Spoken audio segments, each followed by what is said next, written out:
Ding! God-level system activated, binding successful. System. Lingtian was stunned for a moment, then confirmed he hadn't misheard, and a surge of ecstasy immediately flooded his face. Are you there? He asked tentatively again. Host, I am here. The system's voice rang out. Great. Lingtian perked up. Tell me, how exactly did I transmigrate? Because of the bead the host picked up. That is the Chaos Treasure, the Chaos Pearl. It brought you to this world. That broken bead I picked up by the school trash can is actually the Chaos Pearl. Lingtian's voice trembled with excitement. This is too ridiculous. He couldn't help grinning. I'm probably the only one in the universe who got a Chaos Treasure so easily. Alright, come on, tell me what functions you have. Host, this system was born from the essence of endless worlds and the origin of the Supreme Tao. If you can't think of it, I can do it. Lingtian felt a surge of warmth. Seems like an awesome system. As soon as he finished speaking, the system chimed again. Ding. Triggering choice option 1. Replace Taiqing Laozi. Option 2. Replace Yuqing Yuanshi. Option 3. Replace Shanqing Tongtian. Lingtian's mind buzzed. System, are you sure? That's Pangus, 3 pure ones. Host, rest assured the system will grant corresponding rewards based on your choice, and there is no risk of failure. Please make a decision quickly. Lingtian steadied himself and began to ponder. The 3 pure ones in the Primordial Chaos all had top-tier origins, with a complete Pangu inheritance, secret arts, and body-tempering methods, all intact. If he had to choose, he didn't need to dwell on it. Plus, in his past life, he had always preferred Laozi's style. System, congratulations, host, on completing the choice. Rewards distributed: Chaos Treasure, Chaos Pearl, fully refined, 12 drops of Pangus Essence Blood, a complete Pangu inheritance. Fully refined. Lingtian's eyes lit up, his heart racing. After Pangu split the heavens, the 4 Chaos Treasures, Chaos Green Lotus, Pangu Axe, Creation Jade, died, all shattered, leaving only the Chaos Pearl intact. To refine a treasure of this level, ordinary people couldn't even dream of it before becoming a saint. But with the system's help, it saved him countless years of hard work. Those 12 drops of Pangus Essence Blood could not only refine the body, but also elevate talent. As for the complete Pangu inheritance, it was Pangus' own understanding and insights of the Tao, making future cultivation a leap to the heavens. At the moment he made his choice among the 3 beams of pure light, the one belonging to Taiqing Laozi flew toward him and directly merged into his body. The system's chime faded and the fusion was completed instantly without any awkwardness. His mind felt as if a whole library had been stuffed into it, countless complex information surging up. That was Laozi's Pangu inheritance. Lingtian clenched his fists, still feeling a bit unreal. Everything was too much like a dream. He feared that if he closed his eyes, he would return to his destitute days. Stop overthinking. Everything you're experiencing, every word, is real. The system's voice exploded directly in his mind. This time Lingtian was completely convinced.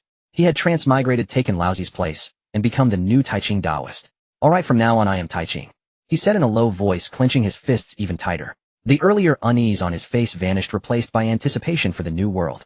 Suppressing his excitement, Lingtian looked up at the 3 supreme treasures floating in the air, the Taiji Diagram, Pangu Banner, and Chaos Bell. Each one exuded an oppressive aura. Of course he wanted to take them all, but the inheritance in his mind told him these 3 items carried heavy karma. The Taiji Diagram was his future possession, no problem taking it. But the Pangu Banner was the symbol of Yuanshi's future establishment of a sect, and the Chaos Bell was Tai's lifeblood, affecting the direction of the sorcerer and demon calamity. Lingtian calmed his breath, watching them fly in different directions without moving. His gaze turned to 2 magical artifacts condensed from merit and Xianhuang Qi, the Heaven-Earth Xianhuang Linglong Pagoda, and the Hongmeng Measuring Ruler. 1 offensive, 1 defensive, top-grade spiritual treasures, even in the Primordial Chaos. The Heaven-Earth Xianhuang Linglong Pagoda flew toward him on its own, but the Hongmeng Measuring Ruler tried to slip away. I can't take the creation treasures, but you think you can run? Lingtian immediately activated his creation merit, releasing his aura. The Hongmeng Measuring Ruler suddenly stopped midair, as if yanked by something, and obediently flew toward him the next second. As the 2 treasures fell into his hands before Lingtian could examine them, a mysterious aura enveloped him. The beams representing Yuanshi and Tongtian also moved, and together the 3 lights flew eastward through the Primordial Chaos. After flying for an unknown time, a celestial mountain finally appeared before them. Spiritual energy was as thick as water, with colorful halos flowing among the mountains. Lingtian knew in his heart, this place, even compared to Buzhou Mountain, was not much inferior. Lingtian looked up and saw Kunlun Mountain towering majestically, undulating endlessly. This mountain was not only one of the primordial veins of the Primordial Chaos with spiritual energy so dense it almost solidified, but would also become a nurturing ground for countless heavenly treasures in the future. He discovered that the place where the 3 pure ones stayed was wrapped in a layer of extremely mysterious, forbidden formation. If not for his keen perception, he wouldn't have detected even a trace of fluctuation. This forbidden formation was extremely concealed, likely a protective layer specially prepared by the heavenly Tao for those with great merit and fortune. Lingtian looked around, confirming that for a long time to come he would have to cultivate here obediently. He turned to look at the two masses of pure light beside him, still with no signs of developing intelligence. Don't worry, since I've become your elder brother, I won't let brothers turn against each other happen a second time. He stared at the two lights representing Yuanshi and Tongtian, silently vowing. After withdrawing his gaze, Lingtian began to organize the inheritance in his mind. Having read so many Primordial Chaos novels in his past life, how could he not know how dangerous this place was? In short, it was a nakedly dog-eat-dog world where everything depended on strength. Although he had obtained the highest level origins and talent along with some foresight, if he didn't strive to improve his strength, he would still die without a trace in the future. Since he had replaced Taiqing Laozi, it was impossible to follow the original path. In that case, his foresight wouldn't be very useful anymore.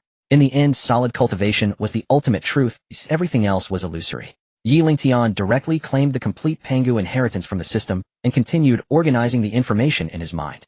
This set of Pangu inheritance was as vast as an endless ocean encompassing everything with all kinds of divine powers and secret arts. The inheritance of Yuanshi's weapon Dao and Tongshan's formation Dao were also clearly engraved within.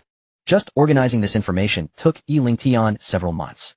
From this alone, one could see how terrifying the Pangu inheritance was. He also found two top-tier cultivation methods inside: the 9 Transformations Mystic Art Geo, Zhuan Xiangong, and the 9 Transformations Origin Art Geo, Zhuan Yuangong. If these two arts were cultivated to the extreme, both could lead to sainthood. They were absolutely ceiling-level existences in the primordial chaos. However, Lingtian felt there was some indescribable connection between these two arts, as if there was an even stronger level beyond. Organizing his done, time to take the Pangu essence blood. Lingtian thought for a moment and decided to retrieve the Pangu essence blood from the system. The surging aura seemed ready to burst forth at any moment. The system also has a divine training ground space. Currently, the time flow inside is 1100 compared to the outside. It is recommended that you enter the training ground space first, then retrieve the Pangu essence blood. Really? That's great. But system, after I enter the training ground space, won't the heavenly Dao discover my disappearance? Lingtian was delighted at first, then somewhat worried. Rest assured, once inside the training ground space, even the great Dao cannot detect your trace. If anyone approaches you, the system will notify you immediately. System, open the training ground. As soon as he spoke, Lingtian's figure vanished. When he opened his eyes again, he was standing in the training ground space. The spiritual energy here was frighteningly dense, even comparable to Kunlun Mountain. Do you know what kind of place It was one of the primordial veins of the primordial chaos. Even the 3 pure ones were born there. The abundance of spiritual energy was incomparable to ordinary places. It seems this place will be very useful for cultivation in the future. Lingtian felt a surge of joy. After roughly sensing the surrounding energy, he took out the Pangu essence blood directly, merged his own beam of pure light with it, and began to fuse with the essence blood drop by drop. Of course, only he could do this. This essence blood and his primordial spirit were originally from the same source, so direct fusion wouldn't cause any problems. If anyone else dared to do this, they would probably die without knowing how.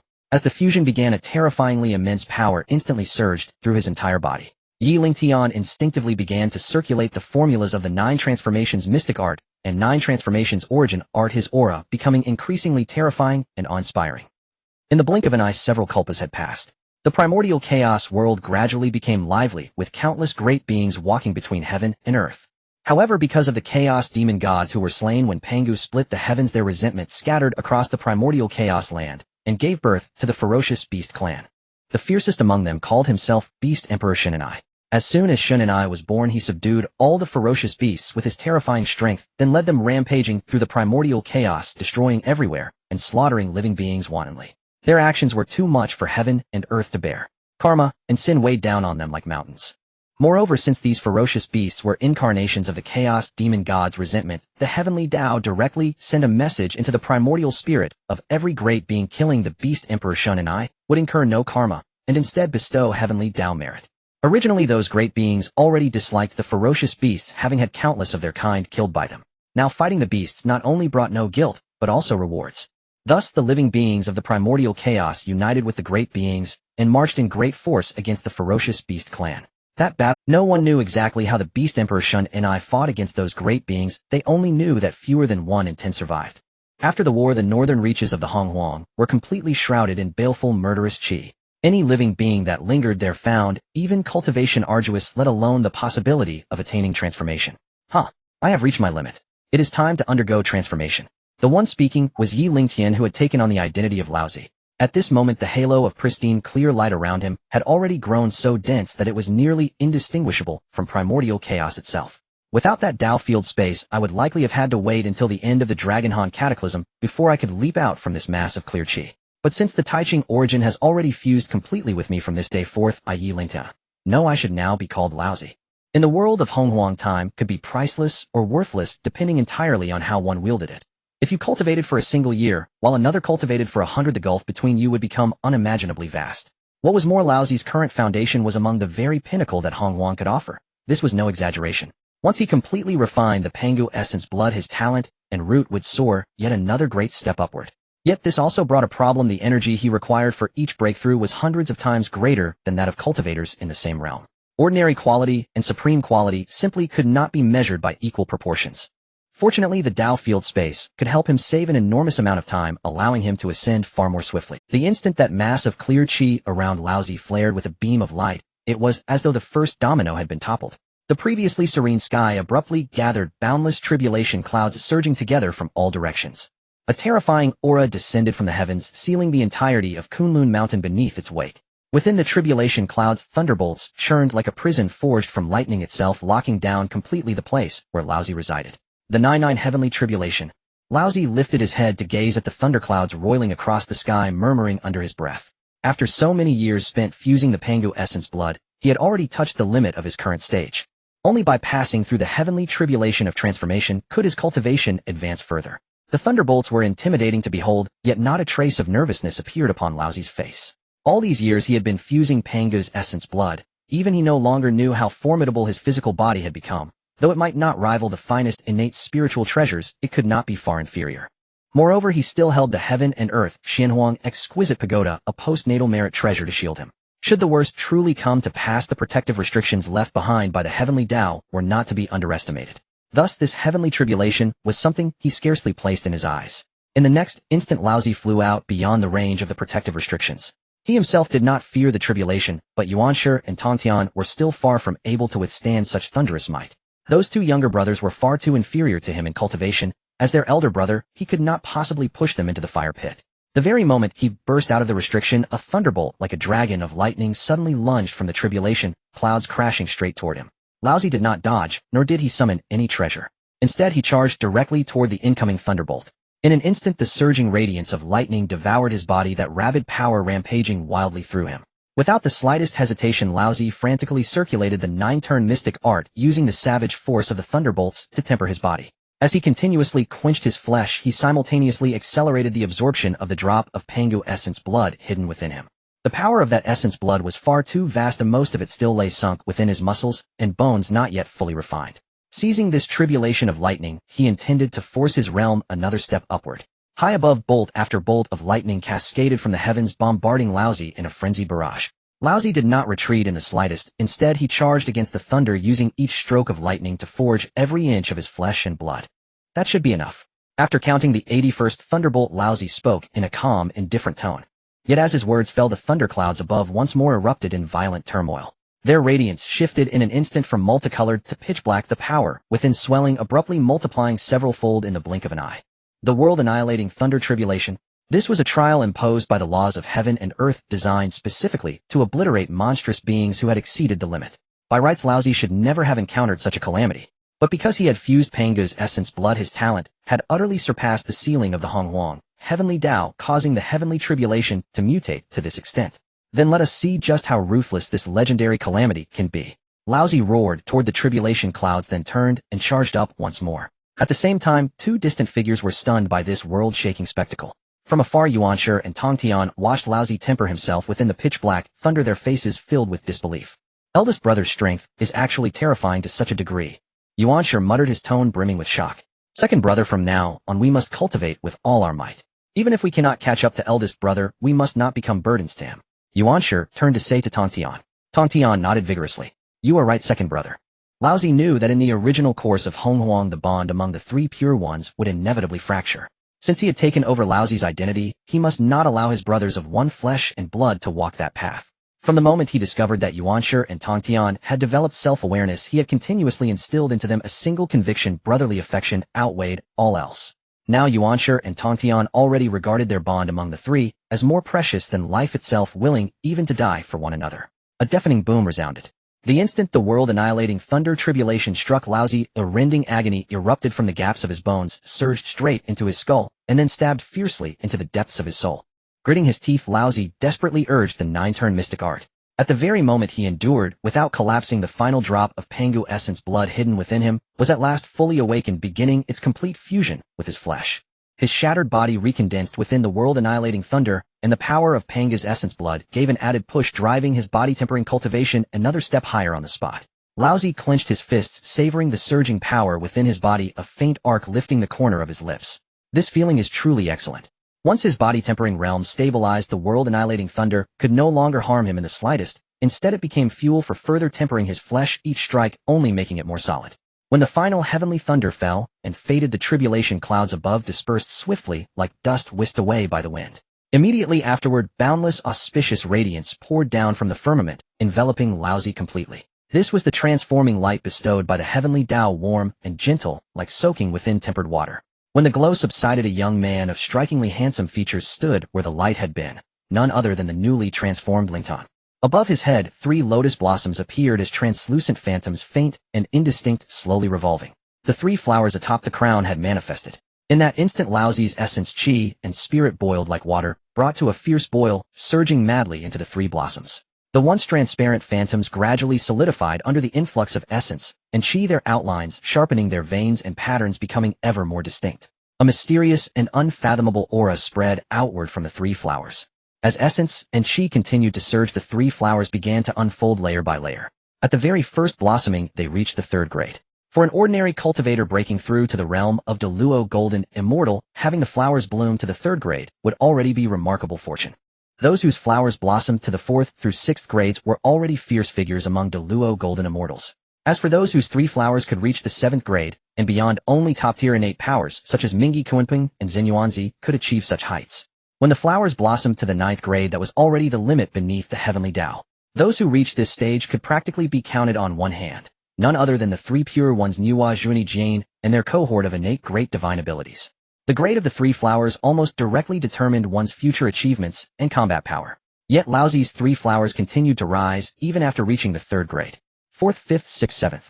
In less than the time it takes to steep a single cup of tea, they had already risen to the 9th grade, the very limit of the heavenly Tao. And even upon reaching the 9th grade, the 3 flowers showed no sign of stopping. Their aura did not weaken in the slightest, instead it only grew stronger and stronger, while the petals condensed further, as if they had been cast from molten iron. When the condensation reached its utmost limit, the energy of Pangu's essence, blood buried deep within his body, erupted completely, like a breached flood madly pouring into the 3 flowers.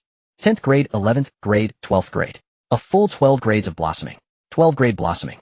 After sensing his own innate endowment, Laozi's face showed a hint of surprise. Such a foundation of talent could already stand shoulder to shoulder with the most top-tier Chaos Fiend gods. Having replaced Taiqing Laozi, his original base was that of a superior class among the innate fiend gods. When he had first fused Pangu's essence blood, he had only reached the level of an ordinary Chaos Fiend god. By relying on the transforming heavenly tribulation, he had squeezed the remaining energy within the essence blood completely dry.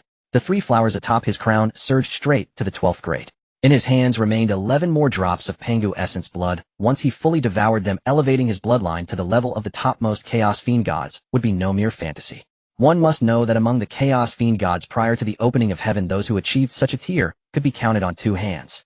As for his present self, compared to top existences like Yangmei and Shurchen, he was no longer greatly inferior.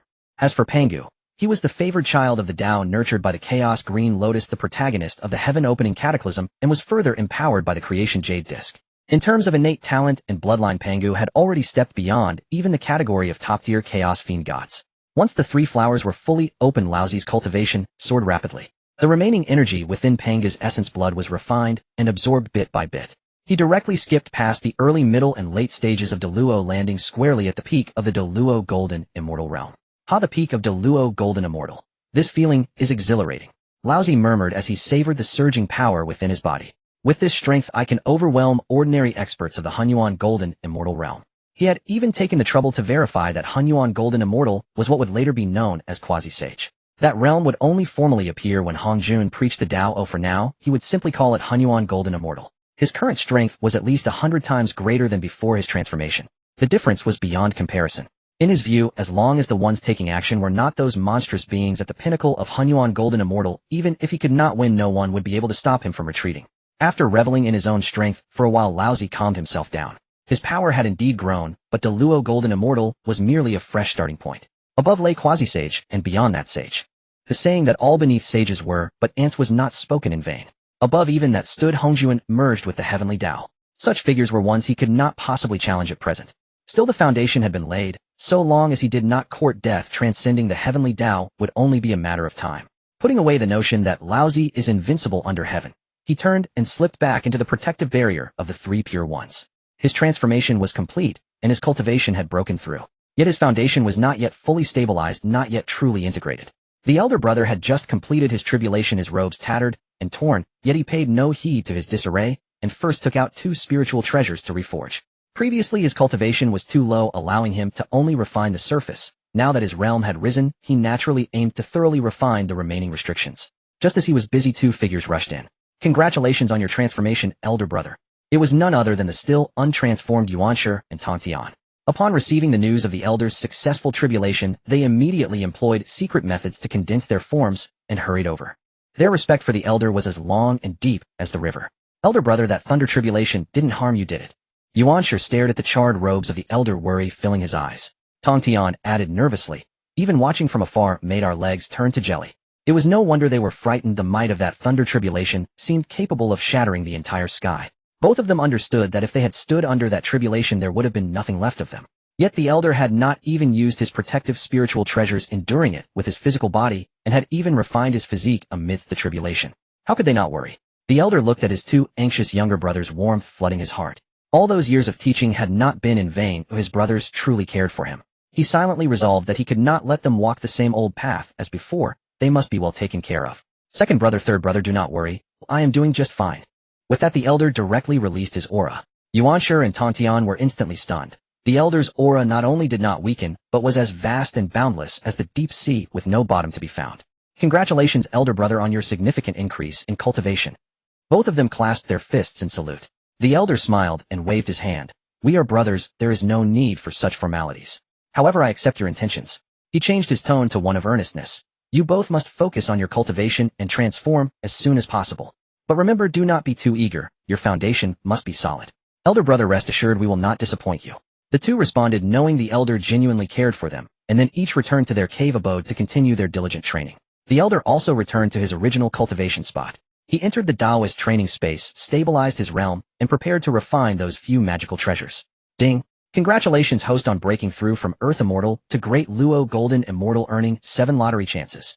Just as the elder was about to enter seclusion, the system suddenly popped up with a message. Lottery. He was taken aback. System, what's happening? Every time the host breaks through a major realm, a lottery chance is rewarded. The lottery covers all realms of existence. Whatever can be drawn depends on the host's luck. The elder's mind stirred. It seemed there were still many aspects of the system that he had yet to grasp, which he would need to study thoroughly later. He curled his lips into a smile. Then let's start the lottery. Today is the day of my transformation, so my luck should be good. The system's prompt echoed one after another. Congratulations, host, you have drawn an exceptional innate spiritual root. Understanding Tao Ti Tree.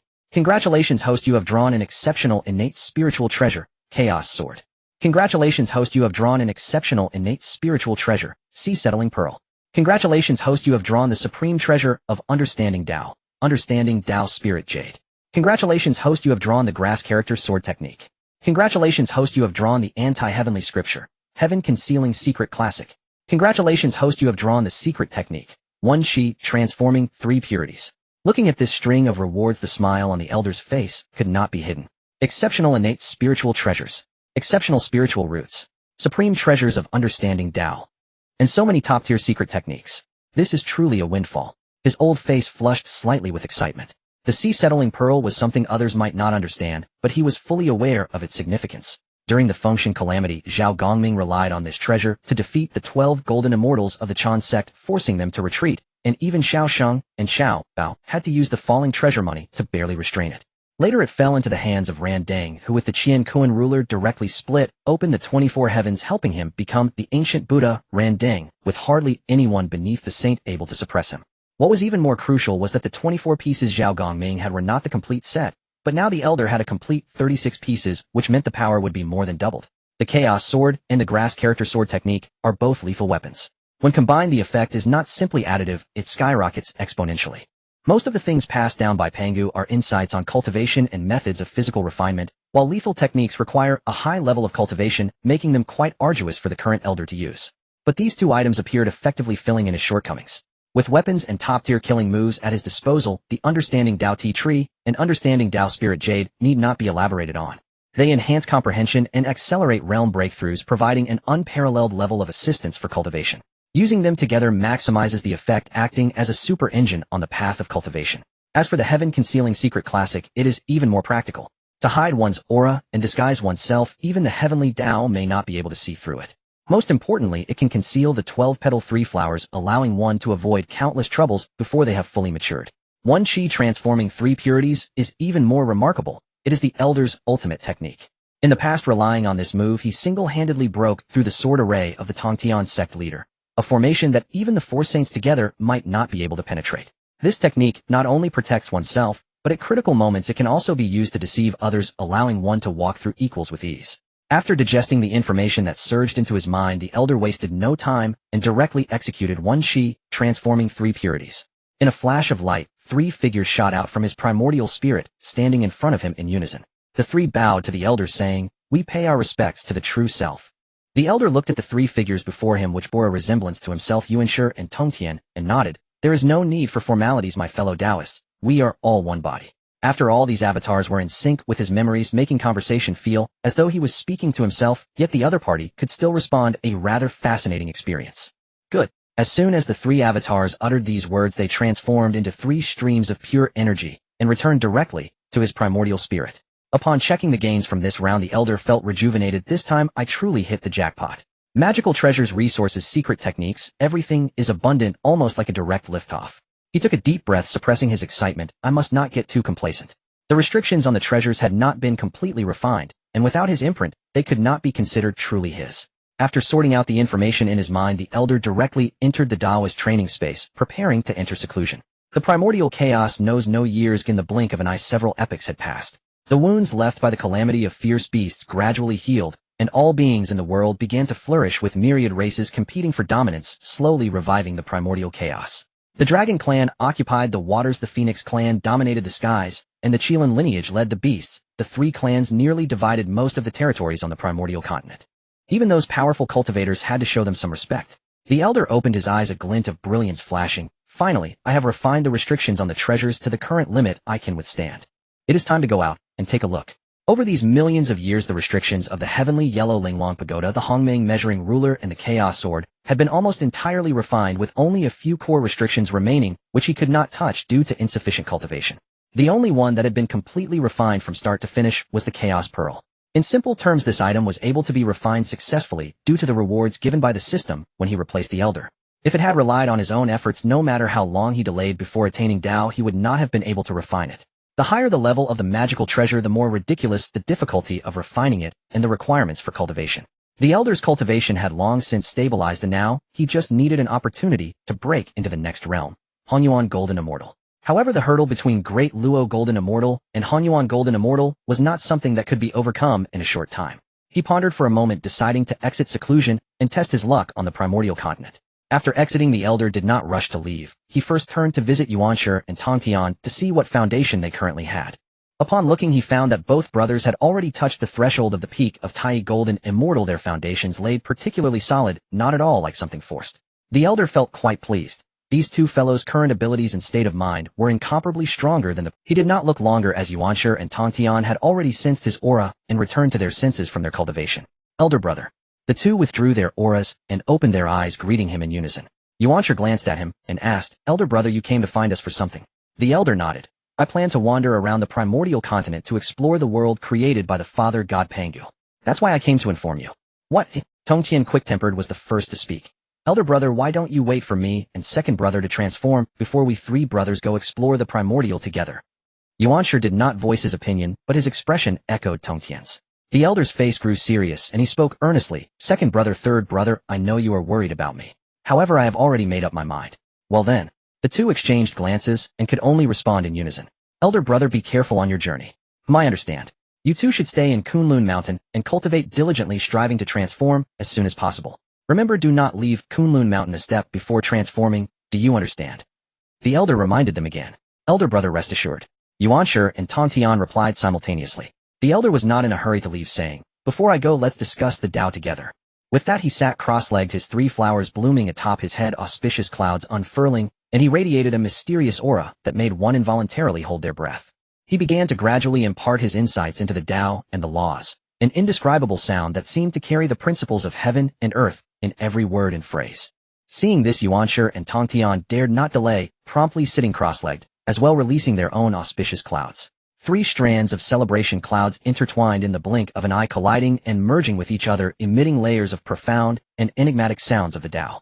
My cultivation is a whole major realm above the 2 brothers, so this discussion of the Tao is less about the 3 of us sparring and more like me personally guiding them. After the discussion ended, all 3 gained significant benefits, and the convoluted issues that had previously hindered Yuanshi and Tongtian during their cultivation were all resolved. The 2 of them bid me farewell, reminding me to be cautious on the road, then turned and rushed off to enter seclusion. Having just finished listening to the teachings of the 3 purities, I contemplated my insights and was preparing to take a stroll. I transformed into a streak of blue light, leaving the mountaintop where the 3 purities practiced. Just as I was considering where to wander next, the system, which had been silent for an unknown number of yuans, suddenly jumped out. Ding! The host has left the Tao field, triggering a choice. Choice 1, travel to the Honghuang continent and obtain a fragment of the Creation Jade Tablet. Choice 2, travel to Buzhou Mountain and obtain an exceptional innate spiritual treasure, the 12th-grade reincarnation Purple Lotus. Choice 3, stay in Kunlun Mountain and obtain the exact location of the 3 immortal islands. Finally, you're making a sound. My eyes brightened. Since the time Pangu opened the heavens and I made a choice to enter the Tao field space, this thing had been as quiet as death, without a hint of activity. System, can I take all these options? I stared at the rewards, my heart itching with desire. Each of these items is worth more than the last. The Creation Jade Tablet is said to contain the principles of 3,000 Taos. Although it shattered during the opening of the heavens, even just a small piece is far superior to the Tao Enlightenment Jade I have. The residual Tao laws on it are beneficial for cultivation just by being sensed. The Tao Enlightenment Jade is simply incomparable. The 12th-grade reincarnation Purple Lotus is not something an ordinary innate spiritual treasure can rival. Its essence is one of the lotus seeds formed from the Chaos Green Lotus. Its offensive power is average, but its defensive power is exceptionally strong. Even innate supreme treasures may struggle to break through its defenses at the same level. It also carries the laws of reincarnation, allowing one to comprehend reincarnation, cleanse their primordial spirit, and strengthen their divine soul. It can even gradually transform an ordinary physique into one more attuned to reincarnation.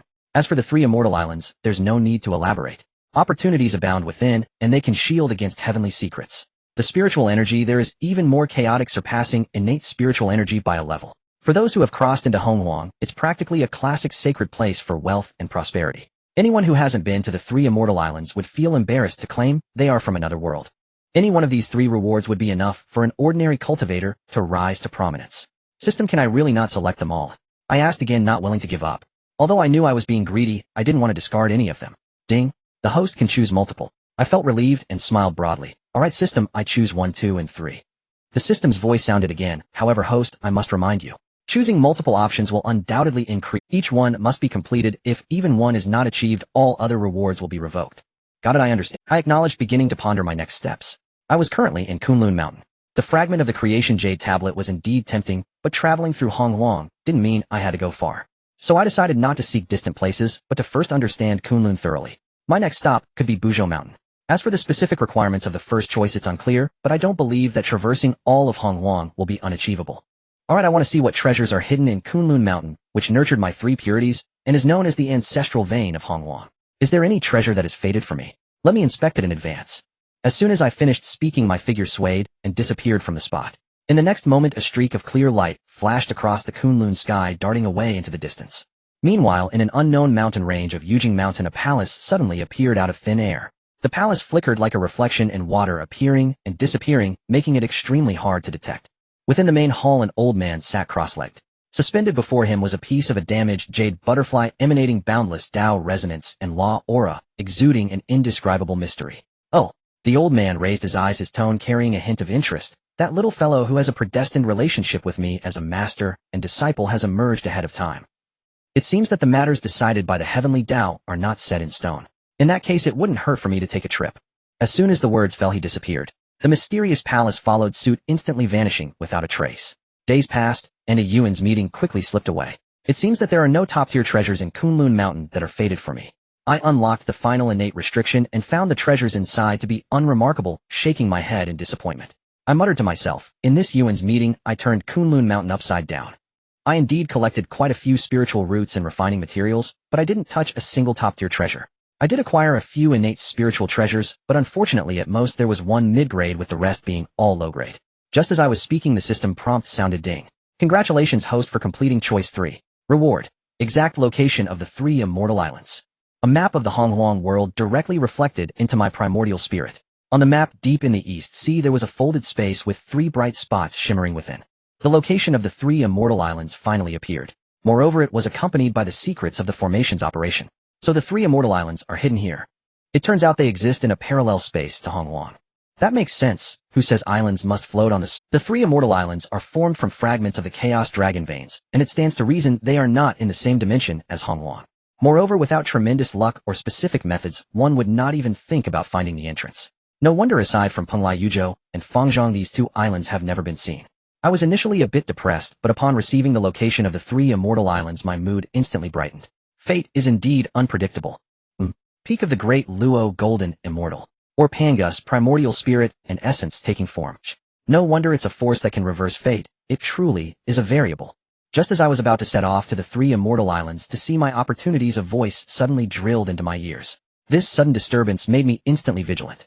Looking up, I saw a mysterious Taoist standing a meter away from me expressionless. I must note that I am at the peak of the Great Luo Golden Immortal level. Even though I had just been a bit distracted, an ordinary Hunyuan Golden Immortal level expert would struggle to approach so silently. After thinking it through, there were only 2 possibilities. Either this person has no hostility towards me, their cultivation is significantly lower than mine, and they are exceptionally skilled at concealing their aura, or they are far more powerful than I am, allowing them to approach unnoticed. However, this mysterious person saw right through everything about me aside from the system. No matter how I observed, I couldn't sense their cultivation level. It was like looking at flowers in a mirror or the moon in the water, both clear and illusory. This indicated that their strength had already left me far behind. Suddenly I felt the space around me distort. In the next second, I found myself standing in a strange Dao field. There is absolutely no such place in Kunlun. Could it be that I have already left Kunlun?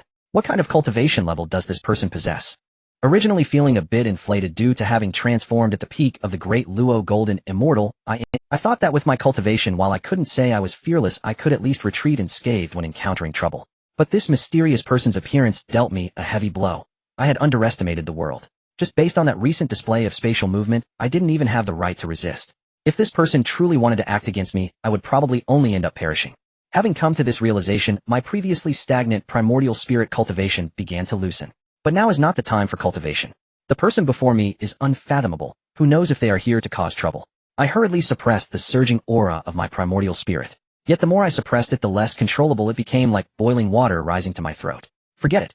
Since this person showed no killing intent, let's take a gamble. I sat down and completely released. 100 years is neither long nor short. The mysterious person not only did not make a move, but even secretly lent a hand. In the next moment, my primordial spirit surged, directly breaking through to the peak of the Great Luo Golden Immortal. To clarify, this is the realm of the primordial spirit, not the cultivation level.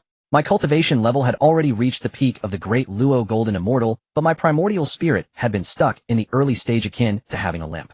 Now that both legs are functioning, my mind is also clear. I sat cross-legged, starting to ponder. This person did not act against me at my most vulnerable moment, but instead helped me in secret. Their attitude is somewhat polite. They are not my enemy. Furthermore, considering their previous words and their unfathomable depth, I had a general idea. If it's truly as I think, this matter will become interesting. You have broken through. Your perception is quite quick. Your temperament has passed the test. Truly a variable. A hint of surprise flashed in the mysterious person's eyes as they sized me up a few times, their tone clearly appreciative. Then they revealed a thoughtful expression. The previously tense face finally relaxed and the corners of their mouth slightly curled up. Rest assured, I have no ill intentions. This is my Dao field, Yujing Mountain Zixiao Palace. May I ask the name of the senior? I had already guessed roughly in my heart. When the words Yujing Mountain and Zixiao Palace came out, it was practically set in stone. This old Taoist is most likely to be my future benefactor, Hongjun. But to be safe, I still wanted to hear him say it himself. I am Hongjun. As expected, it's you. I sighed with a wry smile. At this time, the only one with this level of cultivation is you. Hongjun nodded slightly, saying, no need for formalities. As his voice fell, those deep-set eyes fixed directly on Laozi. Laozi's entire body stiffened abruptly, as if stripped bare and standing in a frigid wilderness. In that instant, he felt as if no secret could be concealed, as if even his soul had been seen through by the other party. Hongjun began to speak in a flat tone. You are the foremost among the 3 pure ones of Pangu, the one destined to break the celestial mandate. I, the humble Taoist, have a fateful bond with you as master and disciple, and wish to take you as my apprentice. Are you willing? As soon as the words left his mouth, a prompt sounded explosively in Laozi's mind. Ding! Host has triggered a system choice. Option 1, reject Hongjun's apprenticeship. Reward Foundation of the Dao Hongmeng Purple Qi. Option 2, do not take a master for now, let things take their course. Reward Supreme Innate Spirit Treasure Heart-Piercing Lock. Option 3, agree to be apprenticed to Hongjun. Reward Supreme Innate Spirit Treasure Xian Yuan Water Controlling Flag. 3 options lay before him. Laozi hesitated, not at all making a decisive choice in his heart. System choose 3. Some might wonder, why would the protagonist, already so powerful, still seek Hongjun as a master? After all, he was destined to transcend the primordial chaos. Oh, wouldn't that mean he had to first overthrow the heavenly path? Wasn't it like jumping into a pit of fire to align himself with Hongjun, who was destined to unify the Dao? Laozi certainly thought so in the past. But once he truly grasped the depths of the primordial chaos, he realized those thoughts were all nonsense. In all of heaven and earth, all beings live within the chessboard of the heavenly path. Want to rebel against it? It's no different from seeking death. Moreover, the heavenly path of the primordial chaos is not like the conscious entities described in those novels. It is merely the rules of heaven and earth combined with the collective will of all living beings. To oppose it is akin to challenging the entirety of the primordial chaos. Thus, seeking apprenticeship was perfectly reasonable.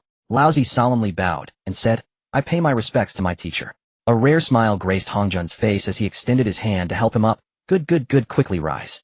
From this day forth you shall be my first direct disciple under Hongjun. He then produced an ancient flag glowing with a green light. This is the supreme innate spirit treasure, the Green Lotus Treasure Flag, to serve as a greeting gift from your teacher. Laozi felt a surge of joy. According to the original trajectory, he would eventually acquire the Tai Chi diagram while listening to teachings at the Zixiao Palace, so this treasure would eventually be his. To his surprise, by taking the initiative to become an apprentice, he could additionally obtain this supreme innate spirit treasure for free. It is worth noting that even Yuhua, as Hongjun's closed-door disciple, had only obtained 2 pieces of supreme spirit treasures. Moreover, this Green Lotus Treasure Flag is one of the innate 5-directional flags transformed from the lotus leaves of the chaotic Green Lotus, far surpassing ordinary supreme spirit treasures in rank. If he could gather 5 of them, their might even rival that of innate supreme treasures. Ding! Congratulations to the host for completing the choice reward, Xian Yuan Water Controlling Flag. Just as the system prompt finished, a small flag radiating blue light appeared within Laozi's divine sense, representing the northern direction among the 5 elements flags. Laozi's heart soared with joy. By taking the initiative to become an apprentice, he now possessed 2 pieces of supreme spirit treasures. Such good fortune, he wouldn't mind having a dozen more. Hongjun examined him for a moment, stating, I see that you have reached the peak of the great Luo Golden Immortal. He raised his hand and pointed behind himself and Laozi, where 2 figures appeared out of thin air. Sit tight, and I will teach you the method of slaying the 3 corpses. Hongjun sat down cross-legged first. Laozi understood that Hongjun intended to offer him a special lesson. Without further ado, he sat down. As he did, he realized that the object beneath him was simply extraordinary. Sitting upon it dramatically enhanced one's understanding. This cheap master really has a lot of good things, no wonder he ranks first in the primordial chaos. While Laozi was contemplating, Hongjun had already begun to expound. As he spoke, a fragmented jade dish suddenly materialized above his head. It was none other than the creation jade dish. The jade dish radiated an overwhelming Dao rhythm, and combined with the laws of the Dao mixed with the sacred sounds emitted by Hongjun, the entire space vibrated with a low hum. Laozi closed his eyes, clearing his mind of distractions, and began to earnestly comprehend. However, Hongjun did not start with the path to becoming a sage, but rather began from the most basic principles. Laozi understood that Hongjun had recognized the issue. He had recently broken through too quickly, leaving his foundation unstable. Hongjun had pinpointed this, and was providing him with foundational lessons. Laozi dared not be lazy, aligning each of Hongjun's teachings with his own understanding, correcting any gaps and misalignments as he went. As his realm gradually solidified, his aura became increasingly ethereal, as though he were merging into the air. Though only a day had passed in the mountains outside, it could have been a millennium. In the blink of an eye, 10,000 years had passed. Hongjun had progressed from the basics to the peak of the great Luo Golden Immortal. Laozi's cultivation had also stabilized completely. Next, Hongjun spoke again, this time discussing the method of slaying the 3 corpses. The previously easy-to-understand concepts suddenly became convoluted and enigmatic. However, with the support of the creation jade dish, and that chair enhancing his understanding, Laozi managed to digest all these challenging concepts, missing not a single detail. Hongjun not only explained the slaying of the 3 corpses, but also thoroughly dissected the pathways of the sage realm and the laws of the heavenly path. Laozi immersed himself in comprehension, with his cultivation and divine sense soaring wildly. Another 10,000 years passed before Hongjun's voice ceased. Only then did Laozi emerge from the depths of the laws. Thank you, teacher, for imparting the teachings. Laozi sensed his own body and bowed in gratitude towards Hongjun. This time he had gained immensely. Not only had he solidified his previously unstable realm, but his cultivation had also surged to the early stage of sagehood, with his divine sense following suit. Not to mention his comprehension of the laws of the heavenly path, which had skyrocketed as if propelled by a rocket, saving him billions of years of arduous cultivation. He had reaped abundant rewards on both fronts. After researching this method of slaying the 3 corpses, Laozi finally had a clearer understanding. This method was fundamentally different from those described in novels. It was not an inhumane, evil technique at all. To put it simply, it was merely transforming one's own good, evil, and obsessions into another form of existence using innate spirit treasures. Interestingly, the insights between the 3 corpses could be mutually communicated, effectively tripling the speed of cultivation. The innate spirit treasures used for slaying the corpses, the higher their grade, and the more compatible their attributes, the more formidable the effect. Moreover, the treasures used for slaying corpses could still be utilized afterward. If their attributes matched, they could outperform others of the same level. The only drawback was that one had to use innate spirit treasures to slay them, and the last corpse of obsession was particularly difficult to handle. Although there were minor flaws overall, it was indeed a reliable path to proof, clearly outweighing the disadvantages. Having thoroughly understood the method of the 3 corpses, Laozi began to plan. When the time came to attain enlightenment, he would need to try all 3 paths: the path of strength, the path of 3 corpses, and the path of merit. No wonder this method will become the first choice for breaking through to sagehood. It truly has its unique advantages. Having completed his comprehension, Laozi was in awe of Hongjuan, bowing deeply. This old fellow could create such a bizarre secret technique. He truly had skills. However, Lingtian did not rush to slay the corpses immediately. The matter of slaying the 3 corpses was quite delicate. It was best to find compatible spirit treasures to use. At present, Laozi indeed possessed quite a few treasures, and there were few who could compare with him in the primordial chaos. He even held a chaotic supreme treasure in his hand. But he did not want to act impulsively. He needed to plan further. No need for formalities. Hongjun nodded lightly, his gaze sweeping over to Laozi. First, go into seclusion and consolidate the gains from this experience. Hongjun pointed to a side hall within the Zhixiao Palace. I will obey the teacher's command. Laozi responded and turned to enter the hall indicated by Hongjun. Not only did he need to digest the gains from this experience, but he also needed to refine the newly acquired treasures thoroughly. After an unknown amount of time had passed, Laozi finally completely digested the gains from the last teachings. He also re-refined the spirit treasures on his body, pushing himself to the peak state. It is time to emerge from seclusion and continue my travels in the primordial chaos. Laozi glanced at the unfinished travel task and began to formulate a plan. Fortunately, this task had no time limit, otherwise after being in seclusion for so many years the task would have long been abandoned. After making his calculations, Laozi stepped towards the Zhixiao Palace. Laozi thought that before he ventured out to travel the primordial chaos, he should at least first inform teacher Hongjun. Teacher Taiqing has come to pay respects. Entering the Zhixiao Palace and seeing Hongjun, Laozi bowed and greeted him. Hongjun raised his hand to signal him to rise. Your intentions are clear to me, my disciple. However, is it not the time of calamity in the primordial chaos? Are you truly intending to descend? Before Laozi could speak, Hongjun waved his hand, interrupting him, his expression serious. Teacher, I have already made up my mind. Laozi raised his head, his gaze as hard as stone. Hongjun looked at him and sighed. Very well, since you are resolute, I shall not stop you. But remember, do not get too entangled with the causal karma of the calamity. He flipped his hand and produced 2 jade talismans. This one contains my full strength. It can save your life in a critical moment. The other one will guide you back to the Zhixiao Palace after your travels. After speaking, he directly placed the jade talismans into Laozi's hands. Laozi received the jade talismans, feeling Hongjun's concern, and bowed again, saying, Teacher, I understand. I shall take my leave now. Go on. As soon as Hongjun's voice fell, his figure dissipated within the hall. Laozi bowed again in the direction he had vanished and turned to leave the Zhixiao Palace, heading straight for the primordial continent. Last time he had not had a chance to explore the primordial chaos properly before being taken away by Hongjun. Today his cultivation had increased again, as long as he did not encounter the leaders of the 3 clans, or those reincarnated chaotic demons, he would be able to traverse freely. The fragments of the creation jade dish are tempting, but I should first head to the Buzhou mountain to complete the sign-in task. Upon exiting the Zhixiao Palace, Laozi pondered for a moment before making his decision. Not only was the task easier, but Buzhou mountain was the #1 divine mountain in the primordial chaos, and Laozi had long wanted to pay a visit.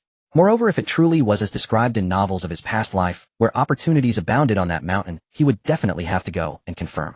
If there really were treasures, he would not hesitate to claim them. Is this really Buzhou mountain? Truly deserving of being the pillar of the primordial chaos, it is indeed. After millennia, Laozi finally glimpsed the edge of Buzhou mountain. Gazing upward, he beheld a colossal peak that pierced the heavens, connecting the primordial chaos with the vast wilderness, its imposing presence awe-inspiring. The instant his eyes fell upon Buzhou mountain, Laozi's primordial spirit trembled violently. What he sensed was not merely a mountain but an aura. The aura of a titan standing tall between heaven and earth, radiating an indomitable spirit, so thick it seemed almost tangible. How formidable! Is this the unyielding will left behind after Pangu's fall? Though eons have passed since Pangu perished, this oppressive might remain so potent. To have vanquished 3,000 chaos demon gods and created the primordial world, only such a being dared to contend for the position of great Tao Saint. Laozi's voice was laden with emotion. He turned and surveyed his surroundings. The Qilin clan's stronghold was nestled at the foot of Buzhou Mountain, yet their domain extended only to the mountain's base. Beyond the midslope, not a single Qilin could be seen. Drawing a deep breath, Laozi calmed his mind and stepped into the territory of Buzhou Mountain. The moment he crossed the threshold, a heavy, suffocating pressure surged over him like a tidal wave enveloping his entire being. This was Pangu's might. This was precisely why Buzhou Mountain, though the foremost divine peak of the primordial world, harbored so few living beings. For ordinary cultivators, mere survival was a challenge, let alone cultivation. This place was a veritable death zone. Even the Qilin clan who dwelled nearby for ages could not endure within it for long. Laozi withdrew his gaze and began his ascent step by step. The higher he climbed, the heavier Pangu's pressure bore down upon him, like an invisible mountain crushing his frame. But Laozi was different. He was born from Pangu's primordial spirit and blood essence, a miniature version of Pangu himself. Beneath this pressure he felt no discomfort, but rather a profound ease, like a fish gliding through water. To Laozi, Buzhou Mountain was as familiar as his own back garden. Pangu's might kept all other beings at bay, effectively guarding the mountain's treasures for him alone. At this thought, Laozi's anticipation for Buzhou Mountain soared to its peak. Any precious treasures nurtured here would without a doubt all fall into his hands. Time flowed swiftly, and in the blink of an eye several culpas had vanished without a trace. It seems the tales from my past lives novels were inaccurate, but that's only natural. They were fabrications after all. Laozi emerged from a primordial prohibition, shaking his head, a hint of disappointment on his face. Over these culpas he had scoured over half of Buzhou Mountain, breaking countless primordial prohibitions, so many he had lost. He had indeed gathered a fair number of celestial treasures and innate spiritual artifacts, but their grades were mediocre. As for top-grade innate spiritual treasures or supreme spiritual roots, he had found not a trace. In particular, the primordial gourd vine and the 36th grade creation green lotus, which he had hoped to secure early, remained entirely elusive. This outcome was far from what Laozi had envisioned upon first arriving at Buzhou Mountain. Forget it, I was too optimistic. If anyone could casually pick up spiritual treasures and roots by visiting Buzhou Mountain, then such fortunes would hardly be valuable. He muttered to himself. Though Laozi had scavenged widely without acquiring many treasures, his understanding of formation, if I gain it, it's my fortune, if I lose it, it's my fate. This journey was not in vain, he murmured inwardly. Over tens of thousands of years, driven by the desire to uncover hidden gems, he had pounced on every primordial prohibition he encountered, dismantling countless arrays. Practice leads to true knowledge. Through this relentless effort, his mastery of formations had skyrocketed. Now across the entire primordial world, if he dared claim second in formation crafting, no one would dare claim first. Even if Tongtian were to become a sage in the future, he would likely have to bow before Laozi in this regard. Let me ascend to buzz his summit, complete this selection task, and then withdraw. The closer he drew to the peak, the heavier Pangu's pressure became, crashing down like a mountain. But for Laozi it was of no consequence. This aura did not oppress him, instead it welcomed him like a long-lost kin, radiating warmth. Suddenly a mysterious sensation surged from the depths of his primordial spirit. It was as if something were calling out to him across the void, plunging him into an indescribable, inexplicable state. The moment his foot touched the summit, the boundless pressure and aura of Pangu surged into his body like a torrent, merging seamlessly into one. Laozi felt as though he had ascended to heaven, his cultivation base rocketing upward like a rocket. Immediately after, a mysterious light burst from between his brows. The next instant the space around him twisted like wringing cloth, and he plunged headlong into a sea of chaos. I was climbing a mountain, how did I end up in chaos? Opening his eyes, he saw only gray mist all around. It was indeed chaos. At that moment, a towering giant appeared abruptly before him. The giant bore a creation jade die atop his head, gripped a massive axe in his hand, and stood upon a 36th grade chaos green lotus. The aura emanating from him was profoundly mysterious, as if he were the very incarnation of the heavenly Tao and great Tao. Good heavens! Is that Pangu? Didn't he transform into all things long ago? Laozi stood dumbfounded. In the next second, Pangu moved. The heaven-opening axe in his hand struck the chaotic void, and chaos itself could not withstand such earth. With a resounding crack, space was torn open by a gaping rift. Countless terrifying fissures shot out in all directions like lightning, while the elements of earth, fire, water, and wind erupted into a frenzy, churning wildly. Gradually, a vast world emerged from the chaos. Yet the axe in Pangu's hand did not cease, it struck again deep into the chaos. More elements joined the revelry, and the newly created world expanded at a visible, frantic pace. This is the mark of creation, and it's complete. Laozi understood instantly, a radiant smile spreading across his face. Though all three pure ones of Pangu had received the mark of creation, whether him Yuanshi or Tongtian each held only a fragment. Laozi had once pondered whether combining the marks of creation from the three pure ones could yield a complete version. But after testing, he found that even merging all their marks still left the Pangu mark incomplete. He had resigned himself to this, yet today, by sheer fortune, he had acquired the complete mark of creation. For within Pangu's act of creation lay his own understanding of the great Tao and the profound mysteries of the world. This was truly a heaven-defying fortune. Pangu continued to swing his axe, and Laozi felt as though he were immersed in countless principles of the great Tao. Without hesitation, he sank his mind into comprehension. The Tao and laws within the mark of creation flowed ceaselessly into his body, plunging him into a state of enlightenment. The realm he had just broken through soared once more like a rocket.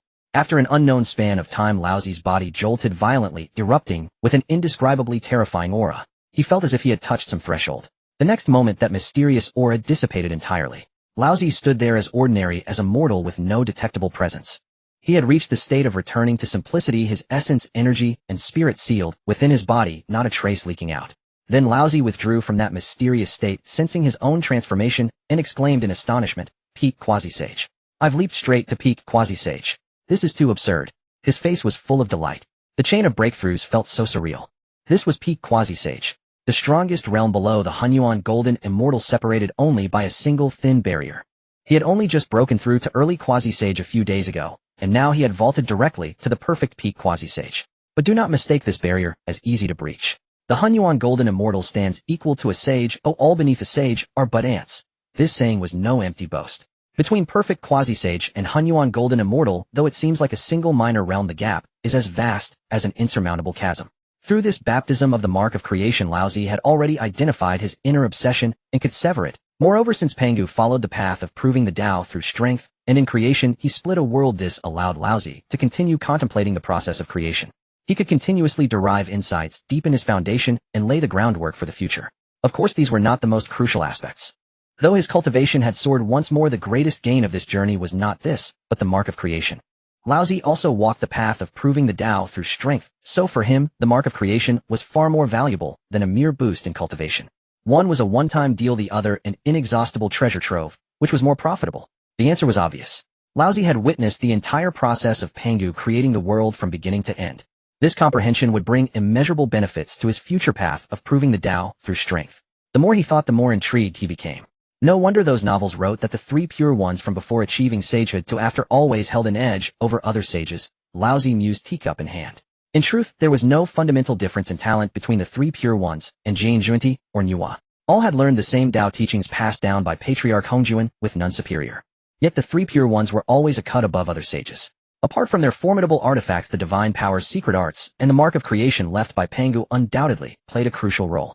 This time, Laozi's comprehension of the complete mark of creation had not only elevated his cultivation.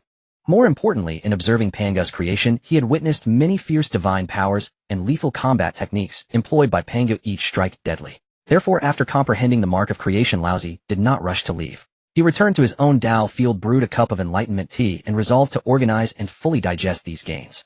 Time passed once more, countless kalpas slipping away. At Laozi's level, time had long lost its meaning.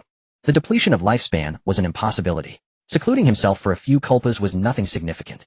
Finally, I have integrated everything within the mark of creation. I slowly began to speak.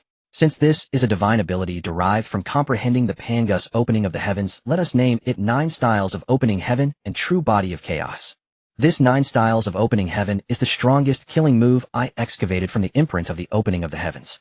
It is far more ruthless than the grass character sword technique I originally used. Moreover, this move carries a momentum of opening the heavens capable of directly injuring the opponent's nascent soul when unleashed.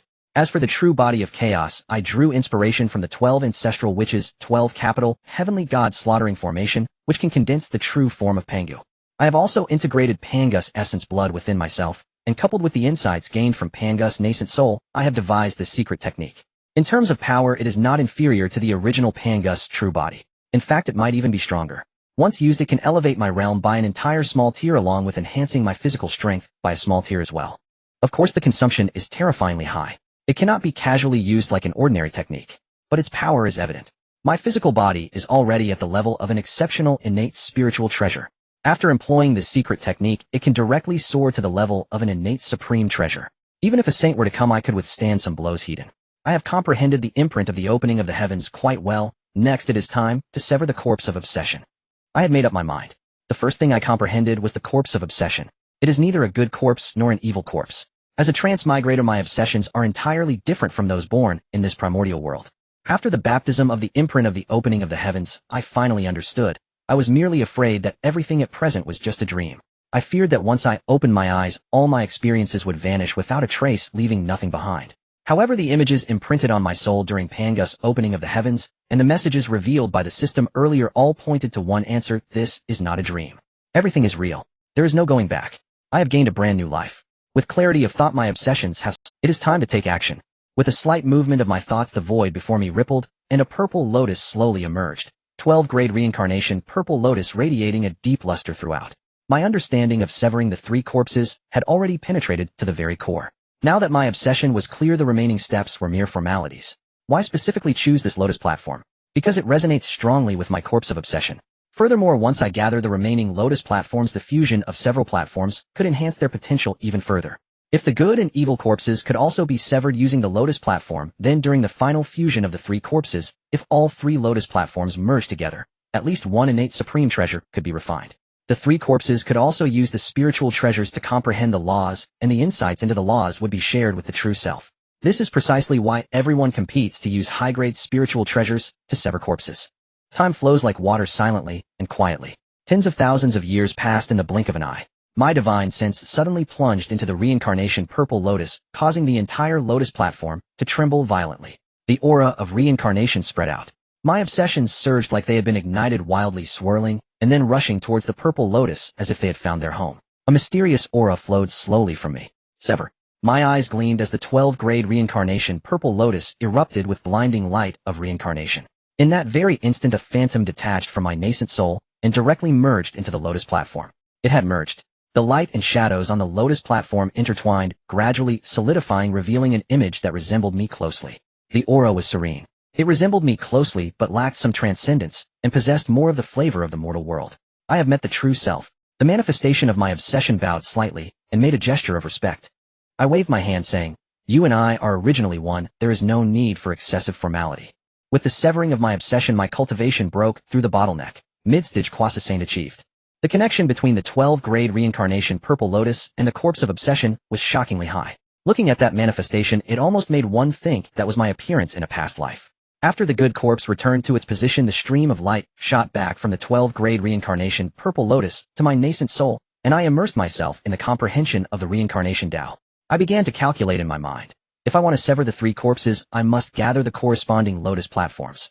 The pure world white lotus is easier to acquire as it resonates with the good corpse. As long as I have enough fortune to support it, I can explore the primordial wilderness and eventually uncover leads. But the destruction world black lotus is troublesome as it is bound to the evil corpse, and happens to be in the hands of the demon Lord Luo Ho. That guy's cultivation is not inferior to my own teacher Hong Jun, and in terms of killing methods, he might even surpass my teacher. To pry the lotus platform from his grip is akin to a fool's dream. I must plan carefully. I thought to myself, it seems I cannot avoid the calamity of the Dragon Han era, though I must insert myself into it.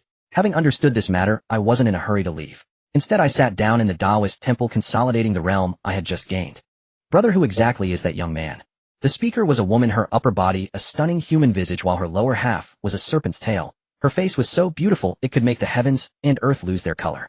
Beside her stood a man with a similar human head and serpent body, his brow furrowed tightly. I cannot see through him. I cannot deduce his trajectory of existence. His cultivation is likely far beyond ours. Both siblings had transformed from the Pangus vertebrae on Mount Bujo, and they certainly knew how terrifying the Pangus. This frightened them greatly. They had also attempted to climb up, but the Pangus pressure had crushed them at the mountainside, clearly telling them you are not worthy. This frightened them greatly. They had also attempted to climb up, but the Pangus pressure had crushed them at the mountainside, clearly telling them you are not worthy. What startled the siblings even more was that they had been secretly observing my every move just moments ago. By the way, brother, didn't you deduce his roots? Did you come up with anything? Nuwa blinked, her face revealing a hint of curiosity. The man's expression darkened, his voice tense. That guy's fate is as deep as chaos. I absolutely cannot fathom it.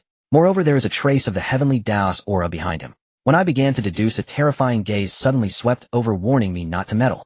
If I were to push further, I would likely anger the heavenly Tao, and not only would there be a backlash, but our whereabouts would also be exposed. He shuddered slightly at the end of his words.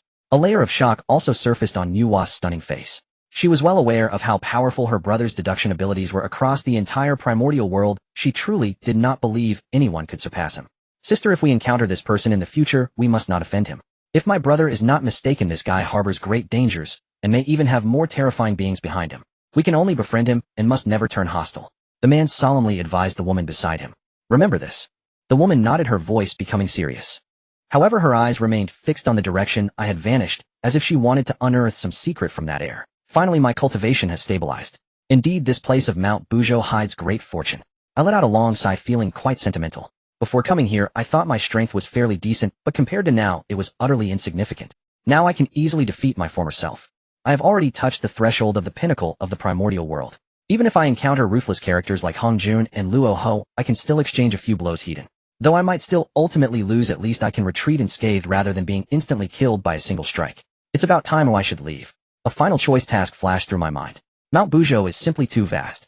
I wanted to carefully search through it, but I simply didn't have the time, and could only hastily skim through.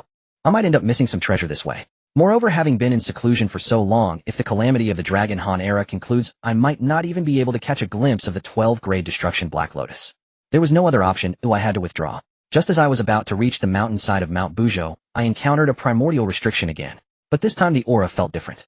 As soon as my nascent soul swept by before I even had the chance to act, the restriction opened on its own. It was as if someone inside was waiting, inviting me in as a guest.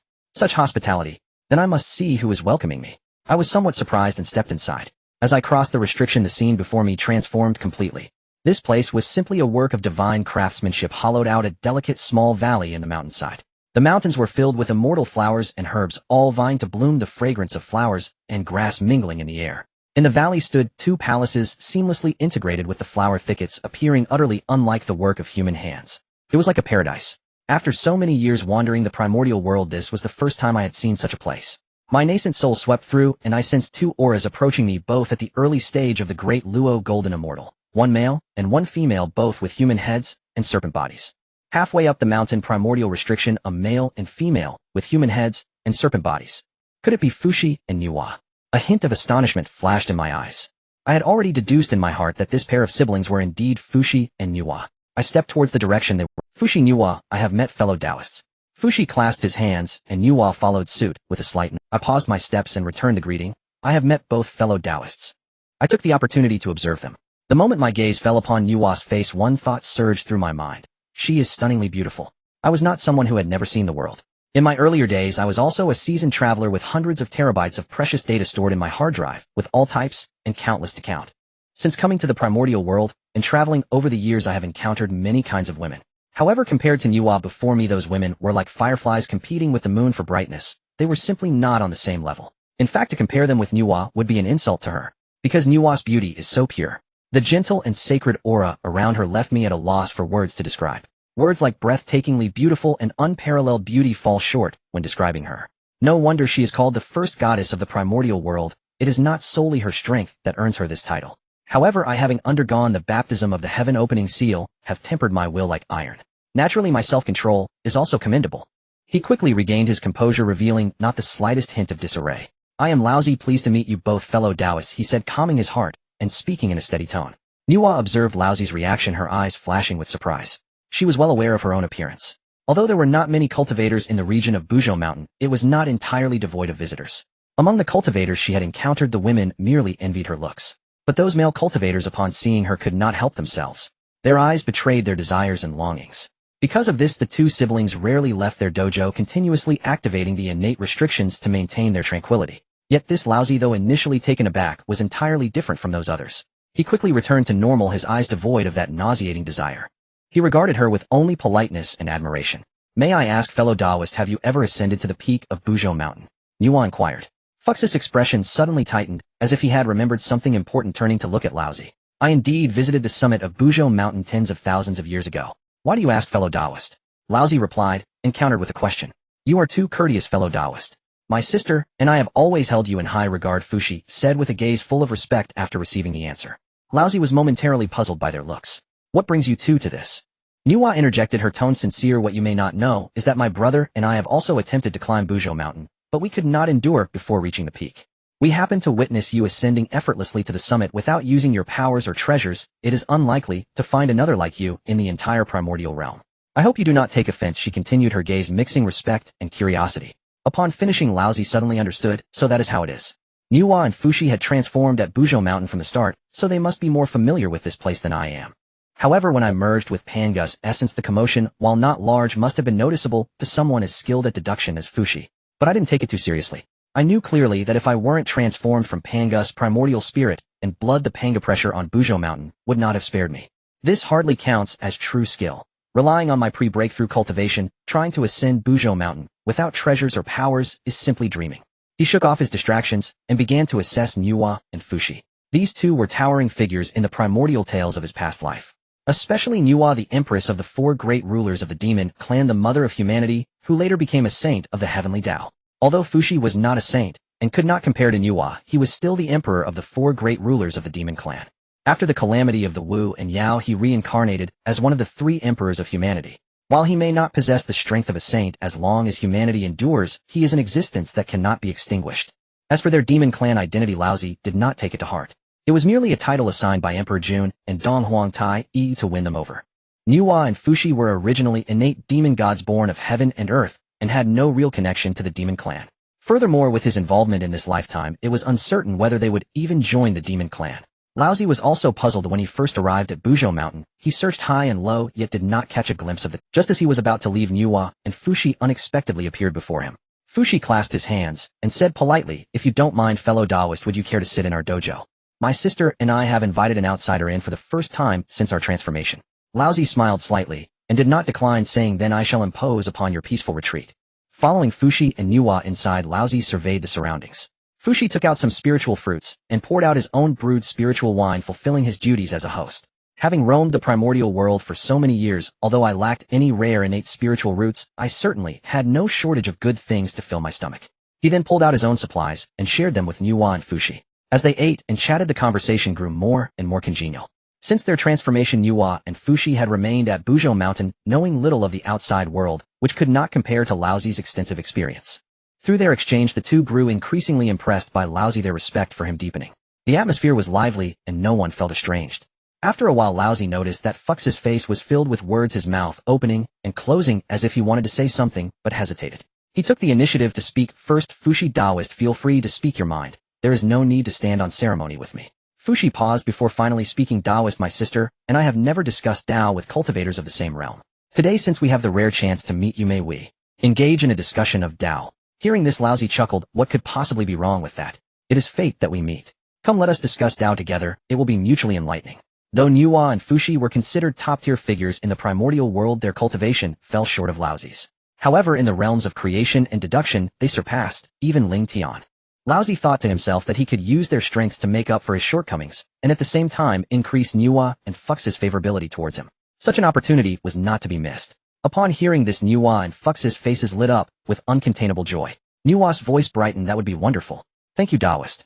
It is worth noting that at this time Hongjun had not yet become a saint. The primordial land was facing a calamity, and desolation reigned everywhere. One by one, those with great powers were falling, and cultivators in the entire realm could hardly piece together a proper cultivation path. Those innate demon gods like Nuwa and Fushi were slightly better off, possessing some scattered inheritances, but ultimately not all of it was about cultivation. Much of it was about the principles of heaven and earth and the laws of the heavenly Tao. Most of what they needed to comprehend still relied on their own exploration. Moreover, as they were currently facing a calamity, the well-known powerful figures were almost entirely hiding away. It is no wonder that upon hearing Laozi's willingness to discuss Tao with them, the two were as excited as if they had stumbled. They understood well that someone like Laozi, who could effortlessly reach the summit of Buzhou Mountain, surpassed them significantly in both cultivation and understanding of the laws. To be able to sit and discuss Tao with a being of such caliber was akin to encountering a tremendous opportunity. As Laozi's words fell, 3 flowers of celebration bloomed around him, and he began to explain his understanding of the laws of heaven and earth. Every word he spoke transformed into mysterious symbols drifting through the void, carrying an indescribable Tao rhythm. Nuwa and Fushi exchanged glances without the slightest hesitation. The two also unfolded their 3 flowers of celebration, sharing their insights on the laws. The 3 flowers intertwined, collided, and merged in the air, exuding an energy that made one's scalp tingle. As the 3 of them spoke in turn, their respective Tao and laws continuously elevated through mutual verification. However, as time passed, Nuwa and Fushi noticeably struggled to keep up. Laozi's pace was too rapid, and the two found it increasingly challenging to follow, simply closing their mouths. It became Laozi alone who spoke, while Nuwa and Fushi listened and contemplated. This discussion of Tao among the 3 almost turned into a solo performance by Laozi. He realized this, but did not take it to heart, for over the millennia, he had also gained much. On the contrary, the questions posed by Nuwa and Fushi provided him with considerable inspiration. Thus he continued without pause, answering each question they raised, leaving nothing withheld. Seizing this opportunity, Nuwa and Fushi poured out their countless years of cultivation confusion. Laozi welcomed them all, clarifying each one without overlooking even the tiniest detail. Time quietly slipped away during this process of speaking and listening.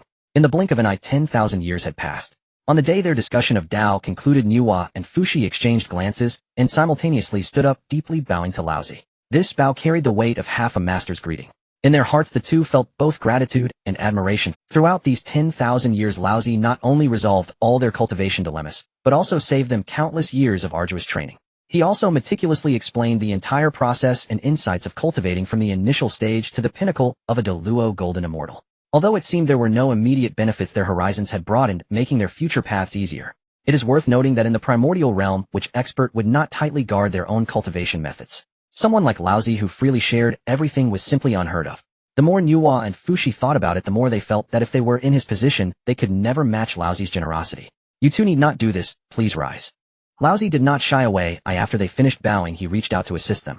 I too gained much from your discussion of Tao. There is no need for formality.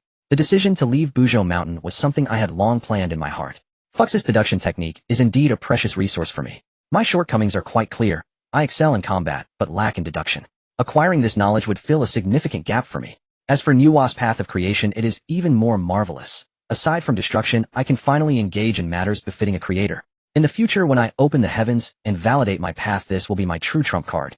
You think too highly of us, Fushi said, waving his hand humbly. This little technique is hardly worthy of mention before you.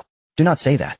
I smiled and replied, I have merely taken a few steps ahead in cultivation compared to you two. With your talents, it is only a matter of time before your cultivation ascends. Then we shall take your words as good fortune, fellow Taoist. Nuwa and Fushi clasped their fists simultaneously. I understood in my heart that I had laid the groundwork. The main event to come was the calamity of the struggle. Nuwa stood at the entrance of the cave, her gaze hiding something I could not comprehend. That discussion we just had was incredibly beneficial for us siblings, Fushi began. Next we must enter seclusion to digest what we've learned. I apologize for not being a better host, but please forgive me, fellow Taoist. No need for such formality, I replied with a clasped hand. It's just the right time for me to leave. The vast wilderness still has much to explore. Are you really leaving, fellow Taoist? Nuwa and Fushi spoke in unison. Yet in that moment no one noticed the fleeting flicker of something unusual in Nuwa's eyes. Seeing my resolute attitude, Fushi didn't insist any further and cupped his fist, saying, Since your mind is made up, should you return to Buzhou Mountain in the future, do come to visit us siblings. We will certainly host you well, he added. Absolutely. I promised before bidding farewell to the two, saying, Fellow Taoists, I must take my leave now. Just as I turned to leave, a voice suddenly called out from behind. Lingtian, fellow Taoist. I turned back. I would also like to travel across the wilderness. Nuwa bit her lip as if she had made a firm resolution. Will you take me with you? I was taken aback and shook my head, saying, Nuwa Taoist, I'm afraid I can't promise that. Why not? Her face instantly filled with disappointment, but she still did not give up. I guarantee I won't be. Right now the wilderness is rife with calamity, danger lurks everywhere. My expression turned serious, my tone leaving no room for argument. Amidst such a great tribulation, let alone a great Luo Golden Immortal, even a true sage could perish without a trace. I must be responsible for your safety. I cannot allow you to wade into this turmoil. The malevolent energy in the world was growing thicker with each passing moment. I could sense that the ultimate catastrophe could erupt at any time. Why else would I be in such a hurry to leave? Wouldn't it be better to stay a little longer and enhance Nuwa's favorability towards me? Sister, my brother speaks the truth. I have deduced that the malevolent energy in the wilderness is alarmingly intense. Fu's eyes expression grew grave as he continued. This energy can disrupt one's primordial spirit. Cultivators who come into contact with it easily go mad and cannot calm themselves to comprehend the Tao. Those ensnared by malevolent energy rarely survive. If you accompany my brother, you will only cause trouble and ruin his grand plans. Nuwa knew of Fu's eyes' abilities in divination and understood that her brother would never deceive her. She could only sigh, saying, Then it shall be. Take care, fellow Taoist. Both of them tried to dissuade her, and not wanting to truly become a burden, Nuwa could only nod in agreement, though she couldn't help but add one last reminder. My demeanor was carefree as I laughed. Nuwa Taoist, rest assured. There isn't anything in this wilderness that could claim my life. If I truly wished to leave, no one could stop me. Besides, this calamity holds many treasures waiting for me to claim. It's the perfect opportunity to clash with the experts of the wilderness. As I spoke, a dominating aura radiated from me, and without further ado, I turned and walked away. Nuwa watched his departing figure with a strange tremor in her heart, her gaze filled with an inexplicable meaning. Enough, sister, he's already far gone. Fushi noticed his sister was still staring blankly in the direction where I had vanished, and couldn't help but smirk, teasing her. "Oh, what nonsense are you spouting, brother?" Nuwa's face flushed bright red at his words. "Sister, my brother is definitely not an ordinary person. His future accomplishments are beyond measure. If you truly have feelings for him, do not hesitate, boldly pursue him. Otherwise you may regret it later." Fushi had lived with Nuwa since their transformation, and he could easily see through her little thoughts. "Brother, if you keep talking nonsense, I won't pay you any mind." Having had her feelings exposed, Nuwa was so embarrassed that she raised her hand to cover her face and ran away. Just as I was about to leave Buzhou Mountain, an inexplicable energy suddenly tugged at my primordial spirit, as if guiding me somewhere. What's this? Is there a treasure waiting for me? I immediately perked up, retracting my steps, and following the direction of that guiding force. The energy led me to a hidden valley. As I arrived, the innate formation enveloping the valley mouth automatically opened a gap. I stepped into the formation, and before me stood a large cauldron, its body engraved with two large characters, Qiankuan. My expression changed dramatically, my gaze fixed on the object before me. Qiankuan. Could this be the Qiankuan cauldron? Ha ha ha, what a tremendous opportunity, truly a tremendous. This is the innate supreme treasure, the Qiankuan cauldron, which can not only reverse postnatal objects into innate ones, but also has great merits in repairing the heavens in the future. Huff. Steady, steady. The most important thing right now is to quickly refine it. I suppressed my overwhelming joy and calmed myself. I knew very well that the dragon and Han calamity could erupt at any moment. My immediate priority was to initially refine the Qiankuan cauldron at least enough to be usable. The malevolent energy converging in the world has become alarmingly intense. I murmured to myself, my expression grave. It seems the final battle among the Dragon Phoenix and Qilin clans is just days away. The speaker was none other than myself, who had just finished refining the Qiankuan cauldron. Although I had only broken through a few prohibitions, at least the cauldron was now usable. When I was at Buzhou Mountain, the residual pressure from Pangu was too strong, blocking my perception completely, though I only knew that the malevolent energy was surging more and more with each passing second. But now that I had left Buzhou Mountain free from that pressure, I could truly see the situation. The malevolent energy in the world was thick, almost like unyielding ink. Compared to when I initially left Kunlun Mountain, it was incomparably more terrifying.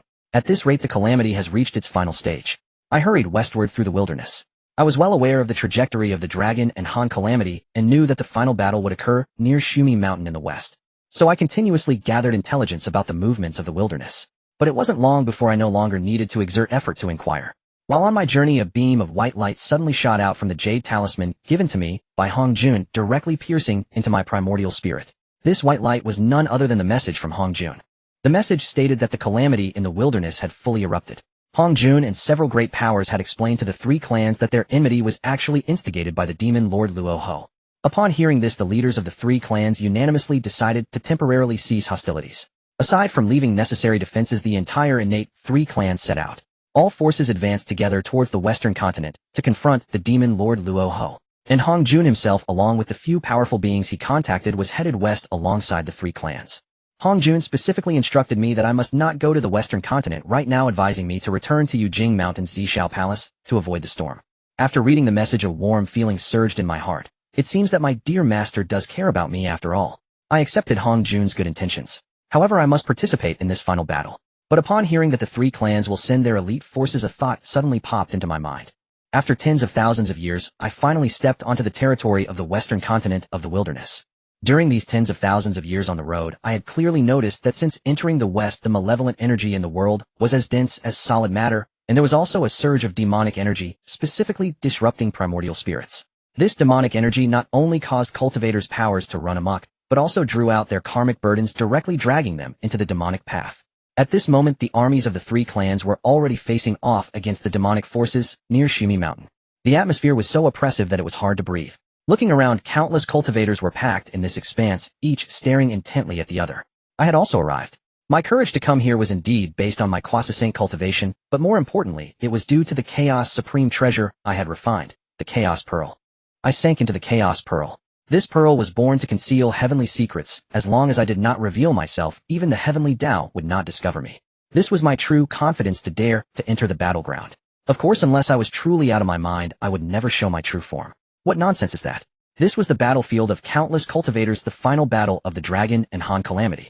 Until the outcome was determined, not just I, but even Hong Jun or Luo Ho could be caught off guard by the heavenly Tao. I gazed at the sea of dark figures belonging to the three clans, and I couldn't help but feel a tremor in my heart. Prior to this, the three clans had already been manipulated by the demonic forces into a cataclysmic battle, suffering severe losses. If it weren't for that, the current lineup would be even more terrifying. I realized that I had truly underestimated the innate three clans and this calamity. The power they wielded far exceeded my original imagination.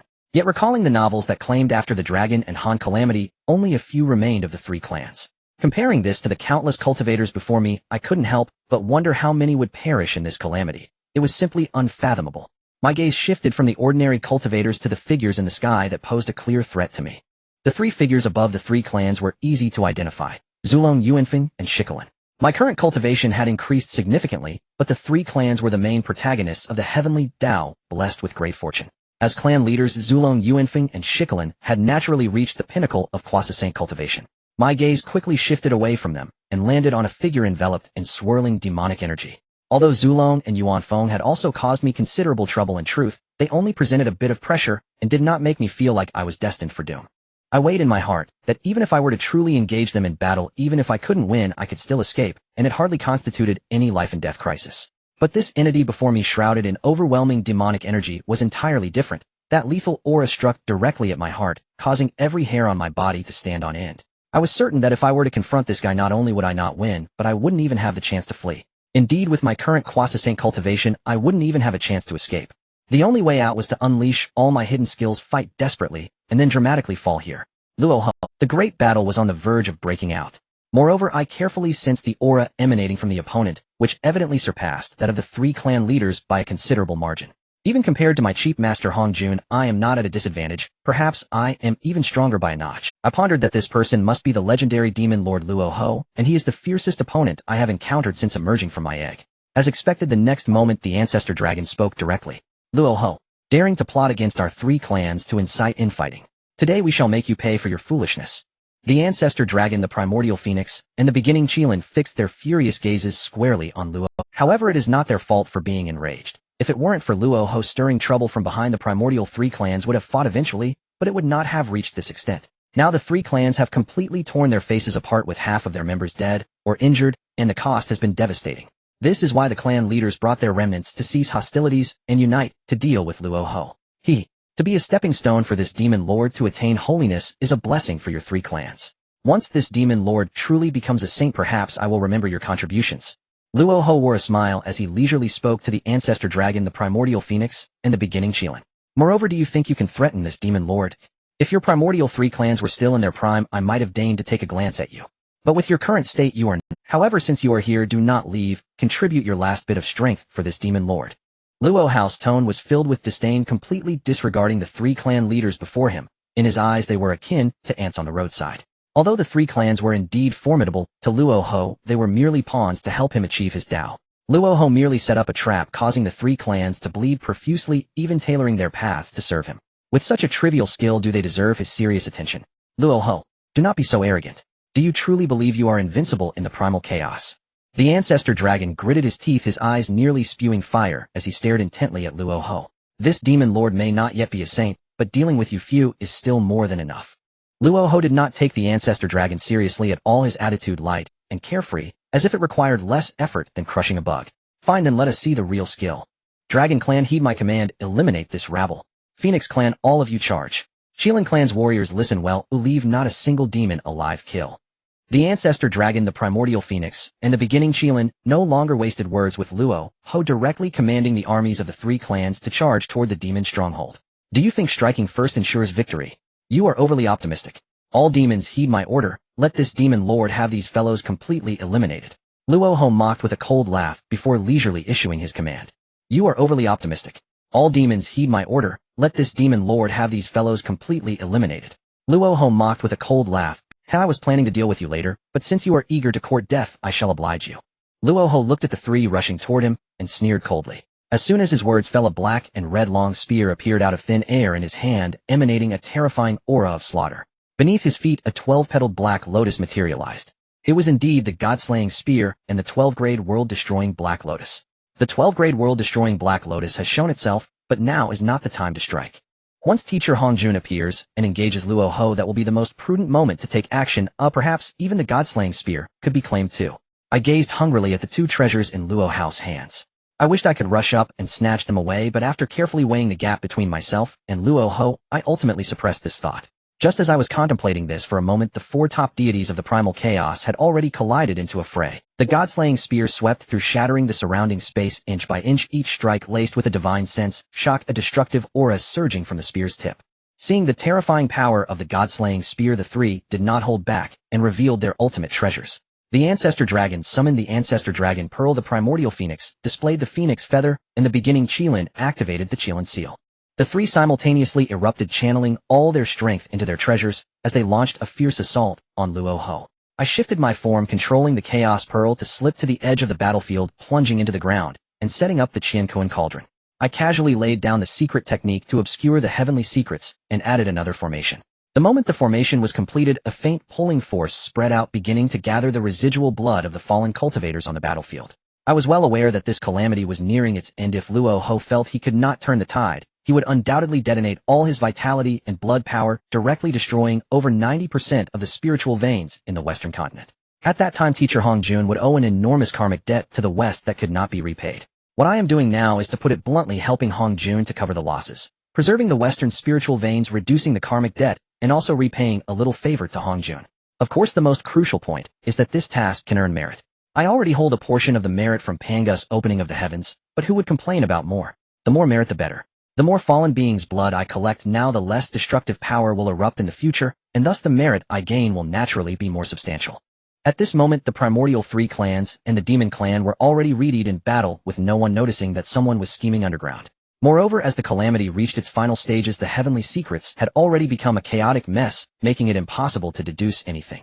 Additionally, with the Chaos Pearl and the innate treasures carrying inherent concealment effects, and with my secret technique, so long as I do not jump out to seek death, exposure is impossible. After arranging all this, I retracted into the Chaos Pearl, leisurely watching the outside. As for joining the battle, sorry, I have no such intention. My cultivation has reached the Quasi-Saint level, barely squeezing into the ranks of top deities of the primal chaos. However, in such a chaotic battle involving countless cultivators, without the cultivation level of a saint, to Quasi-Saint cannot stir up much waves. One misstep can lead to demise. Thus, from the very beginning, I did not plan to seek the limelight. Isn't it delightful to quietly reap some benefits?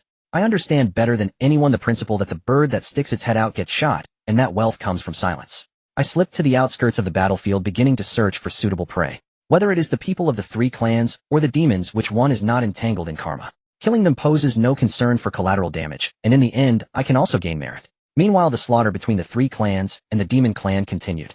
Although the three clans had suffered losses due to the demon clan's provocation, their foundation still remained. The battlefield echoed with the sounds of slaughter, blood light soaring to the sky as both sides fought fiercely. Once dozens of clans joined forces, their strength was even more ferocious than when they were at their individual peaks. In this situation, the human side was momentarily suppressing the enemy. The allied forces of the three clans and the demon clan saw countless cultivators falling every second. Yet as soon as one person died, another immediately took their place and continued the fight. I had seen similar scenes in those novels before. But standing here and witnessing it firsthand, I truly understand what it means when they say the great Luo walks everywhere and Tai is not worth a dog. In the blink of an eye, several years had passed. The battle between the primordial three clans and the demon clan had intensified, reaching the final desperate stage. On both sides, the death toll exceeded 90%. Yet the remaining few continued to fight like madmen. This area of Mount Sumeru was piled high with deceased cultivators. It had truly become a mountain of corpses. Those who felt they could not survive began to desperately charge forward. They would rush into the enemy lines and explode, fearing no one. Because of this manner of fighting, the death toll was rising exponentially. Some became so bloodthirsty that they even struck their own allies. Is this the calamity? It's too terrifying, I murmured to myself as I beheld the scene before me that resembled hell. I had read countless primal chaos novels and knew that every calamity was horrifically tragic. But back then I only saw numbers and words. I never truly felt it. To be honest, I had already collected over 10 billion from the three clans in my system space. Moreover, these were all from those with good bloodlines and were intact. Thus, when I truly stood here to feel it, I realized how pale the descriptions in the novels were. Every moment, countless beings were despairingly taking their last breaths. These are all living lives. The images of lives disappearing one after another before me brought me an immense shock. At this moment, in the very center of the battlefield, the three clan leaders, the Ancestor Dragon, the Primordial Phoenix, and the Beginning Qilin, were nearing the end of their fight with Luo Ho. The Ancestor Dragon, the Primordial Phoenix, and the Beginning Qilin were no longer as imposing as they had been at the start. Their bodies were covered in wounds, and their breaths were chaotic. It was clear they had suffered serious losses. Looking at Luo Ho, although he was considerably stronger than the three, they were not without power themselves. The three attacking together had inflicted considerable injuries on Luo Ho, and he had underestimated them at first, suffering quite a bit. However, overall he was in much better condition than the Ancestor Dragon and the others. It seems this Demon Lord truly underestimated you. To have injured me like this, you should be content. However, this Demon Lord has played enough. It is time to end this. Luo Ho said to the Ancestor Dragon and the others. As soon as his words fell, Luo Ho formed a spell gesture. The vitality of the deceased cultivators on the battlefield surged toward him in an instant. Luo Ho's wounds were healing rapidly, and his momentum was climbing steadily. The expressions of the Ancestor Dragon, the Primordial Phoenix, and the beginning Qilin changed simultaneously. Only now did they realize. Luo Ho had not been serious before, he was merely toying with them. The Ancestor Dragon gritted his teeth and growled, "Do not hold back. Bring out all your trump cards. Otherwise none of us will leave here alive today." After saying this, he was the first to activate his secret technique, his aura soaring. The Primordial Phoenix and the beginning Qilin did not hesitate, each revealing their ultimate methods. The auras of the three abruptly surged, even suppressing some of their injuries. But Luo Ho scoffed. Is this struggle before death amusing? He did not want to capsize in the gutter. His figure shifted, and a murderous aura overwhelmed them. The three braced themselves to face him.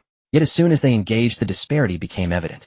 Although the Ancestor Dragon, the Primordial Phoenix, and the beginning Qilin combined their forces, they were still being suppressed by Luo Ho. If it weren't for their coordinated teamwork, they would have been slain on the spot.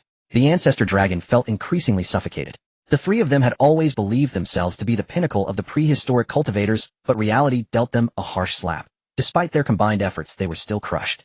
If they hadn't resorted to their ultimate techniques, they wouldn't even qualify to face Luo Huahiden. The longer the battle dragged on, the more dangerous their situation became. The treasures in their hands were all top-tier innate spirit treasures, but the God-slaying spear in Luo Hua's possession was an innate supreme treasure, not only powerful, but also capable of soul attacks, making it nearly impossible to defend against. As the battle progressed, the Ancestor Dragon and his companions could only manage to defend themselves. If this continued, there would be no escape, but death. Just as the three were fully focused on defense, Luo Hua suddenly unleashed an overwhelming attack by channeling all his blood energy, directly breaking through their defenses and severely wounding them all. Luo Hua, holding the God-slaying spear, coldly looked at them. The farce should come to an end. I will send you on your way. Before his words fell, a terrifying attack erupted from the spear, hurtling towards the three. The pupils of the Ancestor Dragon's trio shrank suddenly, unable to evade. The air twisted abruptly. Just as the attack was about to land, an ancient voice echoed out. Luo Hua, stop. In the twisted space, a chaotic light of yin and yang erupted, forcefully blocking Luo Hua's lethal strike. Before the light had fully dissipated, four figures had already landed on the battlefield. The one at the forefront emanated an indescribable aura. It was none other than Laozi's master, Hongjun. Behind Hongjun followed three figures, each radiating an aura no less formidable than that of the three clan leaders who had used secret techniques, all at the peak of quasi-saint level. Hongjun, you finally decided to show your face. Luo Hua smirked, his eyes filled with mockery. I thought you intended to hide for eternity. So did Yin Yang 5 elements and Qinkuan give you the confidence? Luo Hua, don't get too arrogant. Do you really think you are invincible in the prehistoric era? The ancestor of 5 elements exploded with rage, unable to believe that Luo Hua dared to look down on him like this. Huh, a useless dog like you dares to challenge me. Luo Hua didn't even raise an eyebrow, just a dog raised by Hongjun. As soon as these words were spoken, not only did the face of the 5 elements ancestor turn ashen, but Yin Yang and Qinkuan were also filled with suppressed rage. Luo Hua had stirred up a lot of resentment. Although he verbally belittled the 3 ancestors, he had long been prepared. With Hongjun present, he did not dare to be careless. Luo Hua was very aware that Hongjun's cultivation was not much inferior to his own, and he had 3 helpers. If he truly underestimated them as he claimed, he would inevitably fall today. Seeing that he had provoked the anger of the 5 elements ancestor, Luo Hua took the initiative to strike first. The might of the god-slaying spear was even more ferocious than before, directly aiming at the 5 elements ancestor. Go! At Hongjun's command, he unfolded the Pangu banner with the Taiji diagram above his head, charging forward. The 3 ancestors of Yin Yang 5 elements and Qinkuan did not hesitate, each summoning their ultimate defensive treasures, and rushed into the killing immortal array, the trapping immortal array, and the absolute immortal array alongside Hongjun. The 5 most powerful beings in the prehistoric realm clashed together. Previously, the 3 clan leaders had already inflicted some injuries on Luo Hua, consuming considerable energy. Moreover, the strength and numbers on Hongjun's side surpassed those of the Ancestor Dragon's trio. Not long into the fight, Hongjun and his companions had already gained the upper hand against Luo Hua. Luo Hua's lips curled, and he sneered, hey, you might be celebrating too soon. My methods are beyond your imagination. Having battled with Hongjun and his group for so long, he was well aware that conventional tactics could not defeat. He initially wanted to delay further, but the current situation did not allow him to wait any longer. Even if his preparations were inadequate, he had no choice but to reveal his ultimate card. With his mind made up, Luo Hua clashed with Hongjun and the others, using the impact of the collision to escape from the Seeing him retreat, the Five Elements ancestor immediately mocked, "What's wrong, Luo? Who can't hold on any longer? Weren't you quite arrogant just now?" Luo Hu was not angry, casting him a cold glance. "Don't rush, you'll have your chance to cry later." He turned to Hongjuan. "Hongjuan, I indeed underestimated you. But if you think this little bit of ability can take me down, then you are thinking too simply." Before his words finished, Luo Hu gave no time for a reaction, and his fingers swiftly formed a seal. In that moment, 4 long swords emerged simultaneously from the 4 cardinal directions, their blades exuding a chilling aura of slaughter. Following that, a massive formation slowly rose from beneath the battlefield, merging with the 4 swords to create a terrifying grand array that enveloped the entire battlefield. Luo Hu flew into the center of the array and formed another seal. The array suddenly activated like a ferocious beast awakening, unleashing a violent suction force. All the residual blood energy of fallen beings on the battlefield was drawn into the array and devoured frantically. The power of the formation surged as it consumed more blood energy. Hongjun's usually calm face finally changed color. "This is the Slaying Immortals Sword Array. Luo Hu, you dare to forcibly nourish the formation with the blood energy of living beings." As a former Chaos Demon God, Hongjun certainly recognized this deadly array. Logically, as long as 4 equally powerful cultivators teamed up, breaking the Slaying Immortals Sword Array should not be difficult. So when he saw Luo Hu summon this array, he hadn't taken it too seriously. However, he never expected that Luo Hu would dare to forcibly enhance the power of the array by sacrificing endless blood energy. After this round of devouring, the power of the Slaying Immortals Sword Array was at least 10 times stronger than when it first formed. Not only the Yin Yang and 5 Elements ancestors, but even Hongjun himself felt a tangible threat. Luo Hu stood in the array looking down at everyone. "Hongjuan, the Slaying Immortals Sword Array is not even my final trump card. If you can break it, then come find me for a battle." Hongjun took a deep breath, turned around, and cupped his hands towards the several ancestors beside him. "Fellow Taoists, given the current situation and this Slaying Immortals Sword Array, we will have to rely on everyone to take action." As soon as Hongjun's words fell, the Yin Yang 5 Elements and Xinkuan Taoists understood that there was no choice left in this battle. The arrow was already on the bowstring, there was no retreat. Even if they could escape now, with Luo Hu's temperament, he would definitely not let them off in the future. To survive, the 3 had made up their minds to fight with all their might. "Alright, fellow Taoists, then let's each guard 1 array." After saying this, Hongjun flashed and directly dove into the most dangerous Slaying Immortals array. The remaining Yin Yang ancestor, 5 Elements ancestor, and Xinkuan ancestor exchanged glances, nodded, each pulling out their ultimate defensive treasures, and charged into the Killing Immortal Array, Trapping Immortal Array, and Absolute Immortal Array. As soon as they stepped into the array, a dense killing intent rushed towards them, suffocating them. "Hongjuan, 5 Elements, Yin Yang Xinkuan, today is your day of death." Luo Hu stood at the heart of the array, coldly uttering these words, and then abruptly activated the Grand Array. Once the formation started, boundless blood energy surged over like a tidal wave. Luo Hu poured all his power into it, and with the boost from this blood energy, the power of the array instantly skyrocketed several levels. Laozi stood at a distance, watching as Hongjun and the others all entered the Slaying Immortals Sword Array, realizing that the final battle between the Tao and the demon had begun. He could see that his current cultivation still allowed him to observe the entire Grand Array, but just the continuously churning killing intent and the occasional explosive fluctuations of energy were enough to imply how brutal the battle inside was. Time passed in a blur, and Hongjun and the others had endured in the Slaying Immortals Sword Array for several months. The battle had reached a critical point, and both sides were bloodthirsty. Laozi could clearly feel that the aura within the array had completely gone berserk. Inside the Slaying Immortals array, only Hongjuan, relying on his innate supreme treasure for protection, could barely maintain his position. Meanwhile, the situations of Yin Yang 5 Elements and Xinkuan were nearly unsustainable, on the brink of collapse at any moment. Especially the 5 Elements ancestor.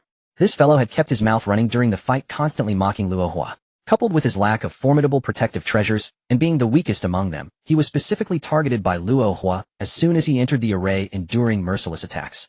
Luo Hua saw that the 5 Elements ancestors' defenses were about to collapse, and suddenly exerted force, causing the power of the array to surge again. He then controlled the array's power and ruthlessly struck towards the 5 Elements ancestor. The 5 Elements ancestor saw the sword energies coming at him like they were free, and he understood very well. Today he was likely to perish in this array. A momentary flicker of despair flashed in his eyes, quickly replaced by determination. "Luo Hua, you bastard. Even if I die, I will drag you down with me." As soon as he finished speaking, a terrifying aura of destruction erupted violently from his body. This old fellow was actually going to. Luo Hua, who had been smirking, suddenly changed his expression. He hurriedly formed a seal, and countless sword energies shot out from the array, racing towards the 5 Elements ancestor, trying to stop him. Huh. Too late. The 5 Elements ancestor laughed, 3 times his body exploding into fragments. A terrifying force surged like a tide, sweeping over the entire array. "Luo Hua, let's go together." On another side, the Yin Yang ancestor and the Xinkuan ancestor saw that destructive aura rushing towards them, and without a word they also exploded. The Slaying Immortals sword array was already shaking due to the 5 Elements Ancestors explosion, and now, with 2 more explosions, the entire array began to sway on the verge of collapse. Huffed, Luohua spat out a mouthful of blood. 5 elements. Inyong, Jinkuan, you 3 dared to ruin my good plans. The backlash from the formation struck him, causing his aura to become chaotic.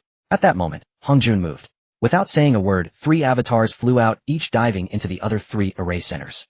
As for Hongjun himself, he headed straight for the Slaying Immortals sword. The 4 figures acted almost simultaneously, each grabbing hold of the 4 swords, slaying, killing, trapping, and absolute. The Slaying Immortals sword array was broken. The 4 swords along with the formation fell entirely into Hongjun's hands. Hongjun retracted the sword array and turned to look at Luohua. Luoho, you have lost. Luohao's eyes were filled with rage and resentment, followed by a hint of madness in his smile. Now Hongjun, you are celebrating too early. What if you take my sword array? To declare the outcome now is a bit premature.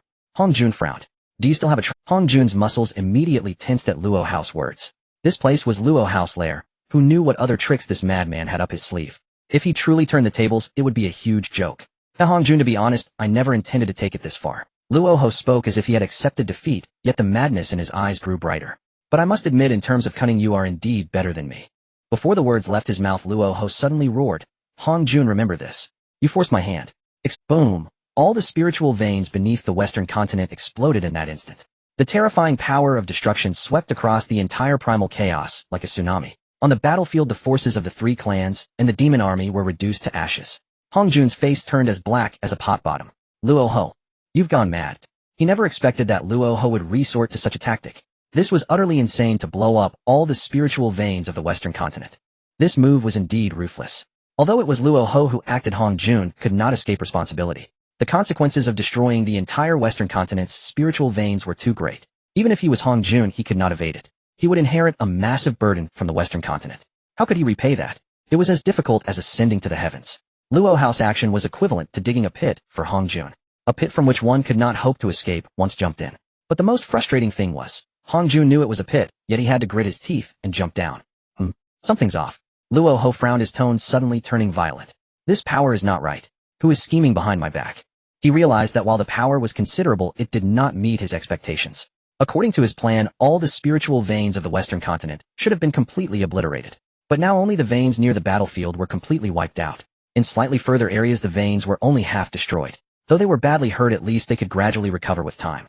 This was completely different from what he had envisioned. He had originally intended to annihilate all the spiritual veins of the western continent. This way Hongjun would bear a tremendous burden, thoroughly deceiving that old fool. He had planned to use the blood and vitality of countless cultivators to ignite the spiritual veins as his final trump card. Although he had consumed some vitality to enhance the power of the Juxian sword array earlier, the remaining vitality was still considerable. Though he could not destroy all the veins, he should be able to obliterate about 90%. But now the power was far below his expectations. Even more bizarre was that the destructive power around him hadn't weakened at all. Instead, it had hurt him greatly as well. Luohao's expression was dark enough to drip with water. He could almost confirm someone was scheming against him. So the trump card Luoho intended to use against Hongjun ended up harming himself instead. This reduced the threat to Hongjun by a large margin. Luohao's face turned green with anger. Luoho, even the heavens do not wish to be on your side. Seeing Luohao's frantic appearance, Hongjun immediately understood what was happening, and a hint of relief appeared on his face. Although the spiritual veins of the western continent had collapsed due to Luohao's scheme, most of it remained intact. Fortunately, the foundation was not severed. In other words, as long as there was enough time, these injured veins could slowly recover. Compared to the complete destruction of the western spiritual veins, this outcome was already much better. Although Hongjun still owed the western continent a massive burden, it was far better than the worst-case scenario. Luoho, do you have anything else to say? Hongjun held the Pangu banner in his hand, his voice as cold as ice. After Luoho had trapped himself once, Hongjun had no intention of giving him another chance to breathe. Damn it. Hongjun, you forced me. Luoho gritted his teeth and glared at Hongjun, suddenly forming a seal with both hands. 10,000 demons returned to origin. In the next second, a terrifying shadow emerged behind Luoho, exuding boundless demonic energy and a sense of destruction, its pull reaching an extreme. Not just the battlefield of the 3 clans, but the entire western continent was sucked in. No, it was the entire primal chaos. All the calamity energy, karma, and the death energy of fallen cultivators surged wildly toward that phantom. Once that phantom consumed the destructive power in the primal chaos world, it condensed into a treasure resembling a grinding disc, radiating an intense aura of destruction. As soon as this grinding disc appeared in the primal chaos, it descended directly upon Luoho's head. Then, as if to thank Luo Ho for summoning it, the treasure shot out a beam of black destructive light. That light entered Luo Hao's nascent soul, starting to frantically heal his injuries.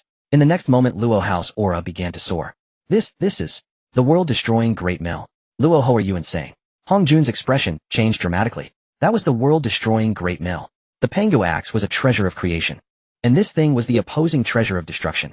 It was the most ruthless killing move used by the Chaos Dao to eliminate worlds that could not withstand the pressure. Hong Jun was terrified because of it. Only when one side of heaven and earth was completely annihilated in the boundless calamity would the world-destroying Great Mill appear to wipe everything clean and return it to chaos.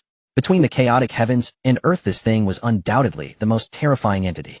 Even a chaotic treasure would appear somewhat inferior in comparison.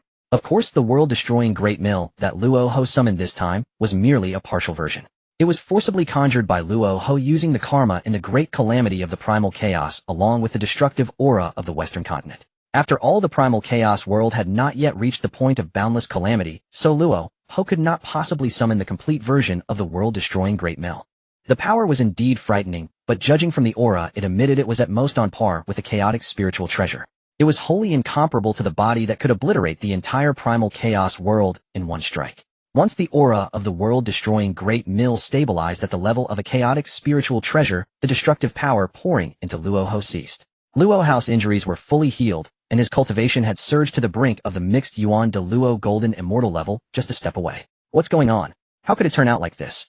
Hong Jun's face was as black as the bottom of a pot, his voice full. Now he was being pressured heavily by the world-destroying Great Mill, and Luo Ho's strength had even surpassed his thanks to this thing. This situation was utterly crushing for Hong Jun. Old Hong Jun. Today I will definitely kill you. After stabilizing his aura, a murderous intent surged in Luo Ho's eyes as he coldly smiled at Hong Jun.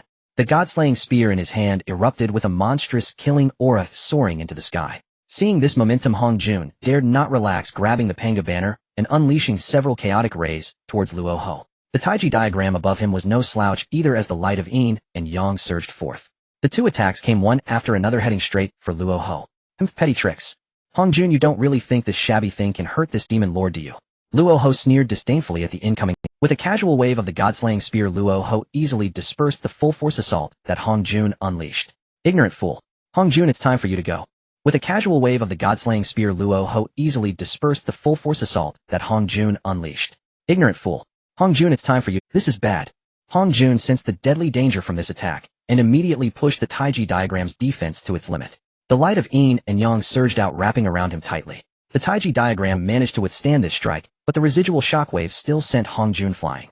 The moment he was flung away, he spat out a mouthful of blood, clearly injured. The scene shifted to Laozi's side. Damn, how did Luo Ho suddenly become this fierce? Could it be that I saved half of the Western continent's spiritual veins, causing some sort of butterfly effect? Laozi stared blankly as he watched Luo Ho explode with power, sending Hong Jun flying.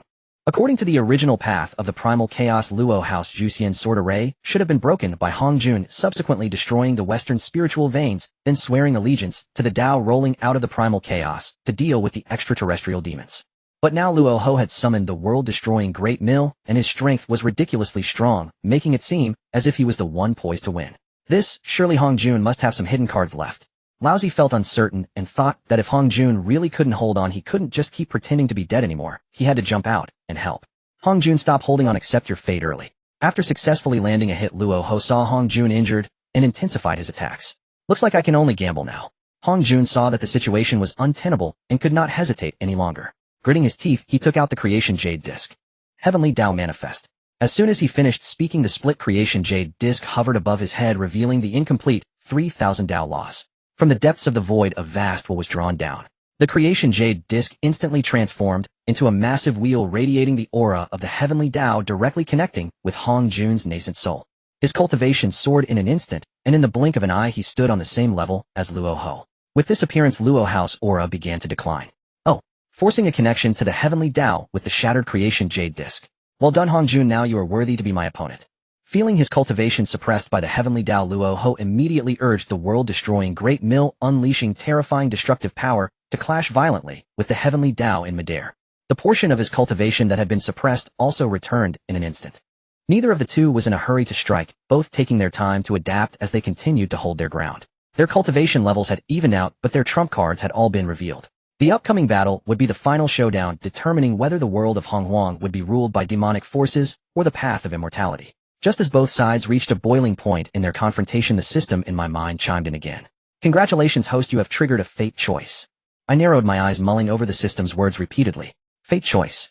Explain to me clearly how this works. The system's cold voice echoed. Host, a fate choice means that the decision you make next will directly influence the future direction of this world. In such situations, the system will automatically trigger the choice mechanism. Rewards for the choice will be granted as you make your decision, helping you accomplish your goals more smoothly. But remember, if you choose, you must see it through, otherwise the system will randomly reclaim something from you as punishment. I nodded after hearing this. Alright, now I understand.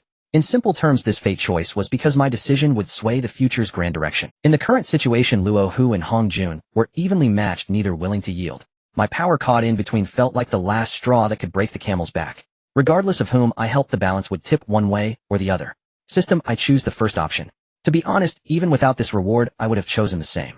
It wasn't that I had a natural aversion to Luo Hu, but rather that Hong Jun, my former master, though not overly devoted, had nonetheless taught me all that was necessary.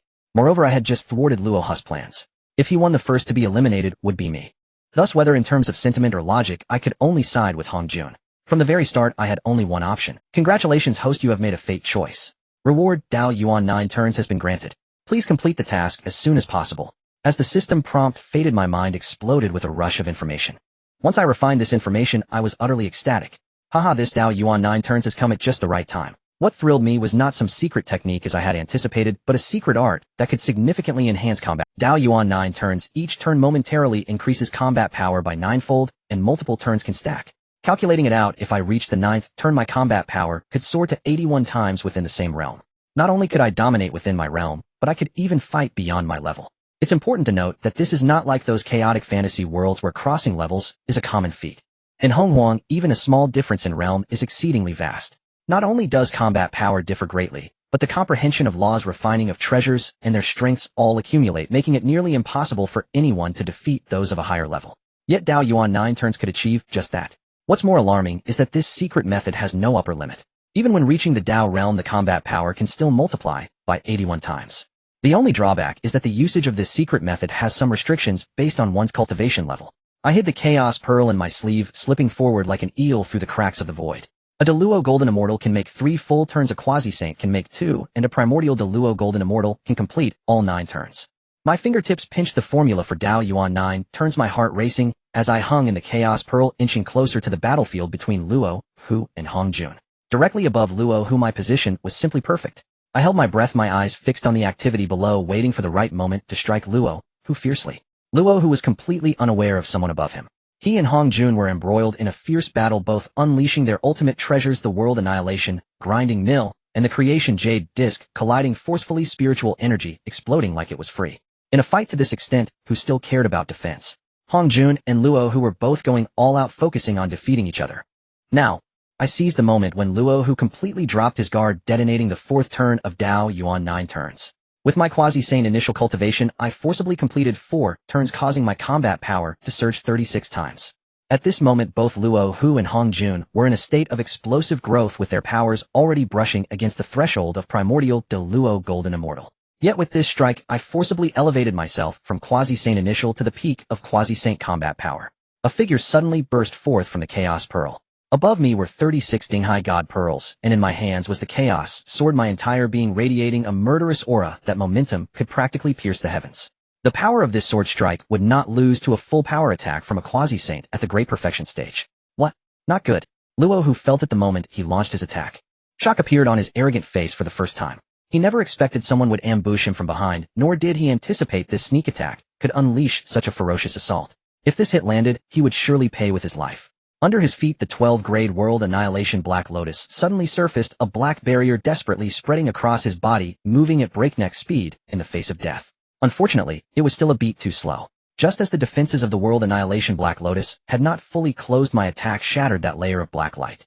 The Dinghai God Pearl smashed into the 12-grade World Annihilation Black Lotus like a cannonball, sending Luo Hu's God-slaying spear flying as well. Ultimately, it crashed solidly into Luo Hu. Puffed. Luo Hu was sent flying, blood spouting from his mouth like a fountain. Good opportunity. Hong Jun's eyes lit up, pouring all his mana into the Pangu banner, wildly unleashing chaos light towards Luo Hu's direction. Puffed. Damn you, Hong Jun, and that beast. You both must die. Luo, who desperately activated the world annihilation, grinding mill, barely managing to block most of the chaos light. However, the remaining few strikes still left him severely injured. I casually collected the 12-grade World Annihilation Black Lotus and the God-slaying spear that had just been sent flying into the Chaos Pearl, preventing Luo, who from recalling them. I have met my master. I finished gathering the treasures and approached Hong Jun, bowing respectfully. Upon seeing me, Hong Jun's face immediately broke into a smile. Good, good, good. Disciple, please rise. My arrival was perfectly timed. He had been battling Luo, who for quite some time, and the two were evenly matched with a 50-50 chance of victory. My intervention was a decisive strike, directly sealing his victory. Disciple, step back, let me handle the rest. Hong Jun said with a grin. Yes, master. I didn't say much and turned to retreat behind Hong Jun. My part, in case Luo, who suddenly went mad and attacked me, that would be troublesome. The rest could be left to Hong Jun to clean up. Just as Luo, who attempted to summon back his treasures, he discovered that the 12-grade World Annihilation Black Lotus and the God-slaying spear had all been collected into the Chaos Pearl, severing their connection. Luo, who you have already lost. In this battle it is I who has won. Hong Jun looked at the disheveled Luo, who is, damn, the heavenly Tao is unjust. The heavenly Tao is unjust. I refuse to accept this. Luo, who was nearly driven mad. Clearly he had almost secured victory several times, yet unexpected events kept arising, helping Hong Jun turn the tide. Luo, who, accept your fate. This is your end. Hong Jun was too lazy to waste words with Luo, who. Perhaps a bit annoyed by Luo Hu's endless tricks, he directly raised the Pangu banner, the chaos light, surging violently, striking fiercely at Luo, who. Old Hong Jun. Even so, I will not let you have it easy. The great Tao above. I demon Lord Luo, who today establish a sect called. From this day forth the Tao and the demonic forces shall not coexist. When the Tao is strong, the demons shall vanish. When the demons are strong, the Tao shall perish. Let the world annihilation grinding mill devour the fortune of the Xianmen. Establish. As Luo Hu's words fell, the heavens trembled violently.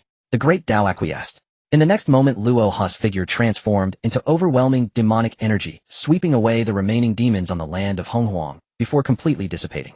Sigh, I have still underestimated Luo Hu. Hong Jun watched Luo Hu turn into demonic energy and vanish, his expression darkening again. Luo Hu's maneuver made him an eternal enemy of the Xuanmen, like a maggot stuck to a bone. As long as the Xianmen does not perish or Luo, who does not die, he will never be completely eradicated. In all things, nothing is truly eternal. Even Hong Jun's Xianmen is the same. According to the oath Luo Hu established, when the Xianmen declines in the future, he will still have to face Luo Hu in an earth-shattering duel. That battle will ultimately determine the final outcome of the Xianmen and the demonic sect. However, it wasn't long before Hong Jun's expression returned to normal. After all, even though he hadn't completely eradicated Luo Hu, he inadvertently made him a sworn enemy. And because of this battle between the Tao and the demons, the spiritual veins of the Western continent were utterly devastated, incurring a tremendous karmic debt. Yet from the current situation, it was clear that in this battle he had ultimately won. Truly worthy of being the demon Lord Luo Hu. Even at this stage, he can still find a way to survive and has amassed enough resources for a comeback. In the future, he will have to face Hong Jun's Xianmen in a truly legendary battle. Though I am a sworn enemy of Luo Hu, I couldn't help but admire his scheming and layout in my heart. Having clearly reached a dead end, he still managed to survive and pave the way for his future return to Honghuang. Truly worthy of being Luo Hu. Undoubtedly, he is the opponent that Hong Jun can never shake off. Demon Lord Luo Hu, let's meet again in the next battle of Tao and demons. By then I will surely defeat you, heathen. After watching the battle between Luo Hu and Hong Jun, I silently vowed in my heart. Disciple, you just helped me immensely. I have no reward for you right now. Hong Jun seemed to suddenly recall something and specially reminded, rest assured, master, I will remember it well. After hearing Laozi's words, Hong Jun nodded, and his figure disappeared. At this moment, the wounded Zulong Yuanfeng and Shikolin also flew to Lingtian's side from the camp of the three clans. The three of them had been desperately resisting the destructive power unleashed by Lu's detonation of the Western spiritual vein, while also bracing against the aftermath of the battle between Lu and Hong Jun. However, they were already severely injured due to Lu's influence, and in a hurry they could not protect all the members of the three clans. Laozi glanced over to the three clans. Now the remaining members could not even gather 1 billion. Before the battle began, the combined forces of the three clans were so numerous that they were countless, with at least 1 billion. But now it seemed that they could not even gather a fraction of that. Among the surviving members of the three clans who was not injured, worse still, the destructive power that erupted when the spiritual vein collapsed had directly destroyed their foundation. Even if their injuries could heal in the future, they could forget about making any further breakthroughs. Just maintaining their current realm would already be a blessing. The consequences of the destruction of the spiritual vein were too severe, most likely many would not even survive. After this battle, even if the innate three clans managed to endure through the immeasurable tribulation without a great opportunity and merits, they could forget about turning the tide. At this moment, despair and desolation were etched on the faces of the three clans' people. They understood clearly that they had suffered a great loss, their vitality had been wounded to the core. Lewis' defeat also signified the complete end of the Longhan tribulation.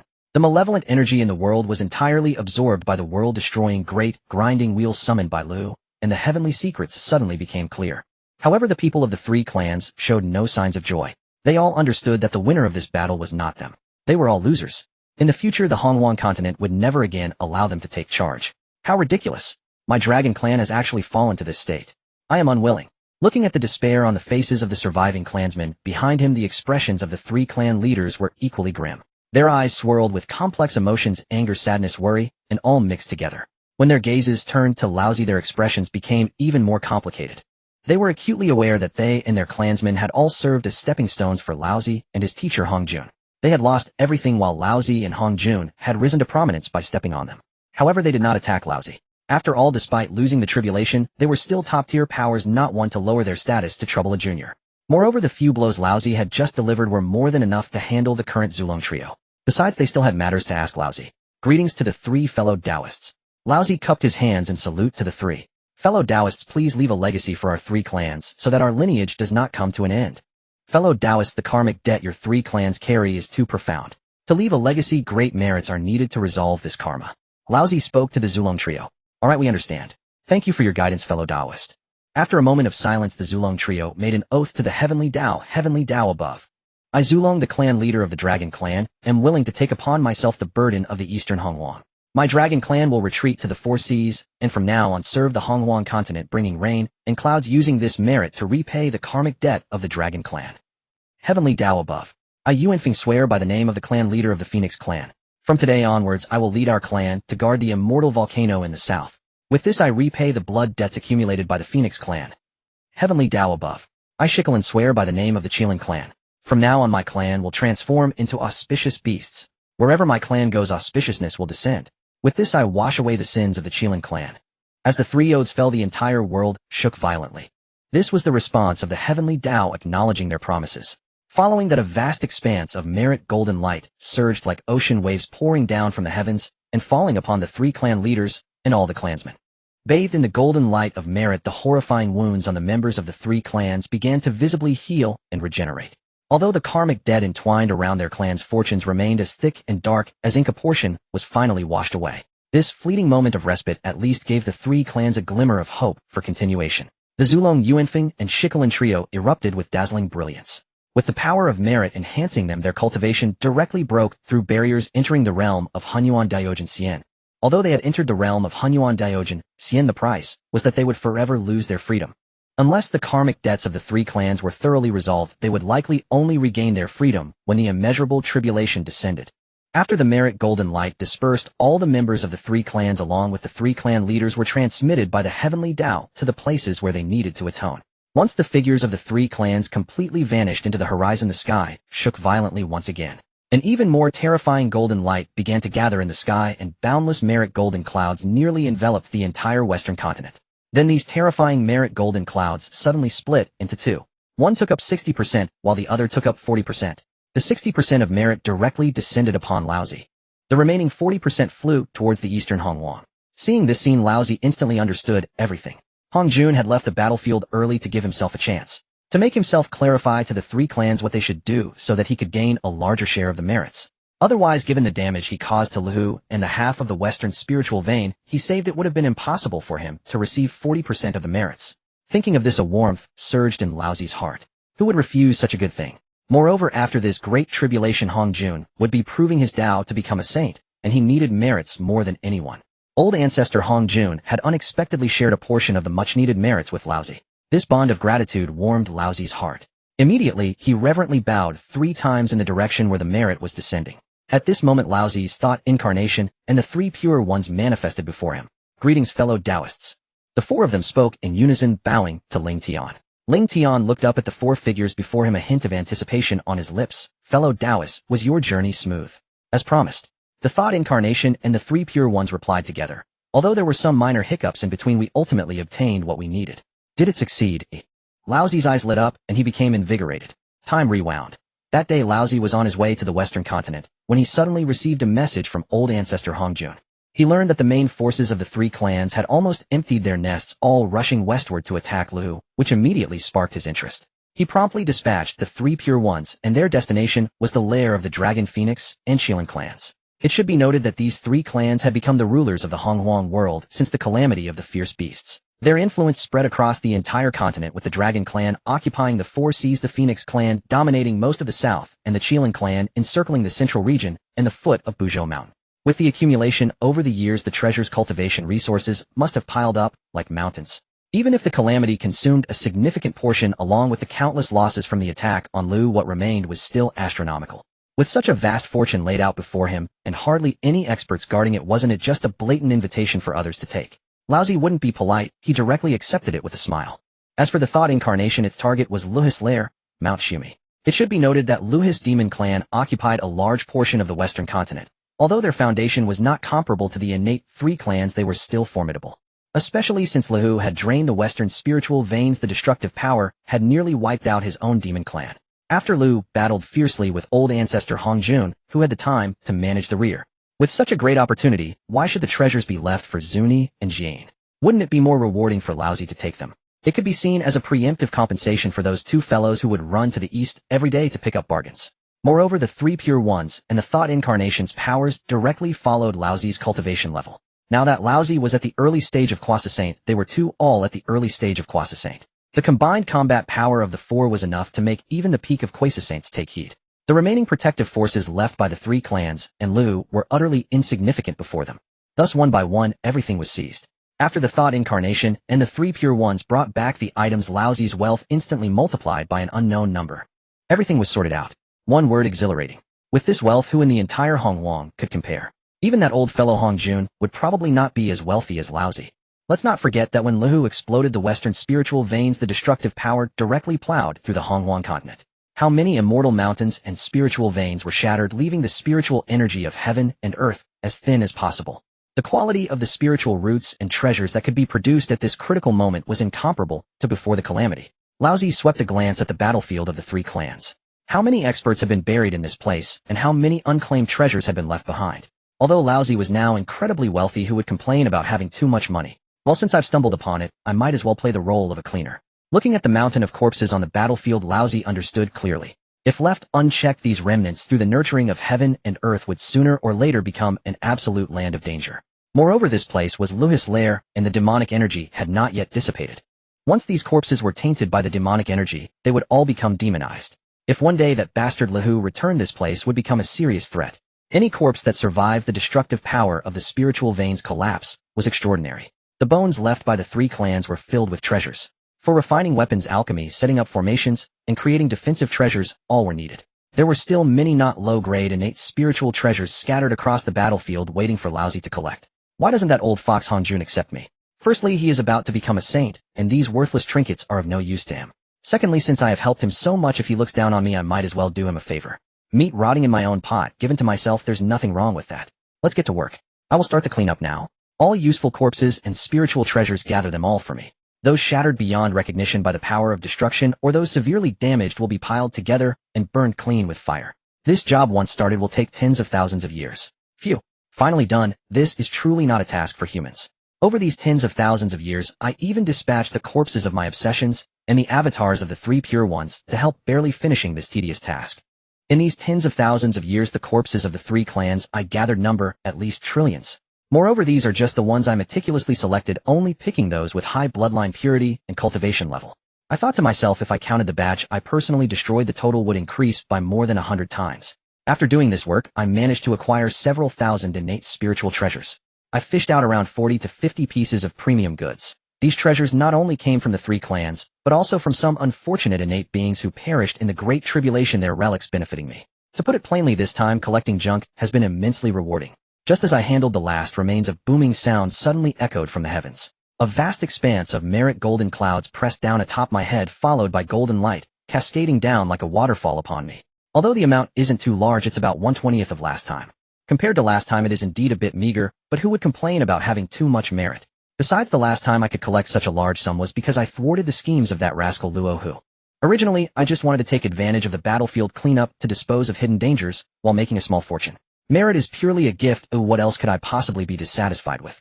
I laid out all the merit I had accumulated from the 2 occasions, not rushing to absorb it, but instead directly forming a merit golden will behind my mind. You must know that this thing isn't something just anyone can create. Only the Lord of immense merit could achieve this. Moreover, creating a merit golden will has plenty of benefits. It not only enhances enlightenment, but also purifies the primordial spirit, keeping my mind clear and fresh. Curses and calamities can't even come close. If anyone dares to act against me, they have to weigh whether it's worth it. Why? Those who commit such great merit will face karmic backlash, being despised by the heavenly Tao until death. Moreover, the hardness of this merit golden wheel is probably not much inferior to that of the top-tier innate spiritual treasures. Using it as a protective treasure is completely justifiable. After perfecting the merit golden wheel, I directly absorbed it into my primordial spirit. Why? It would be too ostentatious to wander the wilderness with a golden wheel on my head. Furthermore, after integrating it into my primordial spirit, I can also purify my primordial spirit with merit during cultivation. Allowing my primordial spirit to gradually soak up the essence of merit is incredibly beneficial for my practice. Thank you, my fellow Taoists, for your assistance on this journey. I cupped my hands towards the corpse of obsession and the avatars of the 3 pure ones. The corpse of obsession replied, "No need for formality, it's our duty to share the burden for our fellow Taoist. Since the matter is settled, we shall return to our cultivation now." After saying this, the corpse of obsession transformed into a beam of light and swiftly drilled back into my primordial spirit. Tens of thousands of years passed in the blink of an eye, and a white light streaked across the sky, landing directly on the peak of Kunlun Mountain. That figure was none other than me. After a long journey, I finally saw the familiar outline of the immortal mountain, and an overwhelming sense of grounding surged within me. The Kunlun Mountain before me was no different from when I left. Its majestic peaks towered high, enveloped in mist, and even the familiar fluctuation of spiritual energy in the air remained unchanged. A smile unconsciously crept onto my lips. I'm home. I followed the path in my memory, and soon arrived at the place where I took form back then, the Taoist temple of the 3 pure ones. Before I could get close, 2 voices rang out simultaneously. "May I ask which fellow Taoist has graced our 3 pure ones temple?" Immediately afterward, 2 great Luo golden immortal auras locked onto my direction and quickly approached. Upon hearing this voice, I couldn't help but laugh. Who else could it be but Yuan Shi and Tong Tian? After years apart, both of my younger brothers had actually cultivated to the level of great Luo golden immortals. It seems they have successfully taken form. As for why they didn't recognize me, I pondered for a moment. It was probably because I had just emerged from that calamity, and the remaining calamity aura on me obscured my original aura. Moreover, my primordial spirit cultivation had already reached the peak of Kwasa Saint, far surpassing my strength before leaving Kunlun, so it's understandable that Yuan Shi and Tong Tian couldn't recognize me at first. Soon 2 streaks of light flew from afar, landing before me and transforming into 2 youthful figures. The 2 looked at me momentarily stunned before their faces erupted with joy. "Eldest brother, is it really you?" Yuan Shi and Tong Tian almost shouted in unison. Perhaps due to my changes back then, after the 3 pure ones took form, they were supposed to appear as an old man, a middle-aged man, and a youth representing the past, present, and future. But now, starting from me, all 3 of us had young and handsome faces. My aura was as heavy as a mountain, while Tong Tian radiated an uncontainable sharpness. "Oh, what's this? Even my own big brother can't recognize me." I smiled and teased my 2 younger brothers. Yuan Shi's eyes lit up, his voice rising by 3 degrees. "Eldest brother, it's really you back. That's wonderful." Tong Tian nodded in agreement. I said, "This aura is extraordinarily strong yet familiar." So it was eldest brother who returned. "Eldest brother, this is not the place for conversation. Let's return to the 3 pure ones hall first." Yuan Shi gestured for me to follow. "All right, I will listen to second brother. Let's talk in the hall."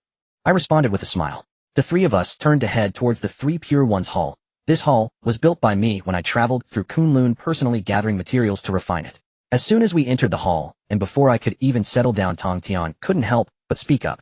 "Eldest brother, quickly tell me, and second brother, what you've encountered in the wilderness over the years." Yuan Shi also turned his head, his eyes filled with curiosity. They had taken form later than me and had never ventured. Recently, a horrifying aura of destruction rushed towards Kunlun Mountain. If it weren't for the innate great formation holding it back, they would probably have been scared silly on the spot. That power was too overwhelming. Just sensing a bit of the residual wave made them feel like ants. So they decided to stay in the 3 pure ones hall and did not dare to leave the mountain. At this moment, they not only wanted to know what was happening outside in the wilderness, but were also worried whether I had been harmed by that power of destruction. I didn't rush to speak, first taking out the spiritual roots and spiritual fruits I had gathered. All good things obtained from the 3 clans, and Luo, who pushing them towards Yuan Shi and Tong Tian.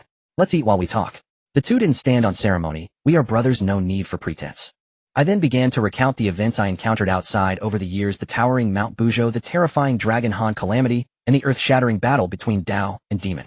After listening, Yuan Shi's eyes widened. I never expected the innate 3 clans to be this powerful and the calamity to be this terrifying. I also didn't expect such beings as Hongjun and Luo who to exist in the wilderness. I really underestimated the world before. Tong Tian then asked, "Eldest brother, what's the story behind your apprenticeship with Hongjun? Didn't we have the Pangu legacy to cultivate?" I looked at Tong Tian and said calmly, "Third brother, although the 3 of us have the inheritance left by the great god Pangu, it doesn't necessarily mean it truly suits us. Our father is the chaos demon god. We can't follow his path for our entire lives. Sooner or later, we must carve out our own way. At present, teacher Hongjun is considered the pinnacle figure in the wilderness. If I step out of seclusion this time, I might just break into the realm of Hunyuan Great Luo Golden Immortal. Before we fully mature, what's embarrassing about taking a teacher? Learning more from others is immensely beneficial for our cultivation." After hearing this, Tong Tian seemed to have understood something, nodding. "Got it, eldest brother, I understand." I then turned to Yuan Shi and Tong Tian, continuing, "Second brother, third brother, next, I plan to enter seclusion for a while to consolidate everything from this period. Before entering seclusion, let's discuss the Tao amongst us 3 brothers, sorting out our respective paths."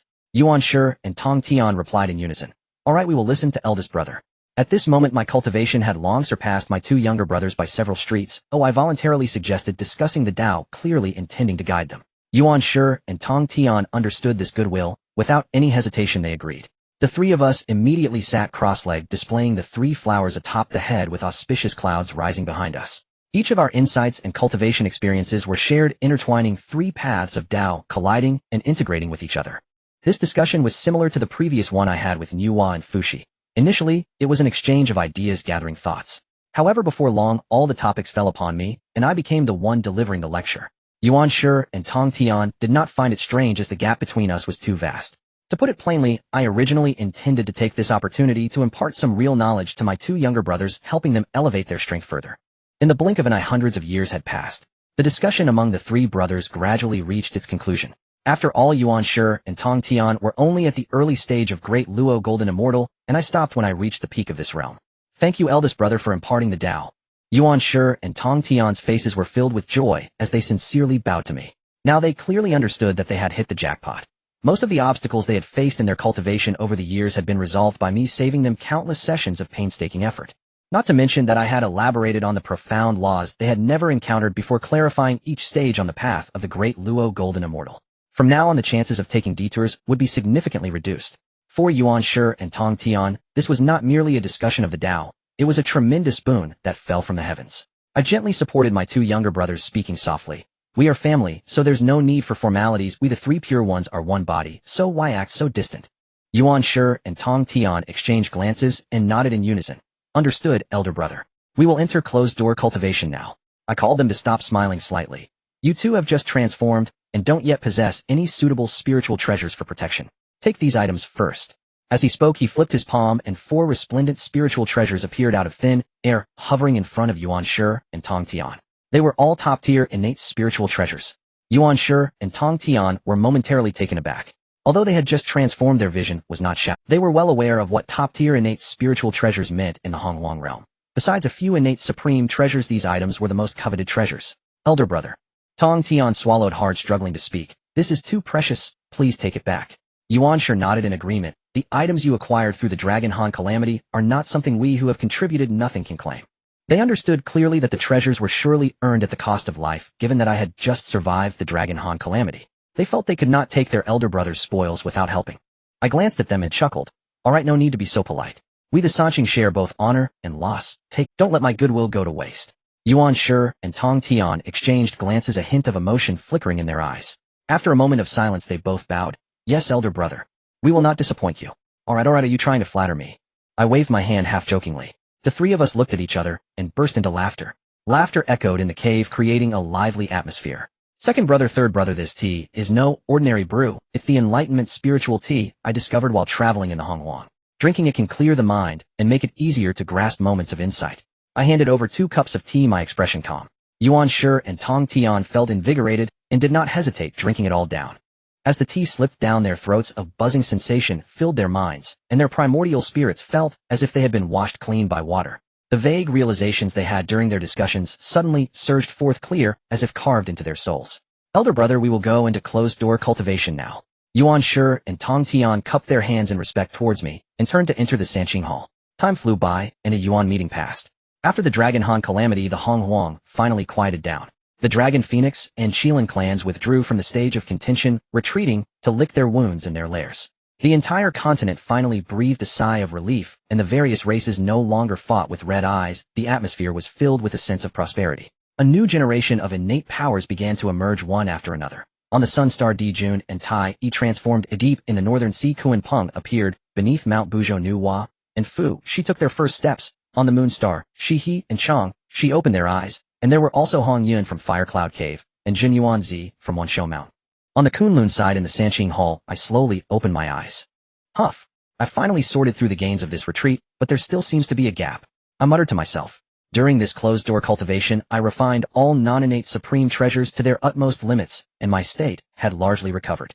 When I first returned to Kunlun, I was engulfed in the destructive aura of slaughter and calamity, resembling a reincarnated god of death. After years of being repeatedly cleansed by the breath of merit and further refining the god-slaying spear and the 12th grade annihilation Black Lotus, that calamity aura had finally been washed away completely. Now I exuded an ethereal and transcendent aura.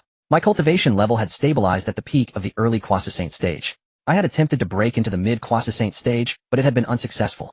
The problem lay in my cultivation methods. They were too domineering, combined with my strength far exceeding that of other cultivators at the same level. The energy needed for a breakthrough was more than 100-fold compared to others.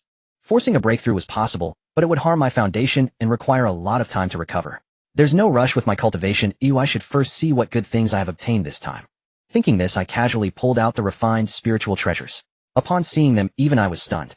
While the 8 treasures merit pool and the heavenly demon flag have actually come into my possession, this time I truly struck it rich. The 8 treasures merit pool is no small matter. It is a treasure used by countless arhats and Buddhas in the West after the establishment of Buddhism, significant to the Western Buddhist sect, and is usually handled with great caution. But now this item had fallen into the hands of Luo Hu. Luo Hu walks the demonic path. This pool of water is of no use to him, so he naturally does not think much of it. He simply tossed it into the treasure vault, letting it gather dust year after year. The pool water, which has been accumulating since the beginning of time, now amounts to a staggering quantity of several 100 million cubic feet. This pool water is extraordinary. Not only can it wash away karma, but it also strengthens the physical body and elevates one's foundation, something that body cultivators dream of. Moreover, as it is an innate object, it can be used as a cultivation resource, and even a small amount can serve as a bargaining chip for trading. But would this affect the establishment of Buddhism and disrupt the grand scheme of the heavenly Tao? Thinking too much. Did Ji Yi and Zhuan Ti not establish Buddhism without the 8 treasures merit pool? How could that be? At most it would just make things a little harder for those two.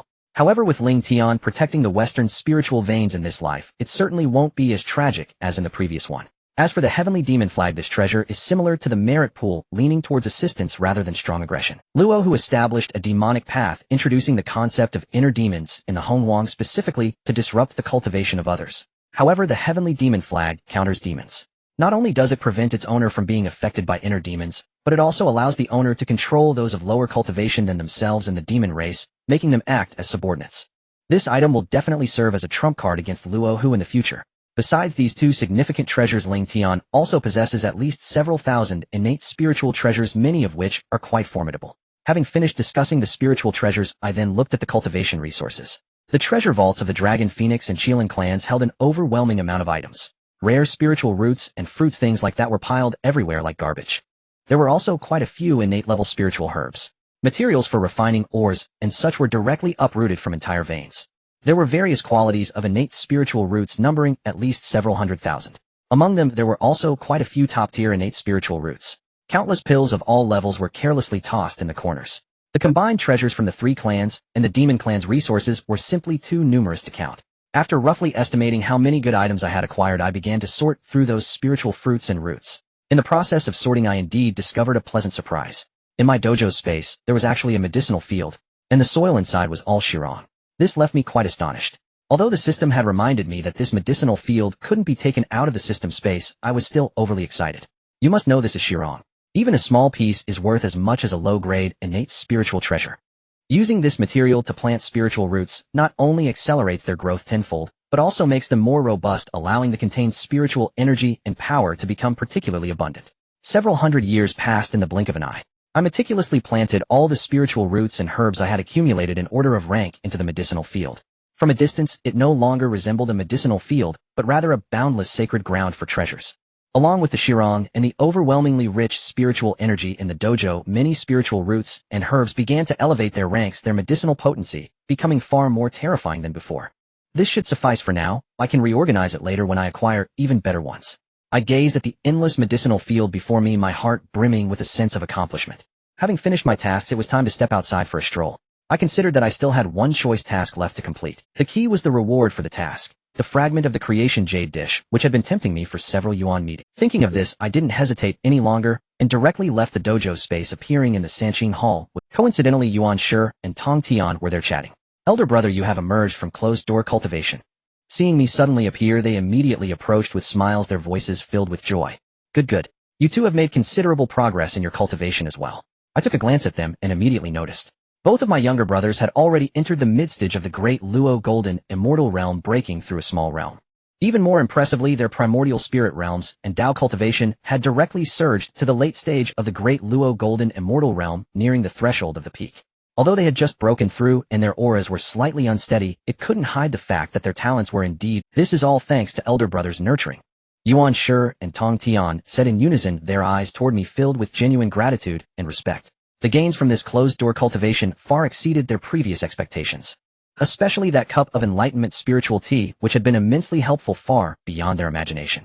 During their closed-door cultivation, it felt as if someone had been narrating Dao principles in their ears, with insights bubbling up like spring water, saving them several yuan meetings of arduous cultivation.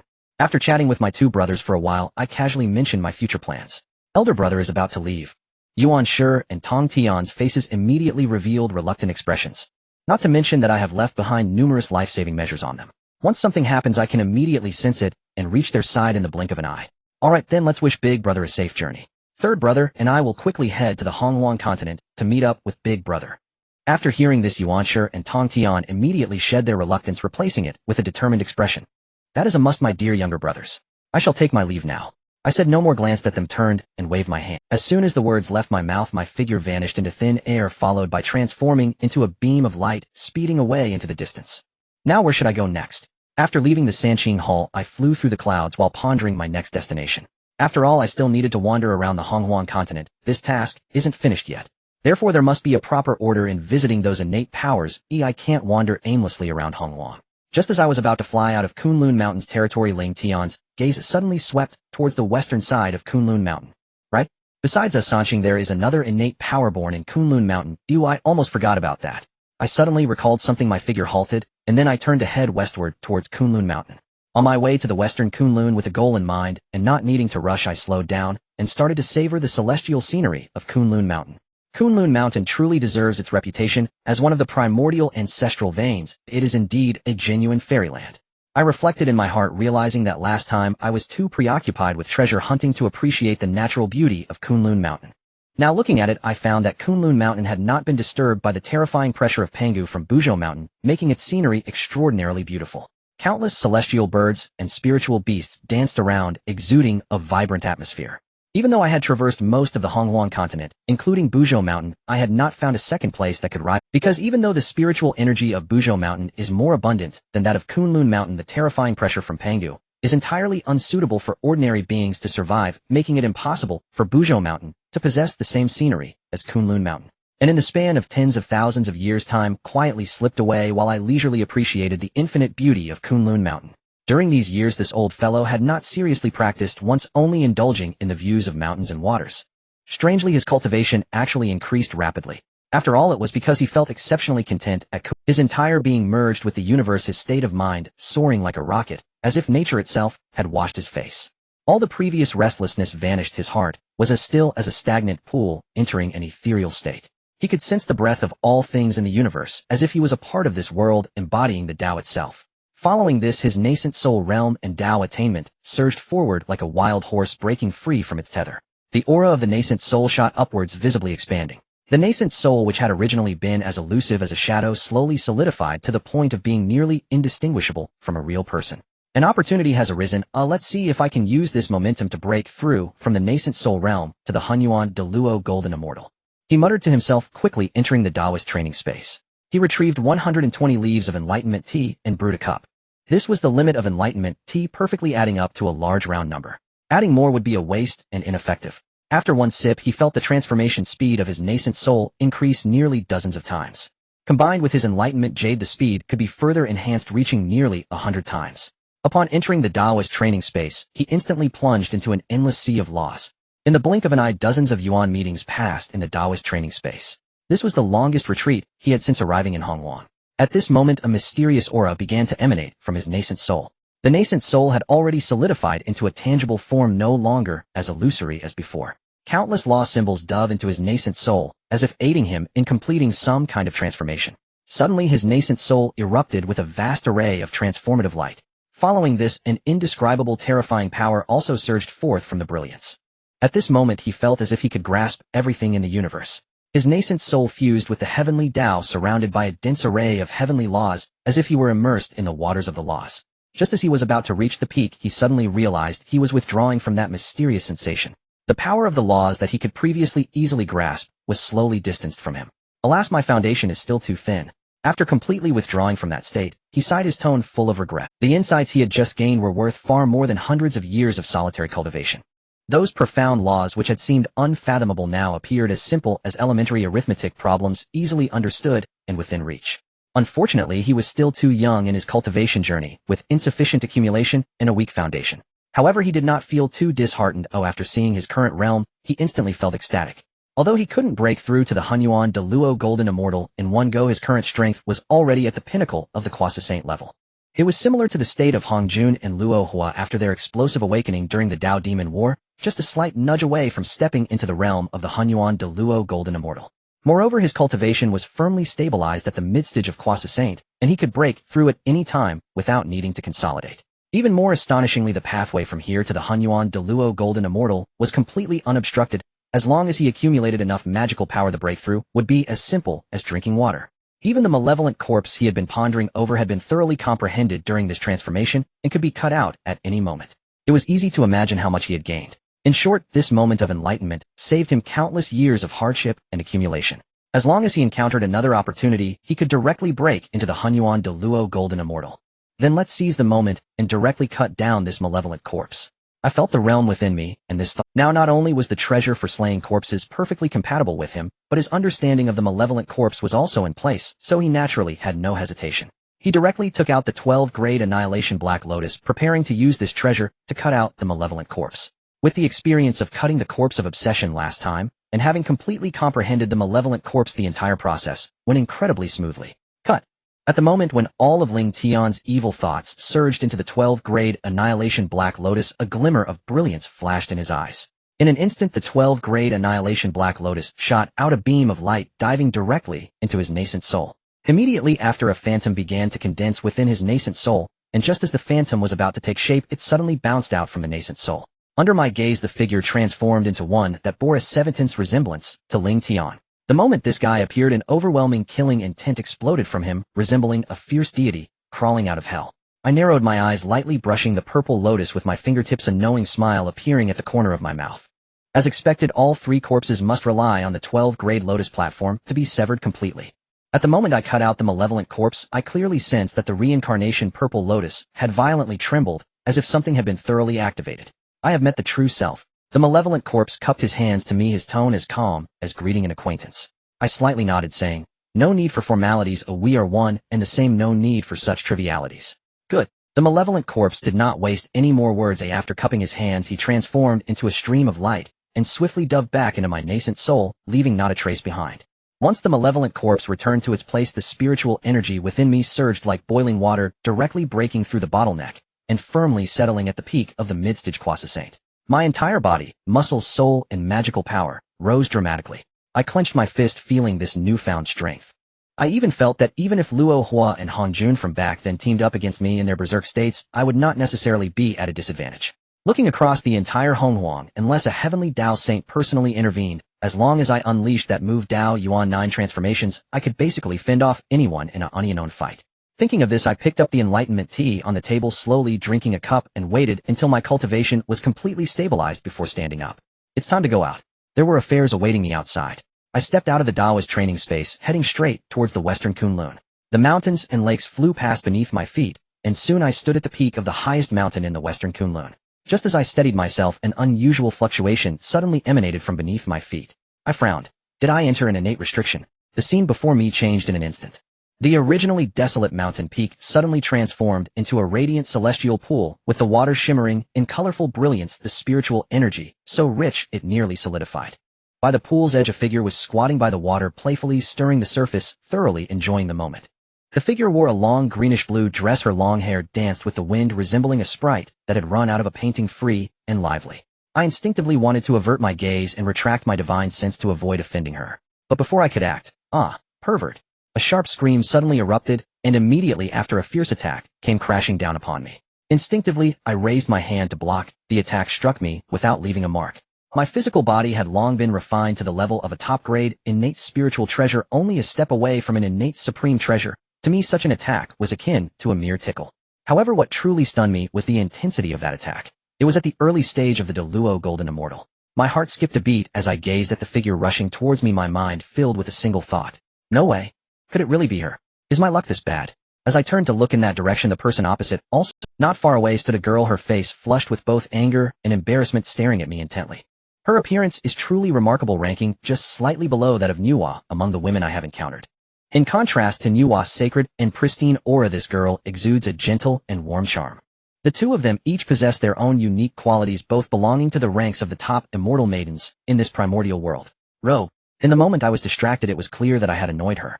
She gathered her strength for a stronger attack, ready to strike at me. Wait, Taoist friend, this is a misunderstanding. She instantly recognized the treasure. What? A postnatal merit treasure. She tried to break the defense of the tower, but soon realized it was impossible, so she withdrew and asked me, "If you say this is a misunderstanding, then how do you explain trapping me?" Her tone carried a hint of grievance, but her demeanor had softened, indicating she was starting to believe my words. The reason was simple. She sensed an unsettling, oppressive force radiating from me. Moreover, with that remarkable spiritual treasure, she had no chance of winning, or it could even be said that she had never noticed how I managed to infiltrate her domain. More importantly, she felt no hostility or malice from me. Yet one thing puzzled her. How did I manage to break into her Taoist sanctum? This place is filled with innate restrictions. I am one of the 3 pure ones, transformed from the primordial spirit of Pangu, Taiqing Laozi. I retrieved the tower with a hint of helplessness and explained, "I merely wished to pay a visit to the neighbor of Zaikonglun and accidentally wandered into your sanctum." Transformed from Pangus, primordial spirit. The West Queen Mother gasped, losing interest in the remainder of my. In this primordial world, many hold great importance on their origins. The strength of one's origins directly determines how far one can go in the future. Hearing that I was transformed from Pangus, primordial spirit, how could the West Queen Mother not be astonished? This essentially meant that my future achievements were guaranteed. No one could stand in my way. The last shred of doubt in the West Queen Mother's heart dissipated. Wait a moment, Taoist friend. You claim you entered by accident, but how come the innate restrictions did not stop you? This is not my territory. Why did the innate restrictions not block you? Well, I displayed a sense of helplessness. Perhaps it is because we are both born from Kunlun Mountain and our auras are similar, which is why it did not stop me. In fact, there was another reason I did not mention. I had just merged with the natural world. At this moment, I carried the essence of Kunlun and the world, making it hard for the innate restrictions to recognize me. I hadn't expected that by merging I had inadvertently put myself in a tricky situation. However, I wouldn't mind facing such surprises again. After all, I am quite the lecherous old man. Ahem, drifting off topic. I see it was indeed a misunderstanding. The West Queen Mother looked incredulous after hearing my explanation. She pondered for a moment, and unable to find a more reasonable explanation, reluctantly accepted my account. However, I also bear some responsibility in this matter. Perhaps you could set up a formation here to prevent such misunderstandings in the future. That sounds good. The West Queen Mother contemplated for a while. Since you have come to my Zaikonglun, why not visit my abode? Then I shall accept your kind invitation. I followed the West Queen Mother into the front courtyard. Unlike the grand and luxurious sanctums of the 3 pure ones, which resemble palaces of later generations, the West Queen Mother's place is filled with flowers, birds, insects, and fish, brimming with natural spiritual energy. The place is humble. Please do not mind it. The West Queen Mother said politely. You flatter me. I looked around. Your place is in harmony with the world. Spiritual beasts roam freely, which is rare throughout the entire primordial world. It's just some minor skills, nothing to write home about. The West Queen Mother humbly responded, while the corners of her mouth couldn't help but curl upward. Who does not enjoy hearing compliments? Moreover, the one saying this is me, an elite in the primordial realm who has seen many sanctums. However, the West Queen Mother remained grounded. She knew well that while Zaikonglun was excellent, the dense spiritual energy of Donkanlun, which birthed the 3 pure ones, is truly exceptional. The West Queen Mother then brought out several spiritual fruits unique to Zaikonglun to entertain her guest. I was not stingy either, and took out a few top-tier innate spiritual fruit to offer. These items would only slightly increase my power, and I felt no regret in giving them away. However, for the West Queen Mother, these fruits would be quite useful for her cultivation. Seeing my generosity, the West Queen Mother's fondness for this Taoist friend skyrocketed. Afterward, their bond deepened significantly. Naturally, I seized the opportunity to discuss the topic of Taoist discussions as it would benefit both me and the West Queen Mother. The process of the Taoist discussion was similar to previous ones. After all, Han Jun had yet to start lecturing, and the great powers of the primordial world did not possess any comprehensive or notable divine abilities. In essence, the Taoist discussion was merely a platform for sharing insights and exchanging experiences. My set of teachings was a veritable charm for increasing goodwill. I, of course, would not miss this opportunity. While my intention in traveling through the primordial world was merely to explore, specifically seeking out these great powers for Taoist discussions was also to build connections and gain insights into their specialties and cultivation experiences. This would greatly benefit my future cultivation and help me address some of my shortcomings. Anyway, what I'm discussing now will also be reiterated by Han Jun later. I am merely offering them a preview. This not only broadens their horizons and realms, but also enriches my own methods and knowledge. A win-win situation. Who would refuse such a deal? The final outcome was nothing to elaborate on. After my efforts, the West Queen's favor towards me skyrocketed, easily surpassing 90. You might wonder just how impressive my few techniques were. In the beginning, I appeared to the West Queen Mother as a generous and refined gentleman, a Taoist friend who was deeply profound yet approachable. Coupled with the effectiveness of the Taoist discussion, it was hard not to raise her goodwill. Thank you very much this time, Taoist friend. The West Queen Mother, after experiencing my series of moves, advanced directly to the midstage of the great Luo Golden Immortal Realm, her primordial spirit nearly reaching the threshold of the late stage. You are too polite, Taoist friend, I said to her. Taoist friend just broke through and needs to stabilize your mindset. I shall not disturb you further. Noticing her aura was a bit unstable, I spoke up. Are you leaving, Taoist friend? The West Queen Mother asked, her gaze revealing a hint of reluctance. West Queen Mother, Taoist friend, there is no feast that does not end in parting. Moreover, you need to stabilize your cultivation. I will certainly come back to visit again when the opportunity arises. I said to her. Very well then. In the future, if you have the opportunity, you must come and visit my sanctum again. Upon hearing my words, the West Queen Mother smiled and did not keep me any longer. As I left, Taiqing Laozi stepped into her closed-door cultivation retreat. The entire Taiqing Laozi was left with only the sound of the wind and the flow of spiritual energy. After leaving Taiqing Laozi, I did not rush to find other innate powers to chat and discuss Tao. Instead, I slowed my pace and took in the scenery of the primordial land from start to finish. The recent calamity had just passed, and the tense atmosphere among the myriad races had completely dissipated. The various clans were living their own lives, not disturbing one another, mutually supporting. The primordial land was filled with the vibrant sight of flowing spiritual energy and life. The East Sea, along with 3 other seas, was once entirely the territory of the Dragon Clan.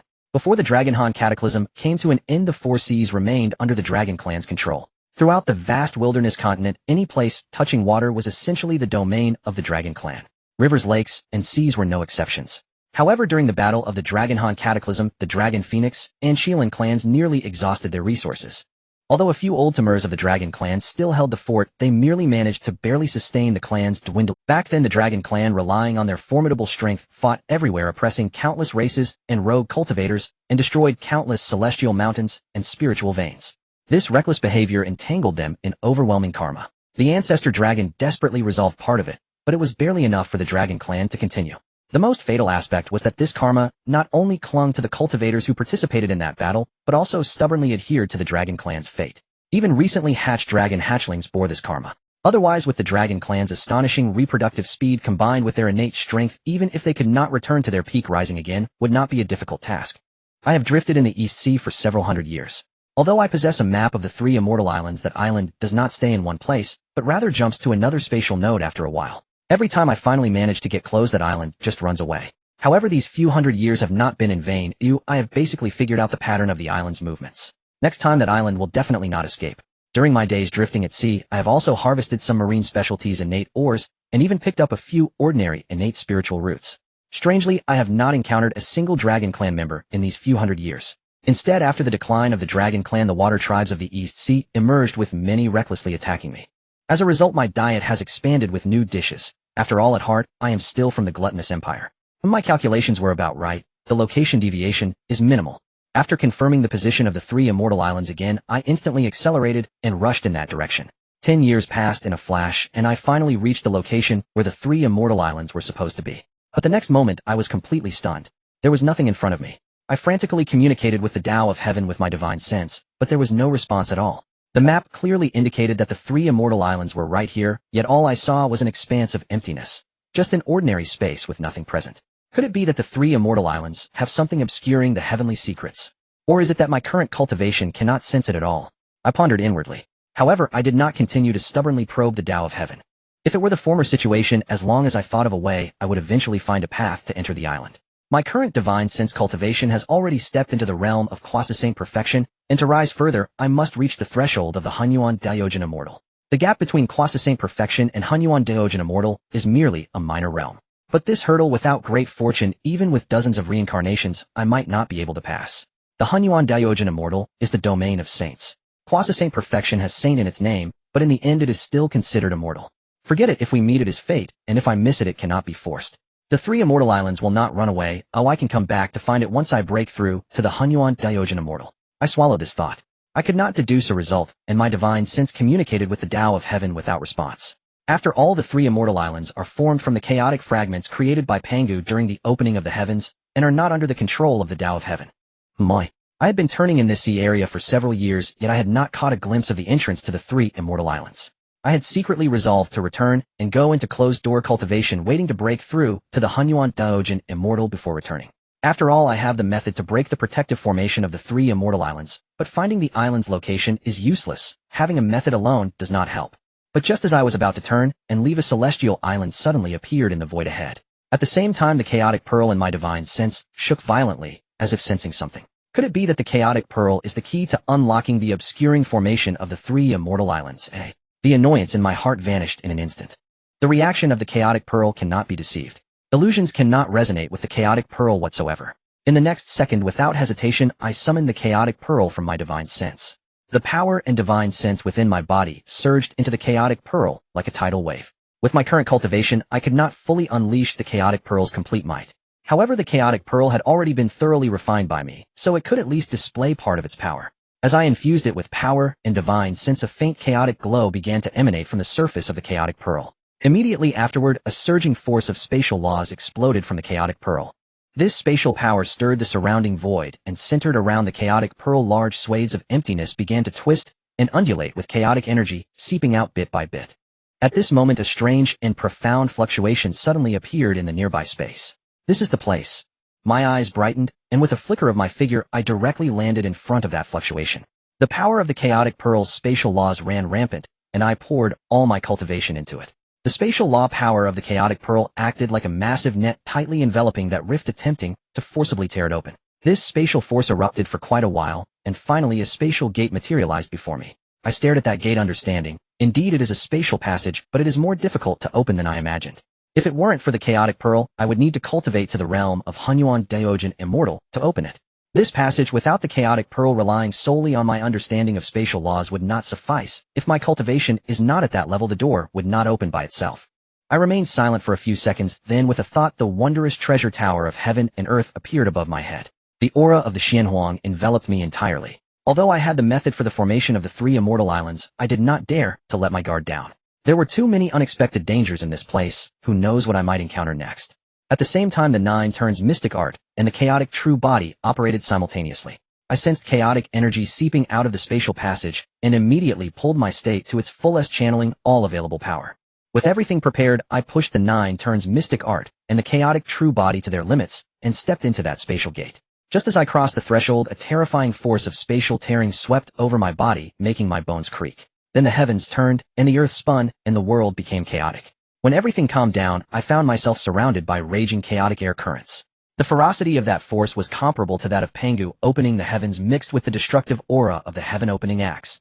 Fortunately, I was well prepared. The wondrous treasure tower of heaven and earth absorbed most of that energy, while the remainder was blocked by the nine turns mystic art and the chaotic true body without causing any harm. Had I charged in just now, while I would not have died, I would have still suffered injuries. I took out the chaotic pearl and began to suppress the nearby chaotic air currents. This place must not be chaotic, otherwise breaking the formation later could lead to complications. However, I did not intend to completely cleanse the chaotic air currents. The chaotic air currents not only obscure the heavenly secrets, but also serve as a natural barrier for the three immortal islands.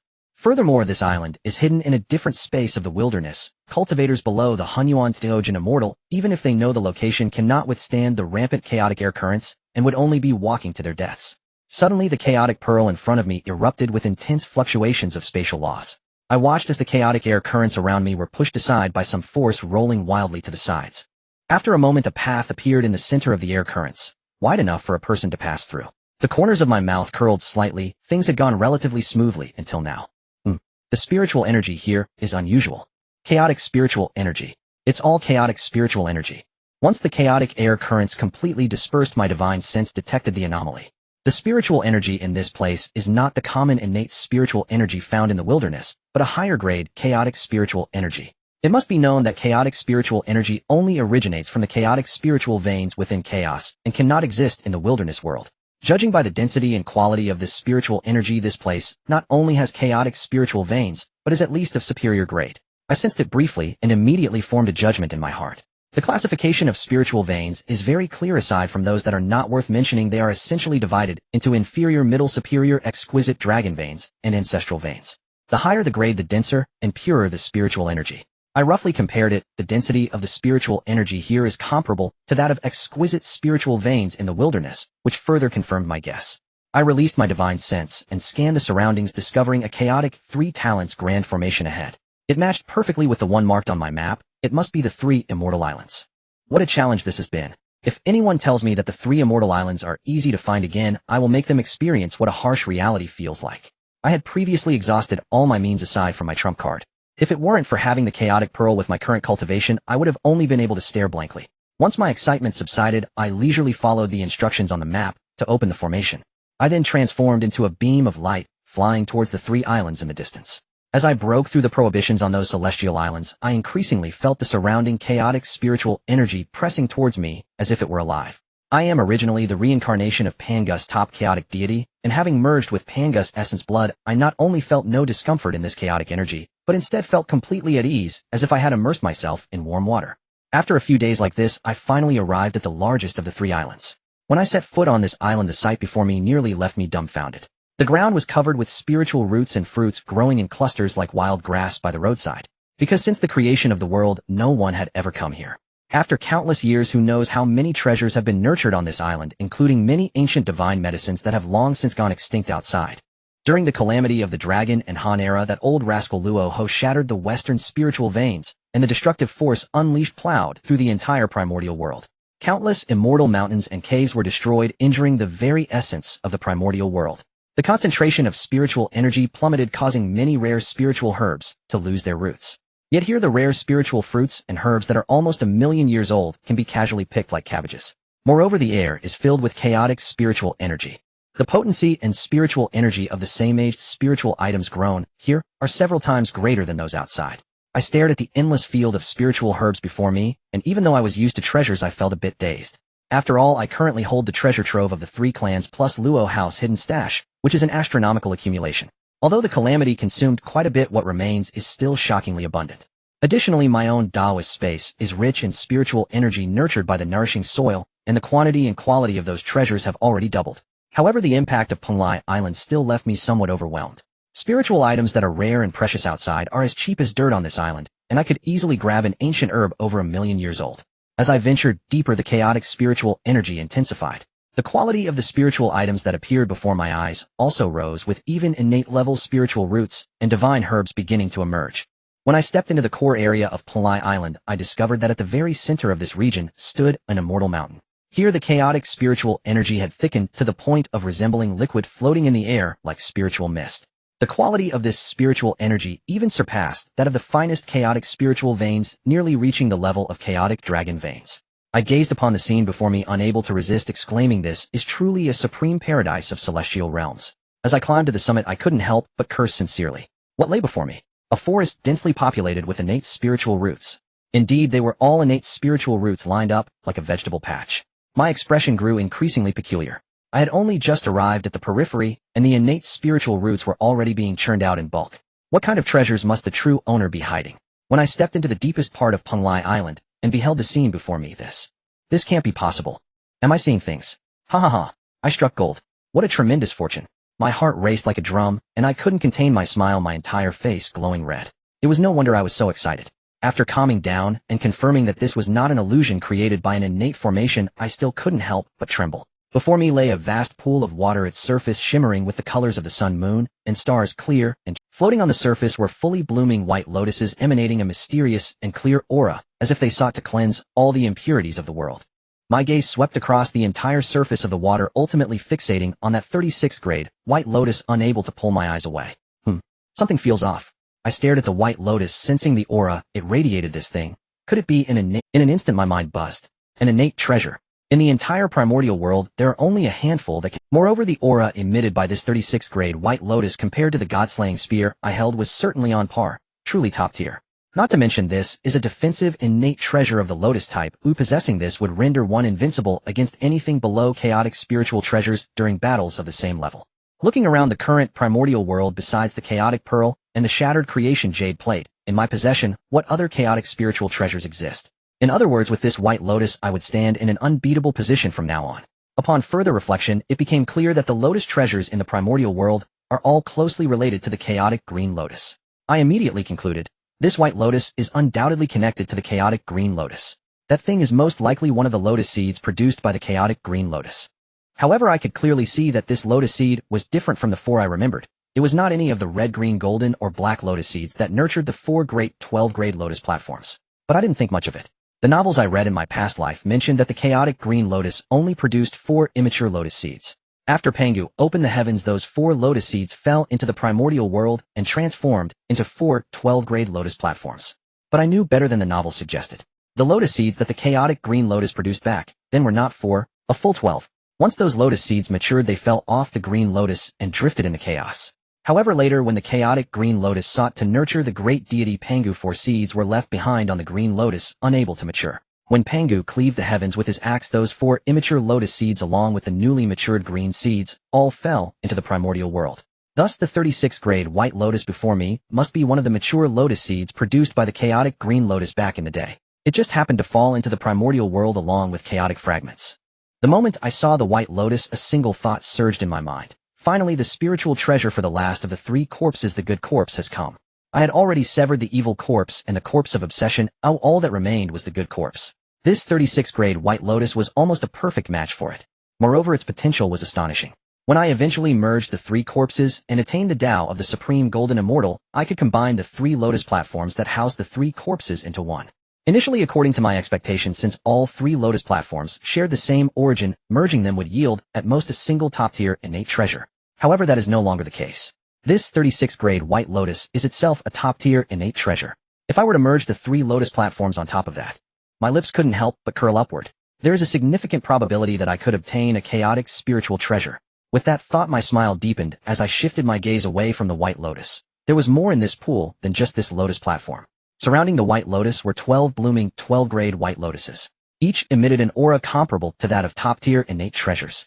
Just looking at the fluctuations of their auras, each one was not much inferior to the 2 12-grade lotus platforms. The water in the pool was also extraordinary. It was the 3 luminaries' divine water. The bottom of the pool was covered with a layer of chaotic, nourishing soil. As the lotus platforms emerged, I was left dumbfounded. There were scattered lotus platforms totaling several hundred. 9th grade, 6th grade, 3rd grade. All were present, and hidden within were even top-tier innate treasures and innate artifacts.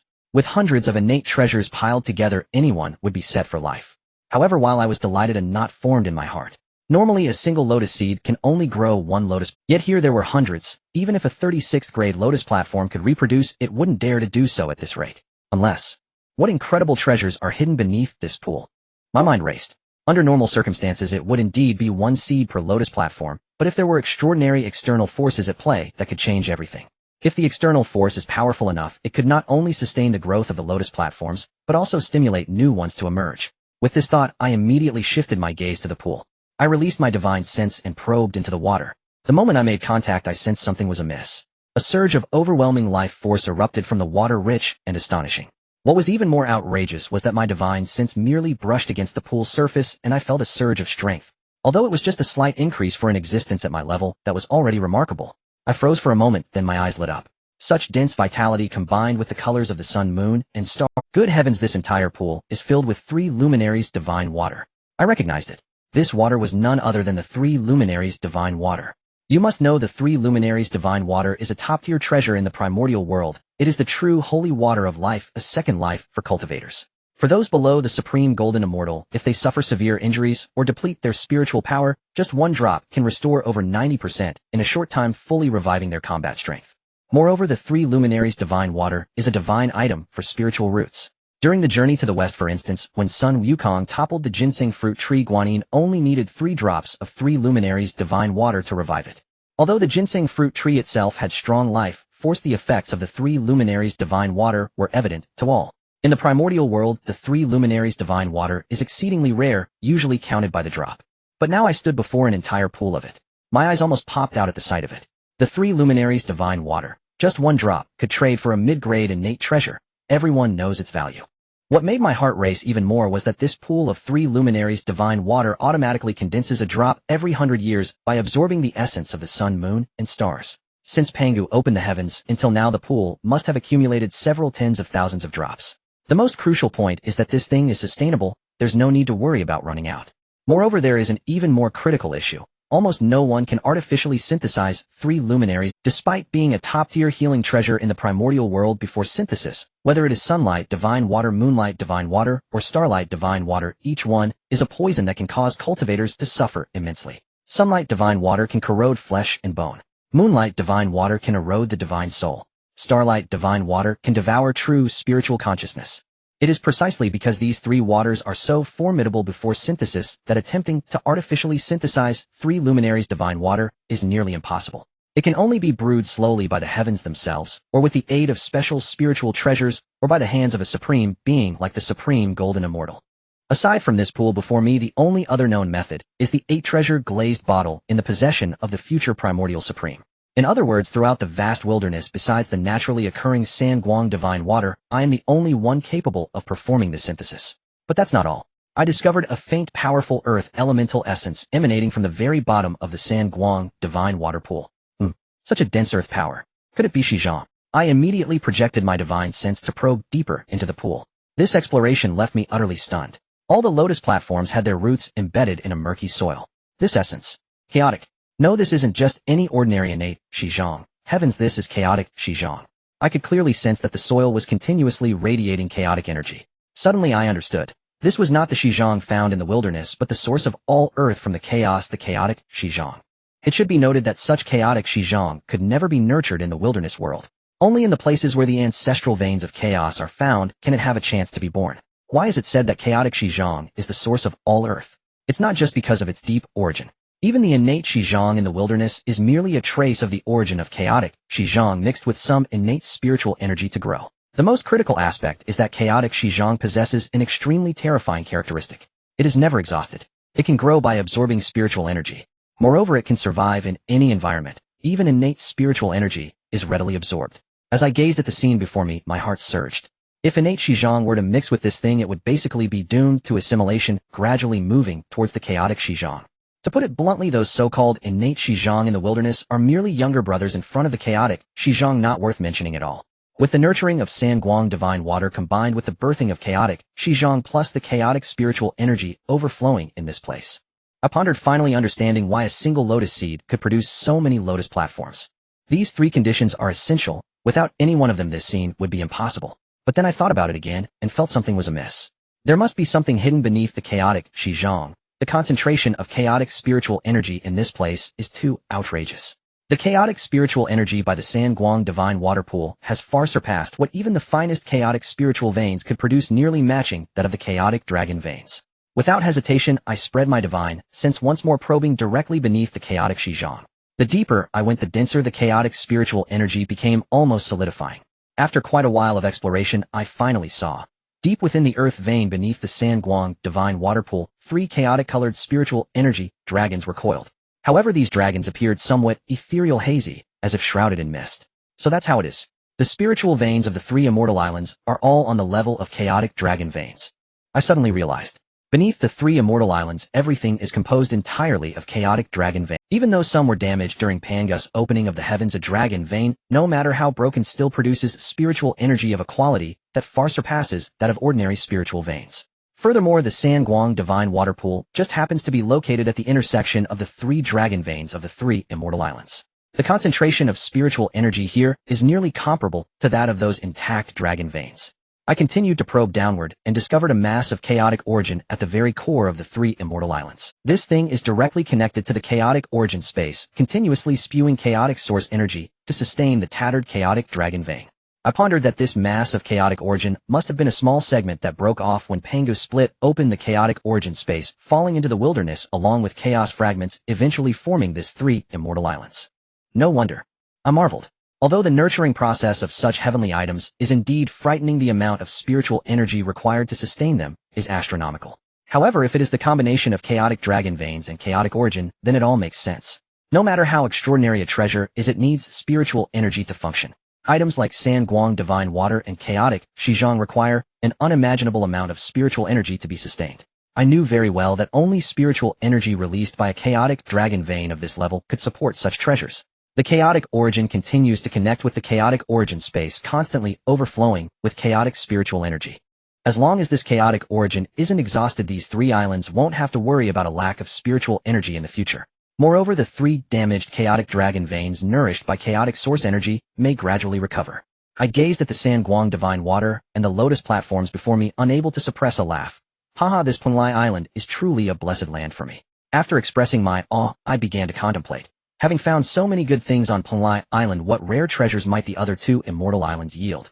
After all, this trip to Punlai Island has already exceeded my expectations, and the opportunities and treasures on the island are too numerous to count. I suspect the other 2 islands, Yingzhou and Fangzhong, famous alongside Punlai, won't be lacking either. With this thought in mind, I no longer hesitated and soared towards the other 2 islands. After all, I was the only one on the 3 immortal islands, so I had no fear of anyone getting ahead of me. On the way, I wasn't in a hurry. The gains from Punlai Island had far exceeded my expectations, and I felt quite satisfied. Even if the next 2 islands don't bring me many surprises, I won't feel too disappointed. Fangzhong Island. Top grade, innate spiritual root. As soon as I set foot on this island, my divine sense instantly swept across the entire island. Upon looking, I understood. The concentration of chaotic spiritual energy on Fangzhong Island is significantly thinner than that of Punlai Island. Why? Because this island is not a place where spiritual veins converge. Also because the spiritual energy isn't as dense, the treasures nurtured on this island aren't as plentiful as on Punlai Island. However, Fangzhong Island has the advantage of being more suitable for the growth of spiritual roots. I had no intention of examining the scattered spiritual roots or fruits along the way, I headed straight for the center of the island. Right now, I only had my mind set on the most valuable treasure. As for the other common treasures, I would slowly sift through them later. I couldn't help it, the innate wonders of Punlai Island had spoiled my appetite. I contemplated that the most important thing now was to secure the treasure. Upon reaching the heart of Fangzhong Island, I discovered that it was quite different from Punlai Island. There were no mountain peaks, just a vast flat land. Oh, this thing. Top grade, innate spiritual root. And so many of them. In the next moment, 3 extraordinarily tall trees appeared before me, arranged in a triangular formation, forming a veritable trinity array. Each tree exuded an aura that was both mysterious and profound, unmistakably the scent of top-grade, innate spiritual roots. I took a closer look and found that among the 3 spiritual roots, the one in the center radiated a significantly more powerful aura than the other 2. I swept my divine sense over that tree, and a strong burst of Wu Earth energy hit me. 12 golden fruits hung from the tree, clearly marked with the characters Huangzhong. Huangzhongli. Ha, my luck is not bad. Recognizing that these were Huangzhongli, I couldn't help but feel. It should be known that this is one of the top 10 innate spiritual roots of the wilderness. These 10 types of spiritual roots originally came from the chaos. However, during Pangu's opening of the heavens, their origins were damaged. They then fell into the wilderness, transforming into innate spiritual roots. Moreover, among the 10 spiritual roots, Huangzhongli is considered the most mysterious, yet also the most explosively effective. Not only has it never appeared in the original history, but even records about it are scarce.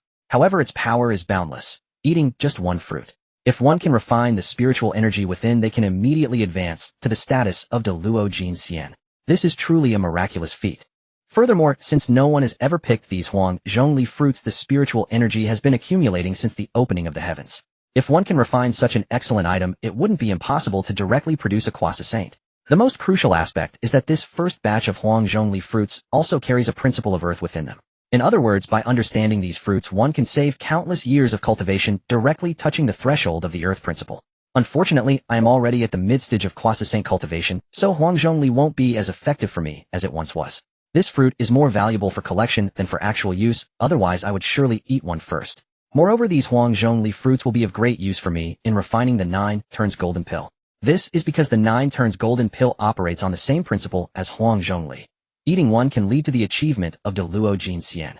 Mixed with Huangzhong Li as the main ingredient, no one would dare claim that this is an exaggerated name in the future. But the problem is that Huangzhong Li has an alarmingly low yield, blooming once every 30,000 years, bearing fruit after another 30,000 years, and taking another 30,000 years to ripen. In total, it takes nearly 100,000 years to harvest once, with only 12 fruits produced each time. Although the effects are miraculous, there's one drawback: eating them only increases magical power. The primordial spirit realm does not change at all. After consumption, one has to spend a lot of time in seclusion to stabilize the surging power. I thought to myself, since Huangzhong Li is the main ingredient, I might as well replace all the other herbs with those that specifically boost the primordial spirit. The 9 turns golden pill refined this way would allow one to directly achieve de luo Jin Xian without needing further time to stabilize. Next to Huangzhong Li are 2 other top-grade innate spiritual roots, bitter bamboo and 5-needle pine. These 2 may not match Huangzhong Li right now, but they are still noteworthy among the top 10 innate spiritual roots. Bitter bamboo can seal a person's 6 senses, preventing their primordial spirit from sensing anything. According to the original trajectory, this item eventually fell into the hands of the Western Jain Taoist, who refined it into the 6 roots of purity bamboo. 5-needle pine is similar to Huangzhong Li, producing pine nuts that can be eaten directly. Moreover, these pine nuts can increase a cultivator's comprehension. If consumed in excess, it may even lead to entering a state of enlightenment. The flowering and fruiting cycle of 5-needle pine is the same as that of Huangzhong Li: 30,000 years to bloom, 30,000 years to bear fruit, and another 30,000 years to mature. Not bad, not bad. I never expected that on Fangzhong Island there are actually 3 top-notch innate spiritual roots with the potential for chaotic spiritual roots. I am now filled with anticipation for Izhou Island. Penglai Island and Fangzhong Island have both yielded unexpected great rewards. I'm already itching to find out what treasures Izhou Island can produce. Without hesitation, I flew directly toward Izhou Island. It didn't take long before I landed on the island. Upon sensing, the spiritual energy on the island was similar to that of Fangzhong Island, albeit slightly weaker than that of Penglai Island. Numerous spiritual items had also been nurtured on Izhou Island, and I decided to follow the path of Fangzhong Island. I set aside those ordinary spiritual items and flew straight to the center of Izhou Island. Soon I arrived at the core area of the island, landing atop a towering mountain peak. Looking down, a gigantic cauldron came into view.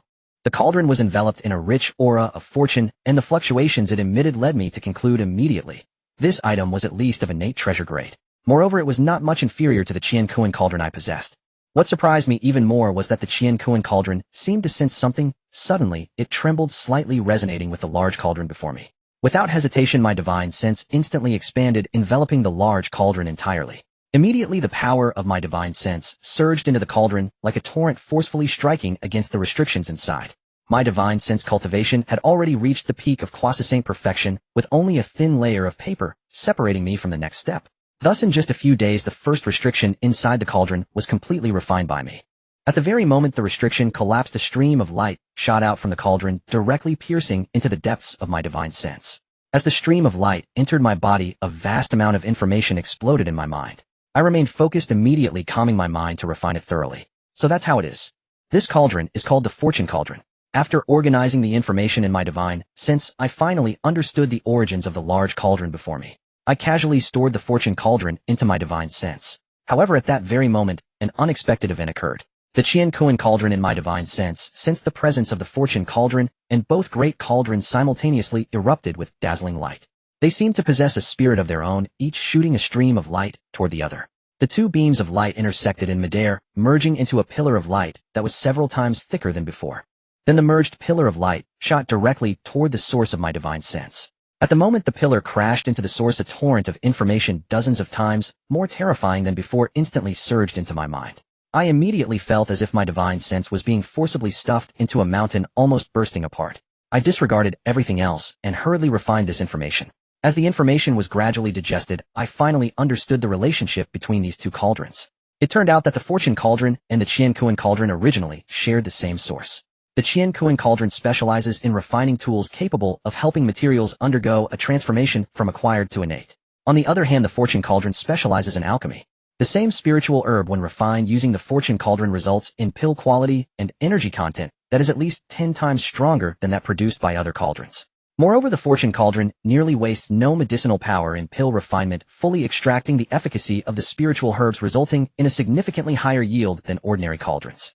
The most crucial point is that the pills produced by the Fortune Cauldron contain no impurities, being entirely pure. Additionally, the cauldron itself carries a rich aura of fortune, so consuming the pills not only enhances cultivation, but also brings other unexpected benefits.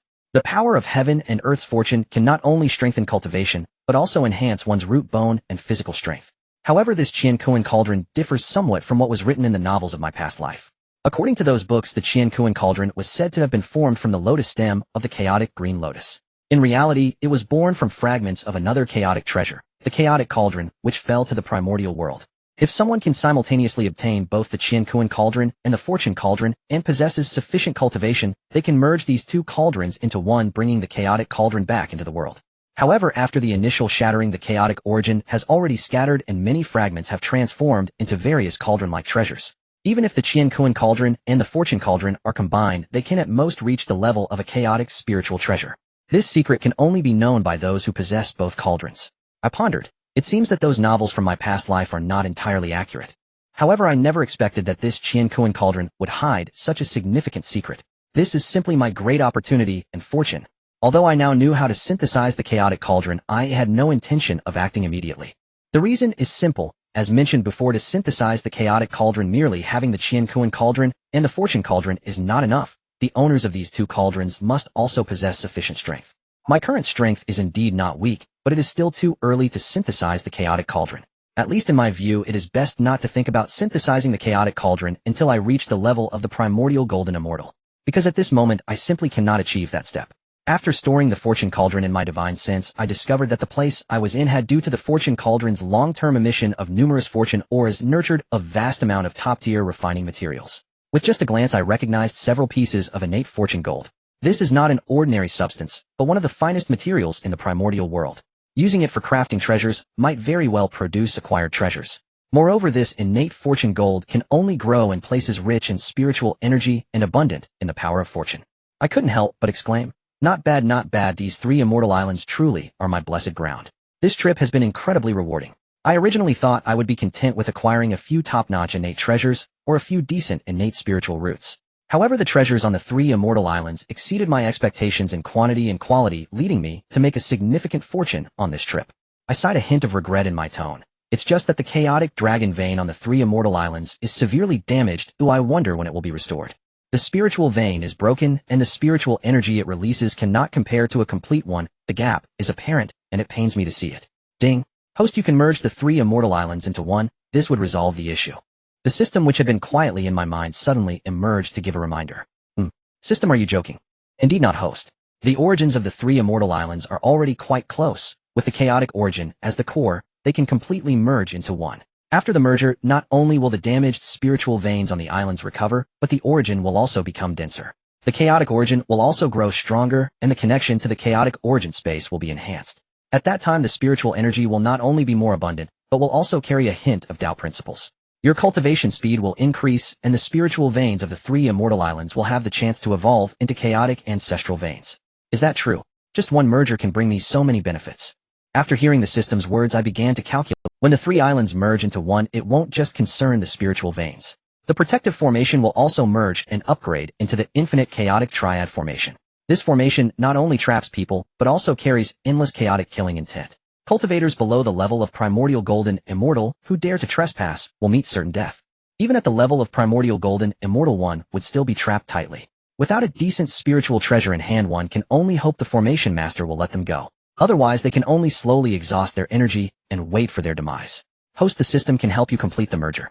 Moreover, after the three immortal islands merge, the level of the dojo space will also increase.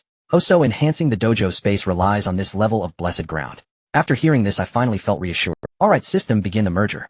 As soon as the words left my mouth, a blinding stream of light shot out from my divine sense, directly crashing into the island steel of the three immortal islands, instantly enveloping the entire steel. After the island steel was enveloped by the stream of light, the entire three immortal islands began to tremble wildly. Penglai Izhou and Fangzhong Islands were pulled together by an invisible force, colliding with one another. At the moment the three islands came together, the entire land trembled violently, shaking the mountains and the earth. The ground quaked violently as the three islands began to gradually merge.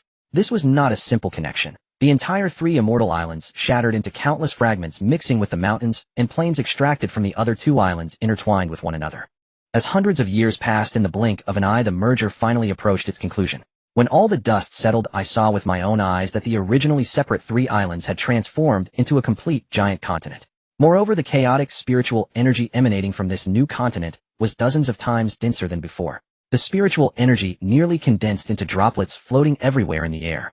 In the most central position, the chaotic origin had strengthened by at least tenfold, and its connection to the chaotic origin space had become tighter. The spiritual energy emanating from it even carried a hint of the Tao principles. I also noticed that the previously damaged chaotic dragon veins on the 3 immortal islands had fully recovered. It wasn't just a simple restoration. Under the nurturing of the chaotic origin's spiritual energy, the quality of these dragon veins was continuously improving. If this momentum continues, they might evolve into chaotic ancestral veins in the future.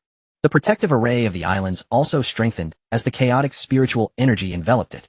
Now even cultivators at the level of Primordial Golden Immortal cannot detect the existence of the 3 immortal islands. I glanced at the changes in the merged 3 immortal islands and turned to enter the dojo space, wanting to see what was happening over there. Ding! Congratulations, host, the dojo space has upgraded to divine level. As soon as I stepped into the dojo space, the system prompt sounded. Upon entering, I found that thanks to the 3 immortal islands, the dojo space had expanded by more than 10,000 times. The spiritual energy inside had also transformed into chaotic spiritual energy, and it was several times denser than that of the merged 3 immortal islands. The power of the Tao principles contained within the spiritual energy was also several times more profound. I discovered that after this upgrade, the flow of time in the dojo space had completely changed. Compared to the outside world, 1 day outside equals 1 yuan hui inside. You heard me right, 1 day is equivalent to 1 yuan hui. The superb, innate spiritual treasure in my hand, the Huang Zhongli, takes just over 100,000 years to mature at most. The time of 1 yuan hui means that for every day that passes in the Hong Huang, I can harvest a batch of Huang Zhongli fruits. Not to mention the other spiritual roots and herbs I possess. With such a terrifying enhancement in the dojo space, there will be no worries about cultivation resources in the future. Moreover, the spiritual energy in the dojo space has all transformed into chaotic spiritual energy. With the nourishment of chaotic spiritual energy, the energy within the spiritual roots on Sanxian Island has increased by more than 10 times. Several spiritual herbs and roots have begun to show signs of qualitative change due to the influence of chaotic spiritual energy. Especially the Huang Zhongli, this old chaotic spiritual root absorbs spiritual energy fiercely, and its damaged foundation is gradually recovering. I carefully examined the transformed dojo space and finally understood. The system dojo is classified into beginner, intermediate, advanced, top-tier, divine, and the most powerful saint level. The previously non-upgraded version was just the most basic beginner level.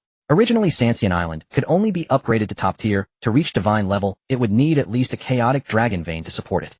If one wants to reach the saint level, they would need to obtain a chaotic ancestral vein. Although the spiritual veins of Sanxian Island were chaotic dragon veins before merging, they had been damaged, lowering both the level and the density of spiritual energy, failing to meet the requirements for a divine dojo. Once he merged the 3 islands, the dragon vein would restore to its original level, and only then would the upgrade conditions be met. I took some time to tidy up the medicinal garden again. The 3 superb innate spiritual roots found on Sanxian Island were all planted in the dojo space. After finishing these tasks, he left the bottom of the space. In the next moment, he was already standing above the merged Sanxian Island. Looking down from his current position, countless top-notch spiritual roots, spiritual grasses, and spiritual herbs were thriving wildly in the chaotic spiritual energy. Countless immortal mountains and blessed lands were vying to emit celestial light. Not bad, it was worth the effort for me to find you, helping you restore your essence, and now you finally belong to me. Looking at the vibrant and spirit-filled Sanxian Island beneath him, I felt a surge of emotions. However, within a few seconds my brow furrowed. Sanxian Island is simply too far from Kunlun Mountain. Although I have completely mastered Sanxian Island with my current cultivation, just one round trip would take over 100 years. This back and forth wastes all the time on the road. I cannot abandon either place. A glint of determination flashed in my eyes. I summoned the Chaos Pearl from my divine consciousness. As soon as the pearl appeared, it shot out a chaotic-colored mystical light towards Sanxian Island. That light fell down instantly, transforming into a layer of light curtain about to envelop the entire Sanxian Island. Once the chaotic mystical light completely shrouded Sanxian Island, the Chaos Pearl suddenly released an incredibly terrifying pulling force. The Sanxian Island wrapped in the light curtain began to tremble violently. I urged the mystical light, and that mass of light gradually contracted, making Sanxian Island shrink smaller and smaller until it finally transformed into a streak of flowing light swiftly drilling into the Chaos Pearl. Indeed, I figured that to avoid future hassle, I might as well uproot Sanxian Island and carry it with me directly inside the Chaos Pearl. However, this method of packing and taking away can only be used on Sanxian Island. It wouldn't work on other blessed lands. The spiritual veins in those places are all connected to the earth veins of the Honghuang world. Attempting to move them is extremely difficult. A careless mistake could injure the spiritual veins and earth veins, leading to karma entanglement, and that is no trivial matter. But Sanxian Island is different. This thing originally came from chaotic fragments hidden in the alien space of Honghuang and has no connection to the Honghuang earth veins. Moreover, Sancian Island relies on the chaotic dragon vein, and has an island core connected to the chaotic primordial space for providing spiritual energy. Therefore, I dared to take it away entirely without a hint of hesitation. After I took Sancian Island, the remaining chaotic spiritual energy in that space gradually dissipated without the cover of the Great Formation. In the end, it turned into an ordinary alien space. Once the chaotic spiritual energy had completely dispersed, whether this alien space collapsed or not was no longer my concern. I shifted my thoughts and directly emerged from that alien space, standing on the surface of the East Sea. This trip to the East Sea was not in vain. I gained tremendous benefits. There was no need to continue wandering in the East Sea, so I simply turned around and flew towards the Hongwang mainland. After I took Sancian Island, the chaotic spiritual energy in that alien space completely dissipated and the space collapsed entirely. One day after finishing my cultivation, as usual, I flew towards the Hongwang mainland. While flying, I suddenly sensed a particularly strong pulling force emanating from a distant island, drawing in spiritual energy from all directions along with the fluctuations of innate restrictions. The innate restriction has activated and spiritual energy is rushing there like crazy. Could it be that an innate spiritual treasure is about to emerge? I sensed this commotion and my eyes shifted. From my experience, the appearance of such fluctuations usually indicates that an innate spiritual treasure is about to make its debut. However, judging by the intensity of the fluctuations and the gathering of spiritual energy, it should not be anything top tier. The grade is not very high. At most, it is merely a superior innate spiritual treasure. In the depths of the sky, a figure stood above the clouds, his gaze slightly lowered, fixated on the 3 islands below. Given his current status and resources, ordinary innate spiritual treasures were hardly worth his attention. But during his 1,000 years adrift in the East Sea, he hadn't encountered a single decent spiritual treasure. Now, with the spiritual energy surging below, it piqued his interest. I concealed my aura, changed direction, and flew towards the area with the densest spiritual energy. Before long, the outlines of the 3 islands gradually became clear on the distant sea surface. My gaze paused and my expression subtly tightened. These 3 islands were arranged in a natural formation resembling the 3 talents. They were extremely similar to my Sancian Island, but the arrangement of these islands formed an innate 3 talents formation rather than a chaotic level formation. What surprised me even more was that each island was resting atop a top-tier innate spiritual vein. The 3 spiritual veins resonated with each other, utilizing the power of the formation, and the concentration of spiritual energy on the islands was not inferior to that of a complete dragon vein. Placed in Hongwang, this definitely qualifies as a top-tier blessed land, only slightly inferior to Buzhou Mountain and Kunlun Mountain. Just as I intended to take a closer look, the celestial phenomena suddenly changed. The spiritual energy ceased to converge towards the islands, and the surrounding fluctuations gradually calmed down. However, the innate restriction showed no signs of opening. Instead, the sky began to surge. Dark clouds of thunder gathered from all directions, heavy and oppressive, enveloping the 3 islands. It's not a spiritual treasure emerging, but a being undergoing transformation. I immediately understood. This commotion clearly indicated that a being was about to transcend tribulation and take form. I carefully sensed the power fluctuations contained within the thunderclouds.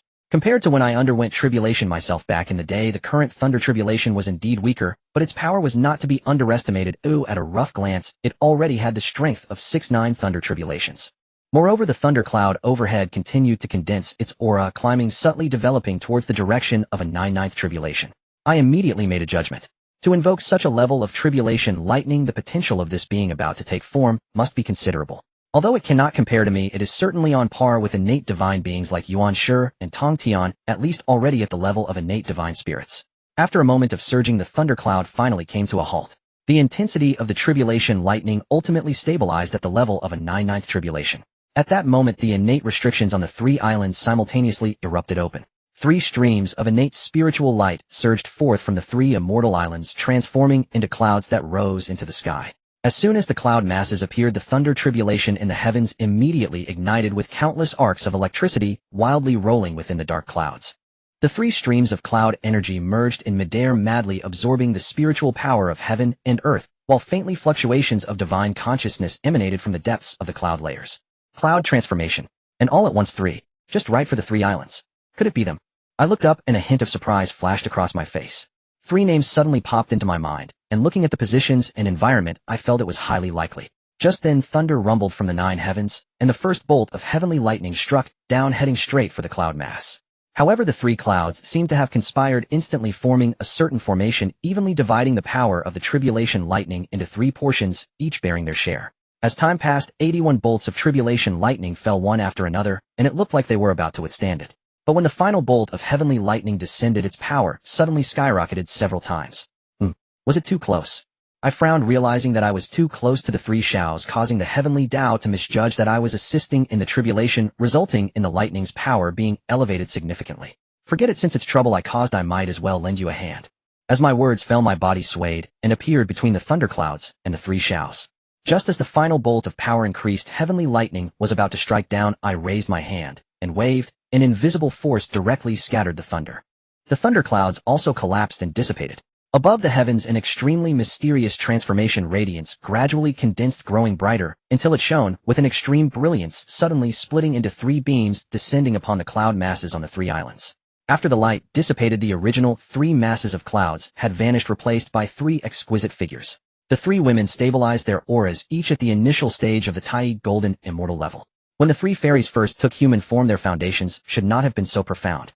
However, after I intervened, the power of the heavenly tribulation had increased several times.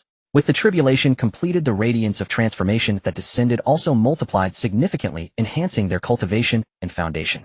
The original talent of the three Xiaos could only be considered above average, at best being of superior quality. However, after this round of additional gifts from the heavenly Tao, their qualifications could now rival those of the mighty beings from the time of creation. They were only a hair's breadth away from the top-tier Tao ancestors like Yuan Shi and Tong Tian. Among the three newly transformed figures, the one in the middle faintly stood at the forefront. The woman wore a white immortal robe, appeared to be in her early 20s, exuding a calm demeanor, with a sense of maturity reflected in her eyes. On either side stood two slightly younger figures, one in a colorful dress, and the other in a blue long skirt, both appearing about 10 years old, their faces radiant with youthful vigor. The youngest of them showed less composure than her elder sister in white, but was full of innocent exuberance. Great big sister, we've finally transformed. Who would still confine themselves to daily cultivation after this? The youngest girl beamed and shouted at the other two. Greetings, seniors Yun Xiao and Bi Xiao, thank you for your assistance earlier.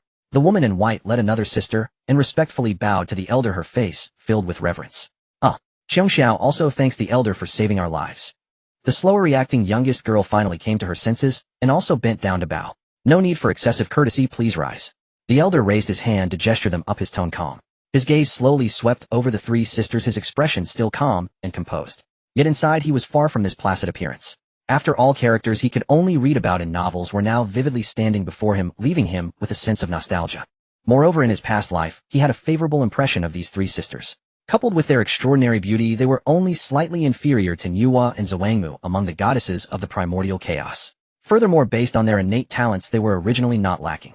After undergoing the recent baptism of the heavenly Tao, their qualifications had reached the standards of the top powers of the primordial chaos.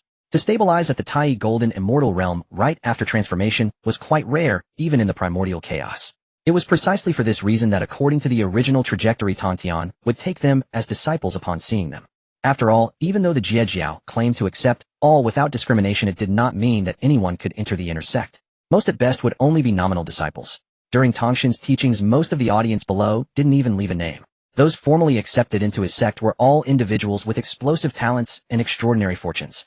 These individuals later stirred up great changes during the Fengshan War. Even before the great calamity of Longhan, in that era filled with powerful beings, it was as rare as a giant panda for someone to reach the Taiqing Golden Immortal realm upon transformation.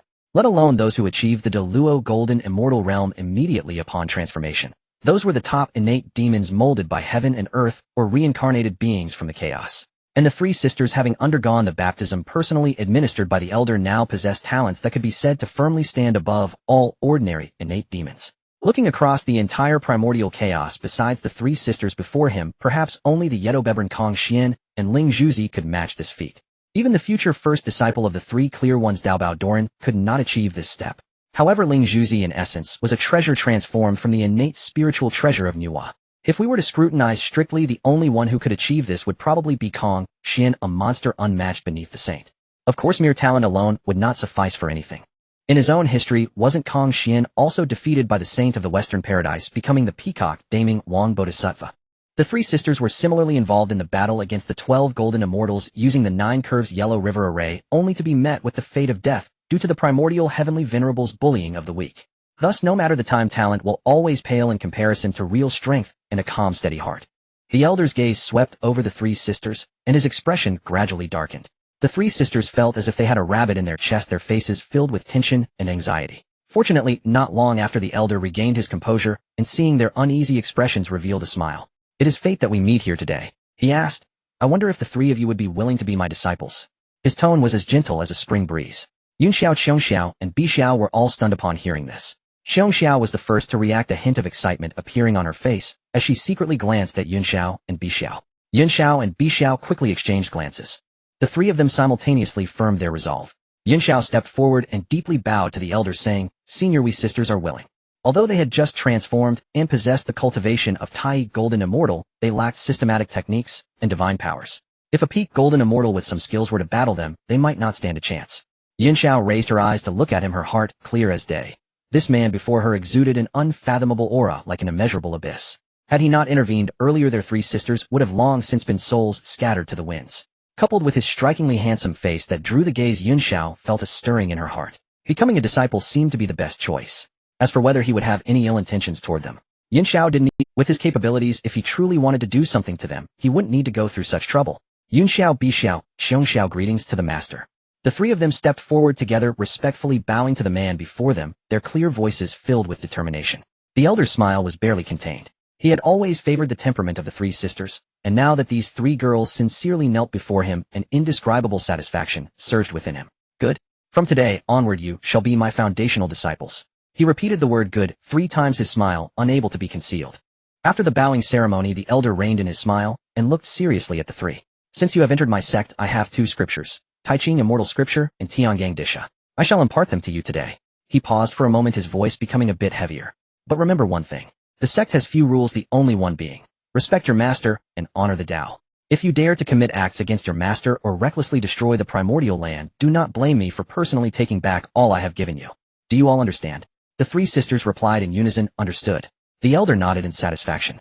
He never engaged in unprofitable ventures. First giving a warning, then offering rewards, he had a firm grasp of this balance. These techniques and divine powers were things he had spent countless years and poured all his heart and soul into, and they could not be casually handed out. The Taiqing Immortal Scripture was initially inferior to the 9 turns Yuan Gong. However, as the elder's cultivation soared, and he integrated the Hongjun Dao methods and Pangu inheritance into it, the mysteries of this scripture had now reached a level comparable to the 9 turns Yuan Gong. As for the Tiangang Disha, it is even more encompassing. It contains not only the 36 divine powers of Tiangang and 72 techniques of Disha, but also his self-created simplified version of Dao Yuan 9 turns and Chaos True Body. After imparting the teachings, the elder said lightly, "You can comprehend them on your own for now. If you have questions, come ask me again." Just as he was speaking, his brow suddenly furrowed. There was an unusual aura approaching from afar with ill intentions. The elder had just finished explaining the essentials of the 2 techniques when the 3 sisters' faces lit up with joy. These 2 divine powers were like supreme treasures to them, each word brimming with immense opportunities. The elder re-established the protective formation of the immortal island and was about to lead the 3 sisters away when he suddenly sensed a shift. He detected several auras rapidly approaching. Before long, a figure of black and white appeared in the sky. It was a flood dragon at the Tai Golden Immortal realm with mixed and impure colors, clearly a hybrid of the Dragon Clan. The Dragon Clan bore too much karma after the Longhan calamity. The purer the bloodline, the harder it was to break through. This hybrid flood dragon, on the other hand, due to its impure bloodline and lighter karma, was able to cultivate all the way to the Tai Golden Immortal. The flood dragon's gaze swept over the elder, then locked tightly onto the 3 sisters, revealing a naked greed in its eyes. Haha, I initially just wanted to see who caused this phenomenon, but unexpectedly stumbled upon 3 such delightful little girls. Today's luck is truly remarkable. The flood dragon transformed into a human form, his face full of wickedness, his gaze scanning the 3 sisters up and down. As for the elder, he didn't even consider him. He didn't regard the elder's cultivation at all, thinking of him as a mere worthless person hiding his aura with treasures. What if he was a bit stronger? He was still a dragon. Even if the other party was a Deluo Golden Immortal, they wouldn't dare to offend the Dragon Clan for his trivial matters. The elder's expression instantly turned cold, a hint of chill appearing in his eyes. This guy not only ruined his own mood, but also dared to covet the 3 sisters. Protectiveness was the elder's greatest weakness. This guy was simply seeking death by rushing into the line of fire. The elder's eyes were filled with cold, murderous intent. Who are you to meddle in my affairs? The wicked figure still seemed unaware of the danger. The elder expressionlessly spat out a few words. You, a mere waste, are not qualified to know my name. Without even raising his eyelids, he waved his sleeve casually. A mere little flood dragon dares to be arrogant before me. Don't think that just because you are a dragon, even your ancestral dragon would have to respectfully call me friend if he saw me. His tone was slow, as if he were speaking to a worm by the roadside. If it weren't for this guy's lack of vision in provoking his disciples, the elder wouldn't even bother with him. But this flood dragon, after being insulted, exploded in anger. Arrogant. The yin-yang flood dragon roared, its scales erupting, and it directly spewed out a beam of black and white light toward the elder. Master, be careful. The The three sisters shouted anxiously from behind. The elder didn't even lift his eyelids, casually extending his hand, fingers forming a loose grip. That terrifying attack collided with an invisible net exploding in his palm and instantly dissipating into nothingness, not even producing a proper sound. How is this possible? The yin-yang flood dragon's pupils constricted, sharply, disbelief written all over its serpent-like face. This move was already its strongest attack, without using any treasures. Yet in the elder's hands it didn't even create a bubble. It finally realized one thing. This time it had not struck a steel plate, but a titanium alloy plate. The three sisters stood behind, their eyes nearly popping out. Xiong Xiao was the first to jump up, clapping her hands and exclaiming, "Sister, sister. The teacher is so handsome." Although Yun Xiao and Bai Xiao didn't say anything, the light in their eyes was undeniable, fixated on their master's back, with only two words left in their minds: admiration. Little did he know that while he accepted 3 disciples, he had unknowingly gained 3 little fans behind him. He looked down at the still writhing dragon and lazily said, "All right, it's time for you to head out." As soon as he finished speaking, he raised his hand and struck down. A massive palm print materialized out of thin air, directly slamming towards the dragon. The yin-yang dragon was drenched in cold sweat, its soul nearly frightened away. "Senior, spare me. I realize my mistake. I beg you to let me go." It knelt on the ground, desperately bowing its head, but in its heart, it was calculating. First save its life, then call upon the dragon clan to come and deal with this old monster and seize those 3 disciples. Unfortunately, it was overestimating itself. He had no intention of letting it live. The palm print descended relentlessly, not budging an inch. Seeing that begging was in vain, the yin-yang dragon began to shriek, "You can't kill me. I am the son of the 4th elder of the dragon clan. If you kill me, the entire dragon clan will not let you off." The yin-yang dragon realized he was truly serious and was instantly terrified. It had no time to ponder its own calculations and hurriedly brought up its backing, hoping it could persuade him to spare it. But why would he care about some 4th elder of the dragon clan? Even if he was the illegitimate son of the ancestor dragon, it meant nothing to him.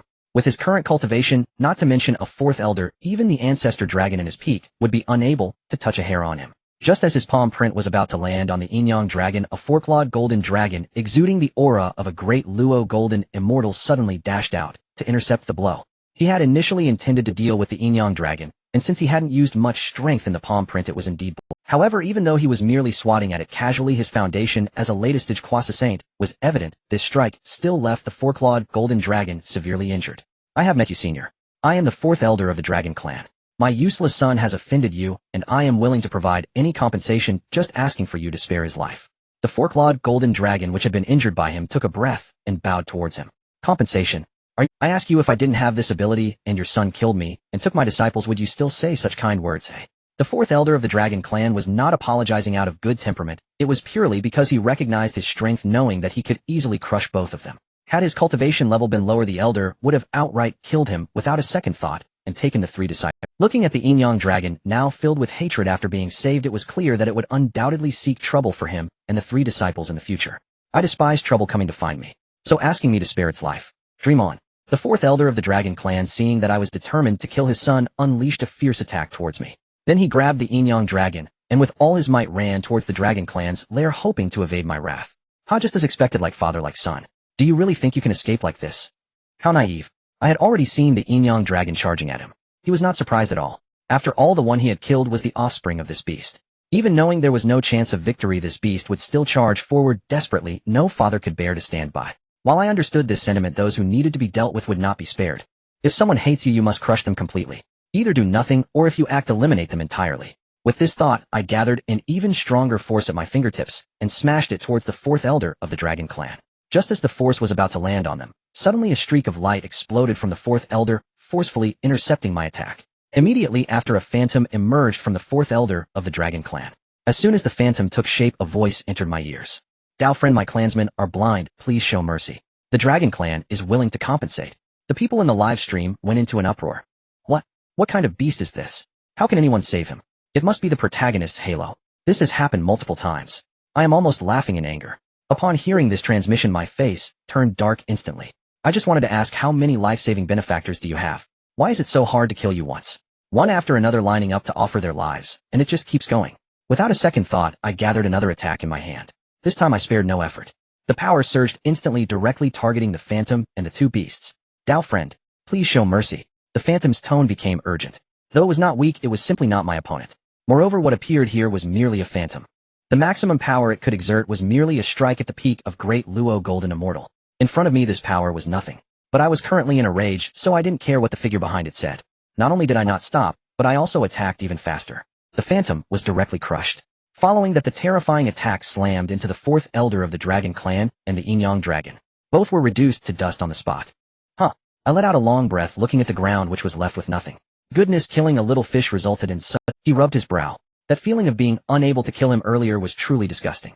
With that breath finally smooth, he felt comfortable all over. Heavens. Sister, look. That is a great Luo golden immortal. The teacher just casually annihilated them. So strong. Such a huge golden immortal, yet in front of the teacher, it was like paper. The three sisters' eyes were about to pop out their mouths, unable to close for a long time.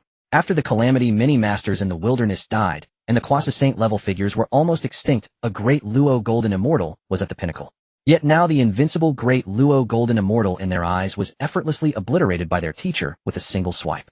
Although they had guessed that their teacher was powerful when they became his disciples, they had never had a clear measure of just how powerful.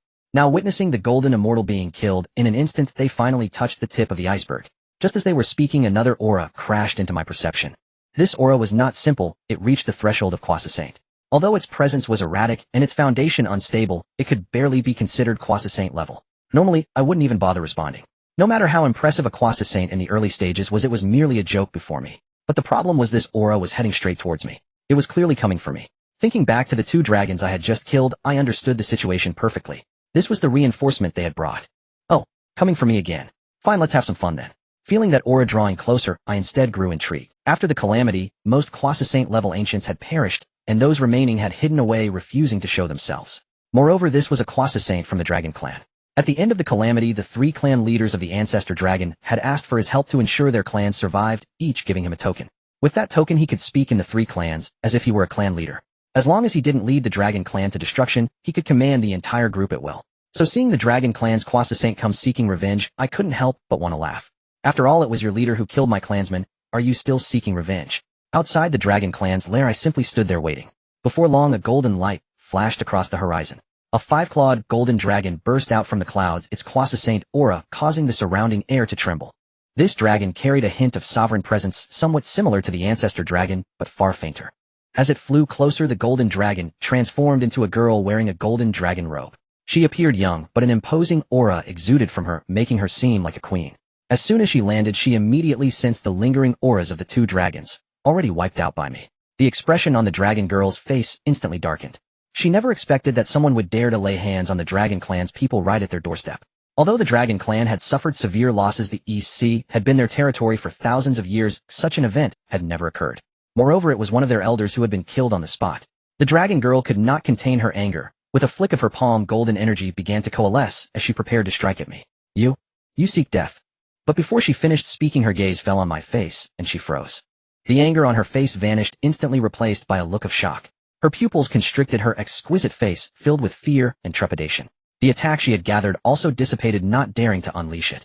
I had already raised my hand to block, but seeing this scene, I lowered my arm again, raising an eyebrow. What? This dragon girl's expression was off. It was clear she knew who I was. I felt somewhat displeased. I had come to the EC for the first time hoping to have some fun, but I was recognized before I even began. This feeling of unfulfilled mischief was unsettling for anyone. However, upon closer inspection, this dragon girl was indeed quite beautiful. Her features were as delicate as a painting, not inferior to Sanxiao beside her. Moreover, her current appearance of both fear and caution combined with her imposing aura only added to the impression of fragility that made one want to bully her. She looked like a little girl pretending to be an adult, completely at a loss after being exposed. My previous discontent dissipated in an instant. I softened my tone and let my gaze gently rest on her face, waiting for her to speak. Reply, fellow Taoist. I am Ao Ling, the current clan leader of the Dragon Clan. The Golden Dragon, more accurately Ao Ling, respectfully addressed me, saying, in the final moments of the last catastrophe, I was fortunate to witness your duel with the demon Lord Luohu. From her tone, it was evident that this Dragon Clan leader felt a mix of fear and surprisingly admiration towards me. The reason was not complicated. When Ao Ling succeeded the Ancestor Dragon as the clan leader, the Ancestor Dragon had specifically reminded her that the Dragon Clan could still retain a trace of its bloodline, all thanks to my assistance. If it weren't for me, the Dragon Clan wouldn't even have the shadow of its legacy left. It would have completely vanished into the primordial chaos. The karma of the three clans was just too heavy, suffocating to the point of breathlessness. The Ancestor Dragon also informed Ao Ling that he had given me a token.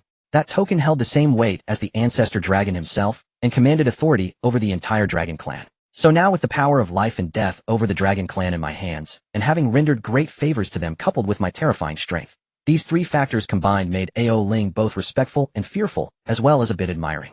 The misunderstanding was resolved. Let's head to the Dragon Palace. Alright, don't be so tense, so I want to eat you. Just call. Seeing the hint of fear in Ao Ling's eyes, I softened my tone further, adding gently. I was merely irritated by that previous Yinyang Flood Dragon. I held no major grievances against the Dragon Clan itself. Besides, the entire Dragon Clan would soon be under my influence. Moreover, Ao Ling was one of the top goddesses in the Primordial Chaos. Her appearance and demeanor were perfectly aligned with my aesthetic. There was no need to strain our relationship. Well, then, fellow Taoist, may I ask why you killed the fourth elder of my Dragon Clan? Upon hearing my warm tone and meeting my gentle gaze, Ao Ling's face flushed. My appearance was indeed striking enough to make an impression on the opposite sex. Coupled with the kindness I exuded, Ao Ling's fear had mostly dissipated. With newfound courage, she couldn't help but voice her question. Ao Ling simply couldn't understand. I held the command over the entire Dragon Clan, and even she as the clan leader had to heed my orders to some extent. Calling me the Dragon Clan's de facto king wouldn't be an exaggeration. Yet this very person had personally executed the current fourth elder of the Dragon Clan. Wasn't this undermining the strength of the Dragon Clan? It brought no benefit to me at all. Therefore, Ao Ling couldn't hold back and had to ask for clarification. Watching the confusion on her face, I found it quite endearing, and the irritation in my heart eased significantly. Thus I explained everything regarding the actions of that Yinyang Flood Dragon and my reasons for eliminating it. What? That scoundrel?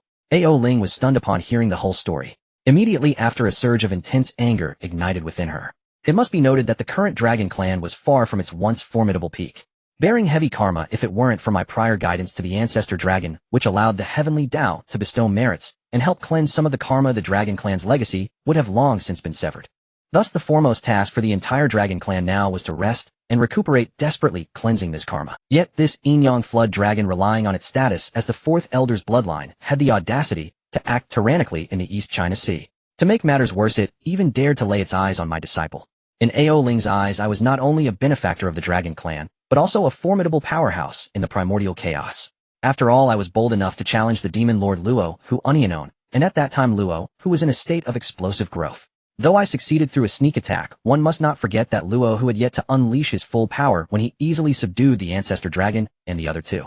Just from this ability alone, one could see how terrifying my prowess was. Moreover, Ao Ling knew that I was a direct disciple of Hong Jun. That Hong Jun was capable of facing Luo. The greatest winner of the last calamity was none other than Hong Jun. Ao Ling pondered that even if Hong Jun were to become a saint tomorrow, she wouldn't find it surprising.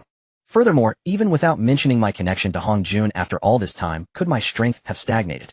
Ao Ling simply did not believe it, because she could distinctly feel that the aura emanating from me was even more suffocating than that of the Ancestor Dragon in its prime. In the presence of such a powerful being, that Yinyang Flood Dragon actually dared to act so recklessly. It even dared to set its sights on my disciple. And it had the gall to attack me without a second thought. Wasn't that asking for death? Now, even if I didn't personally eliminate it, Ao Ling wanted to take action herself to smash it into ashes. This creature was a ticking bomb. Keeping it around would only bring calamity to the Dragon Clan. If I couldn't command the Dragon Clan, the entire clan might very well be dragged down by it. Fortunately, it was me that the Yinyang Flood Dragon provoked. If it had been another mighty cultivator, the Dragon Clan, which had barely survived, would likely have been doomed. Now Ao Ling held no semblance of blame towards me. To her, the deaths of the Yinyang Flood Dragon and the fourth elder of the Dragon Clan were simply just deserts. Fellow Taoist, since everything has been clarified, I won't keep you any longer. After I finished explaining the sequence of events, I was about to leave. Wait, fellow Taoist. Ao Ling hurriedly stopped me. In the end, this matter is our Dragon Clan's fault. Would you grant us the honor of visiting the East China Sea Dragon Palace? While she verbally expressed an apology, she actually had her own plans. She needed to take this opportunity to strengthen the relationship between me and the Dragon Clan. She could feel that I held no particular hatred towards the Dragon Clan, but there was also no goodwill. Otherwise, why had I never stepped into the Dragon Clan, even once in all these years? Additionally, with the mess caused by that Yinyang Flood Dragon, Ao Ling truly feared that I might develop a distaste for the entire Dragon Clan. Thus she resolved to invite me to the Dragon Palace, hoping to eliminate my dissatisfaction with the Dragon Clan and ideally gain my favor in the future. Upon hearing this, I felt a hint of unease. Why? Because I had already taken most of the treasures from the Dragon Clan. Now that the clan leader Ao Ling was sincerely inviting me to the Dragon Palace, even my thick skin couldn't bear it. I cleared my throat, stopped my steps, and turned to the three Xiaos. Yin Xiao, what about you? Do you want to take a look at the Dragon Palace? Absolutely. Teacher, you are the best. I've heard that the Dragon Palace is filled with treasures, and I've always wanted to see it. Before I could finish my sentence, an excited voice interrupted me. No need to guess, that could only be Qiong Xiao. I looked helplessly at the gleaming Qiong Xiao. These three sisters had been cultivating in the East China Sea before their transformation and were naturally familiar with the Dragon Clan, the overlords of this primordial ocean. The Dragon Clan loved to collect treasures. The entire Dragon Clan treasury was filled with rare materials, and they were well aware of this. I cleared my throat and glanced at the excited Qiong Xiao, sighing inwardly. This disciple was a bit too naive. But then I thought of a mischievous idea. This time Qiong Xiao will probably be greatly disappointed. Ao Ling led them through the grand gates of the Dragon Palace, where the floor tiles were laid with premium deep sea cold jade, feeling slightly cool underfoot. I was well aware that the Dragon Clan's wealth had long been emptied by me. Now the treasury was just an empty shell. I was curious to see Qiong Xiao's expression when she encountered the vacant treasury. Alright, I will take you all there. Fellow Taoist Ao Ling, please lead the way. Before my words had even settled, Qiong Xiao jumped up like a rabbit, wrapping her arms around mine, her eyes sparkling like copper bells. Teacher, you are the best. I was nearly toppled by her exuberance, and out of the corner of my eye I noticed Ao Ling standing nearby, her face darkening significantly. Yun Xiao and Bai Xiao shared similar expressions, their faces clearly saying, I don't know this person. Alright, Qiong Xiao, let go for now. I struggled for quite a while to extricate myself from her octopus-like embrace. Looking at her lively demeanor, I couldn't say I disliked it, or instead, I found her a bit cute. Ao Ling, regaining her composure, cupped her hands towards me, and then transformed into a beam of white light, flying ahead. I and the three Xiaos didn't delay, quickly transforming into streaks of light to follow. Along the way, Qiong Xiao's mouth never stopped. Why aren't we there yet? This Dragon Palace is too big. Teacher, how much longer do we have to fly? I feel like we've been flying for nearly an hour. Bai Xiao, say something. It's so boring. I was so bothered by her chatter that I eventually raised my hand and placed a seal over her mouth. The world instantly fell silent. Qiong Xiao widened her eyes, looking at me with a pitiful gaze as if saying, you actually treat me this way. I pretended not to see. I was all too aware that if I softened my heart and released her, the one who would suffer would definitely be me. After flying for a while longer, a magnificent palace finally appeared in the distance. We've arrived. This is the East China Sea Dragon Palace of my Dragon Clan. Ao Ling descended first and pointed at the building before us. The entire Dragon Palace was resplendent, with each brick and stone emitting a faint blue glow. I took a careful look and found that the outer walls were actually made of deep-sea fine iron. Though this material wasn't particularly rare, I'd never seen it piled up to build an entire palace before. I casually removed the seal from Qiong Xiao's mouth. Qiong Xiao immediately pouted, her eyes red, looking as if she was about to cry. That expression made me feel uneasy, as if I had truly committed some unforgivable act. I quickly approached her to comfort her with a few words, then swiftly changed the topic, raising my head to scrutinize the main entrance of the Dragon Palace. Such materials truly extravagant, I casually remarked, then followed Ao Ling into the grand hall of the Dragon Palace. After surveying the area, I discovered that this Dragon Palace was built deep in the ocean, completely devoid of sunlight. However, the Dragon Clan had adorned the entire palace with deep-sea spirit crystals and luminous pearls, using them as lights. This lavish display left even me in stunned silence. These items are all excellent aids for cultivation. Spirit crystals, as anyone who has read a few cultivation books knows, are either richly infused with spiritual energy or are formed from condensed qi. Regardless of which type, the spiritual energy within is far purer than that floating in the air and is easier to refine. As for the luminous pearls, they are not common in the Honghuang continent. Besides providing illumination, they can also help cultivators purify their nascent souls, making it easier to break through cultivation bottlenecks. Yet here they had been reduced to mere decorative items on the walls. I mused inwardly, the Dragon Clan truly is just like what was written in the books of later generations, enamored with these shiny trinkets. Ao Ling led them deeper into the Dragon Palace. The eyes of the three Xiaos were almost transformed into shapes resembling those treasures. This place is where the clan leader of the Dragon Clan usually cultivates, resides, and entertains esteemed guests, so the decorations are naturally more exquisite. Those deep-sea spirit iron from outside have been replaced here with deep-sea spirit crystal stones infused with water attribute qi. These can convert attributeless innate qi into water qi suitable for the Dragon Clan to absorb. However, as I gazed at the treasure-laden surroundings, my expression gradually darkened. The Dragon Clan has already weakened to such a state, yet they still use these treasures merely as ornaments rather than employing them to assist their kin in cultivation and swiftly restore their vitality. What's worse is that from top to bottom, from Ao Ling the clan leader to the ordinary clansmen and even the obedient water clansmen, none of them saw any issue with it. It was as if their minds were still stuck in the glory days of the Dragon Clan, completely unaware of their current predicament. My Dao friend, have we not treated you well in the Dragon Clan? Ao Ling, noticing my increasingly grim expression, cautiously asked. Seeing her look of fear, as if I might devour her, my anger subsided slightly. I first let San Shao wander freely around the Dragon Palace. Once she left, leaving only Ao Ling by my side, I finally made my point clear. I recounted the current way the Dragon Clan operates and how they utilize their resources, leaving no kind words for Ao Ling and the clan's issues. After hearing my words, Ao Ling's face turned pale and beads of cold sweat began to form on her forehead. she realized she had never seriously contemplated how dangerous the Dragon Clan's current situation was. Back on the territory of the Dragon Clan, she still followed the old routines, living as she always had, completely unaware that the clan was already on the brink of a cliff. She often spoke of wanting to restore the Dragon Clan to its former glory, yet after only a few days of effort, she reverted to the old ways. If I hadn't pointed out the issues, they would likely have continued dreaming of revival, while enjoying their comforts using the mindset of the former rulers of heaven and earth, ultimately fading away quietly in the Hongwang. Thank you for your guidance, Dao friend. Without you, our Dragon Clan might truly have vanished completely. Ao Ling stood up, her eyes red, and earnestly bowed 3 times to me. From her tone and actions, it was clear that Ao Ling was not someone who relied solely on the past reputation of the Dragon Clan to survive. Otherwise, the Ancestor Dragon would not have entrusted the entire clan to her. However, Ao Ling had long been accustomed to the old ways of the Dragon Clan, momentarily trapped in a dead end and unable to turn around. In my eyes, the Dragon Clan had reached this point, yet still retained their bloodline and heritage, eventually becoming a totem of the human race, all thanks to the great oath made by the Ancestor Dragon. Without this, given the favorable circumstances the Dragon Clan had back then, and enjoying the fortune of the human race, how could they not only fail to revive during the journey to the West Calamity, but instead degrade into the 8 parts heavenly dragons of Buddhism? Now that I had awakened her, I believed Ao Ling should be able to completely reform the way the Dragon Clan operates, utilizing all resources effectively and unleashing the full power of the entire clan. After all, the Dragon Clan is now my own force. Helping them grow stronger is also increasing my own strength. This is a win-win situation. Alright, Ao Ling, I was just in a moment of urgency, and my words were harsh. Please rise. Seeing her eyes almost red, my heart softened, and I bent down to help her up. After I helped her, Ao Ling immediately contacted the Dragon Clan's messenger with her divine sense. She conveyed the new development strategy, ensuring the message reached every member of the Dragon Clan. Dao friend, is your hand.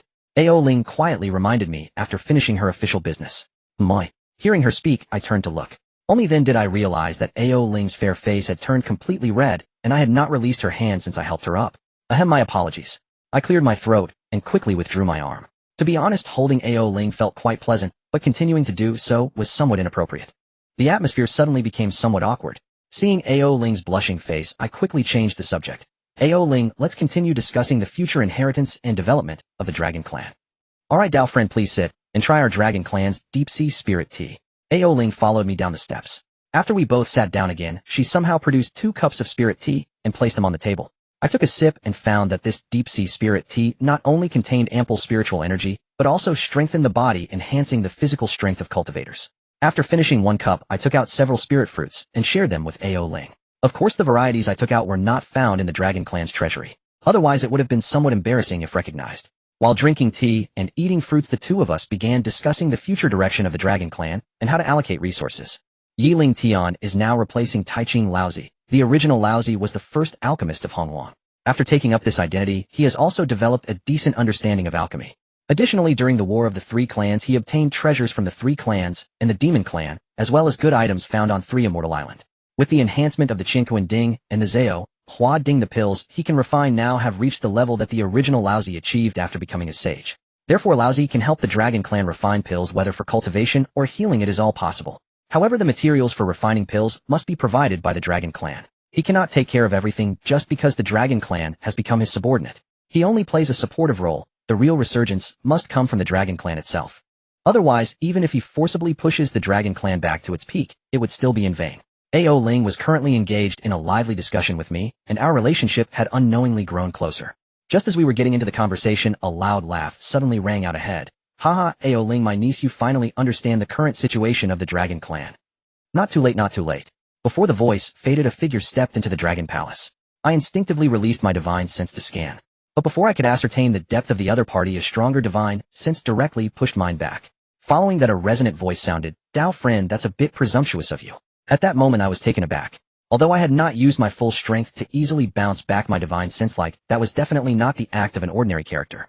What surprised me even more was, before my divine sense was bounced back, I vaguely sensed the cultivation level of the other party. Latest Quasi Saint. Yes, latest Quasi Saint. This truly shocked me. Within the Dragon Clan, there was actually such a master hidden. Moreover, the aura emanating from him was completely different from that of the Ancestor Dragon. That is to say, this individual is not the Ancestor Dragon. Aside from the Ancestor Dragon, there is another latest Quasi Saint powerhouse in the Dragon Clan. One must know that due to the calamity, the strong in the Hongwang are almost extinct. This Dragon Clan member, in terms of cultivation, is likely second only to me and my teacher Hongjun. What shocked me even more was that the man in the blue robe subtly exuded an aura of the law of time. There is an old saying in the Honghuang space is king and time is revered. Before the chaos was opened among the 3,000 demons, the time demon, who mastered the law of time, was the strongest existence beneath Pangu. The time demon had mastered the law of time to perfection. Even when the great god Pangu killed him, he suffered considerable losses. Now one of the Dragon Clan members is emanating an aura of the law of time. Could I not be astonished? However, after the initial shock passed, I didn't take it too seriously. Although the man in the blue robe was strong, his cultivation was at most comparable to that of the ancestor dragon back in the day. Even if he mastered the law of time, it would only make him troublesome within the same realm. I pondered my own weight. If push came to shove, aside from the heavenly saints, there were really not many in the entire Honghuang that I feared. Generally, I remain low-key, but I also possess latest-stage quasi-saint cultivation, standing on the same level as that man in the blue robe. Not to mention that from the complete inheritance of Pangu, I have also grasped the law of power. This thing is a notch higher than the law of time. Therefore, the latest-stage quasi-saint of the Dragon Clan truly did not scare me. We are both at the same realm, and I have the trump card of the law of power in hand. Even if I don't reveal my trump card, I am confident I could pin him down and rub him against the ground.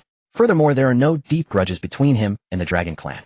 Although I did once send the 3 pure ones to quietly borrow from the Dragon Clan's treasury, that matter was handled cleanly and neatly, leaving no trace. No one knew it was me. Setting all that aside, strictly speaking, I still owe the Dragon Clan a considerable favor. If it weren't for his intervention during the cataclysmic calamity, the Dragon Clan's top-tier combatants would have long since perished. Moreover, Ao Ling was still standing beside him. Thus I have no concern at all that the man in the blue robe would suddenly turn hostile. Uncle Zhulong, what brings you here? Ao Ling was visibly taken aback upon seeing the middle-aged man in a blue Taoist robe, her tone tinged with surprise. Upon hearing this address, all my doubts were resolved. It turned out this fellow was Zhulong. No wonder he possessed the cultivation of the latest-stage quasi-saint and had mastery over the laws of time. In later myths, it is clearly remembered that Zhulong is the younger brother of the ancestor dragon. In terms of strength, he probably isn't far behind the ancestor dragon. The books say that when Zhulong closes his eyes it becomes night, and when he opens them it is day. Just from this one can tell that Zhulong wields the laws of time. Moreover, I could discern a hint of something from the way Zhulong addressed Ao Ling. Their relationship is likely quite special. She might just be the biological daughter of the ancestor dragon. Haha, Ao Ling, my niece, there's no need to be so surprised. Zhulong chuckled at Ao Ling's astonished expression and casually spoke of his purpose for visiting. I came today because I heard that you finally understand the current situation of the Dragon Clan. Over the years, my brother and I have noticed that the Dragon Clan still lives in the glory of the past, with each member failing to adapt to the changes. And it seems they have forgotten that our Dragon Clan bears endless karma. Originally, my brother and I had agreed to give you some more time. If you still fail to recognize these issues, we plan to intervene. Niece, it brings both your father and me great comfort that you can recognize the problems and make changes. Zhulong clarified his intentions and nodded at Ao Ling, his tone clearly filled with approval. Upon hearing this praise, Ao Ling first felt a thrill of joy, but then she became somewhat embarrassed. She pressed her lips together and shyly said, Uncle Zhulong, to be honest, the methods for these adjustments were not my own ideas. They were pointed out by my Dao friend. She paused, lowering her voice slightly. Most of the flaws I discovered and the paths for improvement were made clear to me through his guidance. Oh, Zhulong raised an eyebrow, looking at her with great interest. Are you saying this is all the credit of your Dao? Ao Ling nodded, her expression growing more awkward. Yes. If it weren't for him, I might still be trapped in the splendor of the Dragon Clan's past, unable to awaken. After she finished speaking, she stole a glance at my Dao friend, her face slightly flushed. At that moment, my Dao friend stepped forward, gently helping her out. But it shouldn't be said like that. Ao Ling just hasn't adapted to the current situation of the Dragon Clan, which is why she couldn't shift her perspective. Ao Ling turned her head and met my Dao friend's warm gaze. My Dao friend smiled at her, his gaze steady, yet filled with warmth.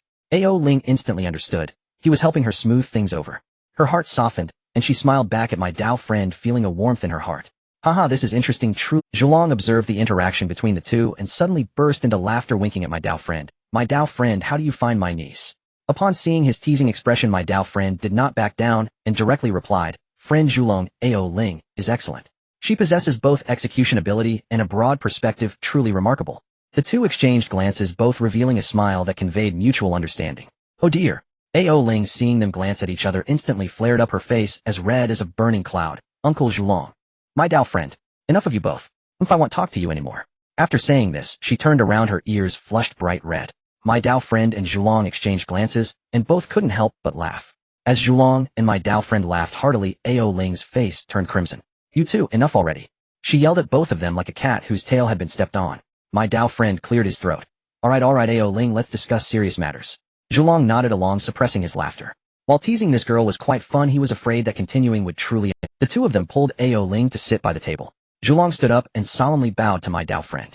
My Dao friend, our dragon clan's survival through the calamity was entirely due to your assistance. Not only did you leave behind a legacy, but you also did so much for us. This bow is for you to accept. My Dao friend did not evade receiving the bow steadily. Everyone values their dignity, and he deserved this gesture. To refuse would only make it seem distant. Zhulong straightened up and proposed to discuss further. My Dao friend naturally did not refuse. It would indeed be strange for primal cultivators to meet without exchanging insights. Moreover, Zhulong was at the same realm as him, and had comprehended the laws of time. Discussing Dao with him would be greatly beneficial for himself. It could also strengthen the relationship with the Dragon Clan, eliminating previous misunderstandings. Additionally, it could help Ao Ling become closer to them. It was a win-win situation of hitting 3 birds with 1 stone. Unless he was out of his mind, he would not push it away. The 3 of them then released Sanhua and Qingyun. In the void, mysterious auras intertwined and flowed. This exchange was timeless. At first, the 3 shared their insights. Eventually, it was just my Dao friend and Zhulong engaged in a deep discussion, while Ao Ling sat beside listening. After all, both of these individuals were peak quasi-saints. The topics they discussed were all profound principles of the laws. Although Ao Ling couldn't interject, she was at least at the quasi-saint realm and could barely keep up with their thoughts. After the discussion concluded, my Dao friend routinely took out some insight tea leaves, brewed them, and handed the tea to Zhulong and Ao Ling. It was not that he was generous enough to give it to everyone. Only those worthy of his investment or included in his circle could drink this tea. Furthermore, with his current cultivation level, unless he forcibly elevated the insight tea tree to the level of chaos spiritual root. Otherwise, just brewing a few leaves would require at least hundreds to show noticeable effects. Less than that would merely clear the mind for a while, after which it would be no different from drinking ordinary tea. But for Ao Ling and Zhulong, who were tasting the insight tea for the first time, even just a few leaves brewed was quite. Because of this, my Dao friend generously took it out. It could not only help build goodwill, but also sell a favor. Such a sure-win deal was not to be missed. Sure enough, after drinking the insight tea, Zhulong and Ao Ling's expressions brightened instantly. Both clasped their hands towards my Dao friend, without saying a word, closed their eyes, and entered a meditative state. Seeing them enter deep cultivation, my Dao friend also brewed a cup for himself, closed his eyes to cultivate, and sorted out the insights from their earlier discussion. He dared to cultivate without caution because this place could only be occupied by the clan leader of the Dragon Clan. Currently apart from himself, Ao Ling and Zhulong, there were no outsiders to disturb them. Moreover, after the earlier discussion, my Dao friend's trust in these two had increased. After all, they both did not evade him and directly cultivated in front of him. The most crucial point was that even if he entered a meditative state, as long as someone dared to approach his subconscious, would immediately awaken him. Therefore, my Dao friend felt very at ease. Moreover, this discussion was significantly different from previous ones. In past discussions, it was mostly the other party giving some ideas, leaving my Dao friend to speak alone. Although he could still gain some benefits, it always seemed like the other party benefited more. This time, with Ao Ling and Zhulong discussing, both were already masters at the quasi-saint level. Zhulong stood at the same level as my Dao friend. The key point was that Zhulong had comprehended the laws of time. Hence, this time the discussion could truly be considered profound. From beginning to end, my Dao friend was communicating with Zhulong, and afterward he discovered that not only had his cultivation stabilized, but he had also taken a step forward. Moreover, this time he had directly grasped both the laws of time and space. Indeed, it was not just time, he had also mastered the laws of space. When he realized this, my Dao friend was taken aback. His talent was astonishingly exceptional. However, upon further reflection, it made sense. The Dragon Clan had traversed from the future, and my Dao friend's soul had traversed along, picking up a trace of the essence of time and space. This trace of essence allowed his primordial spirit to resonate perfectly with the laws of time and space. Additionally, before my Dao friend took form, he had fused with a drop of Pangu's essence blood. That was the essence blood of Pangu at his peak. In theory, just that drop of blood should have allowed my Dao friend to ascend directly to the realm of the great Luo Golden Immortal after taking form. But what was the outcome? My Dao friend reached the pinnacle of the great Luo Golden Immortal only after taking form. This situation seemed odd no matter how one considered it. The reason was straightforward. My Dao friend did not use that energy to pile up his cultivation. He knew that while that path could lead to immediate success, it would ultimately trap him in that realm, never allowing him to touch the edge of the Dao. Thus, he invested all that energy into enhancing his talent. My Dao friend was originally a natural top-tier innate demon god, having taken form from the Taiqing pure energy. With the addition of a drop of Pangu's essence blood, he directly transformed to possess the talent of a lower-level chaos demon god. If one day he were to fuse the remaining 12 drops of essence blood, his talent would likely rival that of Pangu's son of the Dao. At that time, even the likes of Shurchen and Yangmei, who were only second to Pangu among the chaos demon gods, would not compare to him.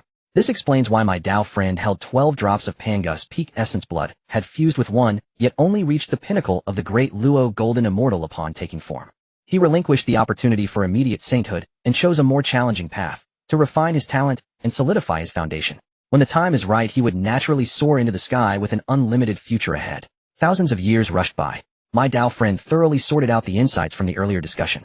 After this organization, he found signs of a breakthrough in his cultivation. More importantly, during the comprehension of the laws of time and space, the essence of time and space within his body was completely activated.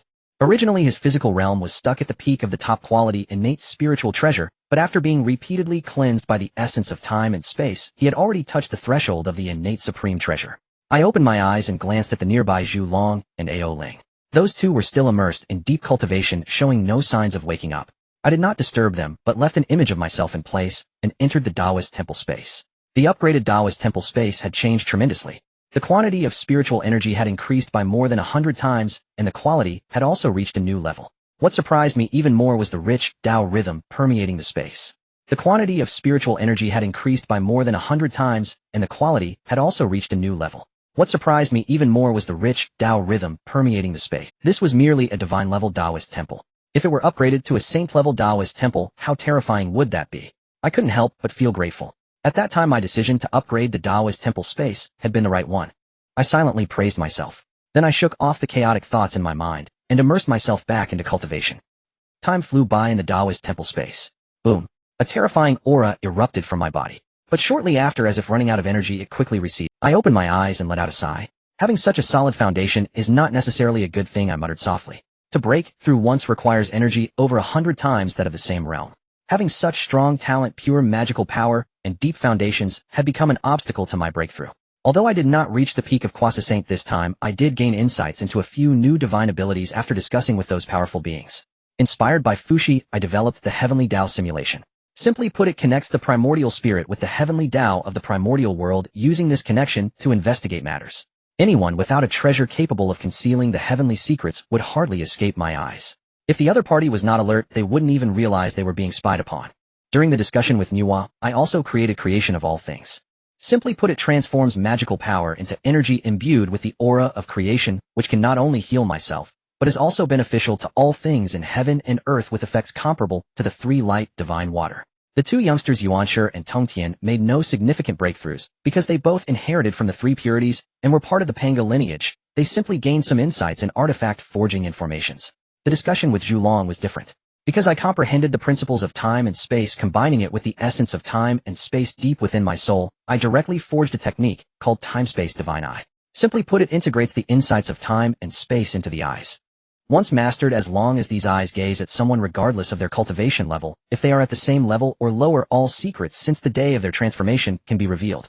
If I encounter a great formation, I can use my acute perception of time and space to find a gap and directly pass through, rendering any formation useless. This divine ability is not just for assistance, but is also terrifyingly powerful. With a mere push of my eyes, the power of time and space can directly obliterate the target. Without a certain level of defense or cultivation, it would be a dead end. I can also coordinate with divine thought to go wherever I wish. However, although this technique is powerful, it's not easy to master. One must either comprehend the principles of time and space simultaneously, or have someone who has mastered it leave behind a trace of time-space power, otherwise it's impossible to even think about it. In simple terms, unless I personally pass down my teachings, even if you obtain the cultivation method, it would be useless. These few techniques not only enhanced my combat power, but also provided me with more options in battle. One could say my shortcomings were diminishing, and I was gradually moving towards becoming an all-round powerhouse. Once I adjusted my state, I realized I still couldn't break through for the time being, so I decided to leave the Taoist temple space. After all, I had stayed here for so long. Although time had multiplied, Ao Ling and Zhu Long should have also finished around the same time. I emerged from the Taoist temple, dissipating my projection, and saw that Ao Ling and Zhu Long had already awakened from their deep meditation and were stabilizing their realms. Feeling the change in my aura, they both opened their eyes. Congratulations, fellow Taoist, your cultivation has made progress, drawing you one step closer to the Tao. Not at all, just a small gain. Hearing their praise, I did not show any sign of pride, and casually responded with humility. I knew deep down that although I had gained a few new divine abilities during this retreat, and improved my combat power, the fundamental cultivation had not increased much. I was still stuck at the late Quasi-Saint stage. Ultimately, the time for cultivation was still too short. In terms of combat, I might not lose to those seasoned experts of the primordial era, but when it comes to foundational depth, the gap was more than considerable. Those individuals started their cultivation during a calamity which lasted for 56 billion years.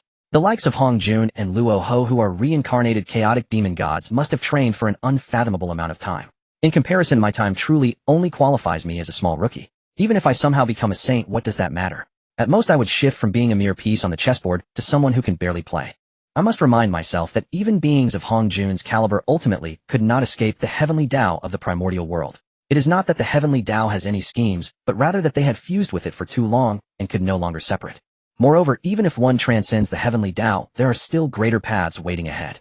If one cannot conquer the mountain of the great Tao in a day, they must obediently walk the path it has laid out. Although the great Tao does not intentionally create pitfalls to harm people who would want to live their lives according to someone else's script. Understanding this, I could not feel happy at all. But Zhulong had no idea of the turmoil in my mind, thinking I was just being humble. After all, from Zhulong's perspective, my current strength was already comparable to his. Zhulong could clearly sense that my aura was significantly stronger than before. What surprised him even more was that this suddenly empowered being showed no arrogance whatsoever, displaying an unexpectedly humble attitude while maintaining deep reverence for the great Tao. At that moment, Zhulong's evaluation of me reached its peak. He felt that such a person truly deserved the full support of the Dragon Clan. Ironically, it was entirely a misunderstanding, but this misunderstanding only strengthened the bond between us. However, Zhulong still had other thoughts. Just having a strong mindset might not be enough, he pondered to himself. Then Zhulong threw out a line that left everyone, "My friend, do you dare to exchange a few moves with me?" "Huh? Uncle Zhulong, what nonsense are you talking about?" Ao Ling's eyes widened in shock, completely bewildered. "We were just having a good conversation, why suddenly start a fight?" I was equally puzzled. "What's going on? I just helped you understand the Tao with my Tao tea, and now you want to spar." But soon I understood. Zhulong's words of recognition for my leadership of the Dragon Clan were sincere, but deep down, he still harbored some concerns. He feared I might lead the current Dragon Clan astray. After the previous discussion, Zhulong indeed felt convinced from the bottom of his heart. But mere conviction was not enough. I still needed to prove my strength through fists and kicks to convince the Dragon Clan. The Dragon Clan is naturally combative. They inherently respect strength. Their leader is always the strongest amongst them. Although the Ancestor Dragon has already broken through to the Hunyuan Dayuo Jingxian stage, due to the 4 extremes, he cannot continue to be the clan leader. As a leader at the level of the Dragon Clan, I must showcase my true abilities to prove I deserve this position. Zhulong chose this moment to challenge me, partly to help me establish authority within the Dragon Clan. Furthermore, it also served as a way of repaying the favor of the Tao Tea I had provided earlier. He was showing his allegiance and making a statement. "Then I would be grateful for your guidance, my friend." I responded with cupped fists.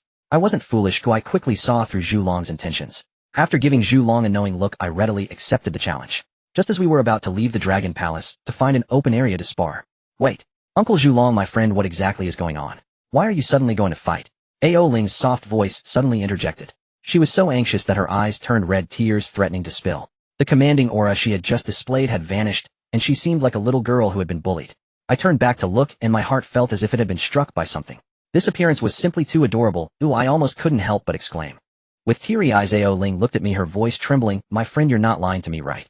Receiving her thoughts, I felt a tightening in my chest under the gaze of those tearful eyes. I was internally complaining, "Ao Ling, how long have you been on stage? How has your character completely collapsed? When I first met you, that aura was just like an empress yet to ascend. But now, you seemed like a naive, sweet little girl. This isn't right." My heart was storming, but I forced a smile like a friendly older brother. I stared at Ao Ling's aggrieved little expression, gritted my teeth to steady my mind, and gently placed my hand on her head, giving it a rub. The sensation was unexpectedly pleasant. Her hair was smoother than silk, and as my fingers brushed through, I caught a whiff of a refreshing sea breeze, which was quite intoxicating. "Oh, my friend, don't touch anymore. If you keep touching, I won't grow taller." Ao Ling was momentarily stunned, her entire face flushing crimson, like a ripe fruit about to burst with juice. She quickly steadied her breath, but realized I seemed to have no intention of stopping, which made her unable to hold back her words. As I heard her, I was about to withdraw my hand, but suddenly paused. I realized that although Ao Ling was saying no, her subtle expressions told me she actually enjoyed it. The Dragon Clan has always believed that strength is the ultimate truth. The Ancestor Dragon and Zhulong are both thoroughly battle-crazed individuals, and no one had ever shown Ao Ling such intimate gestures. Additionally, my impression in her mind was not bad, paired with a handsome face, and the effect of the head pat was simply doubled. I mused to myself, indeed this thing is all about looks. If it were someone like Huang Yuan who came to pat her head, she would probably have been swatted away by a dragon's claw. No matter where you are looking, good is always a plus. He decisively put aside the matter of sparring with Zhulong and continued to rub Ao Ling's head. Fighting a rough man or caressing a cute girl's hair? Is there even a choice? Ao Ling's cheeks flushed, resembling a little wife who had been bullied. His hand was still resting on her head, with long fingers gently stroking her hair. This scene looked warm and tender, a handsome guy comforting a shy little girl. Yet Zhulong stood nearby, his eyes nearly popping out. Ahem. Zhu Long coughed a couple of times forcefully, finally drawing the attention of this pair of dog lovers back. My friend, shouldn't we start sparring now? Zhu Long squeezed out this sentence after holding it in for a long time. He really couldn't bear to watch any longer. The scene was quite beautiful, but he felt like a third wheel just standing there. What was worse, the little cabbage he had painstakingly raised seemed to be targeted by a wild boar. And this wild boar was quite handsome. What made Zhu Long want to spit blood was that after being pushed by the boar, his little cabbage seemed to enjoy it. He had previously joked with him about Ao Ling just to lighten the mood. Who would have thought this guy took it seriously? My friend, shouldn't you let go now? Upon hearing Zhu Long's words, Ao Ling was momentarily stunned, then glanced at the hand still resting on her head, and asked softly. He knew he couldn't go too far, so he reluctantly withdrew his hand. A hint of disappointment flashed in Ao Ling's eyes, but she still obediently stepped out of his embrace. Zhu Long finally breathed a sigh of relief upon seeing this scene. Thankfully, the cabbage hadn't been completely taken away. If Zhu Long knew what Ao Ling was thinking, he probably wouldn't need to act. He could just die from anger. He had raised a few little cabbages afraid they would melt in his mouth, and held them in his hands fearful they might fall. Yet upon meeting this friend, they almost got abducted. Seeing Ao Ling's shy demeanor, Zhu Long secretly vowed to never mention this friend in front of her again. Whoever dared to mention him in front of Ao Ling would be sent to the Dragon Clan's graveyard. Otherwise, in a few more meetings, this silly girl would probably end up capturing herself. Noticing Zhu Long's increasingly unfriendly gaze, he quickly spoke up. Ahem. Zhu Long, shouldn't we be on our way? After saying this, he wiped the non-existent cold sweat from his forehead. Zhu Long's earlier intense stare was truly unsettling. That feeling was like a son-in-law visiting for the first time, being scrutinized from head to toe by the father-in-law with the eyes meant for livestock. He thought to himself that rather than being stared at here, it would be more straightforward to go find Luo Ho for a fight. He quickly spoke to divert Zhu Long's attention. Alright, then let's go, my friend, please. Sure enough, Zhu Long's focus was immediately pulled back to the matter at hand. The chilling gaze was retracted, and he finally breathed a quiet sigh of relief. My old friend Zhu Long is... This bottle contains the 3 light divine water. If you can't defeat him and get injured, just drink a drop. Just as he and Zhu Long were about to set off, Ao Ling spoke again. As she spoke, she pulled out a small jade bottle from her bosom and handed it to him. He turned his head and saw the undeniable concern on Ao Ling's face, which made his heart feel quite comfortable. After all, not everyone could have an endless reservoir of 3 light divine water in their backyard like him. As mentioned earlier, the 3 light divine water was extremely rare. Even Ao Ling, the current leader of the Dragon Clan, could only have 3 drops at most, which was already extraordinary. In the entire primordial world, he was the only one who could produce it in large quantities. For others to obtain a drop, they would have to rely on luck. From the small bottle Ao Ling handed over, one could see how precious this item was to her. Looking at Ao Ling, his gaze unintentionally softened. Ao Ling, under his intense stare, suddenly blushed to her ears. She took a step forward, shoved the bottle into his hand, and turned to run towards San Xiao. He watched her retreating figure, smiling like an old father. Such a thoughtful girl, how could a lecher like him let her go? However, the gaze from behind had returned. He coughed lightly, tucked the bottle Ao Ling had given him away, and nodded at Zhu Long. Then he transformed into a stream of light, and shot up from the Dragon Palace. Zhu Long did not lag behind, and quickly followed suit. In the next moment, 2 beams of white light flashed across the sky of the primordial world. They soared straight up to the first layer of heaven, stopping only after transforming into the figures of Laozi and Zhu Long. Both of them were top-tier figures at the late stage of Croissant. Flying through the air, it took them just a day's time to reach the first heavenly dome. Their speed was so fast it surpassed light speed by an unknown number of times. Even mega or giga speeds felt slow as a snail in front of them.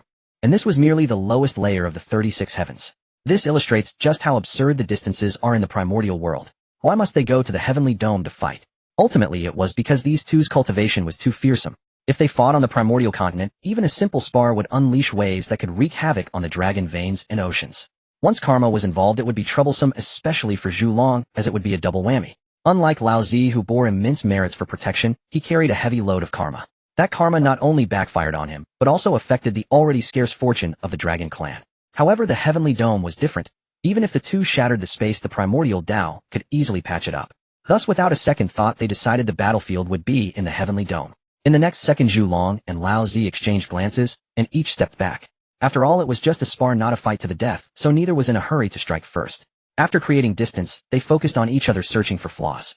Zhu Long stared for a long time, but could not find any openings on Laozi. He simply called out, "My friend, be careful." As soon as he finished speaking, Zhu Long suddenly transformed into a massive dragon that blocked out the sun. After all, he was of the Dragon Clan, and revealing his true form to battle allowed him to display his strength best. Immediately after, Zhu Long raised his giant claw and struck towards Laozi. Where the dragon claw passed, it stirred up a violent storm of spiritual energy, distorting and warping space. The destructive power was simply terrifying. Yet Laozi did not retreat at all, instead laughing heartily. "Zhu Long, you came just in time. Witness the true form of my chaos.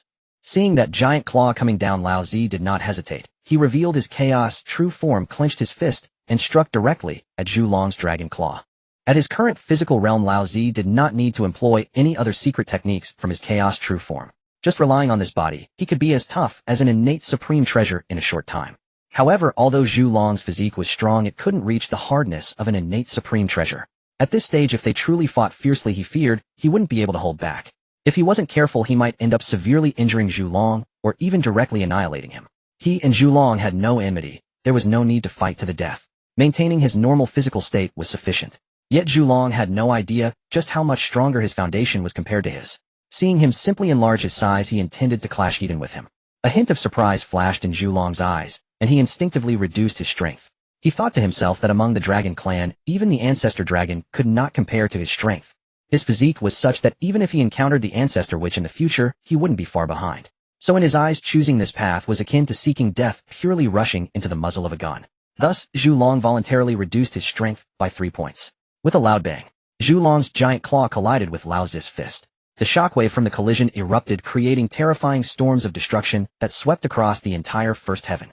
Then an astonishing scene unfolded. I took 3 steps back. What about Zhu Long? He was directly sent flying by my punch. Zhu Long felt the immense force coming from his claw and was startled. Only then did he realize that in terms of both physical strength and power, he was indeed inferior to me. Not to mention his claw had already begun to bleed and tear. Seeing this scene, Zhu Long's earlier contempt for me instantly vanished.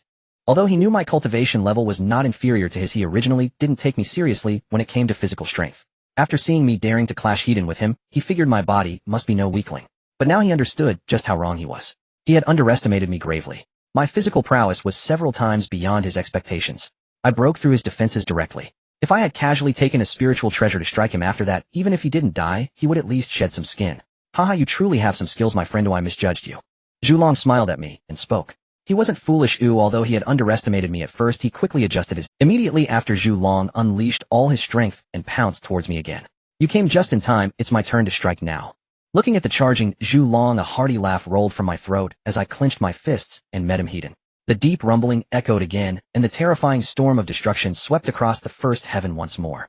The power of that storm was comparable to a low-grade innate spiritual treasure, but upon colliding with their bodies, it dissipated cleanly, like snow meeting the blazing sun. This alone illustrates just how formidable the physical bodies of Laozi and Zhu Long truly are. Both of them attacked fiercely, each punch landing with speed and ferocity.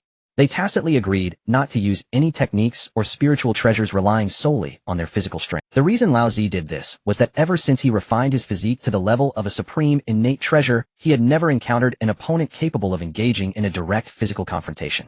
Those stronger than him would never engage in a physical fight.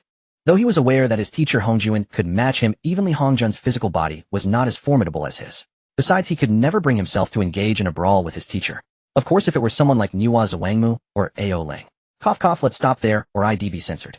Back to the point. Those weaker than him could be dealt with in just a few moves, not even providing the thrill of a fight. When he finally encountered an opponent capable of going head-to-head with him physically, how could he be willing to end it with spiritual treasures? The thoughts of the flame dragon were even more straightforward. The dragon race dominated the primordial world, relying on their robust physical bodies. Being the strongest in the dragon race, the flame dragon was directly blasted away by him, using pure physical strength. How could it swallow such a humiliation? The dragon race was naturally combative, and this was meant to be a spar. Having encountered an opponent like him, the flame dragon naturally wouldn't let him off easily. Thus the two of them simultaneously chose to engage in a pure physical duel. From there, he and the flame dragon fought hard in the first heaven for over 300 rounds. Gradually, he began to gain the upper hand. After all, his physical realm was nearing the threshold of a congenital supreme treasure, making him significantly stronger than the flame dragon. In the early stages, the flame dragon could still hold his ground thanks to his racial talents, but as time went on, he began to struggle, continuously getting hit by his fists. Upon noticing this, he started to focus on the flame dragon's weaknesses, planning to conclude the match. He had enjoyed enough fun, and continuing would no longer be interesting. Finding the right moment, he flashed above the flame dragon just as the latter was exhausted from his previous efforts. Without giving the flame dragon a chance to catch his breath, he swung his fist down hard towards the flame dragon's head. The flame dragon could only watch as the fist drew closer, unable to dodge in time, and had to brace for the impact. Boom! The massive dragon body was once again sent flying, the surrounding space shattering like glass, and the violent wind sent debris swirling everywhere. This time the guy didn't even give the flame dragon a chance to breathe, and directly pursued him. Boom! Another dull sound echoed as the flame dragon was blasted away in the opposite direction, tumbling through the air like a rag. In the time that followed, deep crashing sounds continually erupted in the first heaven. At this moment, the flame dragon was nothing more than a living target being tossed around, without a chance to fight back. The flame dragon felt incredibly aggrieved. He had been a pillar of the dragon race before he was born. No one in the entire dragon race could match his physical strength. To put it bluntly, the flame dragon believed he stood at the pinnacle of dragonkind. But who would have thought that out of nowhere a Taiqing Daoist appeared whose physical prowess was even more formidable than his as a bona fide dragon? At first he could still rely on his innate advantages to trade blows with his opponent. But as his stamina waned, the situation collapsed. His opponent was relentlessly pounding him, leaving no room for resistance. What was worse, this whole ordeal shouldn't have happened at all. Somehow, whether because of a lapse in judgment or a miscalculation, he had actively suggested sparring with him. In short, all the beatings he was taking now were entirely of his own making. The flame dragon wanted to cry but found no place to do so. He had kindled the fire, and even if he turned to ash he had to endure it. Daoist friend, stop. I concede I truly cannot match you in physical prowess. Finally, the flame dragon pleaded for mercy. He initially intended to maintain a tough demeanor and hold out, even contemplating finding an opportunity to counterattack. But seeing the increasing excitement on his face, the flame dragon completely wilted. If he kept enduring, he wasn't sure if his opponent would tire first, but he was certain of one thing. He would eventually be pummeled to death before his opponent collapsed. All pretenses of seniority and the dignity of the dragon race were cast aside. The priority was to call for a stop. Hearing the flame dragon's words, he indeed ceased his attacks. After all, this was merely a spar. There was no need to go all out and beat each other to death. Moreover, after that flurry of punches, his combat craving had been sufficiently sated, so he simply stopped to catch his breath. When the flame dragon saw his opponent had stopped, he quickly retreated a considerable distance and bent down to assess his injuries. Upon checking, he was struck dumb. The flame dragon looked down and saw that there wasn't a single intact piece of flesh on his body. Scales had been forcefully knocked off in large patches, exposing the flesh beneath, which was raw and bloody, looking painful. Not to mention his bones, he felt like his entire body was falling apart, his chi and blood surging violently, unable to stabilize for a long time. Ha ha! His laughter suddenly echoed. The flame dragon raised his head to see that old man staring at his forehead, laughing uncontrollably. He felt a bit dazed and raised his dragon claw to touch it. Goodness! Just now being punched by him on the head had caused a large bump to form there. When he touched it, it was hard and round. From a distance, it looked like a horn had grown. No wonder that old man was laughing so much. The flame dragon's face instantly darkened. Daoist friend, this is going too far, right? Wasn't this all you're doing? How can you still laugh? He muttered in his heart, his gaze filled with grievance, as if he had suffered a great injustice, staring at him intently. Cough cough, don't get angry, flame dragon friend. I have something good for healing injuries here. Seeing the look in his eyes, he coughed a couple of times and quickly chuckled. He casually pulled out a small vial from his own Daoist space and tossed it over. It was the water from the 8 Treasures Merit Pool. He actually had quite a bit of the so-called best healing substance, the 3 Lights Divine Water, but he didn't take that. Not because he was reluctant, but because in terms of treating external injuries, the water from the 8 Treasures Merit Pool was even more effective than the 3 Lights Divine Water. Moreover, the western spiritual vein had been largely destroyed by Luo, making the material for the Merit Pool's water, the western endless water, nearly extinct. Now these few vials of Merit Pool water in his hands were more precious than the 3 Lights Divine Water. Generally, if someone wanted to get a drop from him, there was no chance. Only those close to him like Hongju and Yuan Shi, Tong Tian, and Nuwa could get a bit from his hands. For others, not even a glance was allowed. If it weren't for the fact that Ao Ling had just given him a satisfying close-range battle, given his stingy nature, he wouldn't have been willing to use it for the flame dragon. The flame dragon took the vial without a second thought about whether he might have tampered with it. He directly pulled the cork and gulped. He did have some trust in him. And indeed, he didn't misjudge. The moment the Merit Pool water entered his stomach, all his injuries healed within 10 breaths. The bump on his head was also gone, feeling perfectly smooth to the touch. Even more surprising to the flame dragon was that his physique had actually strengthened a bit. One should know that his physical body was already nearing the threshold of a supreme congenital spiritual treasure, making it exceedingly difficult to take even a small step further. Yet at this moment he had indeed gained a slight enhancement. This Merit Pool water was truly a good thing. Generally speaking, if the flame dragon did not rely on his own innate talents, and spent his days soaking in the river of time, or encountered some incredible fortune, he would probably be stuck at this level due to the burdens of karma, unable to make any progress. But now with just a small vial of healing liquid, it had actually pushed his physique up another level. Who wouldn't be shocked by that? Thus the flame dragon was instantly taken aback. It should be known that in later generations those Buddhist arhats and Buddhas needed the water from the 8 Treasures Merit Pool to help them achieve their golden bodies of merit. This clearly demonstrated that the water from the 8 Treasures Merit Pool indeed possessed the ability to enhance the physical body, which is also why the flame dragon cared so much about it. Of course, he couldn't entirely blame the flame dragon for having never seen the world. In the primordial realm, treasures that could enhance the physical body were far too few compared to those that could bolster the divine soul's power. Especially treasures like the water from the 8 treasures merit pool, which could elevate even a physique of the flame dragon's caliber. It was essentially unique. In any case, the flame dragon counted on his fingers and realized he had never seen a second item like it. Thinking this through, he figured out why that guy's physical body could be so abnormal. Cough cough, Taoist friend, you have an abundance of good things in your hands. With Ao Ling's niece getting so close to you, it seems my good days are coming. The flame dragon's mind quickly turned to the earlier incident where Ao Ling had given him a drop of the 3 lights divine water. He knew all too well that Ao Ling only had 2 drops of the 3 lights divine water. One of those drops was obtained when she took over as the leader of the dragon race. Yet this girl, worried that he would be at a disadvantage in their spar, had directly handed 1 drop over without hesitation. The flame dragon pondered that if Ao Ling had no feelings for him, he wouldn't believe it. Moreover, judging by Ao Ling's demeanor, she would eventually be courted away by this big pig's trotter before long. Given that, coupled with the fact that he himself held the power of the imperial censor of the dragon race, it wouldn't be too much for him, as a senior, to borrow some things from this guy. Oh no, from him. As he contemplated this, the flame dragon couldn't help but give a thumbs up to his own cleverness, even though he had no idea what it meant to give a thumbs up. Thus, the flame dragon's gaze towards him instantly changed, resembling someone staring at a treasure trove with open doors. Feeling locked in by such a gaze, he couldn't help but shiver. Was this guy's brain scrambled by me? Why is he looking at me with such a creepy gaze? He muttered inwardly. He felt uncomfortable under that gaze, like a starving wolf had its eyes fixed on him. He cleared his throat and tentatively suggested, "Flame dragon friend, how about we call it a day for today's match?"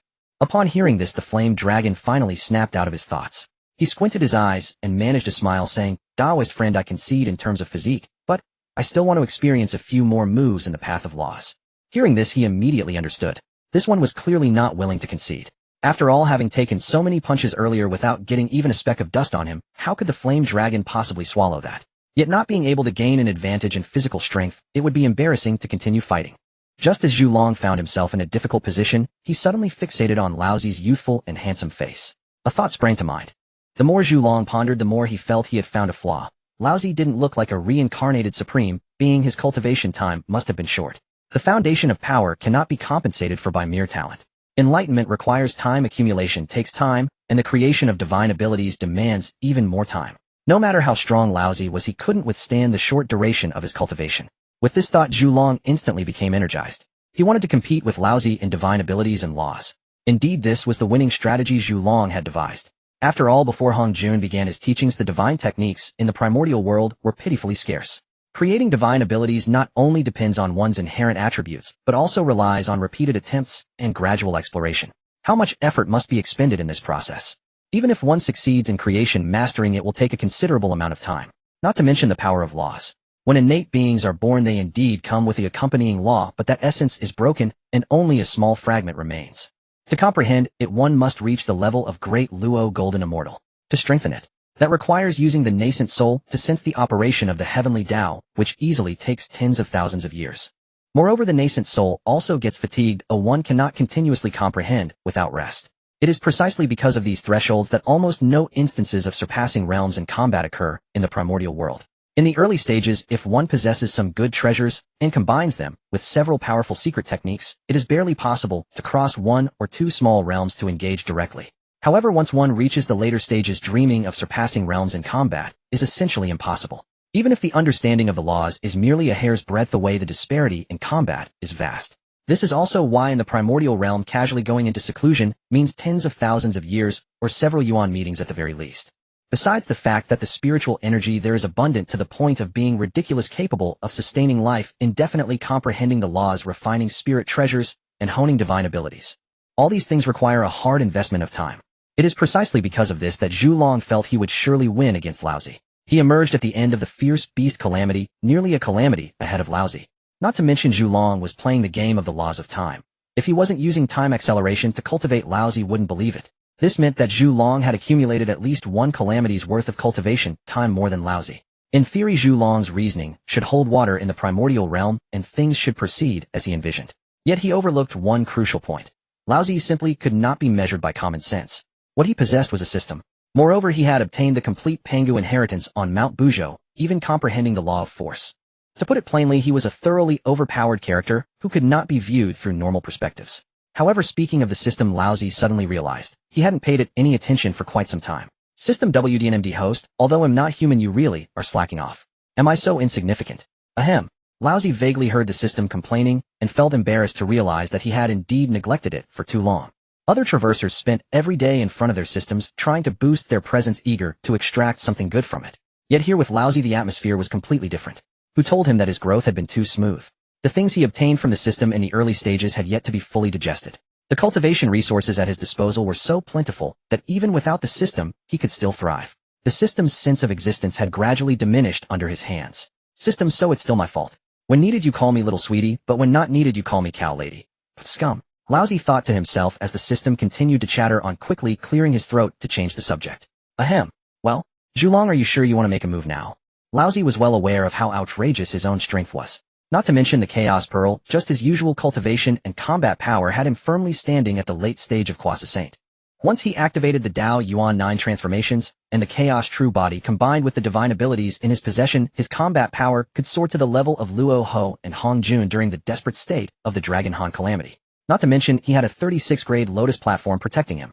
Unless the opponent held a Chaos Spirit treasure or relied on overwhelming cultivation to grind him down, there was no way to breach the defense of this Lotus platform. Even if someone truly managed to break through the Lotus platform's defense, they would still have to face Laozi's nearly innate treasure-level physique. Coupled with that spear known as the #1 weapon in the Primordial World, the God-slaying spear, along with a pile of other attack and defense spirit treasures, who could move against him? Unless a being of the level of Hunyuan Great Luo Golden Immortal humbled themselves to bully the weak. And let's not forget Laozi had a cheap master standing behind him, future Dao ancestor Hong Jun. According to Laozi's speculations, Hong Jun had most likely already attained sainthood by this time. After all, in the settings of primordial novels, when Hong Jun had just become a saint, the power he exhibited was far greater than that of the later 6 saints of the heavenly Dao. Thus Laozi deduced that Hong Jun had probably attained the Dao and become a saint by now. The reason the heavenly Dao had not descended auspicious signs was that Hong Jun was not even in the primordial realm at this moment. He had already relocated the Purple Cloud Palace deep into chaos, where he was comprehending the creation Jade Disc. After all, the spiritual energy required for a saint's cultivation is truly terrifying, especially for someone of Hong Jun's caliber, which is a heavy burden for the current primordial world. This is also one of the reasons why saints were confined after the Fengshan event. By that time, the primordial world could no longer support these saints. Ultimately, aside from his own formidable strength, Laozi also had the backing of Hong Jun. Looking at the current primordial realm, he was basically an invincible existence. So when Zhulong said he wanted to compete in divine abilities and the power of laws, the expression on Laozi's face turned somewhat strange. He knew exactly how strong he was, but he was also hesitant to directly clarify it to Zhulong. Seeing Laozi's expression change after he finished speaking, Zhulong couldn't help but frown. Zhulong felt reassured by Laozi's demeanor. He was convinced he was on the right path. Laozi indeed had a soft spot. How could this not excite him? Throughout this spar, he would be the one receiving the blows. Having been stifled for so long, he finally caught an opportunity. Of course, he understood that while the laws were indeed his forte, to say that Laozi had no understanding at all was impossible. However, he still held the healing holy medicine Laozi provided and the 3 light divine water from Ao Ling. At most, it would only cause Laozi some superficial injuries, nothing serious. Since he wouldn't die, there was no need to hide anything. The more Zhulong thought about it, the more excited he became, directly addressing Laozi. Since you also have this intention, let's begin. This time you go first. He possessed absolute confidence in the realm of laws, thus striking a pose. After saying that, he transformed back into his innate Dao body, clasped his hands behind his back, and slightly tilted his chin, wearing a faint smile, adopting an elder's demeanor, guiding his junior. Laozi looked at his demeanor, veins popping on his forehead. Initially, he had been pondering whether Zhulong daring to let him strike first indicated he had some hidden trump card. But upon witnessing this act, it was clear he was merely putting on an act. Who didn't know what kind of person Zhulong was? Anyone who showed off would end up getting slapped in the face. Laozi looked at this Zhulong, possessed by the spirit of showing off, and felt speechless. Could he not imitate anyone but that guy? Moreover, this flaunting ability was truly inherited. Did he not know that this role had causal laws? Laozi mentally ridiculed. However, thinking about it, the opportunity had been presented right in front of him, so why be polite? Thus, under Zhulong's watchful gaze, Laozi leisurely took out 36 stabilizing pearls from his nascent soul, instantly enveloping himself in a layer of defensive barrier. Following that, he drew out the Chaos Sword, which had been set aside for a long time. With the enhancement of the Chaos Sword, Laozi unleashed the Grass Character Sword technique, sending a terrifying blade aura towards Zhulong. The Grass Character Sword technique was originally a top-notch offensive method, and with the enhancement of the Chaos Sword, the power and sharpness of the blade aura surged by nearly 30%. Yet Zhulong remained motionless, standing in place, and watching that blade aura rush toward him. He didn't take this blade aura capable of injuring a Quasi Saint seriously at all. The terrifying sword light howled as it approached, and he didn't even flicker his eyelids, as if it were merely a gust of wind passing by. If it were someone else, they would have already panicked. But I knew very well that Zhu Long couldn't possibly be unaware of the magnitude of power concealed within that blade aura. He crossed his arms, waiting to see how he would respond. In the blink of an eye, the blade aura was only a yard away from him. At this moment, Zhu Long finally moved. He slowly drew his right hand from behind, and a layer of indigo light suddenly shone from his palm and pupils. The blade aura, which was enough to threaten a Kwasa Saint, simply scattered in midair when it was a yard away from him. After doing all this, Zhu Long leisurely withdrew his right hand and placed it back behind him. He raised his head, a faint smile on his lips as he looked at me, exuding an air of superiority. My friend, your blade aura is indeed sharp, but the speed still lacks a bit. Zhu Long spoke with a smile, his words dripping with the flavor of an elder guiding a junior. Of course he had the right to say so. My previous strike, while fierce and capable of being blocked by few, was not unbeatable, but someone like him who could effortlessly deflect it with a mere gesture could hardly be found throughout the primordial continent. My blade aura was something that would definitely be considered powerful among the primordial beings. And characters like Zhu Long, who could so casually disperse an attack, were truly top-tier ancient powers. These individuals were all supreme figures born from innate demonic gods. Don't think that I simply swung my sword without any thought, believing it to be easy to block. You must understand that I am currently at the late stage of Kwasa Saint cultivation, employing a killing move from the grass character sword technique, coupled with the enhancement of a premium innate spirit treasure. With this strike, anyone below Kwasa Saint who attempted to engage would be met with death. No one could withstand it. Regarding this matter, besides myself, the one most qualified to speak is none other than Zhu Long. Although the expression on Zhu Long's face appeared calm and unruffled, as if nothing had happened, the shock within his heart was immense. This time he did not underestimate my attack. However, in order to maintain the demeanor of a senior expert, he only moved when my sword energy approached within a yard. Even so, due to the hasty timing, it seemed effortless on the surface, yet Zhu Long understood in his heart. Just now he had used 70% of his strength. Zhu Long's heart sank suddenly. Although he hadn't acted with all his might, my previous strike was clearly just a casual wave of the hand lacking any true effort. I was momentarily stunned as well. I had long suspected that Zhu Long possessed significant abilities, but witnessing him in action still left me astonished. What concerned me even more was that Zhu Long had just erased my attack with a technique that might very well relate to the laws of time. The laws of time rank among the top 5 of the 3,000 great paths. There's an old saying everyone has heard: when time does not advance, space reigns supreme. This clearly states that both time and space are terrifying forces, yet time is even more formidable than space. Even if I had only just grazed the surface of the laws of time, I could feel how sinister this force was. In that last move, Zhu Long had actually used my sword energy to reverse time, causing the sword energy to consume itself and ultimately dissipate. It seemed simple, yet I definitely could not pull it off myself. I had only recently entered the realm. How could I compare to Zhu Long, who had immersed himself in this law for hundreds of years? This move effectively eliminated all avenues for my long-range attacks. Unless I could overpower Zhu Long with my magic or principles, I could only obediently charge in for close combat. Close combat was not out of the question. However, not everyone can fight like I do, capable of handling anything. Zhu Long's physical realm was no joke. Engaging in close combat with such a monster was akin to cracking an egg against a stone. Zhu Long would not give you a chance to catch your breath. If you attempted to flee, he could directly reverse your time, making you run for ages, only to find yourself still in the same spot. Your magic wasted, yet you did not move an inch. This is the terror of the laws of time. It can be said that once one masters the laws of time, they are nearly invincible among equals. First, they use the laws of time to seal off your ranged attacks, forcing you into close combat. Then while engaging you in battle, they grind you down with the laws of time until your magic can no longer sustain you, and then they knock you down with one punch after another. This is why Zhu Long, fully aware that he might not be able to defeat me, still dared to confront me directly. However, after I realized all this, instead of panicking, my eyes brightened, because I discovered that Zhu Long had given me yet another surprise. How should I put it? From a negative perspective, this move indeed sealed off my long-range attacks. But from another angle, this Zhu Long, was he not the perfect sparring partner? Zhu Long could erase my attacks with almost no effort at all. Thus I could repeatedly unleash my divine techniques and spells until I became adept at them. Haha, Zhu Long, your technique is truly impressive. If I am not mistaken, that last move was the rumored laws of time, right? Haha, you have a keen eye, friend. That last move was indeed the laws of time, Zhu Long replied with a smile. You see, the more familiar one becomes with a technique, the more powerful it becomes when used. After understanding this point, I asked the system how proficiency in divine techniques is categorized. The system responded to me, so I am just a tool, huh? How cold. Proficiency is roughly divided into 6 levels: not started, just started, not bad, quite impressive, perfect, and Dao. The divine techniques I obtained from the inheritance, and the system started at the beginner level.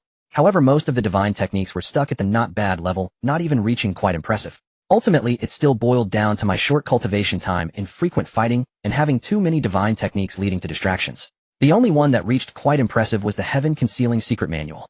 This is understandable, as during the great battle between Tao and Demon, I had been using this technique for tens of thousands of years. Additionally, I had kept it active while treasure hunting, relying solely on time to accumulate proficiency. But with so many divine techniques stuck at the not bad level, I could not unleash my full potential. This issue had always troubled me, but today it seemed this trouble could finally be alleviated. Hence my gaze toward Zhu Long was so bright. As for whether Zhu Long would help me, I was 100% sure there would be no problem. From Zhu Long's every move, I had long seen that he just wanted to beat me up. I did not expose him, but instead planned to go along with it, so Zhu Long could help me brush up my proficiency in divine techniques, while also enjoying himself, keeping both our faces intact. In the end, Zhu Long would have to admit defeat, humbly begging for mercy from me. Hearing my praise, Zhu Long could not help but laugh heartily. Being recognized by such a figure brought him genuine comfort. He had long regarded me as a peer-level expert, and now having his hidden abilities exposed while receiving sincere praise, who wouldn't be happy? The discomfort from being beaten just moments ago instantly dissipated significantly. Zhu Long even felt a bit embarrassed. He had agreed to spar, yet losing due to being outclassed left him feeling awkward, which truly was unreasonable. I did not ponder what Zhu Long was thinking. He saw that the atmosphere was right, and seized the opportunity to speak. Zhu Long, my friend, I have a request. I wonder if it would be convenient to discuss it. Just speak your mind. As long as I can do it, I will never refuse, Zhu Long replied, feeling indebted at the moment. As long as I did not propose any outrageous conditions, he intended to agree immediately. Since you are so straightforward, I won't beat around the bush. I would like to witness just how powerful your laws of time truly are, as this is exceedingly rare throughout the entire primordial world. I carefully polished my words before speaking. Who doesn't love to hear good things? I began by flattering Zhu Long. Then I spoke to him in the tone of a junior seeking advice, giving him plenty of face. The effect of my words was naturally self-evident. Zhu Long already felt guilty towards me, and upon hearing my attitude filled with sincerity, he found no reason to refuse. Moreover, this matter was not a big deal for him. Perhaps he could even take this opportunity to elevate his understanding of the laws of time to the next level. In Zhu Long's view, I, fully aware of the strength of the laws of time, still actively sought to learn from him, indicating just how resolute my desire for enlightenment was. Zhu Long always respected such individuals, for in these times such people were exceedingly rare. Of course, the most important point was that Zhu Long was secretly calculating that aside from all the above reasons, he could take this opportunity to thoroughly beat me up. This was an excuse that had come right to his doorstep. Ahem. However, Zhu Long would definitely not admit to having such small-minded thoughts. He would only tell himself, I am purely appreciating this spirit of seeking the Tao in him, and I am absolutely not doing this to beat him up. Yet despite thinking this way, his body was very honest. Zhu Long likely feared I would change my mind. He even utilized the laws of time to personally set up a large formation. The time flow within this formation was 100 times slower than outside. What was even more astonishing was that it could absorb the residual energy from attacks to maintain its operation, requiring no additional energy from Zhu Long. The excitement on Zhu Long's face was impossible to hide. As I observed his expression, black lines began to emerge on my forehead. To be honest, I truly did not expect that this fellow would go to such lengths just to have a legitimate reason to beat me up. Of course, I had not really considered how much psychological shadow and resentment I had left behind after provoking Ao Ling and beating Zhu Long. Nevertheless, this time formation before me genuinely shocked me. I had not anticipated that Zhu Long's grasp of the laws of time had reached such a level. He could actually construct formations using the laws themselves. Just think about it, Zhu Long, who could utilize the laws, would possess tremendous battle prowess. At least in terms of the laws of time, I was currently no match for him. But this was not a bad thing. The stronger the power Zhu Long exhibited, the more it indicated. He was a perfect tool. Indeed, you have remarkable means, my friend. I spoke, my tone steady. Since that is the case, I shall go all out. Be careful, my friend. As soon as the words left my mouth, I once again swung the Chaos Sword. This time I truly exerted all my strength. That sword energy sliced forth from the sword's edge, almost solidifying, making it evident to all how terrifying the power contained within was. Zhu Long also sensed a hint of threat from this sword energy. He hesitated no longer and fully activated the laws of time. I did not give him a moment to breathe as I unleashed the Chaos Sword strike after strike, with terrifying sword energy continuously pouring out. Unfortunately, while the density of the attacks increased, relying solely on the grass character sword technique could not harm Zhu Long. All my sword energies were consumed by the laws of time before they reached within 10 yards of Zhu Long, turning into nutrients for the formation. I was not surprised by this outcome at all. The grass character sword technique was still something I had only mastered and had not yet fully unleashed its power. Thus I remained unhurried, continuously and tirelessly unleashing sword energies. As time passed, the attack power contained within these sword energies grew increasingly terrifying. In the blink of an eye, several hundred years had passed. During these few hundred years, my grass character sword technique finally broke through, reaching the perfect realm. Now every movement I made carried the aura of a master. After achieving perfection with the grass character sword technique, I successfully comprehended the concept of sword intent. Every sword energy I unleashed now carried a layer of spiritual attack. The Chaos Sword energy, which originally could only roam 10 yards outside Zhulong, had now pressed within 3 yards. My cultivation level is merely at the late stage of Croissant, and the Candle Dragon is not an opponent that can be easily subdued. To have progressed to this point is already quite remarkable. Unless I can practice the sword technique to the realm of the Tao, this is likely my limit. However, once a divine ability reaches perfection, breaking through to the next level presents an entirely different challenge. The information provided by the system is very clear. To elevate the grass character sword technique to the realm of the Tao, it is not only necessary to master it effortlessly, but also to refine the sword intent into the laws of the sword. The first requirement is manageable, but the latter is challenging. Elevating the sword intent into laws requires time and combat experience honed bit by bit with no shortcuts available. I am acutely aware that currently pushing the proficiency of the grass character sword technique to the realm of the Tao is utterly impossible. Thus I decided to abandon this sword technique and instead resorted to the chaotic sword technique. This sword technique was obtained by refining the chaotic sword from the restrictions. I discovered that within the restrictions of a supreme innate spirit treasure, various techniques evolved by the spirit treasure itself were hidden. These techniques are perfectly compatible with the spirit treasure's essence, and when combined they can unleash 120% of their power. Moreover, after refining the restrictions, these techniques automatically imprinted into my divine sense, allowing for immediate entry and saving a lot of time on comprehension. This change caught the Candle Dragon off guard. The Candle Dragon had fully grasped my attack patterns, but when I suddenly switched tactics, it could not adapt in that moment. However, my proficiency in the chaotic sword technique is still inferior to that of the grass character sword technique, only reaching the level of familiarity. Thus, while it caught the Candle Dragon off guard, it did not inflict any substantial damage. I never expected this strike to achieve much. Watching the Candle Dragon casually erase the sword energy, I continued to practice this sword technique to increase my proficiency. For the next several thousand years, I and the Candle Dragon remained entangled within this time formation. Our relationship evolved from initial probing to a mid-stage of genuine conflict, and eventually to mutual restraint. Both I and the Candle Dragon retracted our hands. At this point, we both understood that relying solely on our current tactics, neither could truly overpower the other. To put it bluntly, no matter how lively the battle was, it was merely mutual sparring. Neither had revealed their true killing. As the battle progressed, we both developed a tacit understanding, each showcasing our strengths, while I diligently sought experience from the other. When genuine conflict ignited, the divine ability in my hands transformed remarkably. Just as the Candle Dragon had finally deciphered my patterns, I switched to a different method to strike back. What surprised me even more was that the Tiangang 36 and the Dijiao 72 obtained from Hongjun could actually be used in conjunction with other techniques. This collaboration significantly enhanced the power of my divine abilities, causing the Candle Dragon to be dazed and nearly unable to restrain itself from confronting me. If the Candle Dragon hadn't sensed the benefits as well, it likely would have fought me to the death right then and there. After thousands of years of battle, neither of us had suffered losses. I polished all my divine abilities until they gleamed with only a thin barrier separating me from perfection. However, to break through that barrier, mere proficiency is insufficient. I must also comprehend the profound meaning within. Achieving a perfect realm is no small task, and taking another step forward depends on my own fortune. Nevertheless, even so, the proficiency of my divine abilities has risen, and their power has surged correspondingly.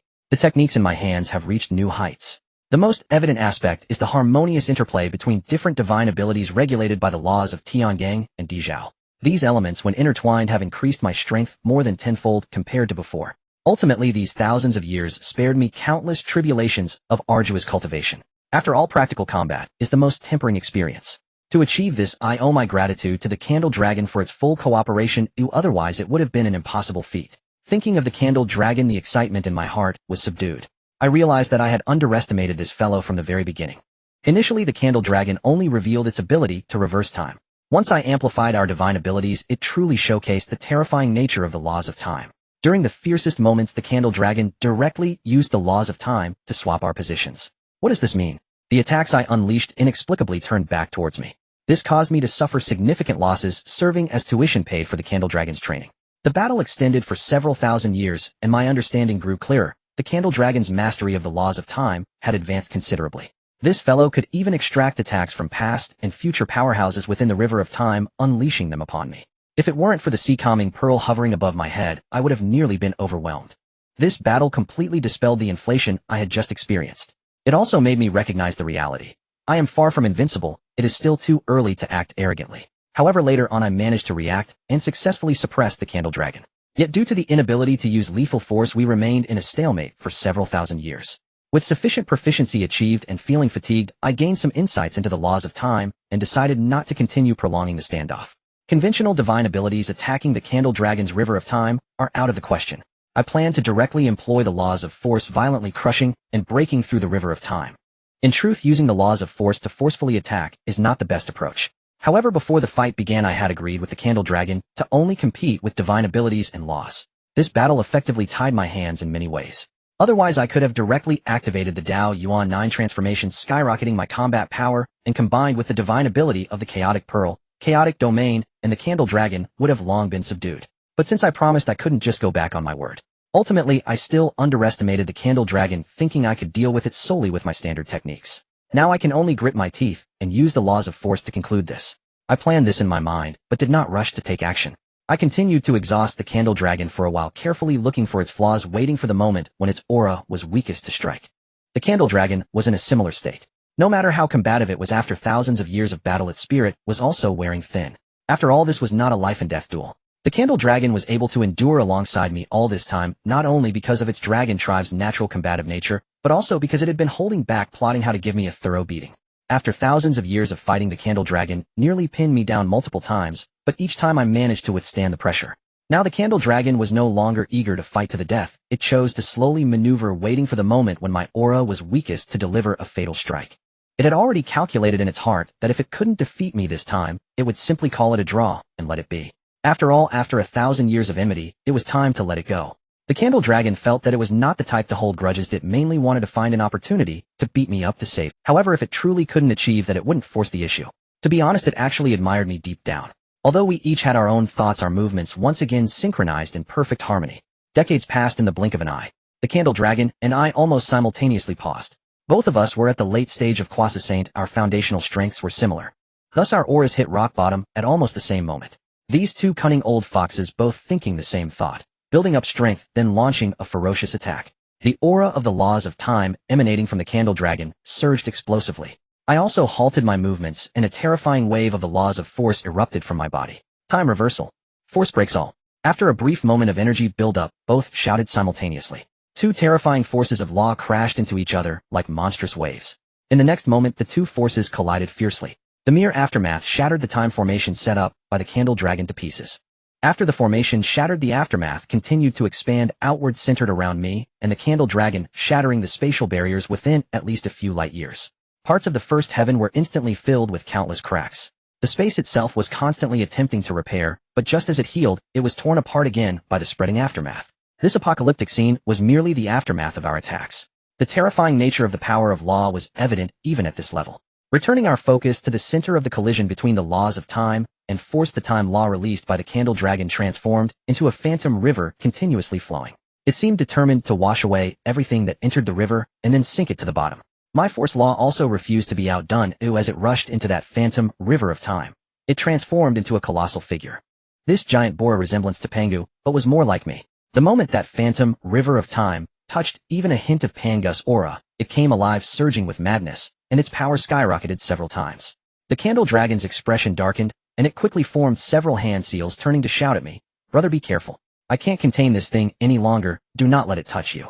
I had no time to ponder why the river of time went berserk upon encountering Pangu's aura. Once it rampaged, it nearly solidified, wrapping around that giant of law, sweeping toward me with overwhelming force.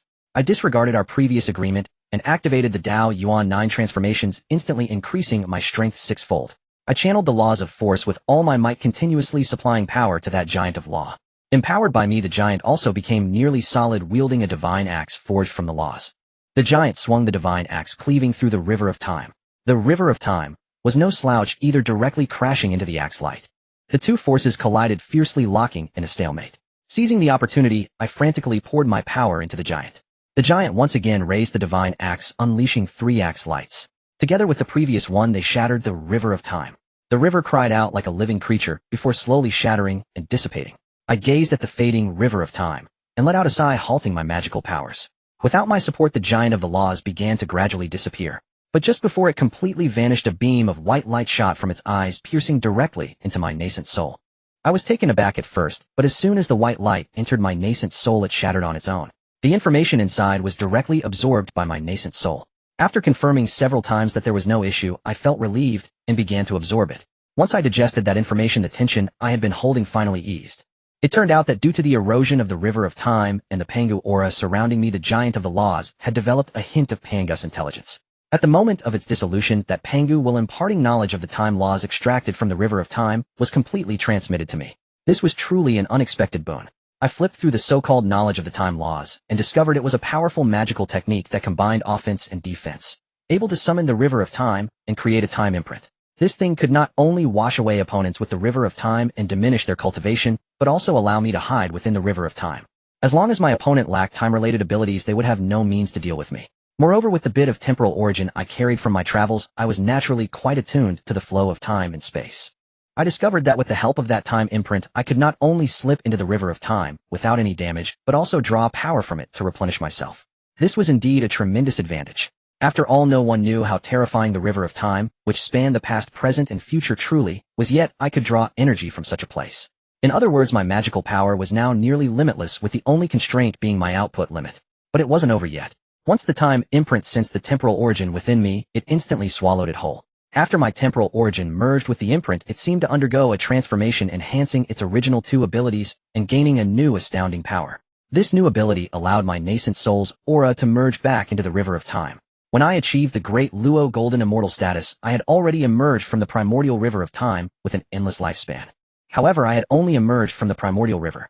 This transcended time imprint directly carried my nascent soul into the chaotic River of Time. Now my aura spread throughout the chaotic past, present, and future. To completely annihilate me, one would have to erase every trace of my nascent soul's aura from the chaos. Otherwise, I could absorb the power of time and resurrect myself at any moment. To achieve that, one would at least need the cultivation of the Tao. In other words, from now on, unless an unparalleled being capable of transcending the chaotic River of Time took action, no one could kill me. Moreover, the ability granted by this time imprint felt more like a passive skill. It operated continuously without me needing to activate it. This situation not only allowed my combat endurance to soar, but also significantly increased my survival skills. However, I still had some weaknesses. The chaotic River of Time was too terrifying. If I was continuously attacked, my nascent soul would have to dive into the river to absorb energy and recover. Without that layer of protection, my nascent soul would be exposed in the River of Time. Even though the time imprint offered protection, minimizing the effects, it was still possible for my consciousness to be erased by the River of Time, ultimately becoming a part of it. In the end, my nascent soul's cultivation was still too weak. I hadn't even stepped into the primordial realm. Compared to the entire River of Time, my abilities were insignificant. I would need to reach the chaotic level of nascent soul cultivation to be minimally unaffected by this thing. Nevertheless, even then, this move was already unfathomably powerful. According to my own feelings, with my current nascent soul strength, as long as I wasn't continuously attacked more than 100 times, I would be fine. If I encountered an opponent I couldn't possibly defeat, I certainly wouldn't stand there foolishly and allow them to kill me over 100 times. Now I had basically matured. Not only had I mastered my own magical techniques, but I had also obtained infinite magical power and formidable survival skills. It could be said that after this trial, I had truly gained control over my own power. However, after sensing the benefits granted by the Giant of the Laws, I wasn't only happy, my mind was instead filled with questions. Why did the time power unleashed become so volatile upon contact with the Pangu aura I carried? Moreover, after breaking free from the control of the Zhu Long, it not only didn't dissipate, but instead became even more powerful. Additionally, why did the Giant of the Laws created by his force impart this imprint before disappearing? And why was the time imprint able to elevate to this level after absorbing the temporal origin from my body? How did the evolved time imprint allow my nascent soul's aura to merge into the chaotic River of Time? It should be noted that the time power used by Zhu Long at that time, even after exploding, probably hadn't even reached the primordial level. Even after absorbing the temporal origin from my body, it was at most at the level of the primordial realm. Yet such a thing was capable of directly carrying my nascent soul into the chaotic River of Time. This was something even beings at the Tao level might not be able to accomplish. Could it be that there was some secret hidden within the time power unleashed by Zhu Long? Even though I had gained a lot from this Giant of the Laws incident, the questions in my mind far exceeded the benefits. At this moment, I was overwhelmed with a multitude of questions, growing more chaotic, unable to make sense of it all. Zhu Long, having regained his composure, quickly flew to my side. "Tao friend, are you alright? What happened just now was truly unintentional. You have to believe me." His tone was tense. He himself was startled by the sudden loss of control of the time power. He had never encountered such a situation before, otherwise why would he use it against me? If it were just the laws collapsing, it would be one thing, and I would merely find it strange with no major consequences. But the problem was that the power of the time laws surged several times after collapsing and directly blasted toward me. Seeing that scene, Zhu Long felt as if his heart was about to leap out of his throat. He had some small grievances regarding my actions against him and his niece, but he had never intended to harm anyone. Moreover, I had a great debt of gratitude to the Dragon Clan and bore the title of the Dragon Clan's inspector. Having almost committed an act of ingratitude, although it wasn't intentional, that strike had indeed nearly taken my life. If I had truly perished at his hands, Zhu Long felt he would not only collapse on the spot, but would also have no face to return to Ao Ling. It wouldn't be right to say, Uncle's time power went awry and accidentally killed your man, would it? Furthermore, if Hong Jun found out, he would likely come directly to the Dragon Clan to exterminate them. Zhu Long knew that Hong Jun had that capability. If his disciple was harmed, it was only natural for him to seek revenge. Even if it wasn't intentional, losing a life would ultimately be your fault. Zhu Long wasn't afraid of his own death, but if the Dragon Clan were destroyed because of him, he would never forgive himself. Fortunately, my abilities far exceeded his expectations, and I safely weathered this crisis, so those tragic events ultimately did not occur.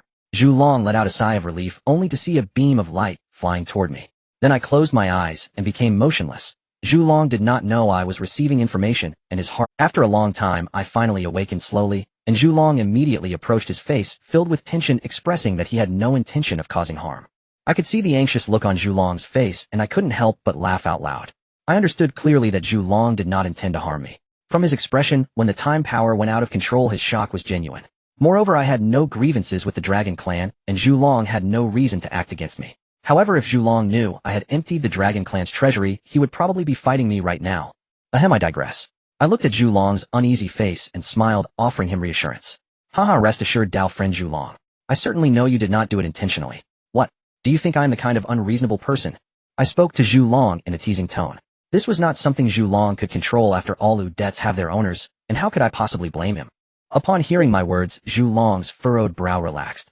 Zhu Long was an understanding person, so he naturally sensed that there was no hint of reproach in my words. His anxious heart finally settled, and he felt a bit more admiration for my magnanimity. After all, if someone else encountered such a situation, they might not react as I did. Of course, this was also because Zhu Long was unaware of the immense benefit I had gained from this incident. Otherwise, he wouldn't be so surprised by my lack of grievances. However, Dao friend Zhu Long, I have something to ask you. Why did your power of the laws go out of control upon sensing the Pangu aura on me? Can you explain this reason to me? I asked Zhu Long earnestly. Indeed, I had just recalled that before I activated the force of the laws and exposed my Pangu aura, Zhu Long's time laws had been quite stable. But once he sensed my use of the force of the laws, that power began to rampage wildly.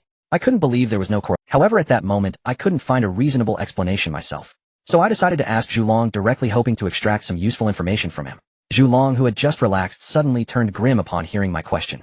His gaze no longer met mine, but in seeing his reaction, I immediately understood. Zhu Long definitely knew something, and he might even be fully aware of the reason for the law's loss of control. However, looking at Zhu Long's displeased expression, I realized that this was likely his own secret, not convenient to share with outsiders. I am not the kind of person who pries into others' privacy. However, today is simply too strange. If I don't get to the bottom of it, I won't find peace. The hesitance displayed by Zhu Long was evident to me, who I understood clearly in my heart. This fellow was caught in a dilemma between speaking and remaining silent. But this matter is of great importance, so I had no choice but to press him. Zhu Long, if it's truly inconvenient for you to speak, then just consider that I have not asked. I deliberately softened my tone, employing a strategy of retreat to advance. He did not continue to press, but instead hinted at the guilt in his heart, prompting Zhu Long to voluntarily divulge the information. This tactic proved effective. A flicker of guilt flashed across Zhu Long's face, which was soon replaced by determination. He raised his head, fixed his gaze on me, and finally revealed a shocking piece of news. Have you heard of the Chaos Demon God? Zhu Long's face was solemn, his tone particularly grave. Upon hearing those 4 words, I immediately understood. Not to mention that the memories of the Chaos Demon God were already present in my Pangu inheritance. I was well acquainted with the existence that thrived during the Chaos period from the numerous ancient novels I read before my reincarnation. But the question is, why did Zhu Long suddenly bring this up? Could it be that there was an issue with his power of time that was indeed related to the Chaos Demon God? I nodded, signaling that I was aware, urging him to continue. Well, since you know about the Chaos Demon God, have you noticed that when I was employing the laws of time, there was a hint of chaotic energy within? Zhu Long's words implied something deeper. I recalled the circumstances during our confrontation, and indeed there was such a thing. When Zhu Long activated the laws of time, there was subtly a trace of chaotic flavor. At that time, I sensed something was off. By rights, chaotic energy shouldn't appear in the prehistoric world, as there was a membrane that transformed chaos into innate energy protecting this realm. However, exceptions always exist. Just as I had previously discovered pure chaotic spiritual energy on Santian Island. I didn't think too much of it, then assuming Zhu Long had hidden some treasure. But now that Zhu Long brought it up, I realized I had misjudged the situation back then. There must be something deeper that I failed to see. I immediately began to ponder. First, the Pangu aura emitting from me caused Zhu Long's laws of time to go awry. Next, during our confrontation, the laws of time he employed carried a trace of chaotic essence. Additionally, he had just asked me if I knew about the Chaos Demon God. These three matters must be connected. I took these 3 points as the foundation and started to deduce. After pondering several times, a complete hypothesis gradually pieced itself together in my mind. Once I figured it out, a terrifying conclusion emerged. Even I was taken aback. I suddenly looked up, staring at Zhu Long. Seeing the change in my expression, Zhu Long revealed a look that said, "You guessed right," and said with a wry smile, "It seems you are aware. To be honest, I cannot be considered a pure-born being of the prehistoric realm.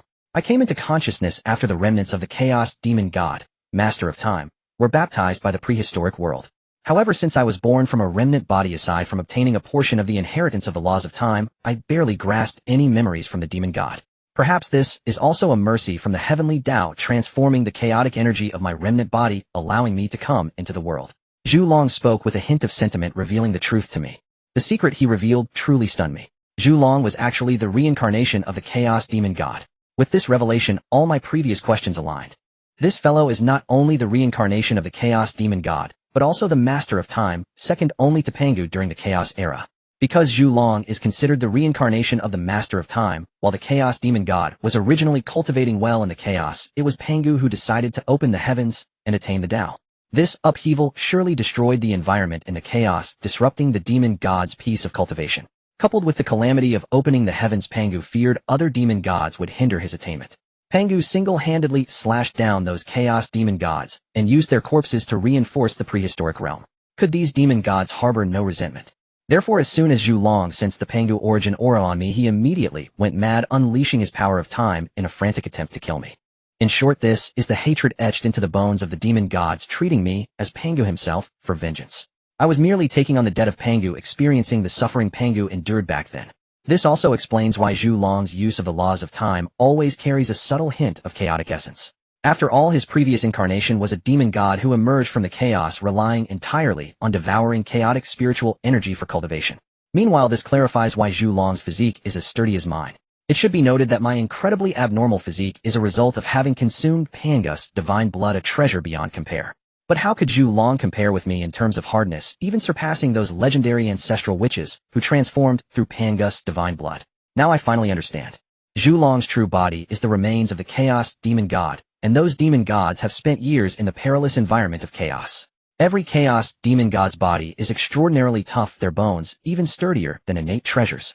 As a successor of part of the body left behind by the Master of Time, second only to Pangu, Zhu Long's incredible physique is hardly surprising.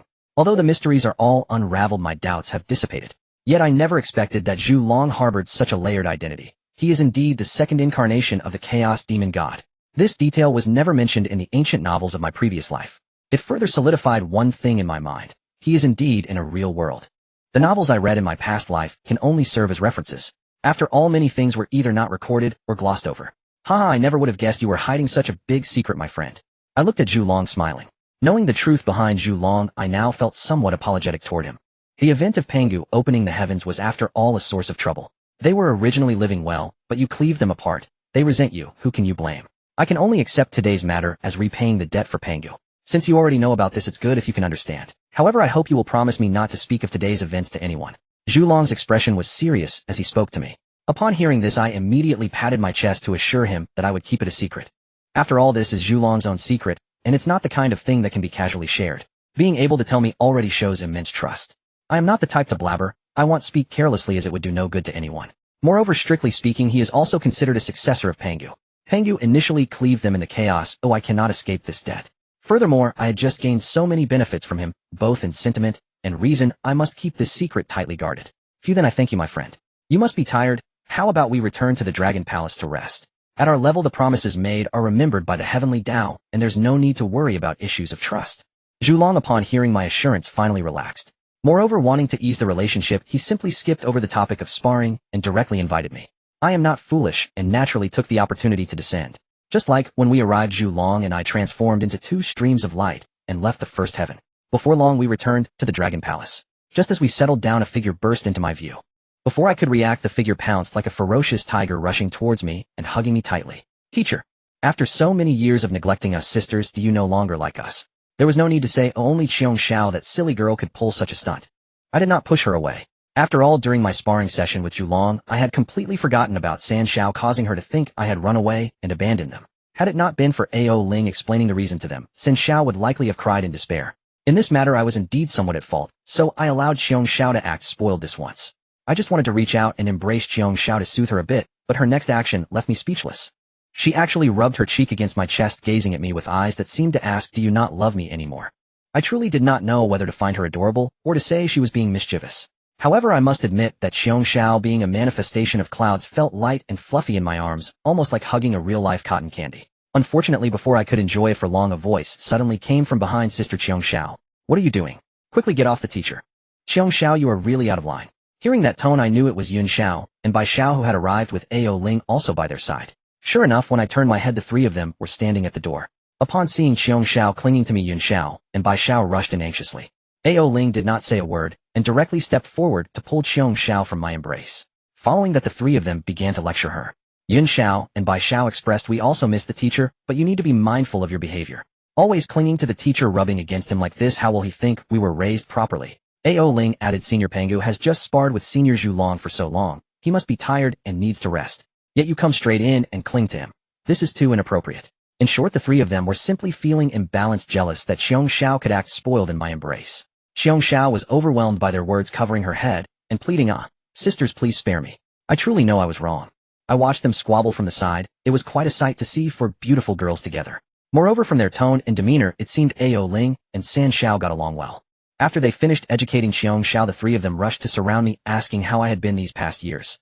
I embellished my experiences of sparring with the Zhulong and told them as a story. Of course, I didn't mention the secrets of time power or Zhulong.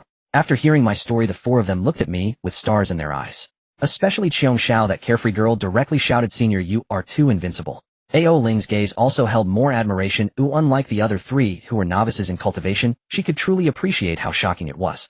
Ao Ling was well aware of how powerful that old dragon Zhulong truly was. If it weren't for luck, the leaders of the three clans would at most have drawn with Zhulong, if not lost. But what about me? I single-handedly brought Zhulong down. Although it was just sparring, none of us revealed our ultimate techniques, but it was still quite impressive. The Dragon Clan only respects those who are strong. Whoever is powerful is the boss. At this moment, Ao Ling's mind was filled with the memories of our interactions, and the more she thought about it, the more it felt off. When she looked at me again, besides admiration, there seemed to be something else in her eyes. Her pretty face reddened, embarrassingly burning with heat. Hey, Sister Ao Ling, why is your face so red?" Qiong Shao, whose eyes were still sparkling, suddenly noticed that Ao Ling's complexion was off. The girl didn't pick up on Ao Ling's little feelings for me, and directly asked, "Oh, it's nothing, maybe it's just too hot in the dragon." Upon hearing Qiong Shao's words, Ao Ling's heart skipped a beat, as she thought her feelings had been exposed by this girl. In her panic, she became even more awkward and her face turned even redder. In a fluster, she blurted out a lie that anyone could see through. "Oh, is that so?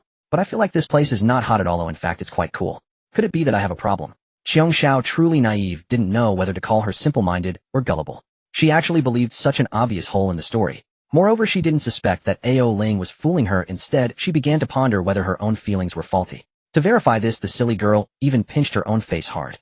After confirming several times, she realized that it was indeed not hot in the Dragon Palace. In fact, it was a bit cold. Now Qiong Shao was completely dazed, squatting down, covering her pinched face with both hands, staring blankly, and began to doubt her life.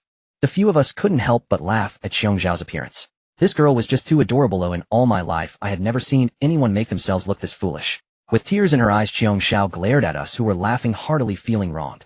"I'm in such a miserable state, and you're still laughing at me." Seeing her about to cry, I felt my heart soften and went up to comfort her.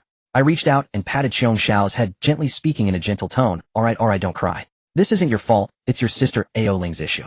Give us a smile, that's better." After saying this, I walked over to Qiong Shao, placing my palm lightly on her head, stroking her like a frightened little cat. I even winked at Ao Ling, who understood perfectly. All my insights into her little feelings had been seen through. Her face, which had just returned to normal, turned red again. Qiong Shao didn't shy away from my hand. Instead, she squinted her eyes, enjoying this rare moment of affection, while mumbling, "Teacher is the most caring for me. Indeed, teacher is the best." After I finished comforting Qiong Shao, Ao Ling took the initiative to suggest taking the three Shaos away so that I could rest in peace. I didn't refuse. After fighting with Zhulong for so long, and having had some mishaps along the way, although my body could withstand it, the mental fatigue was genuine, and I indeed wanted to lie down. The four of them personally tidied up the room for me. I took a glance around and found the arrangement to my liking, and immediately. However, what I didn't notice was that this room was precisely surrounded by Ao Ling and the others. Whether there were any secrets inside, only they knew. In the following days besides resting, I also talked to the 3 Xiaos and Ao Ling about the bottlenecks in their cultivation. The 4 girls' fondness for me soared. The 3 Xiaos were originally my disciples, so it was normal for them to be close to me. But Ao Ling's gaze towards me was growing increasingly heated. Sometimes it made me feel a bit uneasy. If it weren't for her being bashful, she probably would have made a real move by now. Of course, Qiong Xiao the dense one kept pestering me for head pats and hugs.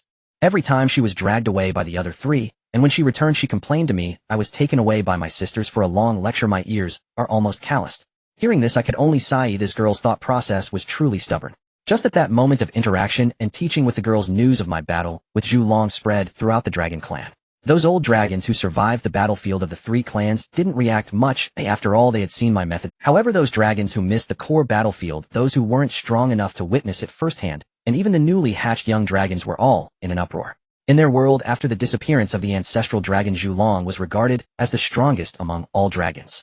But today this strongest dragon was defeated by an outsider. The young dragonlings couldn't sit still. One by one they ran to ask the older generation who this Taiqing Daoren was. After hearing about my background and the great kindness I had shown to the dragon clan from the elders, these younger generations were completely convinced by me. In their eyes, if it weren't for my intervention, the dragon clan would have perished long ago. Where would they have their good days now? These days Ao Ling led me deep into the 4 seas, admiring the beautiful sea views. Along the way, when dragons saw me, they would bow and salute. At first I was a bit confused, but later learned from Ao Ling what was going on. I immediately understood that it was definitely Zhu Long who arranged this behind the scenes. The news spread throughout the dragon clan in just a few days with such detail. Who else could have this capability apart from Zhu Long? Thinking carefully, I guessed Zhu Long's intention. Zhu Long wanted to tell me that the dragon clan understands gratitude. Whoever helped them, they remember for a lifetime. In short, this was to curry favor with me, hoping that when I eventually rose to prominence, I wouldn't forget to help the dragon. Having understood Zhu Long's intentions, I didn't say much. In this world, how can there be goodwill without reason? Especially in such a savage place, the law of the jungle prevails. Strength is the absolute truth. Everything I achieved today was built upon my own hard work. Zhu Long's goodwill towards me was not only because he valued me as a person, but also because he recognized my strength. By establishing a good relationship early on, when I truly break through to the mixed Yuan Golden Immortal, the dragon clan could also share the glory and escape their current awkward situation. Therefore, I didn't stop Zhu Long from creating momentum for me within the dragon clan. The dragon clan was already a card in my hand. As long as I have the ability, I certainly don't mind lending a hand. Moreover, the token in my possession that commands the dragon clan is not just for show. When I truly need to utilize the power of the dragon clan, the forces at my disposal will only grow stronger. When issuing commands, it will save me a lot of trouble. At that time, I didn't say much, focusing on recovering my spirits while conversing with Ao Ling and the others, and in the next few days my reputation soared to almost the same level as Zhu Long and the ancestral dragon. To what extent? Now when I encounter dragons, the scene resembles fans meeting their idols, completely mad. By the time I fully recovered my spirits, I took the 3 Xiaos, greeted Zhu Long and Ao Ling, and directly left the dragon palace. Because Zhu Long had announced in advance when I left, the dragon clan even organized a collective send-off. After leaving the influence of the dragon clan, Qiong Xiao couldn't help but complain to me, "Teacher, those dragons are too enthusiastic but scary." After flying for a long time, we finally entered the eastern continent of Honghuang, and the 3 Xiaos exploded with it. Having stayed on the island for so long to cultivate, they finally transformed, and naturally wanted to take a good look at the scenery to reward themselves. "Teacher, where are we going now?" No need to guess, it was definitely the lively Qiong Xiao asking this. Looking at her excitement, I deliberately grinned, and said, "First let me take you to Kunlun Mountain, where I cultivated for some serious training, and to meet your second uncle and third uncle." "Oh, no teacher, we've just arrived at the Honghuang continent. There are so many beautiful sights we haven't seen yet. If you do this, you'll lose your lovely disciple Qiong Xiao." Master, rest assured I will not let you down." "But," Qiong Xiao added, "can you not hit my head next time? It hurts, and it delays my growth." I pressed my forehead, feeling both amused and helpless. I had thought this girl had changed her temperament, but her last sentence revealed her true feelings. However, this is also Qiong Xiao's nature. She never hides her thoughts, saying whatever comes to her mind. "Alright, I will try not to hit your head. How about this? I will take you to explore the wonders of the primordial world, and after you've had enough fun, we will return to cultivate. Does that sound good?" I reached out and gently patted Qiong Xiao's head, saying while knowing in my heart, there are times to be strict and times to coax. After all, teaching a disciple cannot be rushed. "Really? That's wonderful. Master is the best. I like Master the most." Qiong Xiao immediately jumped up and hugged me. This time I didn't evade, gently embracing her before letting go. Soon the few of us transformed into beams of light and vanished in an instant. Tens of thousands of years flew by. I led the 3 Xiaos through all the beautiful places I had memorized, seeing everything that needed to be seen and enjoying all the fun that needed to be had. I had a great time with the 3 Xiaos, enjoying the scenery along the way. After having been scolded by me before, the 3 Xiaos were aware that while they were playing, they must not neglect their cultivation. While traveling and comprehending the Tao, the three sisters' cultivation levels soared rapidly, reaching the mid-stage of Tai Golden Immortal in just a few short tens of thousands of years. Don't think that leveling up in just a few tens of thousands of years is slow. I specifically instructed them not to get fixated on their levels, but to spend their efforts refining the magical techniques I taught them, thoroughly understanding their essence. The situation in the Primordial Age is different from that of later generations. The reincarnated innate demons and chaos demons possess complete cultivation methods and legacies, while other beings have it much harder. They either find some fragmented methods or have nothing at all, relying solely on their instincts to absorb spiritual energy, frantically struggling to enhance their cultivation and physical strength. This has led to a situation where cultivators with legacies walk through their levels with ease, even able to defeat opponents of higher realms. Those without legacies can only continue to absorb spiritual energy like mad, waiting until their cultivation surpasses that of their opponents before seeking out those with legacies to fight for them. This back and forth has resulted in many cultivators accumulating karma. Especially the cultivators of the three clans were the most frantic. In order to improve themselves, they waged wars against other races. Luo was stirred the pot from behind the scenes, and the three clan cultivators became increasingly reckless, directly igniting the calamity of great tribulation. Once the calamity began, cultivators fell like dumplings. The three clans suffered the most. Their cultivation methods scattered across the land, picked up by other races, which temporarily calmed the primordial world. This mess persisted until the era of the Wu and Lich calamity, when Hong Jun came to preach, providing a complete cultivation legacy to the beings of the primordial world, finally resolving the issue. Since then, those cultivators who previously focused solely on improving their cultivation levels finally understood they needed to take time to refine their magical techniques and treasures. Only after honing all their trump cards to the limit would they dare to break through their levels. With this approach, cultivators' energies were fully consumed. Moreover, as everyone's cultivation progressed, similarly differences disappeared and conflicts gradually decreased. However, the side effects were also evident. Cultivators in the later stages of the primordial world experienced slower cultivation growth compared to the talents of the fantasy world. Their speed was simply incomparable. Fortunately, the primordial world is never short on time. Here, cultivators are naturally long-lived, unlike those in the fantasy world who would die of old age if they did not strive to level up. In the primordial world, cultivators typically develop comprehensively, though no one wishes to leave obvious flaws. This all-round cultivation route is entirely different from those that focus solely on combat power and longevity, and it has almost no defects. The fact that the three Xiaos could avoid so many detours relied entirely on the complete legacy and cultivation insights I imparted. Other cultivators had to grit their teeth to improve their levels, while they could avoid those pitfalls. I had suffered from this myself back in the day, focusing solely on breaking through my cultivation level, neglecting the proficiency of my magical techniques, only to find that I could not even unleash the true power of my techniques when it came to actual combat. Looking back now, I realized that when Hong Jun taught me, he only spoke of the most fundamental things, as he had long seen through my flaws. It was just that I wasn't aware of it then. Later, during my battle with Zhu Long, all these issues were exposed, and I finally understood how serious the situation was. I couldn't help but admire Hong Jun's foresight. He could see the essence at a glance. Now that I knew the problems, I had to make changes.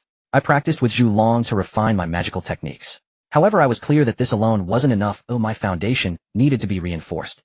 That's why I kept a close watch on the three Xiaos, ensuring they did not neglect the proficiency of their magical techniques. I also forbade them from copying others, insisting they incorporate their own understanding and carve their own paths. This naturally slowed their cultivation speed. However, to be fair, the primordial world is never short on time. The years the three Xiaos have been cultivating are not even a fraction of mine, let alone those ancient beings who have cultivated for who knows how many eons. But precisely because of this, their foundations are incredibly solid, their magical techniques are mastered thoroughly, and they have made adjustments based on their personal traits, completely living up to my painstaking efforts. When I resolved their cultivation doubts, I unexpectedly discovered that Xiong Xiao had quietly reached the peak of the mid-stage Tai Golden Immortal, leaving the steady Yun Xiao and lively Bai Xiao behind. This made me view her in a new light. Xiong Xiao, who had initially been restless, had now surpassed the others, clearly putting in a significant amount of effort behind the scenes. Knowing this, I turned a blind eye to Xiong Xiao's occasional whims. As long as she didn't go too far, I would allow her. Xiong Xiao increasingly enjoyed being cute and charming in front of me, shouting daily, "Teacher is the best." I liked. Yun Xiao watched as Xiong Xiao surpassed both of them in cultivation, sticking to my side every day, her eyes nearly red from jealousy. She also became determined, diving into her cultivation desperately, trying to outpace Xiong Xiao, wanting to stay close to me. In the following days, both Yun Xiao and Bai Xiao's cultivation speeds increased dramatically, shooting up rapidly. Xiong Xiao was taken aback. She had finally managed to shake off her two older sisters, and could not let them catch up again. According to the rules they had privately set, whoever has the highest cultivation and breaks through the fastest could stay by my side without leaving. Xiong Xiao felt a surge of determination. I worked so hard to surpass them. I haven't spent enough time with teacher yet. Even if Yun Xiao and Bai Xiao are my real sisters, they cannot take my position. Thus in the time that followed, I could clearly sense these three girls were competing with each other. However, on the flip side, the speed at which the three Xiaos improved their cultivation really was much faster than before. I saw them competing in cultivation and didn't intervene. Their little thoughts were hardly hidden from me. Especially Qiong Xiao, who didn't know how to hide her ambitions, would run in front of Yun Xiao and Bai Xiao every day to flaunt her progress. I didn't say much. After all, pressure breeds motivation, and I didn't mind being a reward for these three girls. Moreover, with three beautiful girls competing daily to be by your side and seeking your affection, what could I possibly? However, while this healthy competition was beneficial for the cultivation of the three Xiaos, I didn't intend to let them continue this madness indefinitely. I worried that if they persisted in pushing themselves too hard, they might fall into demonic paths due to their haste to elevate their powers. After all, the three Xiaos had only recently transformed, and their minds were still unstable, having not seen much of the world. In this stage, focusing solely on power without a corresponding mental realm would inevitably lead to them losing control and falling into the demonic path. Moreover, this aspect happened to be my weakness. I had always run with my mental realm suppressing my magical cultivation since birth. Thus I couldn't give the three Xiaos any good advice. The most straightforward solution at the moment was to arrange for the three Xiaos and then suddenly disappear for a while. Without their obsession with me, they naturally wouldn't charge ahead as recklessly. After pondering for a long time, I felt this method was most suitable for the current three Xiaos. Plus, I had already taken them out to play for quite some time, yet I hadn't completed a single system task. I figured it was time to take the three Xiaos back to Kunlun Mountain. Thinking carefully, it had been tens of thousands of years since I last saw my brothers Yuan Shi and Tong Tian. To be honest, I still missed them. The only place I hadn't explored was the area of the outer starry sky. Once I traveled there, I could wrap up the tasks assigned by the system and finally obtain the fragments of the creation jade plate. That was something I had been looking forward to for several Yuan meetings, a full few 100 million years. However, I didn't plan to take the three Xiaos along. The outer starry sky is a place I haven't thoroughly explored. If I were to run into some life-threatening trouble, I could handle it, but the cultivation of the three Xiaos is simply too weak. If something were to happen, I would be too busy to care for them. At that point, there wouldn't even be a place to cry. Furthermore, I still needed to go into seclusion for a while to digest the foundational teachings taught by the old man Hong Jun. After thinking it through, I decided to set off for Kunlun. After explaining things to the three Xiaos, although Yun Xiao and the others were eager to accompany me into the outer starry sky, they understood in their hearts. Given their current abilities, if they followed me, they would likely hinder me. This was not what they wanted to see. The three Xiaos obediently nodded, and even the usually boisterous Qiong Xiao did not cause a fuss this time. The three girls exchanged glances, silently competing with each other. They needed to quickly raise their cultivation levels, so that next time they could definitely go with Master. I couldn't help but smile at the expressions of my disciples. Then with a wave of my hand, I transformed with the three Xiaos into beams of flowing light speeding towards the direction of Kunlun Mountain.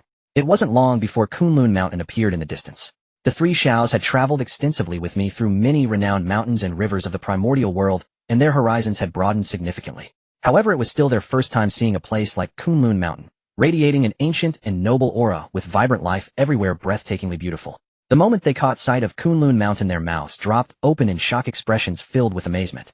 I looked at their astonished faces and didn't find it surprising. Kunlun Mountain is one of the ancestral veins of the Primordial World, not much inferior to Buzhou Mountain. Moreover, there was no terrifying Pangu pressure like that of Buzhou Mountain on Kunlun Mountain, where life thrived abundantly, filled with more vibrant vitality compared to Buzhou Mountain. Qiong Xiao approached Laozi, pouting and complaining, "Master, why did you only bring us to such a wonderful place now?" Laozi rolled his eyes. When he initially said he would take them back to Kunlun, this girl was the most excited, adamantly. Now, however, she changed her mind quicker than turning a page in a book, showcasing her exceptional talent for shifting blame. Once they entered the territory of Kunlun Mountain, Sen Xiao was so astonished that her mouth gaped open. Countless living beings transformed into heavenly materials and earthly treasures, with auras of good fortune permeating everywhere. An endless array of immortal creatures rushed about, painting a breathtaking scene that flooded their vision. When they arrived at the place where the three pure ones transformed, an extraordinarily grand Taoist temple suddenly appeared before them.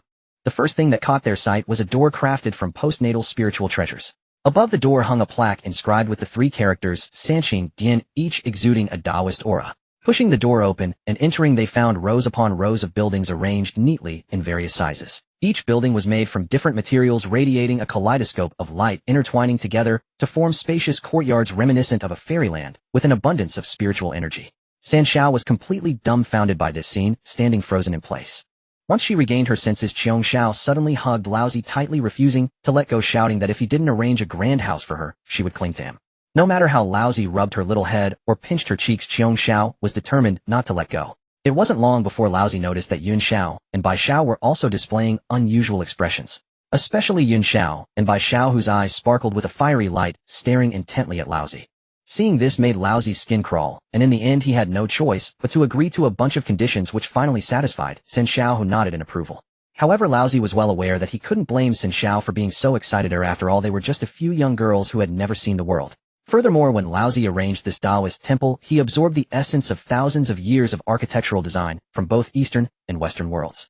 After signing those unequal treaties with San Xiao, she clamored for Laozi to take them to tour the Sanqing Taoist temple. So the group flew up into the sky. Looking down from above, everything became clear.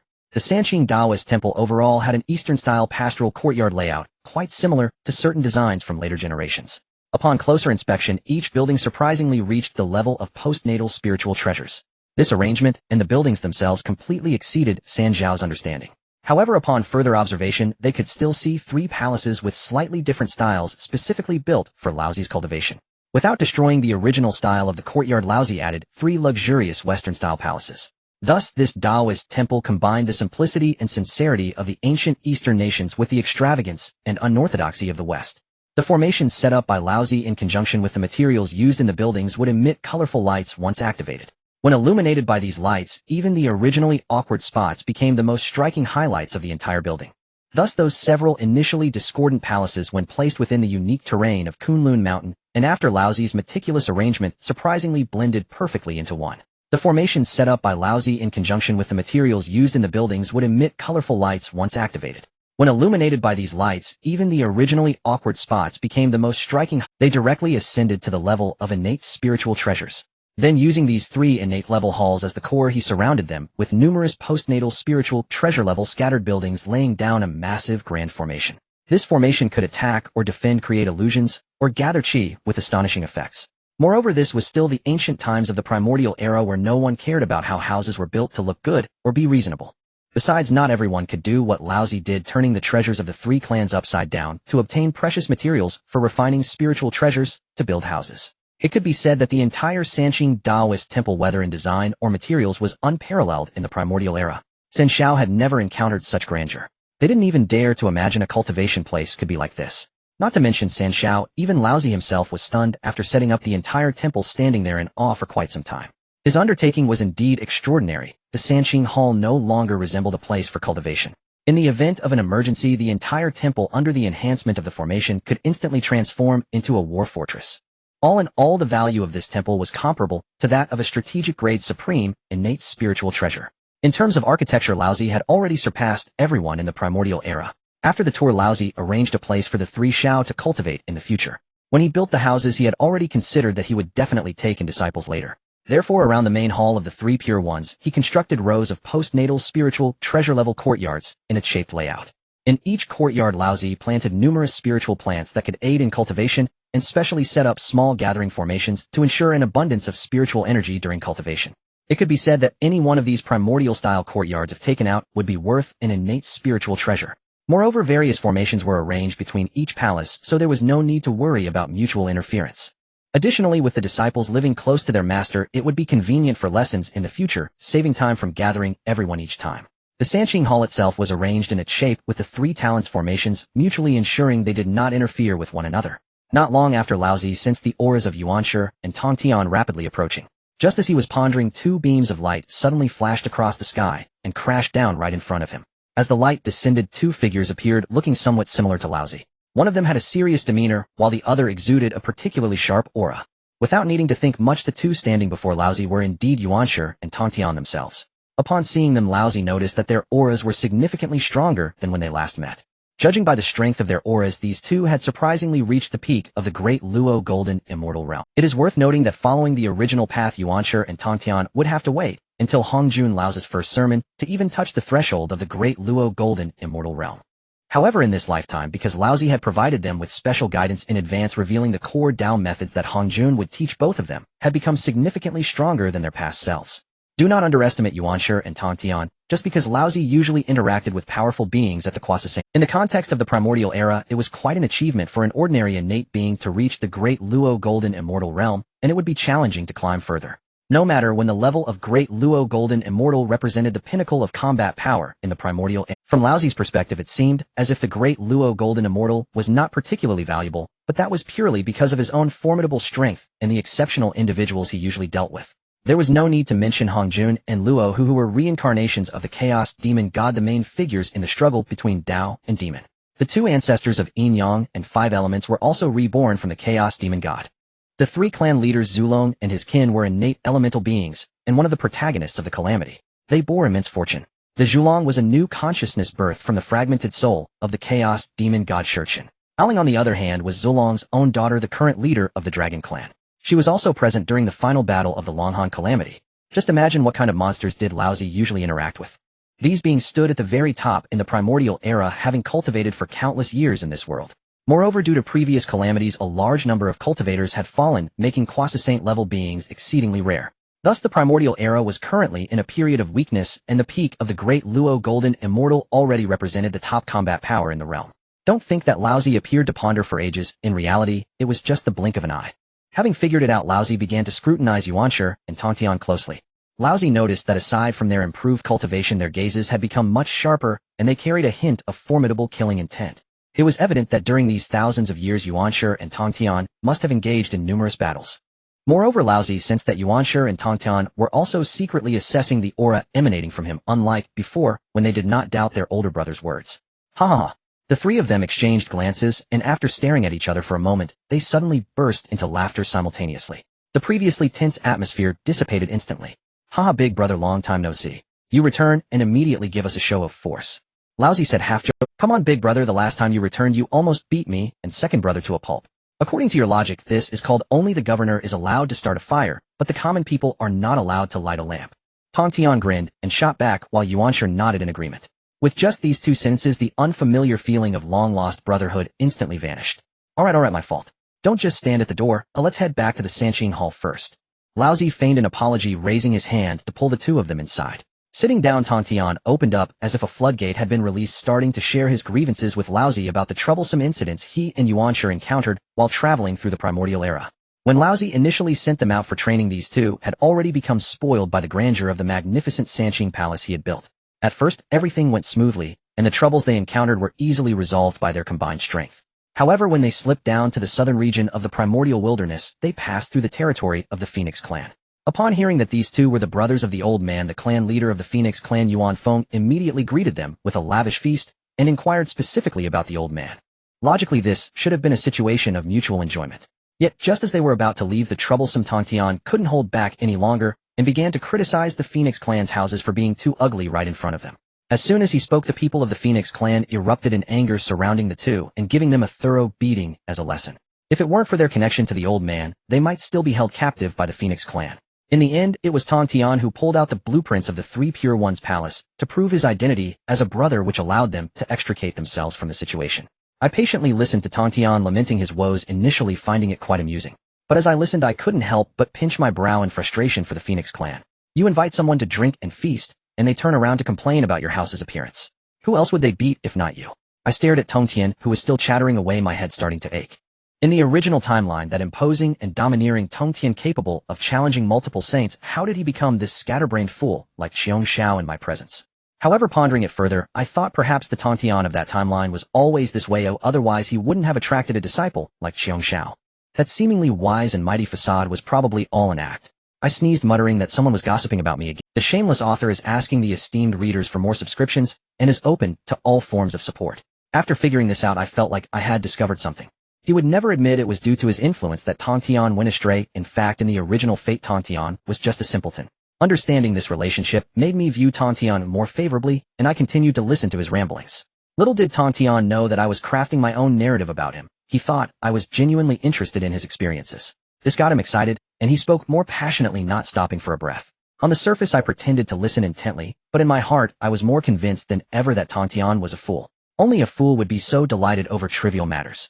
I realized at this point that Tongtian was not only chatty, but also particularly vindictive. After half a day of talking, more than half of his words were complaints about the Phoenix clan's architecture and their violent lessons. He didn't reflect on his own faults at all, only picking at others. I began to doubt whether in the original history Yuan Shi had to sever ties with Tongtian, because he couldn't stand his behavior. At this moment, I felt the urge to take action. Tongtian's incessant chatter and grudges were so overwhelming that even I wanted to strike him. I exchanged glances with Yuan Shi, reading the same thought in each other's eyes. This one is beyond repair. Just as Yuan Shi and I were about to lose our composure, Tongtian finally shut his mouth. The world fell silent, and both Yuan Shi and I let out a sigh of relief. We exchanged another glance, signaling each other not to give this guy another chance to ramble on. Next, the three of us began to share the gossip and rare treasures we encountered in the primordial wilderness. Tongtian and Yuan Shi pulled out a feather and a magical artifact, handing them to me. They said that when they left the Phoenix clan, Yuan Feng had instructed them to pass these on to me. I took the feather and examined it closely in my hand. I discovered that the aura emanating from this feather was far superior to those I had previously picked up on the battlefield of the three clans. The pressure radiating from that wing was actually a notch higher than my current cultivation level. Intrigued, I stared at it for a while, and finding no clues, decided to scan it directly with my divine sense. As soon as I made contact, a consciousness immediately surged from the feather and dove into my sea of consciousness. I sorted through the information and finally understood. This was the most core feather of Yuan Feng. Yuan Feng's message was also very clear. She welcomed me to visit the Phoenix clan. She specifically pointed out that this feather, like the ancestor dragon order, could command the Phoenix clan from afar. Moreover, if I brought this feather to find her, she would unconditionally help me once. Upon hearing this, I felt a surge of excitement in my heart. Currently, Yuan Feng was a genuine Hunyuan de Luo Jingxian. This was equivalent to a promise from a being of Hunyuan level. The ancestor dragon had never been so generous. It seemed that Yuan Feng was genuinely laying her sincerity on the table this time. As I thought about it, it didn't seem so Recalling the time in the battlefield of the three clans when Hong Jun and Luo Ho fought fiercely, I had helped the injured Yuan Feng withstand a wave of residual battle energy. After all, women are more easily touched than men. Yuan Feng's ability to make such a promise made sense. As for why I only helped Yuan Feng with the aftermath, do I really need to ask? After all, looks matter. With my cultivation level at the time, I could only protect one person. Would I help two rough men, or protect a stunning goddess? I honestly chose Yuan Feng. After all, she was also a top goddess of the primordial wilderness, and just her face was enough to be delightful to behold. Plus, after getting injured, that tragic air around her made one want to protect her even more. At that time, I had no 3 light divine water on hand, so I could only briefly treat her wounds. However, this turned out to be better, as things easily obtained are never as valuable as those acquired through great effort. You see, isn't this reward falling into my lap? A promise from a Hunyuan level individual, if used properly, could definitely be a powerful weapon. My mind once again conjured Yuan Feng's gentle voice and her stunning appearance. Moreover, with this feather, she would help me unconditionally once. Does that mean I could use this feather to make her? Cough cough, I must not continue this line of thought. At present, I still cannot provoke the harmony deity. I quickly coughed twice, suppressing those distracting thoughts. Besides, I didn't disdain using such methods to achieve any goal. After all, I still had confidence in my own charm. When it comes to matters of the heart, it's best to keep them pure. I picked up that magical artifact and examined it, this time scanning it directly with my divine sense.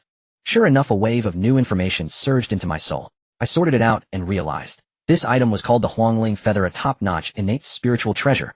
It was a pair with the Fengling Feather that Yuan Feng possessed, and when combined their power could rival innate supreme treasures.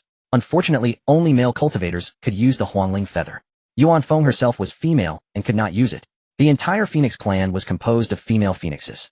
Moreover, Yuan Feng's only male cultivator who looked pleasing to the eye was just me. This treasure had always been in the hands of the Phoenix clan, and given their current situation, if it were ever stolen or lost, it would be a significant loss. So Yuan Feng simply did me a favor by directly stuffing the Huangling Feather into my hands. This not only boosted my goodwill towards the Phoenix clan, but also meant that if they were ever in trouble, I might be able to lend a hand. As for whether there were any ulterior motives from Yuan Feng, that was hard to say. After all, these two spiritual treasures needed to be paired together to unleash their full power. I held the Huangling Feather, secretly sighing. After scanning with my divine sense the restrictions within it automatically, simultaneously, I felt an aura from the southern primordial wilderness binding with me. Following that, a massive influx of information flooded into my divine sense. After sorting it out, I discovered. Although these two spiritual treasures were divided into yin and yang, they were essentially a pair. In other words, whoever used these two treasures would be forever bound together after refining them. To refine and use them, one must obtain the other party's approval. But Yuan Feng had it easy. She directly sent the Huangling Feather over. With a sweep of my divine sense, she immediately agreed. The spiritual treasure infused with Yuan Feng's aura completely bound to me, and all its restrictions were lifted. This saved me the trouble of refining it slowly. At this moment, I also felt Yuan Feng's aura emanating from the treasure. As I sensed that aura merging completely with hers, my brows furrowed tighter. Was it worth it? I kept asking myself. I had only met Yuan Feng once on the battlefield, and we hadn't even exchanged many words. But how could that woman do something like this? The Huangling Feather, aside from its symbolic meaning, was also a top-notch innate spiritual treasure. Did she really just give it away? Suddenly, I felt a heaviness in my chest, as if something was squeezing it. I wasn't a fool. I could see Yuan Feng's feelings for me clearly. But the problem was Yuan Feng was currently locked away in the undying volcano by the Heavenly Dao's oath. Unless the Phoenix clan repaid all their debts to the Heavenly Dao, she could never escape. Not even waiting for the boundless tribulations, let alone meeting again. Yet that woman had not allowed time to dull her feelings. Instead, she had laid them bare before me so directly. I knew in my heart that Yuan Feng's actions were not solely for love. She had her own motives, wanting to pull me in as a support for the Phoenix clan in the future. But the clearer I got, the more it hurt in my chest. This kind of pain was something I hadn't felt since my reincarnation. The last time I felt this way was when I was a mortal named Lingtian experiencing the taste of heartbreak. I suddenly let out a self-deprecating laugh. I didn't expect to experience the feeling of being a mortal again. But this time I won't let such things happen again. After laughing, a fierce determination surged within me. I was once too weak, powerless to stop things from heading in, but now it's different. I am the Taiqing Laozi, destined to become a saint of the Heavenly Dao, eventually surpassing Pangu. The heavens have given me a second chance and bestowed me with great abilities, so why should I endure any longer? In this moment, I finally understood everything. The heart that had been covered in dust suddenly shone brightly enough to make even the great Dao bow down. Yuan Shi and Tong Tian sensed something was amiss. After confirming that their elder brother had merely broken through a cultivation barrier, they finally sighed in relief. The two of them set up a protective array and then left the main hall, returning to their respective palaces. As soon as they left, I directly entered the Taoist temple space. Without saying a word, I adjusted the flow of time to a 1:1 ratio and then closed my eyes, beginning to push for a higher realm. Upon inspection, the barrier that had previously hindered me between the peak of Kwasa Saint and the mixed Yuan de Luo Golden Immortal was now being violently impacted. That bottleneck, which I had previously struggled to move no matter how hard I tried, was now effortlessly shattered, like tearing a piece of paper, thanks to the power of my mind. Indeed, with the aid of spiritual power, my primordial spirit forcefully broke through the threshold that existed between Kwasa Saint and mixed Yuan. Once the realm truly broke through, my primordial spirit rapidly expanded with boundless power, and the essence of the Tao flooding in from the void, completely filling my primordial spirit. This time, not only did my magical power increase, but its quality also rose. Before the breakthrough, my primordial spirit was as white as jade, devoid of impurities. However, as my virtues increased, it gradually acquired a layer of light gold. But after this breakthrough, my primordial spirit transformed entirely into a pure golden hue, dazzlingly bright. After being washed by the boundless essence of the Tao, my primordial spirit also gained something new. A substance called indestructible matter. This substance can only be possessed by those who have broken through to the mixed Yuan de Luo Golden Immortal level. It cannot be worn down by opponents of the same level or those who are stronger. Moreover, this substance is inherently possessed by mixed Yuan cultivators. If one lacks equal power, external forces cannot eliminate it. This is why it is said that below the saints all are mere ants, because those who have not reached the mixed Yuan level cannot possibly wear down this indestructible matter. Even if you wield a divine weapon like the God-slaying spear and stab a saint once, you cannot wear away the indestructible matter on them. No matter how many times you stab, it is futile, as they will still recover and thrive. Let alone the fact that the power at the mixed Yuan level is not something below it can compare with. Once the indestructible matter appeared, my primordial spirit instantly shattered. However, relying on this indestructible matter, it slowly reformed. After several cycles of collapsing and gathering, it gradually integrated with my primordial spirit. Soon I found myself trapped in this endless cycle. Perhaps due to the protection of my virtues, I felt no pain at all, though instead I became increasingly immersed in it. In the blink of an eye, hundreds of Yuan meetings had passed in the Taoist temple space. My transformation had reached its final step, and the indestructible matter had completely fused with my primordial spirit. At this moment, my primordial spirit had completely changed, becoming a more radiant and pure golden color. Furthermore, during the evolution, my soul was thoroughly cleansed by boundless heavenly virtues and great Tao virtues. As a result, my soul not only swelled over 100 times compared to before, but also transformed into a solid existence. Boom. At this critical moment, the indestructible matter fully integrated into my soul. A terrifying aura suddenly erupted from within my soul. Immediately after, my soul burst forth with dazzling light, shaking uncontrollably, as if in a frenzy. By the time my soul finally settled, I regained control of my body. At that moment, having completed my soul's evolution, I felt as if I could accomplish anything, as if the entire primordial world was within my grasp. Moreover, my soul was now directly connected with the primordial heavenly Tao, surrounded by a dense array of Tao essences. Is this the power at the level of mixed Yuan de Luo Golden Immortal? So powerful. Even if my soul has broken through, the power I possess is still frightening. Although my soul had just reached the mixed Yuan de Luo Golden Immortal level, my cultivation was still stuck at the late Kwasa Saint stage. My strength had completely transformed. I could clearly sense that now, even if Hong Jun and Luo, who had exploded with power during the Tao and Demon War, teamed up, they would not be able to defeat me. According to my own estimates, my power in a normal state had already touched upon the edge of mixed Yuan. I should be just slightly weaker than the 3 clan leaders who had sworn oaths to the heavenly Tao and received its empowerment, and that elusive Hong Jun. However, if I were to reveal all my trump cards, those 3 clan leaders who were forcibly pushed to the mixed Yuan de Luo Golden Immortal level by the heavenly Tao would not stand a chance against me in a direct confrontation. In other words, in a normal state my strength is roughly half a step into mixed Yuan. If I were to unleash my full power, I would directly enter the mixed Yuan realm. Of course, this is just my own estimation. The specifics would require a real battle to find out. At this point, the only one I need to be cautious of is still Hong Jun. After all, Hong Jun's strength is a complete mystery to me. No one knows exactly what level he is at now, but ultimately Hong Jun is still my chief master. He is unlikely to take action against me. Thus I have finally reached the highest point in the primordial world, no longer needing to hide, and can walk boldly. After that I calmed my slightly soaring spirit due to my power surge, and began to explore the other benefits that came with my breakthrough. The first benefit is that indestructible matter. Because it has completely fused with my soul, it not only grants me an extraordinary level of immortality. Even if I were to lose my physical body now, I would not panic. I could still continue to rise with my primordial spirit and refine a new body later. The key is that the immense cleansing by heavenly virtues allowed my primordial spirit to complete its transformation, and I also gained a part of the power of virtue. At this point, I can completely use my transformed primordial spirit to directly change the nature of my magical power. By doing this, the magical power I convert will carry a hint of the flavor of virtue. Although it can't compare to the genuine power of virtue, which is overwhelmingly dominant and can be used to enhance cultivation, it is excellent for dealing with karmic retribution. From now on, I no longer fear being entangled by karmic retribution, and there is also hope for the issues with Yuan Feng to turn around. Just thinking about this makes me incredibly excited. The matter with Yuan Feng has always been a thorn in my heart. The weight of the Phoenix clan's karmic retribution is terrifying.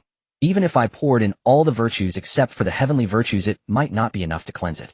Just think about how immense that karmic retribution must be. But now things are different. I can now personally help them cleanse their karmic retribution. Moreover, my magical power targets individuals effectively exploiting a loophole in the heavenly Tao. I plan to first cleanse Yuan Feng alone. Her karmic retribution is negligible compared to the entire Phoenix clan. Once I cleanse Yuan Feng's karmic retribution, although it won't grant her complete freedom, at least she can leave the undying volcano. As for the karmic retribution of the other Phoenix clan members, I will leave it for later to be dealt with gradually. To be honest, this discovery excites me even more than just stepping into the mixed Yuan realm. Cultivation can be gradually improved over time. However, rescuing Yuan Feng cannot wait. Once my emotions had calmed down a bit, I couldn't help but reflect. The reason my primordial spirit was able to break into mixed Yuan was fundamentally due to the sincerity Yuan Feng had for me, awakening my long-sealed true self. When the spiritual power exploded, my realm directly broke through. And now I had become the key to save her. Once I broke through mixed Yuan, I found a way to help her escape. Doesn't this feel like a script that has already been written in the dark? Because of Yuan Feng, I stepped into mixed Yuan. Because of mixed Yuan, I unexpectedly gained the ability to rescue her. Such an outrageous plot, even a novel wouldn't dare to write it this way. Yet this matter has indeed fallen. While I was pondering my own fate, a sound suddenly echoed in my mind. Congratulations, host, for successfully retrieving your true self. You have earned a reward, a lottery opportunity. This voice had resurfaced after an unknown number of eons. I was taken aback and took a while to regain my senses. My system has always been very aloof. It never bothers with trivial matters. System, you are finally back. I felt a bit excited, my words laced with a smile. After all, this thing rarely surfaces, and I had a whole bunch of questions I wanted to ask.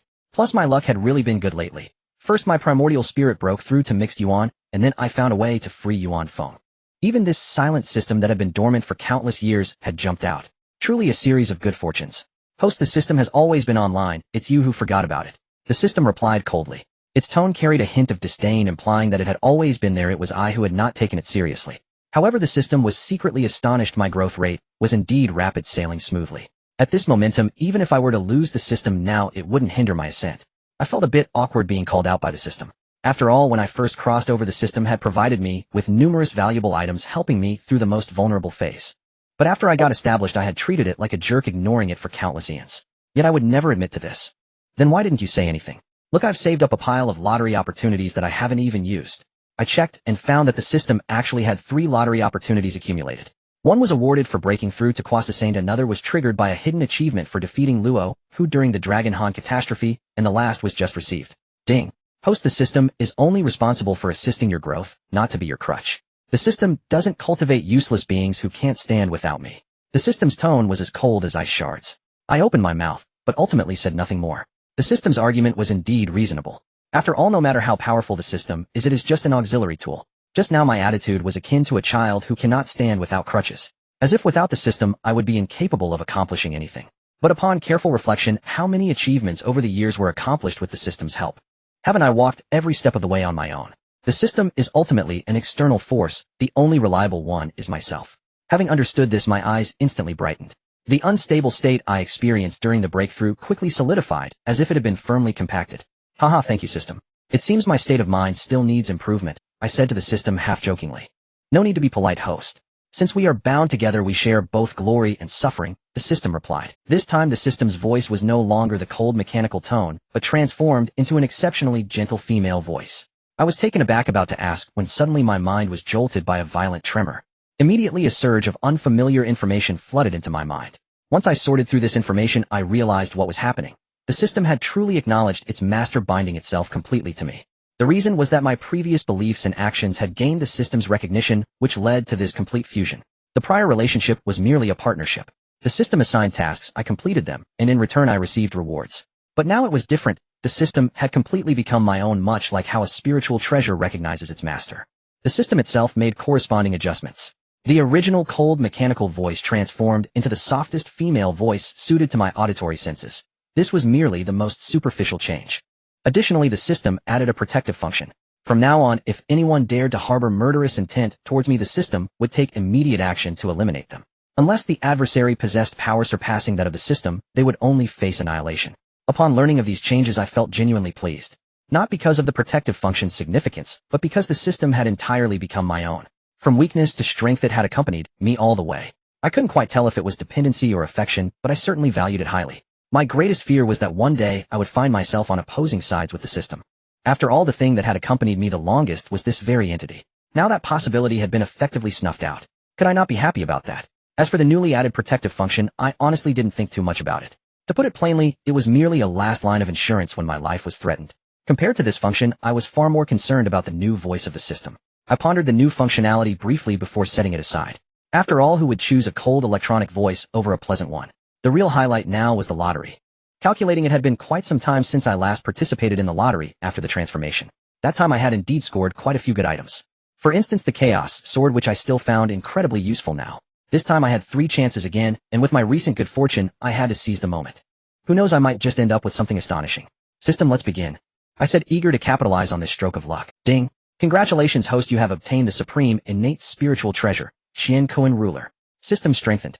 Ding. Congratulations, host, you have obtained the supreme innate spiritual root, Peach Tree. System. Ding. Congratulations, host, you have obtained the prehistoric treasure, Prehistoric Chronicles. System strengthened.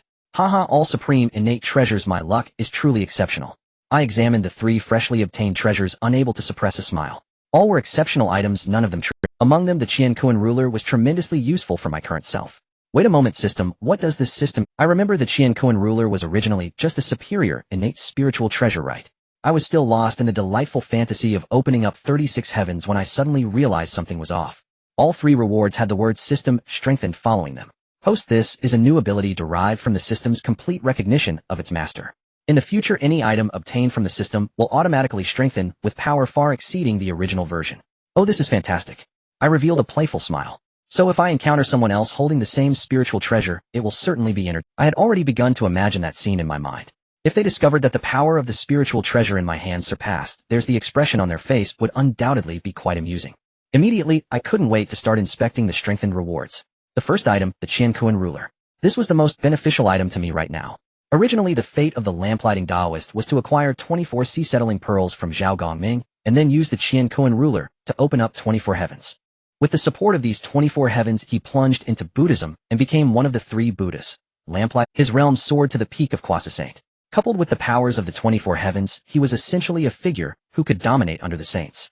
To put it plainly, the reason lamplighting achieved such heights in his later years relied entirely on the Qian Ruler and the sea-settling pearls. Yet he only obtained 24 sea-settling pearls and was already so formidable. Now what do I have? A full 36 sea-settling pearls. This item itself is a supreme innate spiritual treasure plus the Qian Ruler, which has been strengthened by the system. How powerful could these 2 items combined become? I couldn't even gauge it myself. Moreover, the Peach Tree was no ordinary item, it was originally a Chaos spiritual root.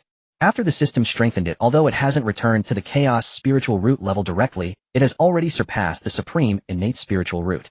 It could barely be considered a pseudo-Chaos spiritual root. What's more outrageous is the quantity. Originally, there were only 3,600 trees, but now it has directly increased to 12,000. And all those 3,000-year or 6,000-year ripening designs are gone. They are all uniformly 12,000-year ripening. However, due to the excessive number of peaches, the cultivation they can provide is actually limited. For me, this little cultivation is hardly noticeable. At most, I'll just munch on them as fruits. What I truly valued was another matter: restoration of my magical power. This time the system's enhancement mainly focused on this aspect. A single strengthened peach can restore 1/10 of my total magical power. Don't underestimate 1/10. The key lies in the quantity. A single peach tree can bear 120 peaches. How many is that for 12,000 trees? Even the best mathematicians would have to count on their fingers. As for me, my magical power is limitless due to my connection to the river of time, so I don't need them. But what about my brothers? My disciples? These people can't manage. When they exhaust their magical power during a battle, pulling out a peach to munch on would instantly restore their magical power. Isn't that equivalent to having an extra life? To put it bluntly, these peaches are my life-saving cards prepared for those around me. As for the last item, the prehistoric chronicles. In the novels I read in my past life, this item was never mentioned, and I had little understanding of it. Once I affixed my divine sense to it, a flood of information surged into my mind. After pondering over this information for a while, I found that this treasure was quite awkward for me. The reason is simple. This item is essentially a super record keeper of the prehistoric world. At first glance, it sounds amazing. After all, it can store everything that has happened since Pangu opened the heavens. Wouldn't that be just as good as a chaos treasure? But the problem is this thing only records the past, not the future. It contains only events that have already occurred. What races existed where spiritual treasures were located and where spiritual herbs were buried? What will happen in the future? Not a single word. So to put it bluntly, this is just a colossal encyclopedia. The only difference is that it will gradually add content over time, but other than that it is utterly useless. That's why I say this thing is a bit of a waste. If there's a single benefit, it's probably that it can record who obtained what treasures and who created what. For me, at most, I can use it for reference, or to check the details of those who have enmity with me, knowing their trump cards in advance. If it weren't for that, I probably would have tossed this thing into a corner to gather dust. After all, the prehistoric era is still in its early development, many events have yet to occur, so there are very few recorded items in this thing. I estimate it will only be truly useful later on, because after the system's enhancement, the recording range of this item expanded from the prehistoric world to all realms. If in the future I leave the prehistoric world and venture into other realms, this treasure's value will manifest. Who knows, in the future this item might become an encyclopedia of all realms, and whatever information I want I can find with a casual flip. But all of this is still in the future. Right now the prehistoric chronicles is hardly of much use. After grasping the gist of my recent gains, I entered seclusion again. After all my divine sense had just broken through to the Hunyuan Daojingxian level, my foundation had yet to stabilize, and I needed to refine the 3 spiritual treasures I had just acquired. Moreover, I had to sort through all the insights and combat experiences I had gained over the years. Each issue required a significant amount of time to address, and just so happened I finally have some free time, so I decided to continue my closed-door cultivation. In the space of the Taoist temple, several Yuan meetings passed in the blink of an eye. On this day my aura began to rise continuously, nearly hitting the ceiling before suddenly dropping back down. Then I opened my eyes while seated in the Taoist temple space. Sighing, I said, alas, I still couldn't break through to the peak of Croissant this time. It seems my accumulation is still lacking.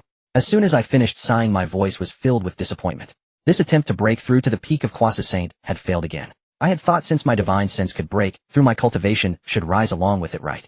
The reality slapped me hard in the face. In his past life, he had broken through too hastily, leaving behind numerous hidden flaws. His mana quality was far inferior, and his state of mind lagged far behind as well. When executing the same technique with the same amount of mana, his strikes simply couldn't match the power of seasoned powerhouses like Hongjun or Liu. In essence, he was unable to unleash his full potential. This seclusion, though termed a breakthrough, was actually a process of identifying and rectifying his own deficiencies.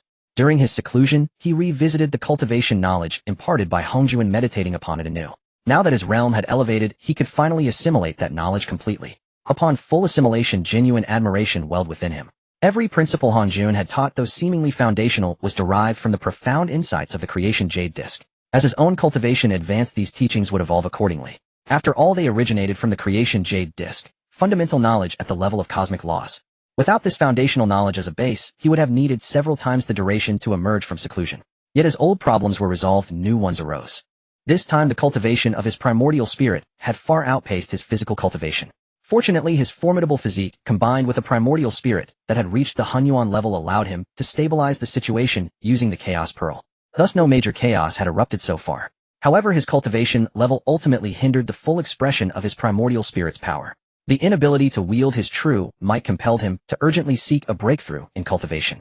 This true might refer to the power of a Hunyuan Dayuo golden immortal. Possessing only the primordial spirit made him merely half a Hunyuan Dayuo golden immortal. Nevertheless, his original strength could still be exerted normally. After consulting the system, he gained some reassurance. With the amplification of his primordial spirit, he estimated his combat power had nearly reached the threshold of half-step Hunyuan. Since cultivation alone couldn't elevate him quickly in the short term, he decided to supplement with external artifacts. The difference between a complete and incomplete Hunyuan Dayuo golden immortal was vast. With this in mind, keeping that artifact concealed as a trump card seemed more prudent. The most pressing concern now was determining whether Han Jun had attained sagehood.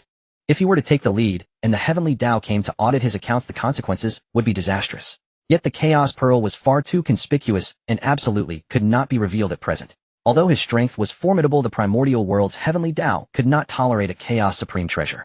This realm was still developing, and its spatial stability could barely accommodate at most an innate Supreme treasure.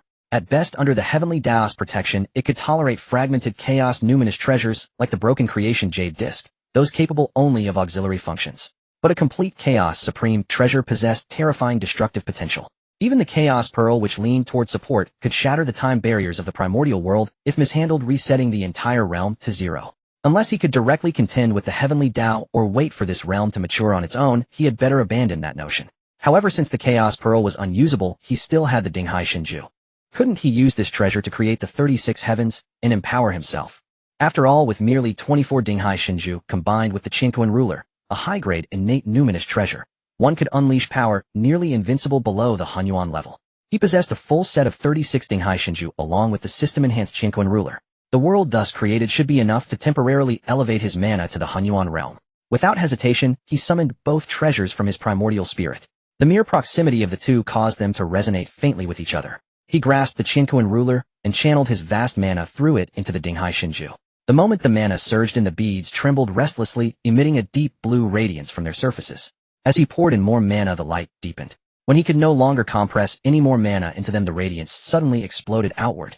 Immediately after, the 36 Dinghai Shinju merged into a single bead the size of a fist. Through his spiritual connection with the treasure, he probed the fused bead. Initially stunned, he was soon overcome. After fully comprehending the situation, he realized that the Dinghai Shinju in his possession had directly ascended to the level of an innate supreme treasure. This outcome startled him greatly. He had originally thought that merging two top-grade, innate numinous treasures would yield only a pleasant surprise, never expecting such a leap to one of the rarest treasures in the primordial world. After all, across the entire primordial world, the number of innate supreme treasures could be counted on one hand, and most originated from fragments of chaotic treasures reassembled. The Dinghai Shin's evolution from an innate numinous treasure to an innate supreme treasure was unprecedented in the primordial world. Yet upon reflection, he gradually felt he shouldn't be overly astonished. In ancient legends, Randang's 24 Dinghai Shinju combined with a high-grade innate numinous treasure like the Qinquan ruler had already created the 24 heavens, which subtly surpassed the limits of ordinary innate numinous treasures. And now he possessed the complete 36 Dinghai Shinju along with the system-enhanced Qinquan ruler. Considering this, the result wasn't so far-fetched. From the information transmitted by the Dinghai Shinju, he also uncovered a key detail. Only when all 36 beads were fully merged did the treasure attain the grade of an innate supreme treasure. If separated and used individually, each bead remained merely a top-grade, innate numinous treasure. In other words, not every Dinghai Shinju was an innate supreme treasure. If that were the case, it would be utterly terrifying. Even so, joy overflowed in his heart. After all, acquiring an innate supreme treasure out of nowhere would make anyone ecstatic. He immediately began a thorough examination of this new Dinghai Shinju, eager to determine how much more powerful his treasure was compared to the set once wielded by Randang. Fortunately, the restrictions within the bead had long been completely refined by him. Now the treasure obeyed his will entirely, offering no resistance to his control. After a moment, he smiled with satisfaction. Excellent, truly excellent. Just as I surmised. A genuine treasure of unparalleled quality. He discovered that each of the 36 heavens he created with the Dinghai Shinju could reach the level of a minor thousand. And when the 36 heavens merged into the treasure's original innate supreme treasure, formed the world within, directly ascended to the level of a medium thousand world. In contrast, Randang's 24 heavens from ancient times were each merely small worlds with the scope of an individual world no larger than a supercluster of galaxies. The reasons for such a vast disparity were obvious to all, and he didn't intend to elaborate. However, he also noted the world within the Dinghai Shinju still differed significantly from a true real world. The space inside the bead was after all merely a world of pure energy. Although the Dinghai Shinju was now an innate supreme treasure, a complete medium thousand world required far more stringent conditions. At the very least, it needed to be of multiversal volume and possess a full array of perfected laws to qualify as a complete world. While the world within the Dinghai Shinju had reached the threshold of a multiverse in terms of area, it fell far short in terms of laws. The world inside the Dinghai Shinju was incapable of nurturing life. Yet precisely because of this characteristic, the power of the entire multiverse could be channeled onto him without reservation. For this reason, the energy condensed within the Dinghai Shinju vastly exceeded that of a world of equivalent scale. He had compared the energy within the beads to his own mana. The result revealed that a single bead contained energy dozens of times greater than his total mana. After fusion, the energy grade within the bead matched his primordial spirit, and its total volume surpassed that of many Hunyuan Dayuo Golden Immortals by dozens of times. This power far exceeded his initial expectations. He had originally estimated that the energy within the Dinghai Shinju would merely match that of a Hunyuan Dayuo Golden Immortal. Who would have thought the beads would prove so exceptional? This immediately elevated his defensive capabilities to a new level. He also possessed the 36th grade Pure World White Lotus, whose defensive power surpassed even the Dinghai Shinju. Theoretically, without a Chaos Numinous Treasure or the strength of a Hunyuan Wuji Golden Immortal, one could not breach the White Lotus defense. However, the problem lay in his own cultivation level. He was currently unable to unleash the White Lotus' full defensive potential. Although his mana was nearly infinite, its quality and output ceiling were simply insufficient. But the Dinghai Shinju was different.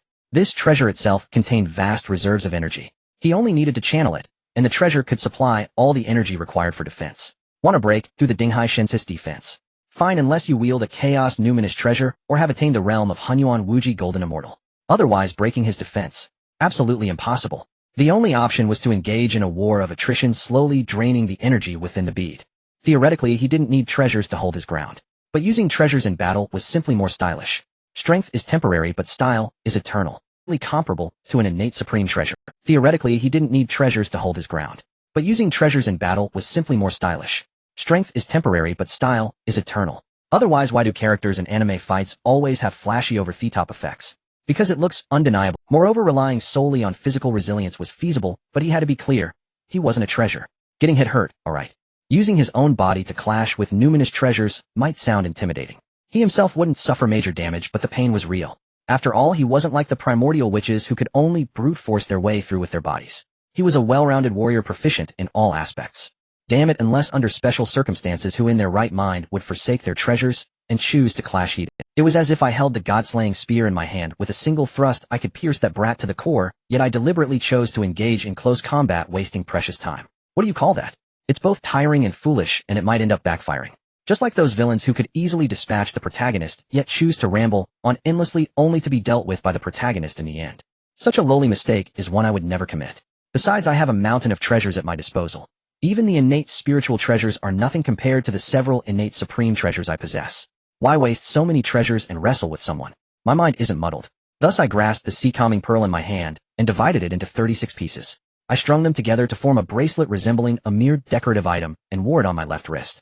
I sealed all its spiritual essence. Without careful observation, who would suspect it was an innate supreme treasure? This way, not only is it convenient to carry, but it's also readily accessible, adding a touch of artistic flair to my demeanor. The key point is that the energy within the sea calming pearl can penetrate through the area in contact with my skin and flow into my body. Using the vast energy contained within that pearl, I continuously scrubbed my bones and flesh, significantly enhancing both the quality of my physique and my magical power.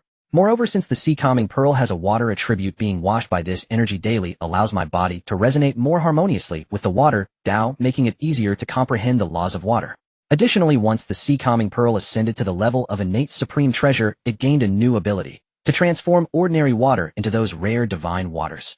In other words, I can casually take some ordinary water and turn it into rare items like 3 Glory Divine Water or Xianming Heavy Water. For instance, if I had the 3 toxic divine waters of the sun, moon, and stars before me, I could directly use the sea calming pearl to combine them into 3 Glory Divine Water. Throughout the entire process, there is no additional consumption whatsoever. It is undeniably practical. Besides, at the level of Hunyuan Dayuo Golden Immortal, the effects of 3 Glory Divine Water are not as potent. If I still wanted to completely restore health with a single drop, like below Huanyuan, I would need to compress vast amounts of 3 Glory Divine Water into a higher concentration to make it effective. After all, the quality of magical power at the Hunyuan Dayuo Golden Immortal level is entirely different from that below Hunyuan. A drop of 3 Glory Divine Water can restore full strength at the peak of Quasi-Saint, but for a Hunyuan Dayuo Golden Immortal, a drop might not even replenish 1%. Thus, as my cultivation rises, my demands for resources also increase day by day. The resources I currently hold may seem plentiful, but they will surely fall short in the future, so I need to improve their quality. The sea calming pearl is not only excellent for support, but also packs a considerable punch. The three types of divine waters, sunlight, moonlight, and starlight, are already the bane of cultivators. If I were to splash some water on my enemy during a fight and effortlessly transform it, just imagining that scene is exhilarating. Moreover, the sea calming pearl can control the waters of the four seas, now even commanding all waters in the primordial chaos. As long as I set up the celestial dragon oversea formation, trapping my opponent within the array and vigorously transform the water sources therein, the power unleashed would be unimaginable. Looking at it this way, the current celestial dragon oversea formation is undoubtedly the most terrifying individual killing array in the primordial chaos. After understanding the capabilities of the sea calming pearl, I nodded in satisfaction, feeling elated. Next, I shifted my gaze to the measuring stick of heaven. Since the sea calming pearl is so impressive, the measuring stick of heaven shouldn't be lacking, right? After all, it is a complementary spiritual treasure. I glanced over the measuring stick of heaven and discovered that aside from its original ability to measure the primordial chaos, it also gained a function to slice through space. Moreover, since the measuring stick of heaven can measure the entire primordial chaos, this ability to slice through space is not only powerful, but can also directly open a door from any space it has measured. In simpler terms, it's like a door to anywhere, saving me a lot of time on future journeys. I can say that both treasures I acquired this time are exceptionally practical. After clarifying my gains this time, I didn't linger in the Taoist temple space. I organized the spiritual roots and spiritual medicines I had accumulated over the years and directly exited my seclusion. After all, I had been in seclusion in the Taoist temple space for so long, no matter how exaggerated the time ratio, at least 1,000 years must have passed in the outside world. I need to go out and see how my three little disciples have fared over the years. In the next moment, my figure disappeared from the Taoist temple space and appeared out of thin air in the Sanqing Hall. Second brother, third brother, don't just stand at the door, come in. I called out towards the hall door. I could sense the auras of Yuanshi and Tongtian just outside. As soon as I finished speaking, Yuanshi and Tongtian gently pushed the door open and entered the main hall. Congratulations, big brother, on your further cultivation. You are on the verge of achieving Tao.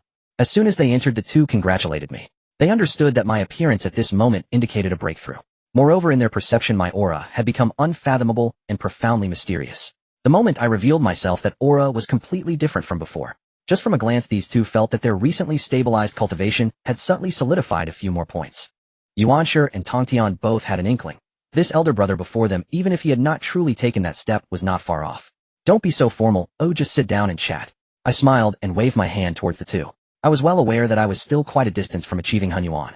Before long, the three of us were chatting away, sharing interesting tales from our encounters outside, the treasures we had acquired, and who we had sparred with. Everything flowed out. The three of us laughed and talked, creating a lively atmosphere. At this moment, the Sanqing looked nothing like exalted great beings. Instead, they resembled ordinary brothers who, after a long separation, were eager to share the new experiences of their years apart. Having returned home, it was time to joke around, tease the youngest brother, and have some fun at the expense of the eldest. This conversation lasted for several years. Among the Sanqing, it was akin to a group of close friends, a little jest here and a little tease there.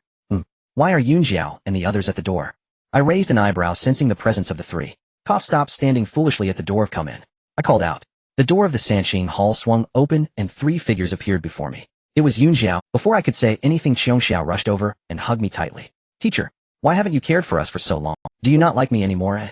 Xiongxiao rubbed her face against my chest, her voice tinged with a whimper, her eyes red, as if I had committed some unforgivable act.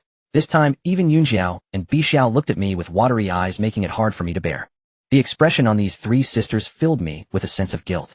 Cough cough, how could I not like my dear Xiongxiao, who is so lovable? But Xiongxiao, could you let go of me for now? I awkwardly patted Qiangxiao's head. However, this time Xiongxiao didn't listen to me at all. Instead she hugged me, even tighter, mumbling, I won't let go. What if you disappear again? I was at a loss for words. Of this was indeed my fault. Cough cough, big brother, shouldn't you clarify what's going on with them? Yuanshi and Tongtian stared at me and asked. They had no idea about these three, as I had previously placed them in the Taiji Hall for cultivation. Just now, when Xiongxiao suddenly leaped onto me, they thought she was going to attack. Instead, she hugged me full of grievances, leaving Yuanshi and Tongtian utterly stunned. The two exchanged glances and looked at me in unison. Those eyes resembled those of someone who had abandoned a wife and child. Yuanshi and Tongtian, I didn't expect big brother to engage in such behavior. Cough cough cough, second brother, third brother, these are the three disciples I have taken in. What kind of gaze is that? Do you think I am that kind of person? I noticed their expressions were off and hurried to explain, then slapped the table, feigning some anger. I had done nothing. Weren't Yuanshi and Tongtian wronging an innocent person? Oh, how come there are others here? Xiongxiao exclaimed. She had originally been clinging to me, but upon hearing Yuanshi and Tongtian speak, she suddenly realized there were others present. Her pretty face turned crimson, and she quickly hid behind Yunjiao. Cough cough cough, let me introduce these two. They are my brothers. Come over and greet your second uncle and third uncle. As soon as I saw Qiongxiao loosen her grip, I quickly shifted the topic. Yunxiao, Bixiao, Qiongxiao, meet your two uncles. The three sisters obediently stepped forward and bowed. Oh, so you are big brother's disciples. Ha ha ha, no need for such formality, get up. Upon hearing this, Yuanshi and Tongtian wore smiles on their faces. Yuanshi had always favored individuals with high talents. After being enhanced, the Sanxiao sisters' abilities were no less than those of the innate demon gods. Moreover, being my disciples, the status as the first disciples of the Sanqing made Yuanshi genuinely happy for me from the bottom of his heart. Since you are big brother's disciples, as your uncle, I should express something. Yuanshi waved his hand and produced a long sword. This is the medium-grade, innate spiritual treasure Qing Shuang sword, just right for the three of you, and when combined it can reach the level of a top-grade, innate spiritual treasure. He handed it over. Tongtian, watching from the side, found Qiongxiao's personality quite agreeable, so he also took out a top-grade innate spiritual treasure and handed it over. Tongtian casually tossed out 3 long swords, their blades shimmering with spiritual light, emanating an imposing aura. Since third junior brother is so generous, I as your uncle cannot be stingy either. Yuanshi followed suit, waving his hand as 3 pieces of cloud frost blue robes floated in front of the Sanxiao sisters, glowing with blue light and boasting extraordinary defense. This is a medium-grade innate spiritual treasure. When used together it can withstand even the attacks of top-grade innate spiritual treasures. Here you go. Having been in the primordial chaos for so many years, Yuanshi and Tongtian had accumulated quite a few innate spiritual treasures, so giving away a few was hardly a big deal. The 3 sisters stood frozen in place, glancing at each other with faces full of difficulty. Yunxiao bit her lip and turned to Laozi, saying, Master, this is too precious. Having been born without their accompanying magic artifacts, they had been fighting barehanded all these years. The first time they met their 2 senior uncles, they immediately presented 2 superior-grade, innate spiritual treasures, which left the 3 of them utterly stunned. Bixiao clutched her clothing and murmured softly, this thing is too good. Qiongxiao quickly nodded in agreement. The 3 sisters turned to Laozi, their eyes filled with a plea for help. Laozi stroked his beard and smiled, saying, Since they were given by your 2 senior uncles, you should accept them without worry. After a pause, he sighed. It is indeed my oversight. I haven't given you any magic artifacts for such a long time. With Laozi's nod, the 3 sisters finally breathed a sigh of relief and happily collected the spiritual treasures. Yunxiao took the lead in bowing, saying, Thank you, senior uncles. Bixiao and Qiongxiao also bowed in response. Yunxiao turned to Laozi again and said, Master, how could we dare to blame you? You took us as your disciples and taught us so many immortal techniques and divine abilities, we wouldn't dare to ask for more treasures. After finishing, the 3 of them bowed deeply to Laozi, their eyes glistening with tears. Laozi looked at his 3 disciples, his eyes crinkling with a smile. All right, I understand your good intentions. He could easily tell that this was sincere gratitude, and his heart felt warm, making his gaze toward the 3 sisters even more gentle.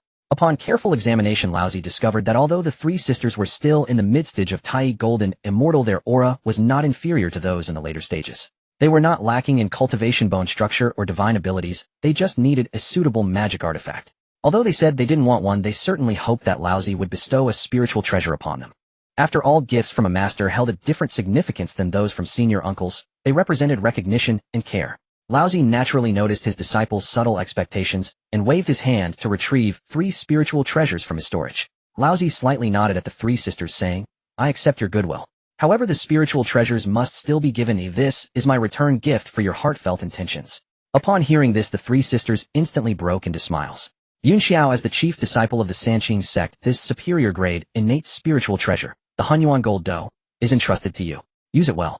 Laozi directly handed over the Hunyuan Gold Dough. In the original trajectory, this treasure was also a standard for Yunxiao. Later, she comprehended the 9 curves Yellow River formation from it, nearly wiping out the 12 golden immortals of the Chan sect. Ultimately, this spiritual treasure truly shone in Yunxiao's hands. Moreover, Laozi had countless spiritual treasures, and in terms of appearance and power, the Hunyuan Gold Dough could not compare to the few he commonly used. Thus, he generously gave it to Yunxiao. Yunxiao was momentarily stunned, as she never expected that Laozi would present her with a superior grade, innate spiritual treasure right away. Such a level of magic artifact was not something one could find at street stalls. Although she knew Laozi wouldn't give her substandard items, she had not anticipated such a grand gesture. Master, this is too precious. Yunxiao opened her mouth, wanting to decline. Biting her lip, she finally said softly, All right. Thank you, Master, I will not disappoint your expectations. Although she was polite on the surface, inside, she was overjoyed. This also indicated that she held significant weight in Laozi's heart. Bixiao, you are my second disciple. Laozi then tossed the Qian Kuan ruler, a superior grade, innate spiritual treasure, to Bixiao. This item had impressive effects after system enhancement, but once Laozi opened up the 36 heavens, it became somewhat redundant. The Qian Kuan ruler focused on spatial aspects, yet Laozi had long comprehended the laws of space. What it could accomplish, Laozi could also do. Its striking power could not compete with pure killing treasures like the Chaos Sword. So he simply gave it to Bixiao. Thank you for your generosity, master. Bixiao will surely not disappoint your expectations. With Yunxiao leading the way, Bixiao did not decline either, and promptly accepted the Qianquan ruler. Woo, master. What about my magic artifact? Have you forgotten about your adorable Qianxiao? After granting Bixiao the treasure, Laozi fell silent. After waiting for a while, Qianxiao could no longer hold back. Both her sisters had received superior grade innate spiritual treasures. How come there was none for her? Woo, master, I was wrong, okay. I will never be willful again, is that alright? She pretended to cry while looking at Laozi with tear-filled eyes, acting, oh, you little girl, I really have no way to deal with you. Laozi looked at Qianxiao's playful demeanor and couldn't help but shake his head, thinking to himself, how did I end up taking such a lively treasure as my disciple? Yuan Shi and Tong Tian, who stood nearby, were also amused. They exchanged glances and both felt a desire to take a disciple. Alright, you haven't squeezed out a single tear. This one is for you. A superior grade innate spiritual treasure, the Hunyuan Ichi Taiqing Divine Talisman. It can set up the 2 instruments micro dust formation capable of both offense and defense. Take it. I knew master loves me the most. Xiao received the divine talisman and quickly tucked it into her bosom, her face blooming with a smile. She looked as if she feared Laozi would change his mind. Seeing this, Yunxiao and Bixiao subtly stepped aside, wearing expressions that said, we don't know her. Laozi had long since gotten used to Qianxiao's antics. To be honest, he truly cherished this girl. Xiao was like a joy-bringer, capable of enlivening the atmosphere and making people unconsciously swallow their anger. When feeling down, she could also act cute and playful, using unexpected tricks to make you laugh. With such a rare gem, and being a beautiful girl, how could Laozi not like her? Alright, I've given you the spiritual treasures, but there's something I must make clear. Laozi's expression suddenly turned serious. Do not be blinded by the power of the treasures. He glanced at the 3 sisters, his tone grave. No matter how strong the magic artifacts are, they are still in your hands. The one who can truly unleash their power is your own strength. Do you understand? Laozi poured this cold water on them to prevent them from following in the footsteps of the Chan sect's Duobao. That Duobao Taoist, clearly the senior brother of the Sanqing sect, had remained stagnant in his cultivation because he was too obsessed with magic artifacts. Though they were all taught together by the Sanqing by the time of the Fengshan period, he was only a great Luo golden immortal. This was despite the merit contributions from the 5 emperors master. And the 3 sisters' talents, if cultivated properly, could at least reach the Quasi-Saint realm. Thus Laozi could not bear to see them repeat the same mistakes, wasting their cultivation on magic artifacts. Immediately after Laozi's words fell, the excitement on the 3 fairies' faces from just having received the spiritual treasures dimmed slightly. However, they quickly realized that this was not a reprimand but guidance. We understand, we will not disappoint master's expectations. The 3 fairies replied in unison, their tones filled with understanding. Laozi nodded in satisfaction. He could see that his 3 disciples had understood the meaning behind his words. Teaching the clever was naturally much easier than teaching the slow-witted. Alright, as long as you understand. Next, I plan to spar with your 2 senior uncles regarding Dao techniques, and you 3 should After saying this, Laozi turned to Yuan Shi and Tong Tian, exchanging glances. Upon hearing this, the 3 fairies' eyes brightened. Discussing Dao with the Sanqing was an honor of a saintly level. Even if they absorbed just a bit, it would be of immense. Not just them, even Yuan Shi and Tong Tian's eyes sparkled, and they immediately nodded. Though the 2 were unsure how far Laozi had progressed, one thing was certain. Laozi's comprehension of Dao techniques had surpassed them by a large margin.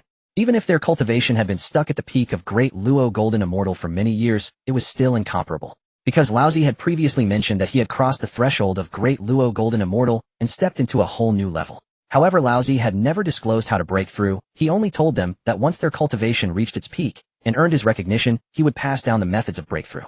So when the 2 heard that Laozi was going to discuss Dao, they immediately understood. This meant he was going to pass on the teachings. How could they not be excited? Laozi had his own considerations in doing this. Back then, when the 2 hadn't reached the peak of Great Luo, he worried they would be overly ambitious, focusing solely on the Quasi-Saint realm, thus neglecting their foundations. So he established a rule: without reaching the peak and gaining recognition, he wouldn't reveal a word about breaking through. As for allowing the 3 fairies to stay and listen, both Yuan Shi and Tong Tian had no objections. After all, although these 3 fairies were Laozi's disciples at this critical moment, they could certainly be regarded as the top disciples of the Sanqing sect. Yuan Shi and Tong Tian had not yet taken in any disciples, and in their hearts they had long considered these 3 girls as their own disciples. Laozi turned around and pulled out another treasure, distributing one to each of the 3 fairies, and to Yuan Shi. The main item in his hand emanated the aura of a superior grade innate spiritual treasure. This was an auxiliary item he had just found in his treasury. This thing had no offensive power, its only use was to double one's comprehension when sitting on it. But even this single function left Laozi astounded. In the primordial era, besides the creation jade plate and the pine cones of the 5-needle pine, he had never seen anything that could enhance comprehension. Not only could it double comprehension, but the pieces distributed could also increase it by 30%. In terms of rarity, even if one offered innate supreme treasures in exchange, Laozi would not let go. Once Yuan Shi, Tong Tian, and the three fairies sat on it, their eyes instantly lit up. Xiong Xiao even directly hugged the piece to her chest, afraid it would be taken back, shouting, Master, Master, can you give this to me? I really like it. Yun Xiao, Bi Xiao, Yuan Shi, and Tong Tian quickly expressed their gratitude, saying, Thank you, Senior Brother Master. Everyone understood the immense benefits this item brought to cultivation. I rubbed my temples and said, all right, as long as you are happy, let's just get started. In the next moment, 3 flowers bloomed atop my head, and the comprehension of the Tao surged forth like a tide. Seeing this, Yuan Shi and Tong Tian also released their own 3 flowers, entangling and colliding with my flowers, validating each other's understanding of the Tao. As the discussions of the 3 pure ones deepened, Yuan Shi and Tong Tian gradually found it hard to keep up. Fortunately, there was that thing supporting them, allowing them to barely endure. When the topics of our conversation reached the peak level of the great Luo Golden Immortal, Yuan Shi and Tong Tian were completely out of sync and could no longer follow the rhythm. I looked at my 2 brothers and said seriously, Error Saner, from here on I will thoroughly explain the path to breaking through to the Quasi Saint level, so pay attention. Upon hearing this, Yuan Shi and Tong Tian immediately held their breath, their eyes fixed on me. I then shared the methods I had deduced for the Quasi Saint verification and the technique of slaying the 3 corpses along with my insights on this method. Yuan Shi and Tong Tian had long coveted the method of slaying the 3 corpses to break through to the Quasi Saint. As soon as I began to speak, both of them focused intensely, desperately trying to absorb every word. However, the method of slaying the 3 corpses devised by Hongjun was far more profound than the topics we had discussed before. Moreover, this method was not passed down from the Pangu god. It was their first encounter with it, making it as hard to grasp as chewing on stones. Fortunately, with the help of enlightenment, Yuan Shi and Tongshin's comprehension was boosted by 30%, significantly reducing the difficulty of the method. Seeing that my 2 brothers had finally grasped some essence of the method, I poured out my insights on slaying the corpses, my understanding of good and evil, and the nuances of spiritual treasures. Yuan Shi and Tong Tian were deeply engrossed, completely immersed in the knowledge of the method of slaying the 3 corpses. In the blink of an eye, thousands of years had passed. After thoroughly explaining the method of slaying the 3 corpses, I also outlined the strategies for the Quasi Saint realm suitable for their cultivation. I stopped speaking when I reached the mid-level of the Quasi Saint stage. After all, for Yuan Shi and Tong Tian in their current state, this knowledge was already sufficient for them to digest slowly. Furthermore, it wouldn't be long before Hongjun would again lecture on the method of slaying the 3 corpses at the Zhixiao Palace, allowing them to listen and deepen their understanding. Thank you, elder brother, for imparting the teachings. After I finished speaking, Yuan Shi and Tong Tian took a long time to open their eyes. Both of their faces were adorned with unmistakable smiles, clearly satisfied with the method of slaying the 3 corpses and the various principles I had taught. Although the teachings from this time did not immediately elevate their cultivation, they had laid out a new path for them. This allowed them to continue their cultivation. Moreover, the method of slaying the 3 corpses contained concepts they had never encountered before, providing additional. However, when it came to discussing slaying the corpses, Yuan Shi and Tongshin's expressions grew serious, clearly lacking. To completely slay the 3 corpses, one must first thoroughly comprehend their own benevolence, malevolence, and obsessions. Understanding alone is not enough. One must also find the right innate spiritual treasure that corresponds with their attributes to make the process easier. For only when the spiritual treasure aligns with one's own attributes can the slain corpses fully integrate with the. Of course, this does not mean that a spiritual treasure with mismatched attributes is completely useless.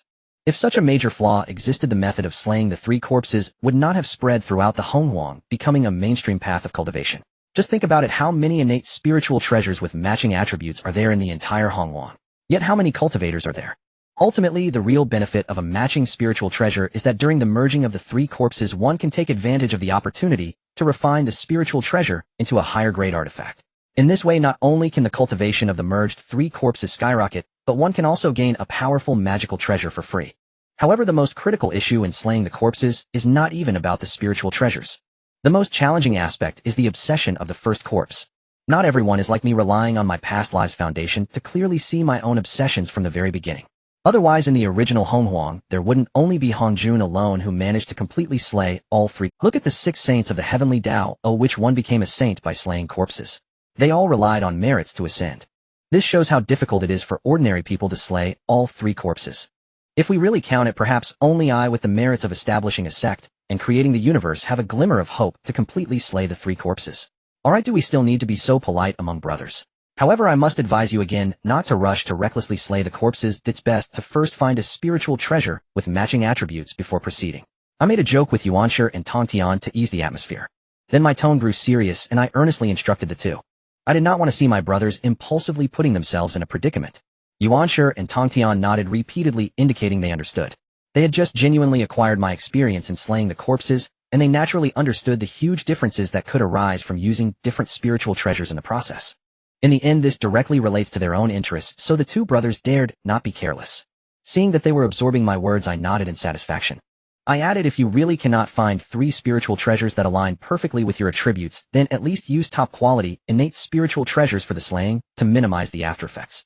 Afterward, Yuanshi and Tongtian greeted me and said they would return to their seclusion to properly consolidate the game. I nodded in agreement, and the two turned to leave the 3 Pure Ones' palace, each returning to their own sanctum. I then directed my gaze towards the Taiqing Palace. I sensed that the 3 knights were still quietly continuing their training in the palace I had arranged for them. I did not disturb them. With the sudden peace, I realized that I was the only one left in the entire sanctum. Everyone else had tucked themselves away in seclusion, while I had just emerged and had no intention of burying myself in hard training again. Humans are not made of iron, one must take a moment to breathe and rest. Moreover, relying solely on seclusion would not increase my cultivation at this point.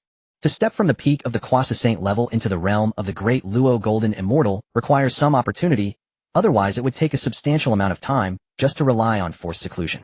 After thinking it over, I decided to go out for a stroll, hoping to encounter some opportunities. Although I had just returned a few days ago, I still had a system task hanging over my head.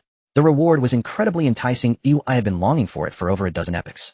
I first left a spiritual imprint at the gates of the palaces where the 3 knights Yuanshi and Tongtian were secluding, explaining my whereabouts and assuring them not to worry. Then, I activated the protective formations of the 3 Pure Ones' sanctum to ensure that no one could disturb their training. After completing all this, I swayed my body and transformed into a streak of light, vanishing into the horizon. However, for a sage of my level, these dangers are hardly anything to worry about. Not long after I entered, I sensed the auras emanating from 2 celestial bodies, feeling a particular kinship with them. Following that feeling, I looked over. The first thing I saw was an immense burning celestial body. It resembled the stars from my past life, continuously burning itself, casting its brilliance onto the primitive continent. That brilliance seemed as if it aimed to dispel all darkness from the world. Although I was miles away from that scorching fireball, I still felt an overwhelming heat enveloping me. You must know I am currently at the peak of Croissant cultivation with a physical body nearly rivaling that of an innate supreme treasure. Even so, I could still feel the heat wave striking me from such a distance, indicating just how high the temperature of that celestial body was. I used my primordial spirit to scan the area and discovered that this massive fireball was several times larger than the entire known universe I had seen in my past life. With such a colossal burning star, and a feeling that resonated deeply within me, there was only one thing in the primitive world that could match it. That is the sun star transformed from the left eye of the Pangu great god. After realizing this was the sun star, I followed another aura and looked over. With the example of the sun star before me, I had a pretty good idea. Sure enough, the celestial body emitting this aura was no smaller than the sun star. However, the structure of this celestial body was completely the opposite of the sun star. While the sun star represented lethal high temperatures, this celestial body represented freezing low temperatures. Needless to say, this celestial body is the moon star transformed from the right eye of Pangu. When I probed with my primordial spirit, I found that the surface of this star was permeated with bone-chilling lunar energy. Moreover, I also noticed that after my primordial spirit scanned the area, it was unexpectedly frozen by the extremely cold lunar energy. The temperature on the moon star must be far colder than the so-called absolute zero from my past life. But this is to be expected, as these 2 celestial bodies were evolved from the Pangu great god, who is infinitely close to the Tao level using his eyes. With such extraordinary features, it is only natural. Just the sun and moon stars alone posed a significant challenge for me, who had just ventured into the outer starry sky. I had only just arrived at the boundary of the outer starry sky, and this place had already given me a harsh welcome. Compared to the primitive continent, the outer starry sky was like an abandoned wasteland fraught with danger. Here, apart from countless gigantic celestial bodies, there was nothing else. Besides the occasional starstorm, the outer starry sky faced a shortage of innate spiritual energy due to the obstruction of the 33 heavens. After all, the power of the stars is much harder to absorb than innate spiritual energy. Innate spiritual energy is pure and can be refined directly without much hassle. But the power of the stars is entirely different. This force not only has chaotic attributes, but also carries the original gravity of the celestial bodies. If a cultivator's physique is not strong enough, and they force themselves to absorb and refine it, the only outcome is to be crushed into a thin pancake, leaving not even a bone fragment behind. However, for me, this outer starry sky was completely different. It was not only fresh, but also a colossal treasure. The reason is simple. The environment here is so harsh that few cultivators are willing to wander around. Over countless years, the treasures accumulated in the starry sky have remained untouched. Using my primordial spirit to scan around, I found that rare star crystals and star iron, which are seldom seen in the primitive world, were as common as cabbages by the roadside here. Not to mention the celestial light, divine water accumulated over countless years on the surface of the closest celestial body to me. Just the quantity from that one star would be enough to extinguish an entire sun. And this is just an ordinary star in the outer starry sky. There are countless such celestial bodies and many even larger ones that I can't begin to count. One can only imagine how terrifying the wealth is piled up throughout the entire outer starry sky. For me, this place is a giant treasure trove that has never been touched. Moreover, the gate to this treasure trove is wide open for me, with the treasures laid out right in front of me ready to be taken. With so many treasures before me, how could I possibly miss out? Although my current wealth is already quite impressive compared to this outer starry sky, it still falls short. Besides, they have delivered the treasures right to my hands. It would be foolish not to take them. Heaven gives, but does not take back. I understand this principle. Therefore, I immediately changed my mind. What do you mean just wandering around and leaving? Unless I scour through the countless years of accumulation in this outer starry sky, no one can expect to take me back. As for the sun star and moon star, I had initially planned to comb through them. But now I've decided to deal with them when I finally return to the primitive world. After all, these two stars are the largest in the outer starry sky, and will take the most time to scour. Moreover, they are close to the primitive continent, so I can return there directly after I finish. Also, those two stars are nurturing innate beings like Emperor June and Taiqing on the sun star, who are still residing there. However, my thoughts were mainly influenced by the fact that I had read those novels about the primitive world in my past life. As I swept my gaze across the sky, I felt no goodwill toward these two brothers Emperor June. After all, I might end up clashing with them over matters related to the demon race in the future, so there was no affection to speak of. But the two on the moon star, Shi and Chang, she were completely different. Strangely enough, during my previous life, my favorite goddess of the primitive world was neither the human race's holy mother Nuwa, nor the compassionate Empress Hutu. It was precisely that figure on the moon star, Shi. Though her role in the original novel was minor, she possessed an inexplicable allure that kept me particularly attentive to her.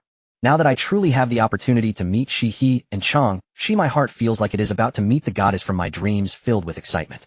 Since I can come to this primitive world, the plot of this life will not follow the original path. I silently calculate, Emperor June, if you can't protect Shi, then go stir up trouble with Tai-E and your demon race. In the original trajectory of the primitive world, Shi was a tragic figure.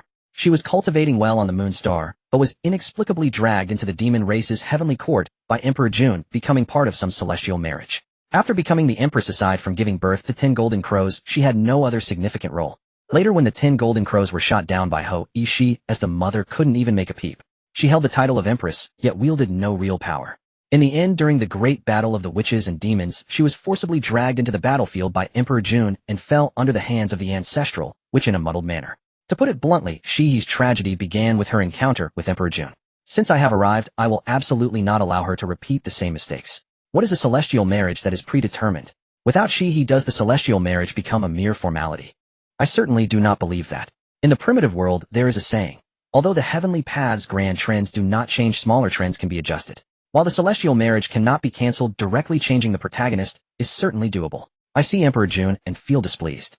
He shouldn't even think about claiming any merits from the celestial marriage. As for who the demon race's empress is, the heavenly path did not state that it must be Shi. In several novels I read in my previous life, it was mentioned that the position of empress could also be held by one of the 10 demon gods like Qing Yuan. Therefore, Shi can have her fate altered. That girl is the most important person to me. If she truly falls into Emperor June's hands, what is there left to write about? Thus, no matter how I think about it, I must not let Shi and Chang get involved in that war between the witches and demons. However, it is not yet the time to rush to the moon star. Hongjun Daozu has not yet made his appearance in the primitive world, and the timing is not right. I scanned with my primordial spirit, and found that the two energies on the moon star are currently only at the early stage of the Deluo Golden Immortal. According to my calculations, from now until Hongjun's appearance, and then until they go to Zixiao Palace to listen to the Tao, there is still plenty of time in between. Moreover, I also feel a bit apprehensive, afraid of saying the wrong thing, or making a fool of myself when we meet. So I might as well explore the outer starry sky, first gather some spiritual items and calm my nerves. After all, I still have tasks to fulfill, and the outer starry sky is immensely vast, so it will take quite a bit of effort to find good things. Looking at the boundless starry sky before me, I felt somewhat overwhelmed. This place is exceedingly vast, far greater than the primitive continent by an unimaginable magnitude.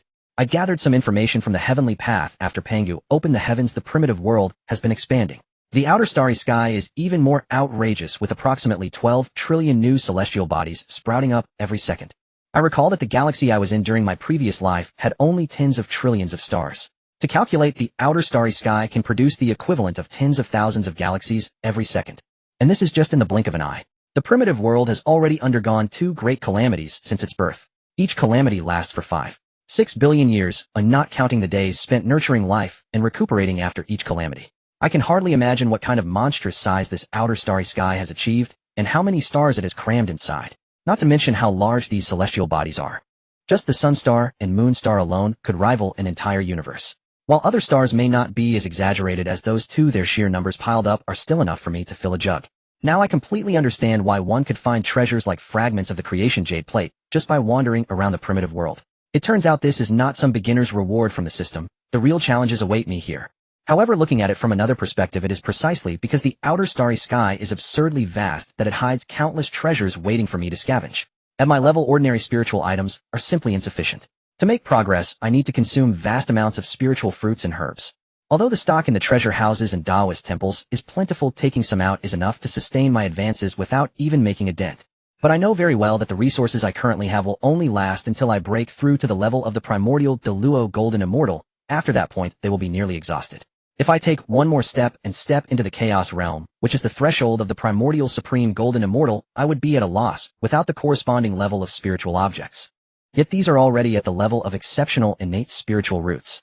The chaotic primordial energy in the dojo space continuously accelerates and ripens, and I have no idea how much chaotic spiritual energy has been absorbed by the spiritual roots and fruits. The result: the quality of the energy from the fruits has indeed increased a bit, but the spiritual roots themselves show no signs of advancing to chaotic spiritual roots. Even the innate spiritual roots that have devolved from chaotic spiritual roots, like Huangzhong Li, show no signs of promotion, let alone the other spiritual objects. This problem has been stuck in my heart since my primordial spirit broke through to the primordial level, and I haven't been able to solve it in time. The wilderness has not yet fully developed, the number of spiritual roots and objects that can be nurtured is limited, and I am not the only cultivator in this world. Other cultivators also consume countless spiritual fruits and objects in their cultivation. The little I have here, though much stronger than theirs, is ultimately limited. However, the discovery of the outer starry sky has broken this deadlock. The reason is simple. No one is competing with me for resources. No one has plundered there. The quantity of spiritual objects hidden is incomparably greater than what exists on the current wilderness continent, a difference of astronomical proportions. Moreover, the outer starry sky is extremely perilous, and all those precious resources are currently in my hands alone. Thinking of this, I can only silently apologize towards the direction of the Taiqing star. In the short term, I definitely cannot attend to that side. The Taiqing star is just hanging there and cannot run away, but the treasures of the outer starry sky are different. At this moment, it is the key point for those powerful beings of the wilderness to grow desperately, and currently no one is who wouldn't want to fill their pockets. It is only a matter of time before those powerful beings invade the outer starry sky to plunder. When the witch and demon races clashed for the first time, the demon race took control of the heavens. To create a great array that could contend with the 12 heavenly arrays of the witch race, they needed the star flags. The materials required for these star flags are not simple, and the demon race will undoubtedly have to work hard to transport resources from the outer starry sky back home. If I do not take the opportunity to quickly collect some things now, I might not even get a sip of soup later, as everything will be snatched away by those cultivators. These items from the outer starry sky are not only essential for my cultivation journey, but they are also tied to a tremendous merit. In the starry sky there are countless stars, but the key ones are the 365 main stars. The Sun Star and the Taiqing Star are included within this count. Whoever holds the main stars can command all the stars in that region. The star power that these stars have shown down upon the wilderness since ancient times accumulates as heavenly merit, which belongs entirely to the master of that main star. Furthermore, the longer the time, the more merit accumulates. In other words, as long as the position of the master of the stars is secured, merit will pile up on you, as if it costs nothing. This merit is not a small amount. The ordinary stars under each main star at this critical moment far exceed those in the multiverse. Not to mention that the wilderness itself is not comparable to an ordinary great world, and in terms of quality, it is heavily suppressed. In simple terms, whoever manages to become the master of a star effectively books a seat at the primordial level in advance. As long as you are the controller of the stars for a day, the Tao will continuously send merit into your pocket. Although the amount given at one time is not much over a long period, there is always hope to reach the level of a primordial great Luo Golden Immortal. However, there is a problem. A primordial great Luo Golden Immortal who relies on Tao merit is not on the same level as those who have genuinely cultivated their way up. After all, this is not the merit of the great Tao nourishing you. It is reasonable to say that my strength lags behind theirs. The biggest difference between Tao merit and great Tao merit lies here. Tao merit cannot help you comprehend laws, it can only increase cultivation. Great Tao merit is different, it not only raises cultivation, but also allows you to thoroughly comprehend the laws. This is why so many people desperately seek merit. Who wouldn't want to increase their cultivation without conditions and side effects? This is precisely why I would rather set aside the sister, she, he, and focus on seizing the position of the master of the stars. The position of the master of the 365 stars is incredibly rare. Currently, I am the only one who knows this secret, but as the cultivators of the wilderness begin to venture into the outer starry sky, it will inevitably be uncovered. Right now I have accurately caught the timing. If I cannot control these 365 stars during this period, it will be. I plan to use this identity of the master of the celestial stars to help the dragon phoenix and Chilan races wash away the karma brought by the calamity. I am not very familiar with the Chilan race, so I won't mention them, but for the dragon and phoenix races I have compelling reasons. On the phoenix side, just the matter of the Yuan Feng is enough for me to go all out. As for the dragon race with Ao Ling around, I have a good relationship with the Zhu Long, and the dragon race treats me with respect. Moreover, the outer starry sky is vast, though I cannot manage it alone. If I let the members of the three races help me control this starry sky, it will solve two problems at once. With the support of the three races, I can free up my hands to work on another major plan. After the Dragon Han calamity, I discovered that Luo Ho destroyed the western spiritual veins, leading to a direct drop of 10 in the spiritual energy of the entire wilderness. That is a whole 10 of the wilderness. How many spiritual roots and spiritual treasures would have emerged without this spiritual energy?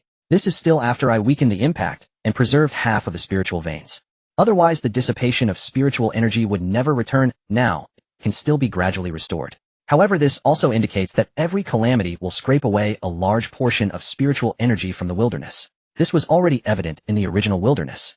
During the Dragon Han calamity and the Witch and Demon calamity, the wilderness was still flowing with innate spiritual energy. However, after Luo Ho blew up the spiritual veins and Gong Gong crashed into Buzhou Mountain, the six saints fought and directly shattered the wilderness. The once pristine innate spiritual energy devolved into postnatal spiritual energy, and even the saints could not sustain it. It is laughable that the grand wilderness created by Pangu was turned into this by its own people. However, it also indicates that after the function, the wilderness has progressively weakened. Knowing this, I certainly cannot let such a disaster happen again. I have lived in the wilderness for so long with brothers, disciples, and lovers. There are too many entanglements. This is my home. How can I watch my people destroy it? I have realized that my current strength and resources are not enough to unify the wilderness. Since brute force won't work, he'll take a softer approach. I will first seize the position of the master of the 365 stars, introducing star power into the wilderness continent, using this method to prolong the world's life. I have discovered something. Whether in the original history of the wilderness or in those fabricated wilderness stories, the role of the outer starry sky is pitifully small. It is as if it is being intentionally ignored. Clearly, it can alleviate a significant amount of pressure on the wilderness, yet no one has touched this treasure. For me, this move kills three birds with one stone.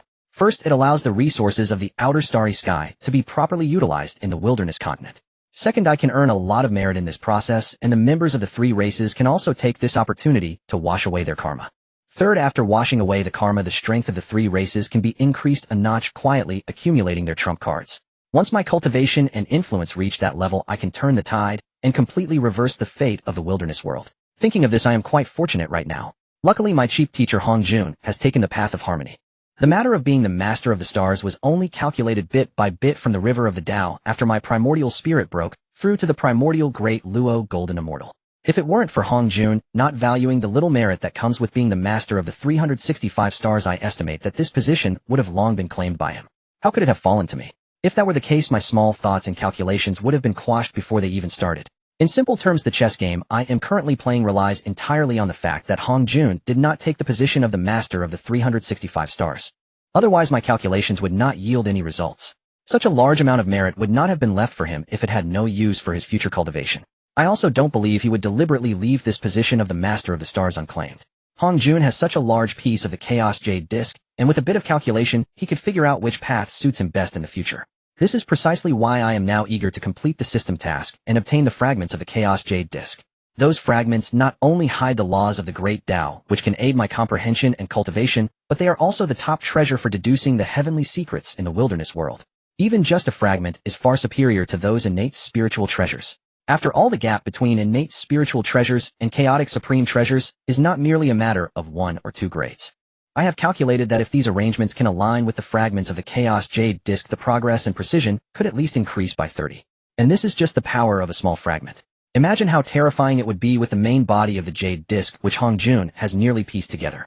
As for why Hong Jun did not intervene as he saw the wilderness deteriorate day by day during that later period, it is because after achieving harmony, he was tightly bound by the grand trends of the Tao, making it impossible for him to casually intervene in the overall direction of the wilderness. Moreover, the 6 Tao saints were all neglecting their duties, just fighting over fortunes, causing irreparable damage to the wilderness continent and destroying countless immortal mountains and spiritual veins.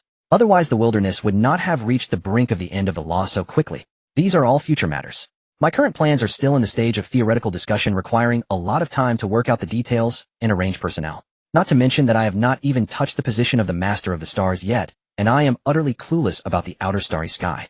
Therefore, the most important thing right now is to run through those ancient stars one by one, not neglecting the celestial bodies hanging beneath them. Not only did I need to scour the spiritual treasures accumulated over the years, but I also had to map out the cosmic expanse beyond the realm marking the perilous areas. Having figured it out, I immediately transformed into a beam of light and darted toward the nearest star. Upon landing on that star, I stumbled awkwardly. Only after carefully sensing around did I realize that the gravity on this star was a full double that of the Honghuang continent. Even with my cultivation level, I found it quite uncomfortable at first. If a cultivator with a weaker physique were to come here, they would likely be crushed on the spot. I stabilized myself and adapted for a while, and soon I completely got used to the environment of this strange place.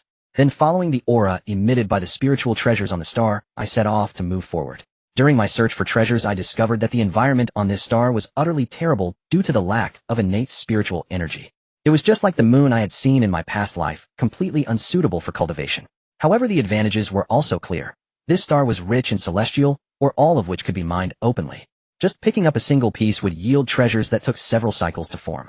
Naturally, I planned to spare none. In just a few years, I had completely emptied this star of several calamities worth of spiritual treasures. Over the past nearly 10,000 years, I had traversed all the celestial bodies I could reach.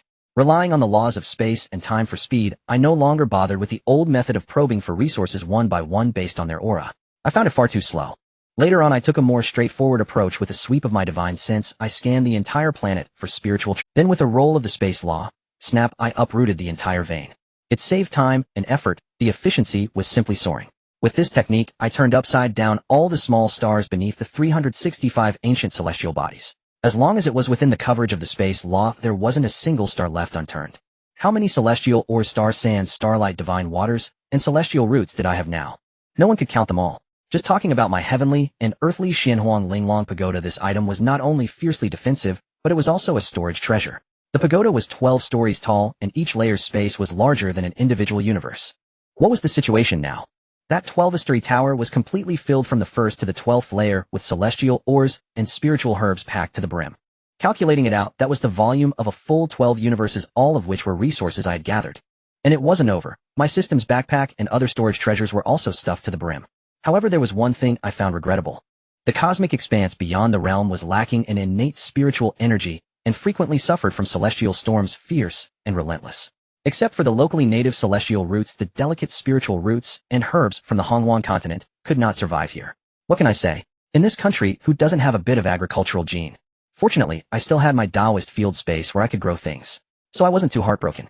Originally, I wanted to scour a bit more. But the expansion of this wretched cosmic expanse was too fierce, and I simply could not keep up with its rate of inflation. Thus, I decided to strip bare the plump ancient stars that had existed since the dawn of creation, which had accumulated resources for a full 2 calamities. Once the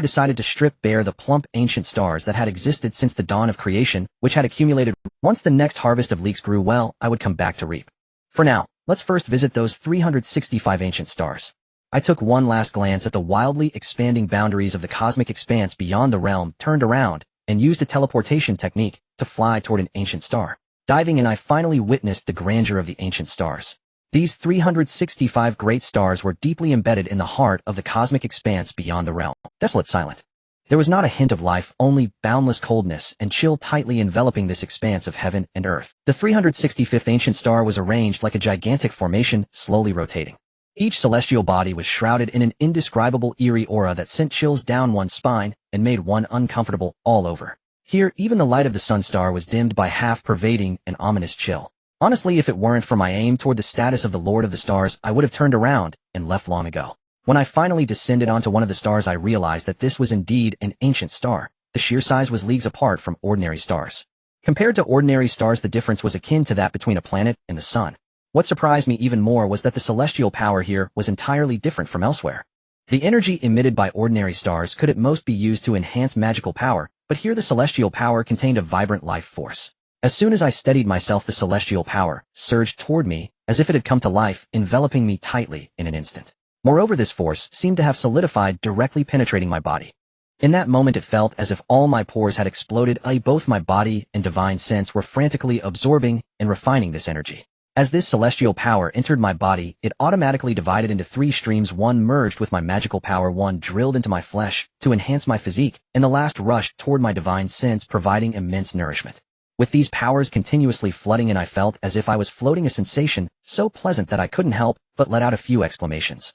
What shocked me the most was my cultivation level, which had been stuck at the peak of the Croissant late stage for so long, actually loosened a bit. Once I finished absorbing all the celestial power around me, feeling the earth-shattering changes within my body, I was so astonished that I could hardly speak. Over these tens of thousands of years, I had absorbed celestial power countless times. Yet back then it only raised my magical power and refined my body.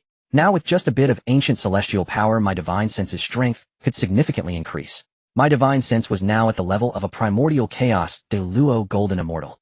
Just this small amount of celestial power had an effect equivalent to me diligently cultivating for at least 100 years. The ancient stars that have survived since the early days of Hongwang truly live up to their reputation. The celestial power they emit has such might. After my reflection, I noticed that the gravity on this star was at least 10 times higher than that of the Hongwang continent. Fortunately, after spending some time in the supergravity environment of the cosmic expanse, I had already adapted and felt no discomfort. However, the next moment, I was still taken aback. Before me lay billions of cubic meters of starlight divine water. The amount of divine water accumulated in that lake was simply astonishing. Although I already knew that the divine waters of the sun, moon, and stars weren't rare, in the cosmic expanse the scale of what lay before me was simply outrageous. Roughly calculating, this small patch of water was several tens of thousands of times more than what I had accumulated. If the Yao clan is left with no resources in the future, the entire Witch Yao calamity's trajectory would unravel, potentially burdening me with grievous karmic retribution, a loss beyond measure. Moreover, my current reserves are already abundant. Until I ascend to the realm of Hunyuan Wuji, golden immortal scarcity will never be a concern. And this journey was never merely about acquiring treasures. What I truly sought was dominion over all 365 primordial stars. Thus, without hesitation, I advanced directly into the core of this star. After profound divination with my Hunyuan-level spiritual sense, I discerned the truth. Imprinting one's soul mark upon the stellar core grants absolute authority as its sovereign. It sounds simple, but actual attainment demands the star's voluntary recognition. To force compliance, one's spiritual sense must at least reach the pinnacle of Hunyuan Dayuo golden immortal. Fortuitously, my spiritual cultivation is precisely that level.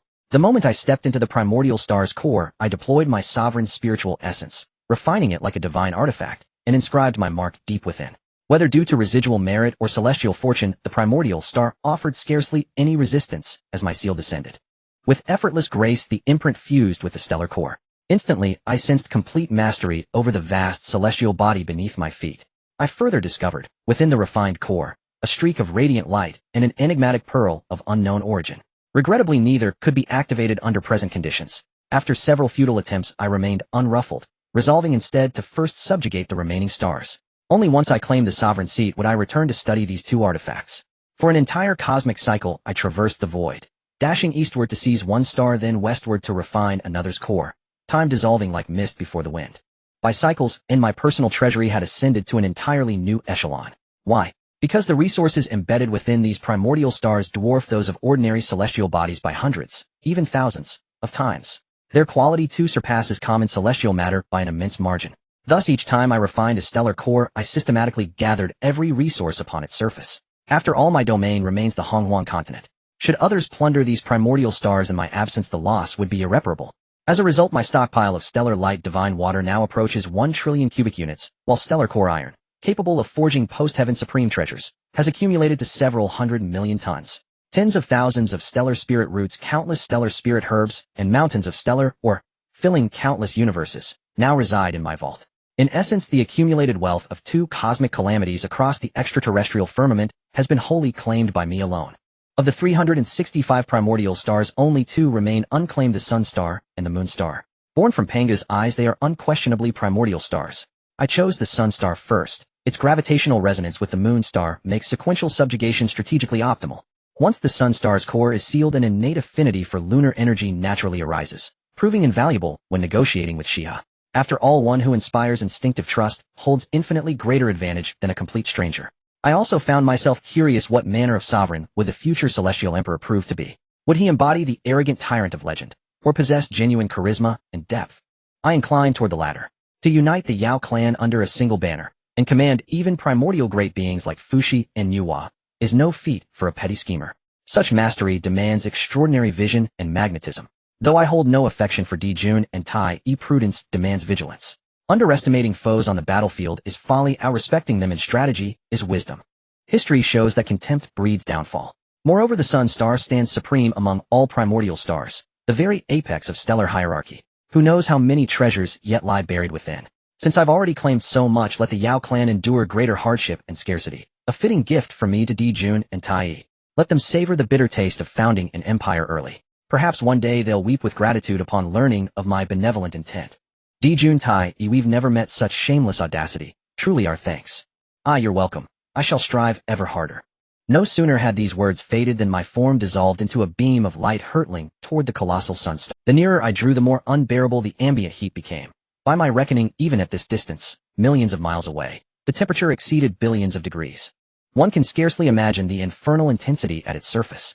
Yet onward I pressed, heat escalating relentlessly with every league traversed. When my feet finally touched the sun star's surface, the temperature had soared beyond calculation.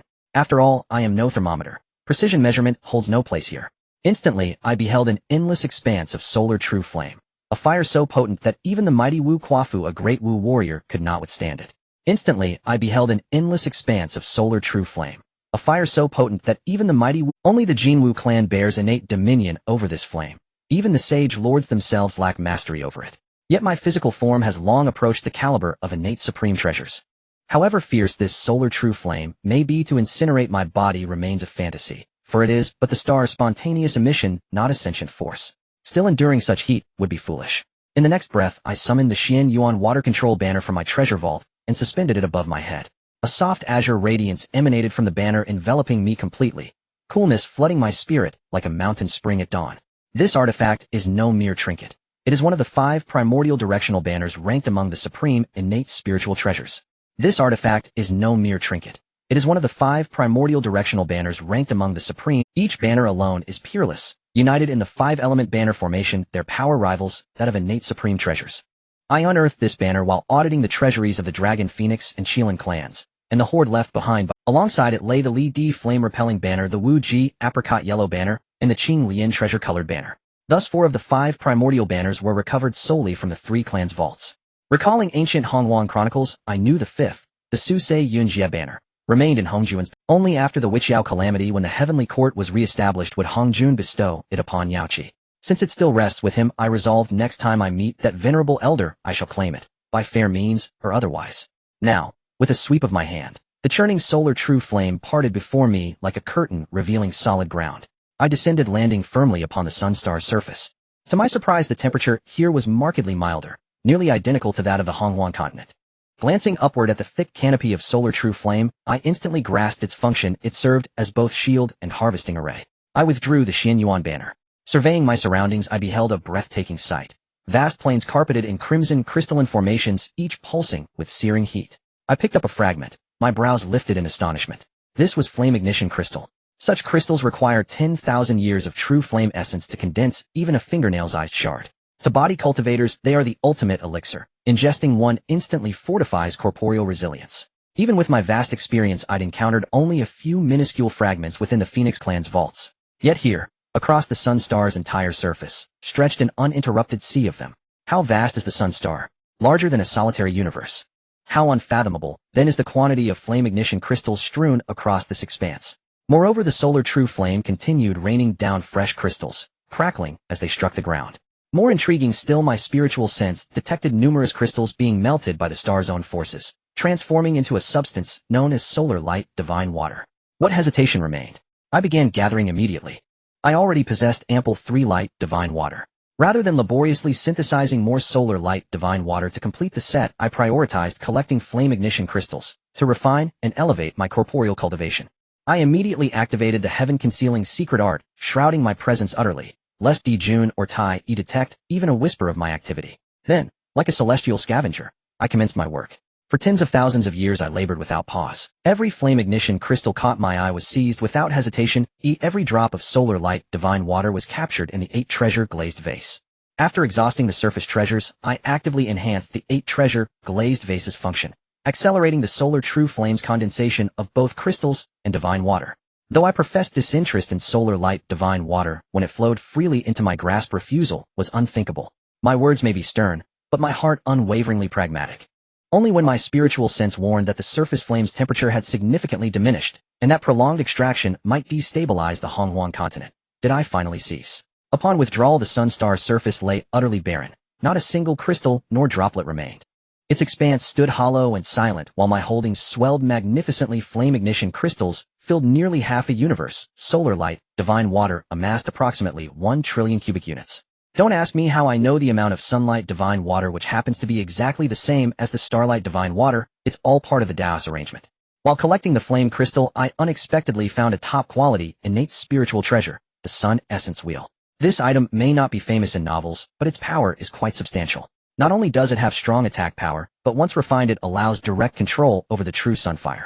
Moreover, it can work in tandem with the moonlight wheel from the Taiqing star, forming a yin-yang star formation with power comparable to an innate supreme treasure. Even more wondrously, the Sun Essence Wheel can control the true sunfire on the Sun Star to a certain extent, condensing it into true sunfire seeds, granting the user the talent to command the true sunfire. Such a marvelous treasure, how could I possibly leave it for Dejuan and Tai? Naturally, it is for my own use. Even if I cannot use it myself, wouldn't it be nice to give it to my sister Xia? Besides, I've already stripped the Sunstar bare. Taking another treasure won't matter much. If Dejuan and Tai found out, they would probably scold me. You are too cunning, doing such unscrupulous things, and still speaking so justly. Upon hearing that the Sun Essence Wheel could allow the user to master the true sunfire, I immediately threw it into the true fire on the surface of the Sunstar. The Sun Essence will continuously absorb the true sunfire, there condensing it into fire seeds. You must know that the true sunfire is one of the most destructive flames in the Honghuang world. Apart from the Jinwu clan, even the saints cannot master it.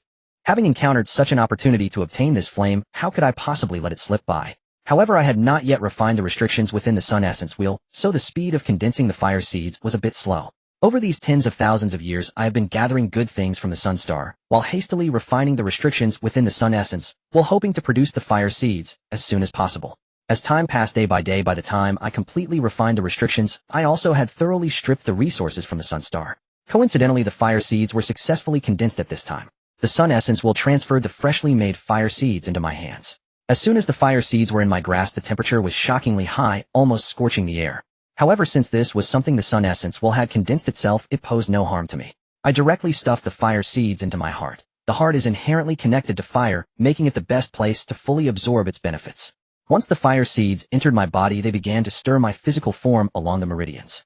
I could distinctly feel that as the fire seeds roamed through me, the true sunfire above my head was also frantically drilling into my body, assisting in strengthening it. The effects of the fire seeds grew increasingly potent. Not only were my flesh and bones becoming stronger, but even my internal organs were being tempered repeatedly. The true sunfire above my head was pouring in without reservation. I realized that my physical realm was rapidly ascending, just a hair's breadth away from the innate supreme treasure. Yet just as I was about to break through that final barrier, the vigor of the fire seeds began to wane. In the end, the power of the fire seeds was completely absorbed, and my physique was still a bit short of attaining the innate supreme treasure.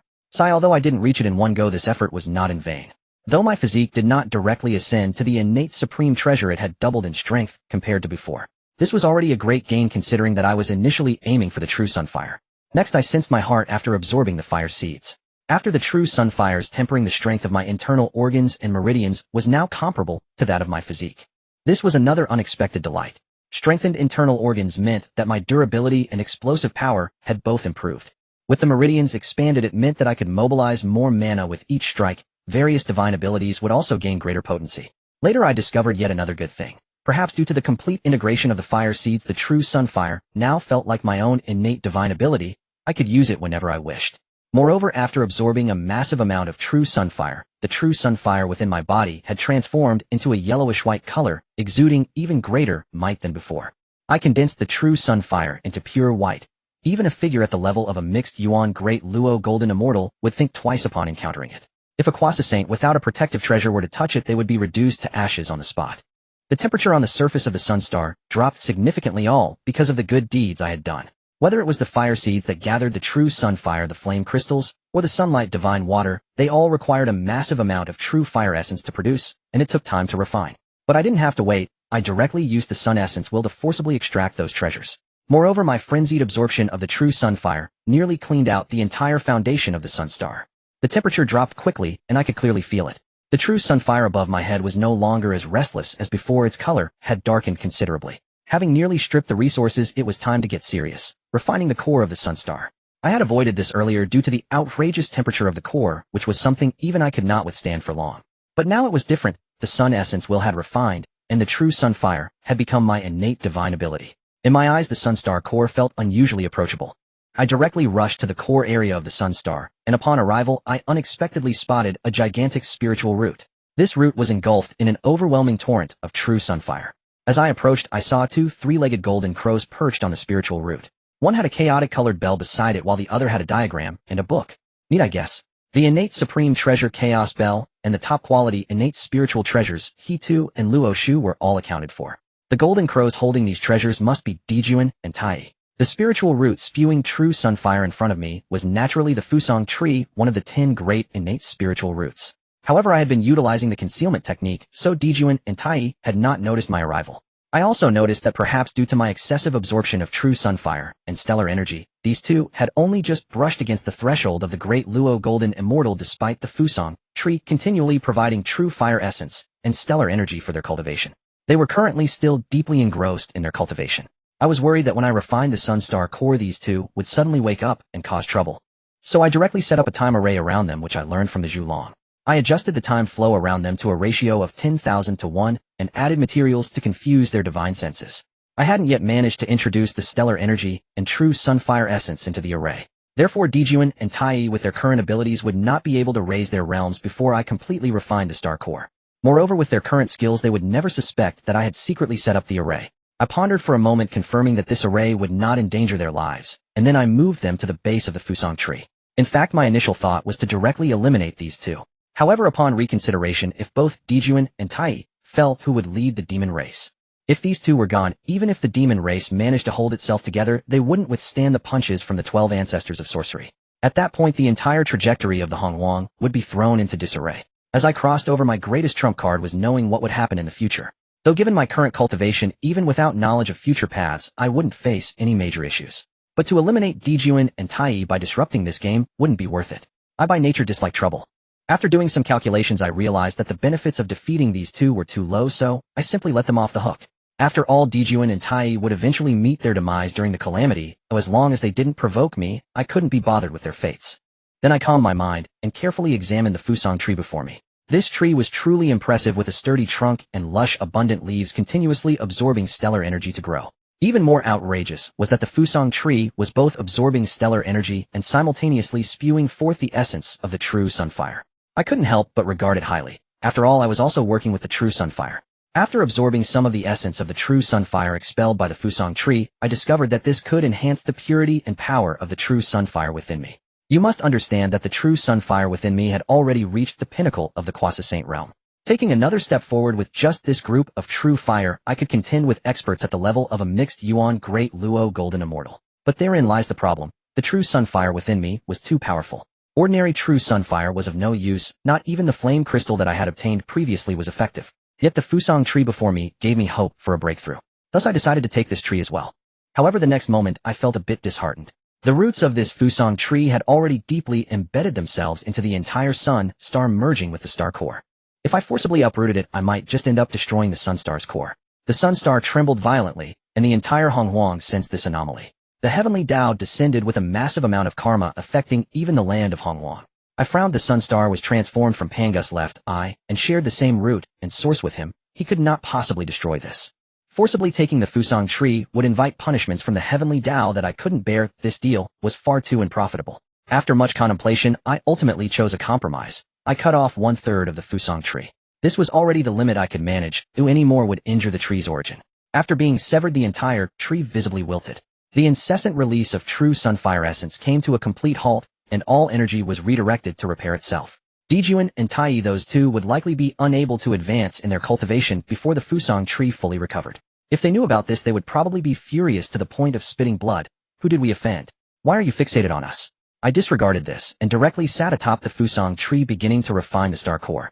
As my divine sense sank into the star core, I abruptly discovered an unexpected advantage. Since the roots of the Fusang tree and the star core of the sun star had long intertwined, and the tree was now fully focused on healing, the star core became exceptionally quiet.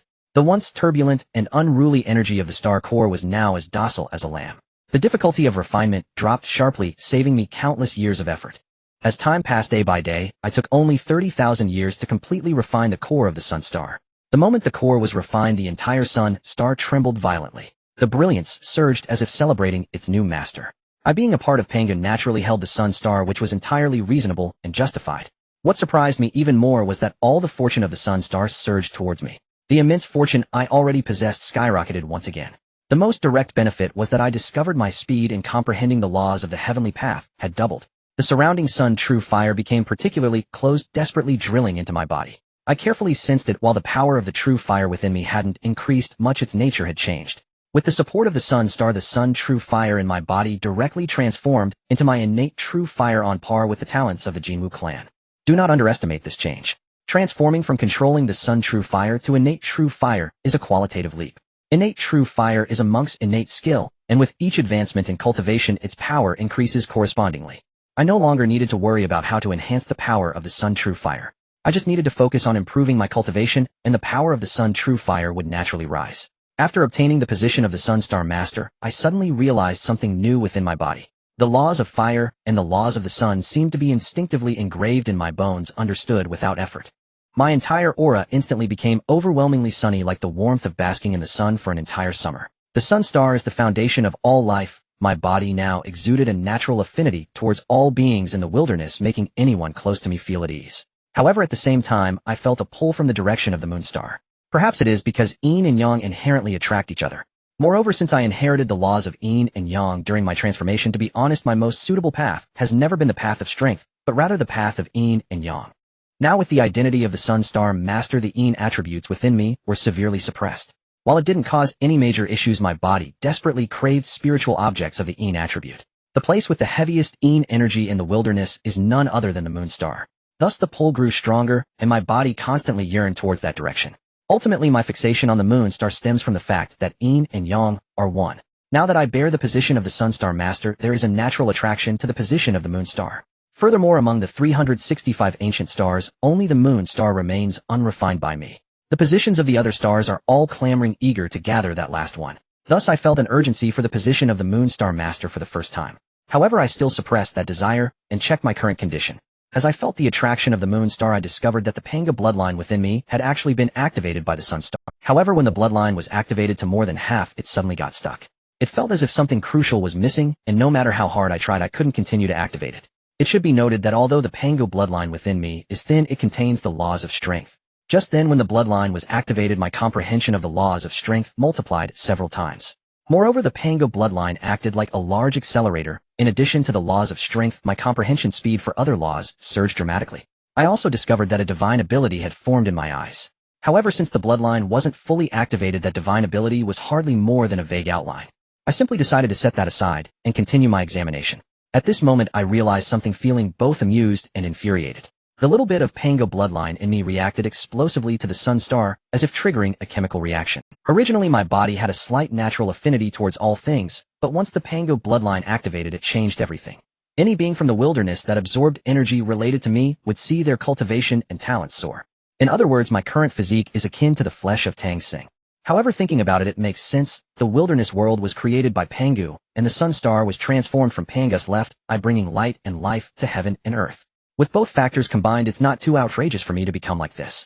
Although this discovery sent a chill down my spine, I couldn't help but smirk. My essence is not something just anyone. Even if someone accidentally acquired my blood and tried to absorb it without my permission, that would be a death wish. After activating the Pangu bloodline within me, my control over my bloodline has reached a level where I can manipulate it at will. Unless the opponent's cultivation could crush me, trying to enhance themselves by absorbing my blood would merely serve to deliver themselves to me, and they would be drained in an instant.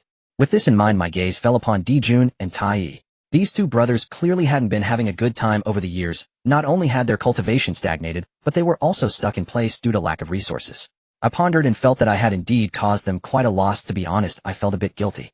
So I waved my hand and returned Dijun and Tai to the Fusang tree, leaving a drop of my blood in each of their spiritual treasures. But don't misunderstand, this drop of blood isn't meant to help them cultivate. I'm using it to let the Chaos Bell and the River Map and Luo Shu recognize my essence. If it weren't for Dijun and Tai being the protagonists who would bear the burden of the witch and demon tribulation, and if it weren't for the fact that without these 3 spiritual treasures, they wouldn't be able to withstand the onslaught of the 12 ancestor witches, I would have long since put these treasures away. But it doesn't matter once the tribulation ends and these two fall, the spiritual treasures will become unowned. As someone with a strong collecting obsession, how could I possibly pass up these three treasures? The Chaos Bell is a congenital supreme treasure and one of the three treasures of the opening of heaven. Not only is its power overwhelming, but it also represents Pangu's will. In the future, when combined with my Taiji diagram and Yuan Shi's Pangu banner, it can directly form the Pangu axe, a treasure of such caliber that I would never let it go to others. Additionally, the river map and Luo Shu are top-tier predictive treasures capable of laying out the Han Yuan He Luo form. According to the original historical trajectory, this thing was first snatched by Kunpeng in the final battle, only to be reclaimed by Nuwa from Kunpeng's hands, becoming a treasure for Fux's enlightenment. But that was the original script. Now that I've set my sights on it, my intent is clear: collect. Having just dealt with matters on the Sunstar, Fuxi is likely to become my brother-in-law, and I have already planned for this. He has no intention of allowing Fuxi to enter the monster clan. However, allowing that fellow to reincarnate as one of the three sovereigns of humanity is a very stable route. Once he occupies that position, as long as humanity exists, Fuxi will not perish. Moreover, relying on the fortune of humanity, he might even vie for the position of Honyuan de Luo Jingxian. Thus, I never considered disrupting Fux's reincarnation into a human emperor. He has long left his blood in the Chaos Bell and River Map and Luo Shu. Once Dijun and Tai fall, I can immediately recognize them as my own, with a drop of blood collecting both treasures into my pocket. To ensure everything is foolproof, I deliberately mixed a fragment of my divine soul into the blood. After completing this, I waved my hand and directly removed the formation covering Dijun and Tai. Once the formation dissipated, the two brothers began desperately absorbing the essence of the Sun True Fire. However, as the Fusang tree was still recovering, it couldn't spit out the Sun True Fire for them to absorb, only attracting the power of the stars, barely sustaining them. I looked at the situation I had created, nodded, and turned to fly away from the Sun Star. I thought to myself, after Dijun and Tai finish their cultivation and see the current state of the Sun Star, they shouldn't be so moved that they cry, right? After all, one must endure hardship to become superior. I am also tempering their characters in advance. This way they won't be stunned by the 12 ancestor witches in the future, losing the courage to resist. So in a way, Dijun and Tai should thank me. I couldn't help but chuckle. Dijun and Tai, please hurry and leave, don't come back again. After leaving the Sun Star, I flashed and directly soared towards the Moon Star. As I approached the Moon Star, I realized this place was an entirely different world from the Sun Star. It seems that I absorbed too much essence of the Sun True Fire earlier, causing this entire star region of the Moon Star to be bone-chillingly cold, with a chill penetrating to the bone. When I arrived near the Moon Star, I found that its surface was completely different from the Sun Star, barren and pitifully lacking in spiritual objects. Due to the lack of light and heat, thick layers of ice and snow had formed everywhere. Additionally, the cold wind of the Moon Star continuously swept through, a chill so intense that even I found it hard to endure. Perhaps I had been roasted by the heat wave on the Sun Star for too long, and now upon reaching the vicinity of the Moon Star, even I was shivering uncontrollably. I even sneezed more than 100 times, something I had never done before. There was no choice, I had to activate the Sun True Fire within me to warm myself. If I caught a cold on the Moon Star, that would be a laughingstock. On the Moon Star, the Sun True Fire circulated within me, and the warmth that surged through my limbs and bones revitalized me. Strangely enough, ever since I set foot on this planet, the thirst I felt towards the Moon Star noticeably faded. Upon landing on the surface, I looked around. All I could see was the cold, fierce moon energy swirling across the ground, with the howling cold wind creating a white, desolate chill. It seemed that all the good things in this place had been taken away. However, it wasn't that they had been thoroughly searched, or rather it appeared as if someone had carefully selected and taken away the best spiritual objects, leaving the rest neatly arranged in their original places. This feeling, it doesn't seem like the work of outsiders, it feels more like a master tidying up their own yard. However, I didn't pay it much mind. My purpose in coming to the Moon Star wasn't to scavenge for resources. Refining the star core and obtaining the status of the Star Master, that is the main task. Along the way, I would also meet the legendary Moon Goddess. He casually picked up a special spiritual object from the Taiqing Star and tucked it into his pocket, heading straight towards the core region of the planet. Upon arriving at the core area, a towering giant tree came into view. Drawing from his experience accumulated on the Sun Star, he recognized it at a glance. One of the top 10 innate spiritual roots, the laurel tree. However, unlike the Sun Star, there stood a palace beneath this laurel tree. The entire palace appeared to be a natural formation, showing no signs of human craftsmanship, evidently an innate structure birthed by the Taiqing Star itself. He pondered that there must be similar existences on the Sun Star, but he simply hadn't found them back then. The place was just too vast, and it was normal to overlook some things. The appearance of this palace grew increasingly familiar to him. In the future, it was likely to be called the Guanghan Palace. He examined it closely, quickly formulating a plan in his mind. Functionally, this Guanghan Palace couldn't compare to the Sanqing Hall he personally refined, but it excelled in its natural formation, exuding an aura of harmonious nature. However, its grade was slightly lacking, having only reached the threshold of a high-grade innate spiritual treasure, still inferior to his Sanqing Hall. At that moment, two distinct auras emerged from deep within the Guanhan Palace, gradually making their way toward. He retracted his concealment method, and without deliberately hiding his own aura stood there openly observing the palace, waiting for the people inside to emerge. He had long suspected that the Guanhan Palace would not be empty. Sure enough, after a short while the palace doors swung open from within, and two graceful figures walked out. Upon seeing their faces clearly, his eyes lit up and his heart involuntarily quickened. The two women before him were as stunning as the most revered figures like Niwa Yuanfeng and Zhuangmo. The solar aspect within him was pulsating wildly. The charm radiating from these two women was simply blinding. He scrutinized the two before him carefully. The woman on the left had a more mature demeanor with long black hair that exuded an alluring charm. The one on the right looked like a girl, her blue hair resembling that of a sprite. Their only commonality was their cool expressions and the innate allure they directed towards him. Need he think further? These two must be the Taiqing goddesses Shiha and Changxi. No wonder she's the Taiqing goddess, she's truly captivating. It's a pity that Shiha married Dijuan, that guy is nothing but trouble, only scheming against her. Upon seeing Shiha and Changxi, he completely succumbed. Both women were so beautiful in both appearance and aura that he could hardly maintain his composure, especially with their innate magnetic pull. This was not just about the solar aspect. His own constitution was inherently balanced between yin and yang. With the enhancement from the sun star, his constitution had completely leaned towards the utmost yang. The two Taiqing goddesses before him represented pure yin. Yin and yang were meant to complement each other. Wasn't this just fate arranged by the Tao? Moreover, he had already harbored feelings for these two women in his past life, and upon meeting them, he directly determined that they would be his future wives. It wasn't just him. Upon seeing him, Shiha and Changxi couldn't resist that innate attraction either. This was a feeling they had never experienced before, although they couldn't exactly identify him at first sight like he did. Their innate fondness was rapidly escalating. Additionally, he was exceptionally handsome, exuding a radiant aura reminiscent of sunshine. Shiha and Changxi's fondness for him soared. In the original history, Shiha was forcibly married off to Dijuan, unable to resist. Besides lacking the ability to fight back, Dijuan's constitution did have some allure for her. But now his constitution was like an innate magnet for them, paired with his looks that far surpassed Dijuan's. Thus Shiha and Changxi bore no hostility towards him whatsoever. Only curiosity remained. Curiosity about how he suddenly arrived at the Taiqing star and the inexplicable allure emanating from him. Shiha and Changxi, greet you, Dao friend. After appraising him for a moment, Shiha and Changxi initiated the greeting. Although the attraction from him stirred their hearts, it was impolite to stare at someone continuously. Shiha and Changxi exchanged glances before both spoke to him.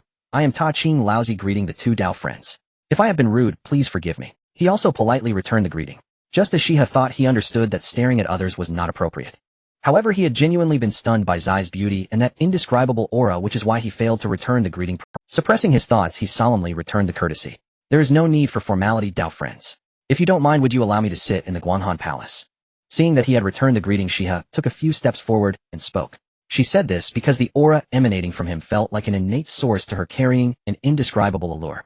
Additionally, when he was standing there earlier, he didn't seem like someone with ulterior motives. Thus Shiha took the initiative to invite him into the Guanhan Palace. Then I shall disturb you both, Dao friends. He felt pleased by Shiha's invitation, though his expression remained calm. Please, Dao friend, come in quickly. The Taiqing cold wind will be arriving soon. Staying outside might freeze you. This time it was Changxi who spoke. After saying this, she turned with Shiha and led him into the Guanhan Palace. As soon as he stepped through the palace doors, he noticed numerous ice sculptures adorning the walls, intricately crafted and filling the space. They had a certain refined charm surpassing that of its Sanqing Hall. As he approached the main hall, he distinctly felt the temperature drop, even colder than outside. Looking down, he saw a layer of blue petals covering the ground. He immediately recognized them as the fallen petals of the laurel tree after blooming. Moreover, no one had cleaned up, and many petals had already transformed into a thick, immiscible Taiqing power. He couldn't ascertain whether the two sisters truly didn't value these external objects, or were simply too lazy to pick them up. No wonder this place was so cold. However, both Shiha and Changxi were Taiqing beings, naturally preferring the cold and detesting heat. Additionally, these laurel petals could accelerate their cultivation, so they probably didn't bother with the effort. He didn't think too much about it, and continued to follow the two goddesses into the main hall of the Guanhan Palace. Dao friend, please enjoy. After the three settled down, Shiha and Changxi picked some fruit from the back garden's spiritual roots and presented it to him. Thank you very much, Dao friends.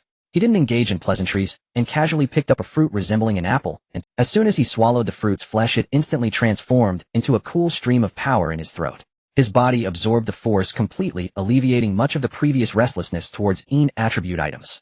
His eyes brightened. These fruits were all specialties of the Taiqing star, brimming with Taiqing power. This was precisely what he was lacking at the moment, so he didn't hold back and continued to stuff his mouth. In order to avoid an awkward atmosphere, he pulled out a few spirit fruits and placed them in front of Shiha and Changxi. The two thanked him and also took a taste. After all, they had never eaten fruits grown outside the Taiqing star. After taking a bite, their eyes sparkled, and they couldn't stop. Changxi was especially dramatic, devouring the fruits as if she hadn't eaten in 3 days, but ended up choking, and seeing her like this, he quickly took out a gourd and poured her a cup of fruit juice, not forgetting to serve a cup to Shiha as well. This juice was brewed from various spirit fruits, not only delicious, but also beneficial for cultivation. The best kind could even be of significant use to those on the path of sage. What he poured for Changxi was innate apple juice, which was just the right amount of energy for her level to drink as a beverage. After taking a sip, their eyes brightened a few more times, and they kept drinking. The 3 of them sat together eating and drinking, creating a lively atmosphere. Once he finished the spirit fruits in front of him, he noticed that the yin and yang attributes within his body had stabilized. After finishing the fruit, Shiha and Changxi also felt comfortable all over. Their fondness for him rose. Changxi in particular exhibited no goddess-like demeanor at all, directly hugging his arm and coquettishly asking if he had any more innate apple juice. In the end, it was Shiha who forcibly pulled her back. Changxi pouted, wearing an expression of, "I'm upset, come comfort." He handed her another bottle of juice, and only then did she return to normal. "I apologize for the inconvenience, Dao friend." Shiha then asked, "However, did you come to our Taiqing Star for something?" Although her fondness for him had increased significantly, she still needed to clarify why he had come. After all, he had certainly come to the Taiqing Star for a purpose. It was just that due to the innate feeling of closeness emanating from him, combined with her confidence in her and Changxi's strength, she directly brought him into the Guanghan Palace. He had just sensed that both Shiha and Changxi were at the mid-level of the Deluo Golden Immortal stage. Compared to Dijuan and Tai, Shiha and the others were indeed at a slightly higher level. Of course, Dijuan and Tai were purely polished by him. However, for Shiha to reach the mid-level of the Deluo Golden Immortal stage, that was also a result of considerable hard work. This level of cultivation was already enough to be considered a great power in the Hongluang. Moreover, on the Taiqing Star they could exert a level of power equivalent to the late stage of the Deluo. Additionally, with their excellent coordination and mutual support, they could even contend with practitioners at the peak of the Deluo. Hence, when he initially visited the Guanghan Palace, the sisters didn't have much wariness. On one hand, the allure from him was indeed enticing, but more importantly, they had confidence in their own abilities. His sharp mind instantly saw through Shiha's little thoughts. To be fair, Zai's thoughts were not unreasonable. Anyone would act this way. After all, regardless of the peculiar allure emanating from him, this was their first meeting. Who would be foolish enough to bare their heart to a stranger they'd just met? Shiha inviting him into the Guanghan Palace was already a considerable show of respect. He understood clearly in his heart that since they had never met before, why would they trust him? What she and he did not expect was that my cultivation far exceeded her imagination. If I were to harbor any ill intentions, the two of them would be utterly helpless. However, although I coveted the position of the Lord of the Taiqing Star, I would not resort to any underhanded tactics against the two sisters. If it were someone like Emperor Juntai, it would be a different story. Whether you liked it or not, I would proceed regardless. But when it came to the she and he sisters, I patiently laid out my intentions. I come here for one purpose: to obtain the position of the Lord of the Taiqing Star. Alternatively, if I can refine the Taiqing Star core, being able to harness the power of the Taiqing Star would suffice. I got straight to the point, leaving no room for unnecessary words. After all, even if I fabricated some nonsense to get by now, I would still have to refine the star core later. When the lies were uncovered, not only would the task fail, but I would also offend the she and he sisters, which would truly be a loss. Besides, I wasn't fixated on the position. Refining the star core would be enough. But if there were opportunities to be seized, it would not be in my nature to let them go. Only in front of sister she I had to exercise some restraint. When I laid my cards on the table, there was a principle involved. This is called the window effect. If you want to open a window, you must first state that you intend to remove the roof. In this way, the other party would find the idea of opening a window more acceptable. The position of the Lord of the Taiqing Star.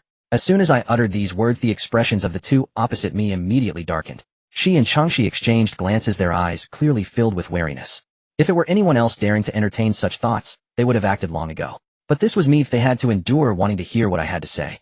Fortunately, I had laid the groundwork well, and when I mentioned I only wanted to refine the Taiqing Star core, the expressions of the two sisters relaxed slightly.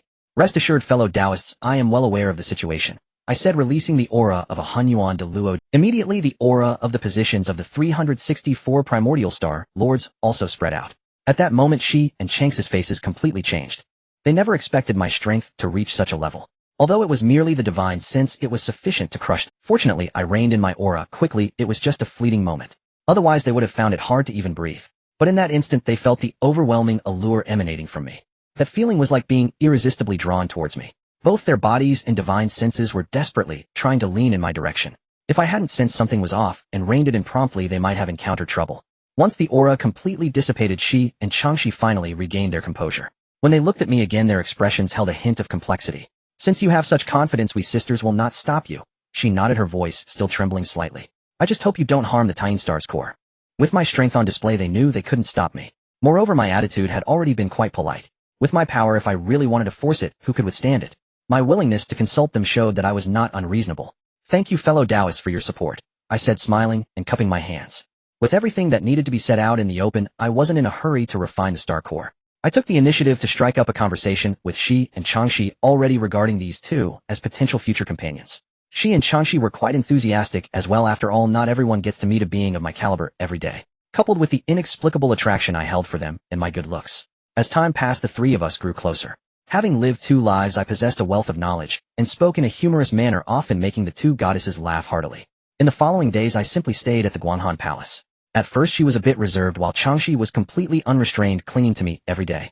One moment, she would ask me to share stories about the Honghuang continent, and the next she would plead for a cup of juice. The juice I made was pressed from spiritual fruits picked from my own Taoist temple space, not only delicious, but also beneficial for cultivation. Changxi became addicted after just 1 sip, and every day she would insist on getting a cup from me. I found it amusing to tease her, making her almost explode with frustration before finally leisurely handing her a cup of juice. There were so many spiritual fruits in my Taoist temple space that they piled up like a mountain. I had lost count of how many I had accumulated over the years. What Changxi consumed was hardly anything, but it helped me clear out my inventory. With Changxi leading the way, she gradually let her guard down as well. Later, the two would team up to tease Changxi, causing her to stomp her feet in frustration. Eventually, even she became addicted to the juice and stood on the same side as Changxi, constantly devising new ways to outsmart me. As the days passed, my relationship with Shi and Changxi grew closer. We would playfully bicker during the day and share stories while enjoying the scenery at night. Life was quite comfortable. But deep down, I knew that at this rate, the three of us would only ever be good friends. If I wanted to take things further, I would either need to create some major commotion or slowly rely on time to nurture our bond. I couldn't afford to waste time, as I had a multitude of tasks awaiting my attention. After pondering for several days, I decided to hold a discussion to significantly boost my appeal. After all, Hanjun had yet to begin speaking, and the practitioners in Honghuang were all figuring things out on their own. At that moment, the courtyard was quite peaceful. Shi and Changxi were in the back garden of the Guanhan Palace, enjoying the rare tranquility. A thought crossed my mind: this was a perfect opportunity to deepen our relationship. Fellow Taoists, since there is nothing urgent at the moment, why don't we sit down and share our insights on cultivation? Upon hearing this, Shi and Changxi's eyes lit up. Changxi jumped up excitedly. Are you serious, Taoist friend? That's wonderful. She also smiled, her eyes filled with anticipation. They had long been hoping for such a day. Ever since seeing my abilities firsthand, they had been eager to engage in a discussion with me. Practitioners of my caliber are exceedingly rare in the entire Honghuang. Being able to exchange cultivation experiences with such a person was an immense blessing. However, Shi and Changxi knew that their cultivation levels were not even remotely comparable to mine. It was like comparing the heavens to the earth. Moreover, having relied on the cultivation resources I provided during this period, they had nothing substantial to offer in return. Even if Changxi had a playful nature, she felt hesitant to initiate the conversation. Now that I had suddenly proposed it, how could they not be delighted? Since both of you are willing, let us begin. I will start. After I finished speaking, seeing their excited expressions, I took out 2 pieces of enlightenment stones and pushed them towards them. Then I sat cross-legged, and as the 3 flowers appeared above my head, a rich aura of the Tao permeated the entire Guanhan Palace, along with the rhythmic patterns of the laws. Shi and Changxi did not hesitate and directly sat down. As soon as they sat down, they immediately realized the benefits of the stones, startled at first before also summoning their own 3 flowers. The 3 beams of light intertwined, and the Tao aura surged in the courtyard with waves of law energy expanding outward. Unconsciously, several thousand years passed. The direction of this discussion was similar to the last one. In the beginning, Shi and Changxi could keep up with my rhythm, exchanging insights about their respective cultivation experiences. However, as time went on, they gradually fell behind, turning into attentive listeners as I spoke, while they listened earnestly. The reason was simple: their realms were ultimately stuck at the mid-stage of the Deluo Jingxian. The topics I discussed this time only reached the peak of the Deluo Jingxian, and I did not delve deeper. I clearly explained the details and cultivation tips that needed attention within the Deluo Jingxian realm. When I finally stopped, Shi and Changxi opened their eyes. Thank you, Taoist friend, for your guidance, they both said together, bowing to me, their faces brimming with uncontainable joy. They knew better than anyone how much they gained from this experience. The cultivation difficulties that had stumped them for years had been clarified by my words, saving them decades of hard work. Furthermore, the Tao techniques I discussed later were refined from the Pangu and Hangjun traditions, effectively opening their eyes to a higher level of path. Having explained the peak of the Deluo Jingxian in one breath, the paths they would not have to take in their future cultivation were certainly not a small number. Do not be so modest. Your cultivation experiences have also inspired me greatly. I helped them up, smiling as I spoke politely. With this humility, coupled with the indescribable allure I exuded, their fondness for me skyrocketed. This is Taoist tea, a treasured brew of mine that greatly benefits cultivation. I seized the moment and presented 2 cups of tea before them. With this series of gestures, I was confident I could win them over. Thank you, Taoist friend. Shi and Changxi were not shy, lifting their cups and drinking. As soon as the tea entered their mouths, they felt as if everything they had just heard from me began to pour into their minds. The speed of understanding was astonishingly fast. They even felt as if they were about to submerge into the ocean of the Tao. The two exchanged a shy glance with me. No need to worry, take advantage of the tea's effects, and cultivate quickly. I could tell from their expressions what state they were in and spoke directly. Shi and Changshi bowed to me, and turned to enter the Guanghan Palace to enter seclusion. Having delayed for so long, it was time to take that final step. As I watched their figures disappear into the palace, I turned to gaze at the Taiqing Star Core region, muttering to myself. It was evident that I was about to do something. Right now the fondness of Shi and Changshi had reached its peak. Coupled with the luxurious package I had offered, they would likely be in seclusion for the next few thousand years. Since they had their own tasks to attend to, I could not remain idle. I was now just short of obtaining the position of the Taiqing. However, it was not a big problem. According to my calculations, as long as I could refine the star core and draw upon the star power, that would be sufficient. Thus I set off directly to the base of the laurel tree. The laurel tree shimmered with a silvery hue, looking exceedingly beautiful. It was adorned with layers of ripe, white osmanthus flowers which from a distance appeared to be decorated with ornaments. But I was well aware that those osmanthus flowers were the fruits of the laurel tree. Each petal contained a significant amount of, moreover, the lunar power that had passed through the laurel tree posed no harm to cultivators. More importantly, this lunar power was potent enough to freeze time itself. In practice, not only could it extend one's time of cultivation, but it also offered insights into the nature of time itself. Therefore, the osmanthus flowers borne by the laurel tree were truly treasures among treasures. Only the two young girls, Shi and Changshi, who rarely ventured out, could bear to leave the osmanthus flowers hanging on the tree as mere decorations. However, this time I did not intend to pick any. Although I loved collecting spiritual items, I also had my principles. Such items with an owner would not be touched unless given permission. Dijun I trust you as far as I can throw you, you old rascal. Furthermore, this was the spiritual root of Shi and Changshi. Even if I took it, they wouldn't say anything. But I had no reason to compromise my principles for something like this. So I walked directly to the laurel tree and sat cross-legged. My primordial spirit followed the roots down, heading straight toward the star core of the lunar star. Among the top 10 innate spiritual roots, the Fusang tree and the laurel tree had long merged with the sun star and the lunar star. I could not tell if someone had arranged this intentionally, but the 365 ancient stars I refined each had an innate spiritual root growing at their star core. However, other spiritual roots merely existed there. Only the Fusang and laurel trees had completely merged with the stars. This was why I had to rely on the laurel tree to refine the lunar star's core. As soon as my primordial spirit approached the star core, I sensed something was off. The time and space in this area were almost entirely frozen by the terrifying lunar power. The deeper I ventured toward the core, the more intense the freezing became. Eventually, even I found it somewhat taxing. However, I immediately released the aura of Pangu. As soon as the lunar power sensed this aura, it became as docile as a tamed beast, no longer obstructing my In short, I was originally part of Pangu's body, inherently tied to the lunar star. Upon sensing Pangu's aura, the lunar power naturally considered me one of its own, allowing my primordial spirit to pass through smoothly, quickly reaching the star core area. Then I began the slow process of refinement. In the blink of an eye, tens of thousands of years passed. This was the longest I had ever spent refining a star core. Ultimately, while the lunar power did not actively obstruct me, its intrinsic characteristic of freezing time and space remained unchanged. Thus, influenced by this passive release of power, I endured for tens of thousands of years before finally refining the lunar star's core to a satisfactory level. One could say that my long journey out of the realm had finally come to an end after enduring dozens of yuan meetings. Boom, boom, boom. The next moment, the last trace of power from the lunar star's core was successful. Once I completely refined the lunar star's core, the position of the lunar star lord immediately appeared within my primordial spirit. However, this time I had no intention of accepting it. After all, I had already promised Shi and Changshi that I would not take the position of the star lord. Yet I had slightly miscalculated. I originally thought I could refine the star core without assuming the position of the star lord. I had tried it before, and with my primordial spirit strength I could indeed achieve it. But this time, perhaps because I had gathered 365 heavenly positions, the resistance of the Star Lord's position was much fiercer than before. In battling it within my primordial spirit, I surprisingly found myself at a disadvantage. I had underestimated the power of the 365 ancient stars joining forces. Feeling that the Star Lord's position had fused with me by a third, I simply accepted it outright.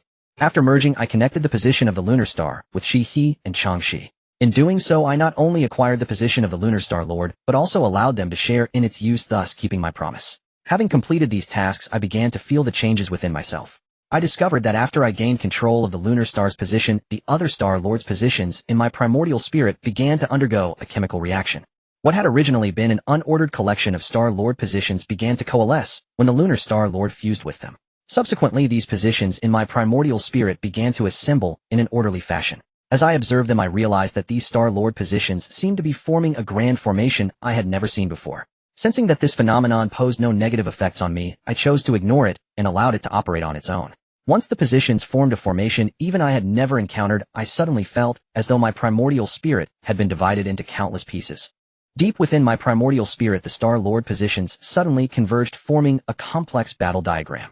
It enveloped the 365 ancient stars, and all the star domains they governed, the power of the stars swirling as if stirred by an invisible hand. The energy from the entire star domain surged forth. This time was different due to the vast range it encompassed. The incoming star power had practically solidified. The colossal energy instantly enveloped the entire lunar star. In the next moment, this power rushed eagerly into my body. Once inside my body, the violent star power was decomposed by the formation created by the Star Lord positions, transforming into the purest primordial star energy. All the meridians and flesh in my body felt as if they were starving, frantically devouring this power, refining my physique and elevating my cultivation. I could feel that even with the formation's assistance in conversion, the energy flooding into my body was still overwhelmingly abundant. The rate of refinement clearly couldn't keep up with the rate at which the energy was pouring in. I felt my body gradually expand, nearing the breaking point. In a moment of desperation, I immediately activated the 9 turns Mystic Art and the 9 turns Yuan Art, operating both simultaneously. With this, the speed of energy refinement surged over 100-fold. I finally surpassed the rate at which energy was incoming, even beginning to actively draw upon the surrounding star power. As the pure primordial energy continuously fused into my body, my aura began to rise steadily. I could distinctly feel that the bottleneck in my cultivation and physique was being violently impacted repeatedly. I immediately stabilized my mind, sinking into a deeper state of cultivation. I didn't even realize that once I entered this deeper state, the rate of refining the star's primordial energy skyrocketed once again. At this moment, a gigantic energy funnel had formed around me. I was like an insatiable abyss, frantically devouring vast amounts of primordial star power. During this Yuan meeting, I remained motionless, continuously refining. Throughout this entire Yuan meeting, I resembled an insatiable black hole, voraciously consuming the heaven's star power. As I continually refined this power, my aura surged higher and higher. Perhaps due to absorbing an excessive amount of primordial star energy, an illusory cluster of galaxies began to materialize behind me. Moreover, this illusion grew increasingly solid as I refined the primordial star energy. The entire galaxy radiated an ancient and mysterious aura, constantly resonating with me. Upon closer inspection, the galaxy corresponded to the area where the 365 ancient stars reside. When my aura reached its peak, the galaxy behind me was almost transforming into a physical entity, exuding an immeasurable pressure of the starry sky. Boom, boom, boom. At that moment, the formation within my primordial spirit suddenly unleashed a beam of light, heading straight for the 365 ancient stars. Not long after the light shot out, the galaxy behind me flickered.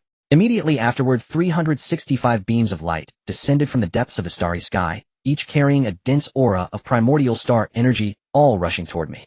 Once these energy beams entered my body, they were not immediately refined. Instead, they roamed through my meridians, enhancing my body, while simultaneously violently impacting the acupoints within me. Soon a series of cracking sounds echoed from within me. That was the sound of acupoints being breached by the surging star power. Once these energies broke through the acupoints, they directly fused with the magical power within me. Driven by this immense star energy, the aura that had previously been at its limit surged upward again. In the next moment, a certain bottleneck within me seemed to be shattered, and the star power around me erupted with blinding brilliance. An immense aura burst forth from my body. After breaking through this bottleneck, I felt a surge of power throughout my entire being. It felt as if I could crush the entire lunar star with just a squeeze. However, I was well aware that this was merely an illusion born from the sudden surge in power. I did not dwell on it, and continued to absorb the primordial star energy around me. After breaking through the bottleneck, the speed at which I absorbed and refined the primordial star energy surged over 100-fold. The energy vortex around me also expanded by over 100-fold. I continued to refine vast amounts of star power, stabilizing my cultivation. At this point, I sensed that a new bottleneck had emerged within me. Moreover, this bottleneck was at least 100 times more solid than the previous one I had broken through. I did not rush to break it. I knew full well that this bottleneck represented the chasm between the peak of Kwasa Saint and the great Luo Golden Immortal. As long as I could cross it, my cultivation and strength would experience a complete transformation. However, I also understood that blindly attempting to break through now would be tantamount to seeking death. If this bottleneck were so easy to break, those great beings throughout the history of the primordial era would not have remained stuck at the peak of Kwasa Saint for countless years, and not a single one had managed to cross it, even when the immeasurable calamity descended. Even for me, without a tremendous stroke of fortune to assist, relying solely on hard work with my magical power would require accumulating countless calamities before I had even a sliver of a chance to flatten this chasm. As he pondered, he suddenly laughed. Haha, refining the star core has brought such unexpected joy. What had been unlocked was not just the threshold of the peak Quasi-Saint. Although he could not yet confront the hurdle of the Hunyuan Dayuo Golden Immortal, reaching the peak of Quasi-Saint had already exceeded expectations. With his current accumulation and methods, even without using treasures or trump cards, relying solely on his magical power and the laws of divine abilities, he had no rivals below the Saint level. Even more marvelous was that after attaining the position of Star Master, the origin of the 365 ancient stars surged conveniently, unlocking the acupoints within his body. He sensed that under the guidance of the Star Master position, these acupoints were linked to the refined ancient stars. Those stars were continuously pouring energy into the corresponding acupoints. The magical power stored in his dantian was originally confined to that small area. Now all 365 acupoints in his body were like a reservoir with the gates wide open, gushing energy outward. These things not only refined his muscles and bones and elevated his realm bit by bit, but could also be directly commanded as magical power. In other words, now he had 365 additional warehouses for storing magical power aside from his dantian. It is not an exaggeration to say that his total magical power skyrocketed by 365 times. Even more astonishingly, these acupoints were all connected to the stars above, ready to replenish energy at any moment. In other words, as long as the energy of those 365 ancient stars had not been depleted, his magical power was inexhaustible. According to the nature of the expansion of the outer starry sky, not to mention his current self, even someone at the level of Hunyuan Wujin Golden Immortal would not be able to drain it. Previously, when he stumbled upon a time river, it could be considered as having boundless magical power. But the problem was the output of magical power had always been a hurdle. Unlimited energy does not equate to infinite firepower. The limit of magical power he could mobilize was fixed, only replenished the moment it was exhausted. But this time was different. Those ancient stars he refined had directly opened all the acupoints on his body. The total capacity of magical power within him had risen by 365 times. It must be known that he was now at the peak of Quasi-Saint cultivation. What kind of terrifying concept would it be if the magical power of a peak Quasi-Saint were to increase by 365 times? Even if the quality of his magical power fell short compared to that of a Hunyuan Dayuo Golden Immortal, in terms of quantity, he could definitely compete, and even directly crush them. More crucially, he was now akin to the Heavenly Dao Saint, possessing unlimited magical power. However, the Heavenly Dao Saint relied on the support of the Primordial Heavenly Dao, while he was supported by the dual enhancement of the outer starry sky and the Time River. Coupled with his outrageous combat power and Hunyuan-level primordial spirit, after gaining the enhancement from the outer starry sky, he could already consider himself a Hunyuan Dayuo Golden Immortal cloaked in the guise of a peak Quasi-Saint. This does not even account for the treasures he had hidden away or the various divine abilities he had yet to utilize. If he were to truly engage in combat with a cultivator at the Hunyuan Dayuo Golden Immortal level, now the outcome would be hard to predict. Just from this point alone, one can see how formidable his combat power was. In the primordial world, cultivators below the Hunyuan level were merely ants in the eyes of Hunyuan level beings. Yet he, relying on his formidable combat power, could match Hunyuan level cultivators without having to reveal all his trump cards at the peak of Quasi-Saint. He had achieved what seemed impossible, and it was easy to imagine how defiant he had become. Moreover, this was only his magical power cultivation, which had already reached such a level. Do not forget, he also possessed a solid physical cultivation. Just now, when he broke through the bottleneck with the aid of the star origin, it was not simply a breakthrough in cultivation. His physique, which was originally at the level of a supreme innate spiritual treasure, had leaped directly to the level of an innate supreme treasure under the tempering of the star origin power. Innate supreme treasure, what kind of concept is that? In the entire primordial world, the number of innate supreme treasures could be counted on two hands. As for a physical body reaching the level of an innate supreme treasure, one cannot even say they have heard of it. Even at the peak of the 12 ancestral witches in the original primordial world, their physical level was only at the standard of a supreme innate spiritual treasure, and not even the best among them. In other words, he was now the first person in the entire history of the primordial world. Of course, excluding beings like the Chaos Demon God and Pangu, among the native beings of the primordial world, no one was stronger than him. Now he was like a living innate supreme treasure, invincible wherever he went. Want to harm him? Unless one wielded a treasure of the Chaos spiritual treasure level, otherwise it would be impossible to break his defenses. Chaos spiritual treasures, or Chaos supreme treasures, in the entire primordial world aside from himself, only Taiqing Laozi possessed them. And who is Taiqing? He was his benefactor and teacher. How could he possibly harm his own disciple? However, having said that, he was still at the peak Quasi-Saint level. If there were a master at the level of Hunyuan Dayuo Golden Immortal willing to wield an innate supreme treasure and spend a lot of time slowly grinding, it might be possible to break his defenses. After all, once one reaches the Hunyuan realm, magical power undergoes a qualitative transformation, and combined with an innate supreme treasure, given enough time, it could indeed lead to his downfall. But the problem is, are there such bored Hunyuan cultivators in the primordial world right now? Even if there are Hongjuan, that benefactor would not sit idly by. The result would be just like that immortal back then who had to flee into the depths of chaos in a disgraceful manner. Thus he could now walk proudly through the primordial world. Especially during this period when Hong Jun was not in the limelight, he was undoubtedly the highest combat power in the primordial world. In other words, at this stage, he was the pinnacle of combat power on the entire primordial continent. In the short term, aside from the unknown depths of Hong Jun, no one could challenge him. Therefore, he no longer needed to immerse himself in hard cultivation. As before, it was time to enjoy life. He opened his eyes and looked at the dense star origin power still enveloping the Taiqing star, waving his hand cat. The star origin power instantly condensed, dividing into two equal-sized streams of energy, directly entering the places where Shiha and Changxi were in seclusion. After all, his quiescent peak cultivation was already basically stable. Even if he absorbed all the remaining star origin power around him, the improvement to his cultivation would only be minimal. As soon as he sent the star origin power over, Shiha and Changxi had picked up a great bargain. Born on the Taiqing star, they were naturally close to the power of the stars. What he sent this time was the essence of the origin, which not only allowed their cultivation to soar, but also deepened their connection with the celestial bodies, thereby improving their aptitude. This is also why he insisted on sending the unfinished origin into their cultivation places. Why are... He frowned, feeling puzzled. After sending the star origin over, two light orbs suddenly appeared before him. Upon closer inspection, weren't these the two things he discovered during the refining of the star core? When he refined the star core, he had noticed that each of the 365 ancient stars concealed two light orbs. Now that these two light orbs had arrived before him, they probably came along with that beam of star origin light just now. Moreover, he discovered that each of these light orbs had grown 365 times larger. It was clear that those scattered light orbs had come together on their own, merging into their current form. What puzzled him was that he had previously tried everything to attract these light orbs, yet now they came to him willingly. Just as he was perplexed, an answer emerged in the next moment. He reached out to touch the two light orbs, and the rank array in his primordial spirit immediately trembled slightly. He tried to perceive with his primordial spirit, and the array lit up immediately. As soon as it lit up, one of the light orbs directly drilled into his primordial spirit. As soon as the light orb entered, it shattered into countless light points, followed by a vast and terrifying amount of information flooding into his primordial spirit. He dared not be careless, and quickly focused his mind on refining this information. At the moment he refined the information, an entire galaxy cluster appeared behind him, radiating the unbreakable star. While he was busy refining, the other light orb seemed to sense the starry aura on him, and slowly began to disperse. One by one, pearls exuding star power appeared before him. It's actually the Zhoutian Stardo array. Good heavens, it turns out this light orb is a legacy, and the other one is an incredible spiritual treasure. After refining the information within the light orb, he was completely stunned. Not only was he astonished by the Zhoutian Stardo array hidden in the information, but more critically, the legacy contained within that light orb was by no means ordinary. This legacy had a shocking background. It was actually left behind by the Chaos Demon God, and moreover, it was the legacy of that Star Demon God.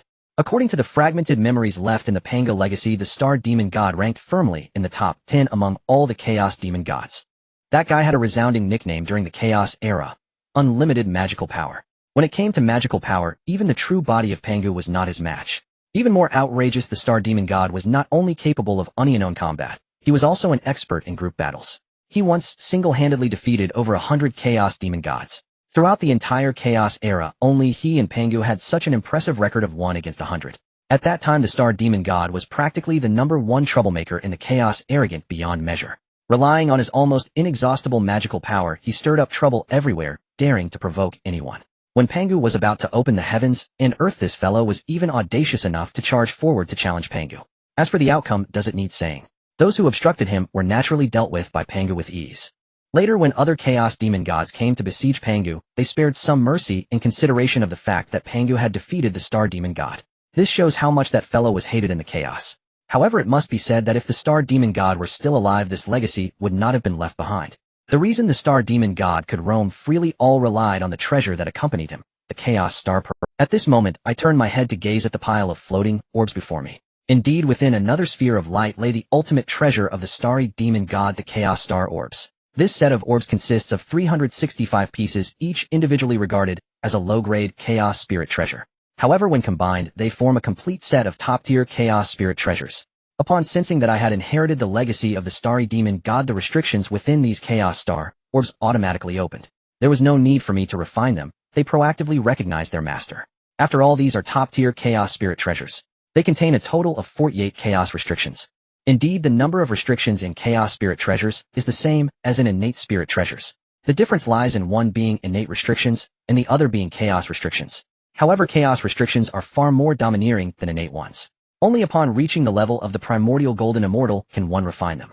Moreover, one must be a complete Primordial Golden Immortal. I merely having reached the Primordial Golden Immortal level in the realm of the soul, am not qualified to refine them.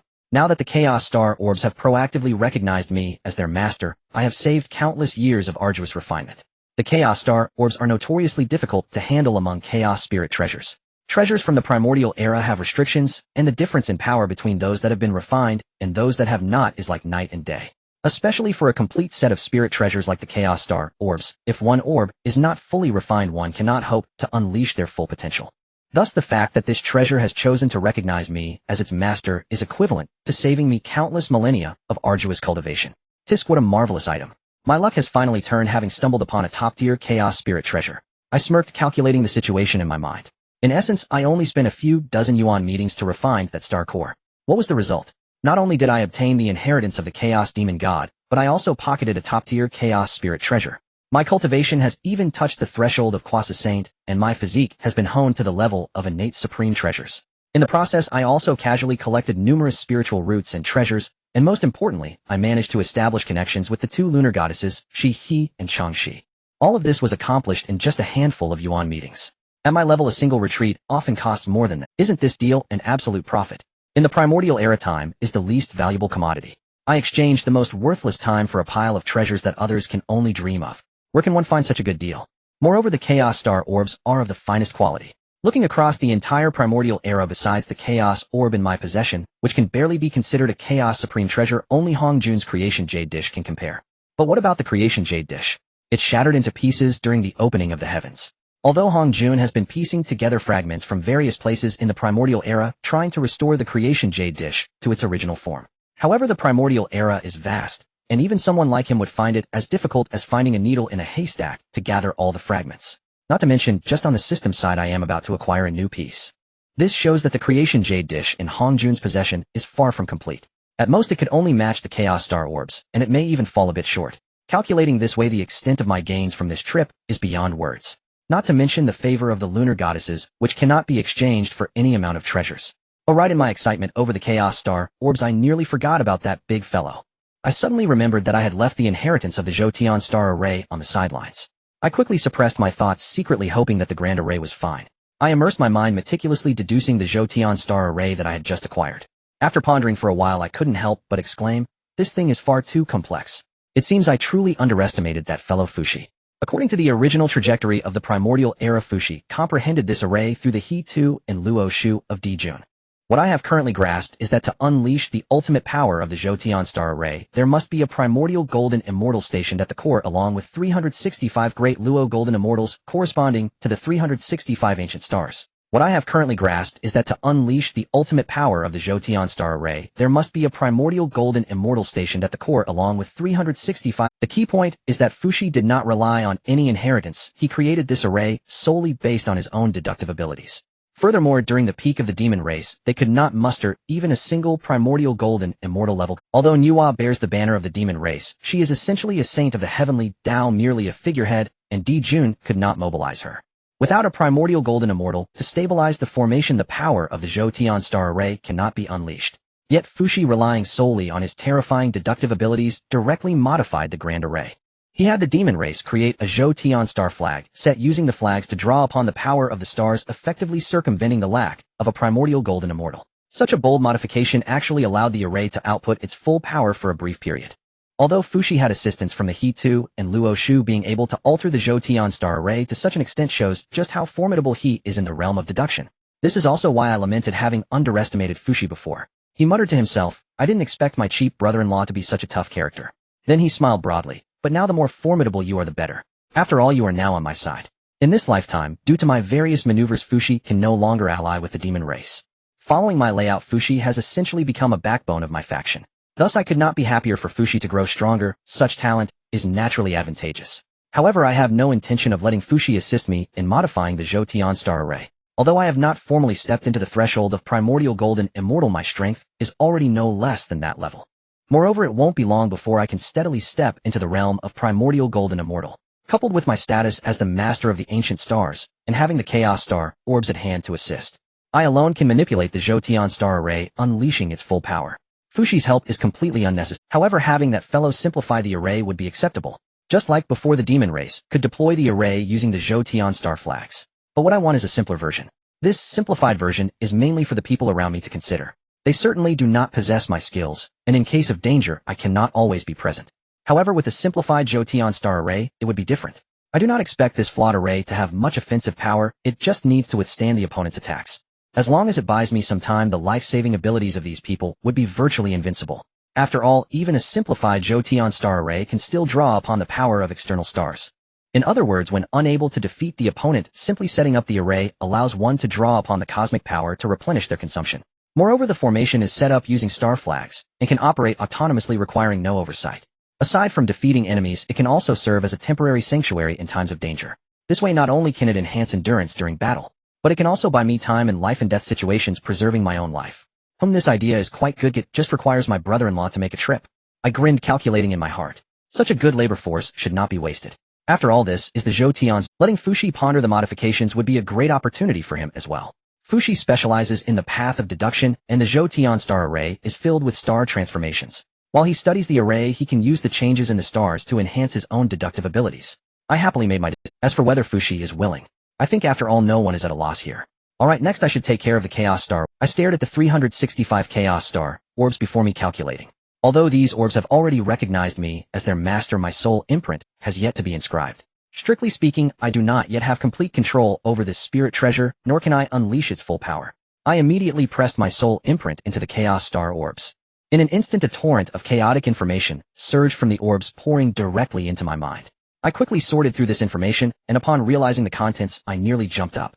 The Chaos Star orbs actually concealed a grand array within, known as the Chaos Star Array. At first glance, this seemed quite similar to the Zhou Star Array. However, upon closer inspection, I discovered that the Zhou Star Array I had previously acquired was merely a descendant of this array, or rather a derivative. Exactly, it is a derivative. The Zhou Star Array is a formation that can stand up to the Duyun Divine Array. The Duyun Divine Array can summon the true body of Pangu, a force of primordial level. Following this line of reasoning, the Zhou Star Array is at least a primordial level formation. But now I am being told that such a formation is merely a derivative of another formation. How absurd must the Chaos Star Array be? Just thinking about it sends chills down my spine. After my shock, excitement quickly followed. Regardless of how powerful it is, this thing is now mine. I continued to comprehend, and the more I saw, the more thrilled I became. Once I grasped the details of the Chaos Star Array, I could hardly contain my smile. From my current understanding, the reason those starry demon gods could roam freely among that bunch of freaks during the Chaos era was entirely due to this array. This formation can not only mobilize the energy of all star attributes, but also, remarkably, with the aid of the Chaos Star orbs, it can directly convert Chaos Chi into star energy. Moreover, the array's ability to trap is ridiculously powerful. If its full power could be unleashed, not even a primordial Hunyuan Golden Immortal could withstand it. Even a primordial Wuji Golden Immortal would have to kneel upon entry. What's most terrifying is that if the enemy cannot shatter the grand formation in one blow and simultaneously neutralize its creator, the formation will autonomously absorb chaotic power to restore itself. Coupled with its dread suction force, it becomes an indestructible monstrosity. The Chaos Stellar Grand Formation's might is exceedingly exaggerated, a super array that cannot be broken or worn down. Calling it the ultimate version of the All Heavens Stellar Grand Formation is no exaggeration. Not only is it fiercer and more ruthless than the original, but it also possesses a sealing effect and is utterly indestructible.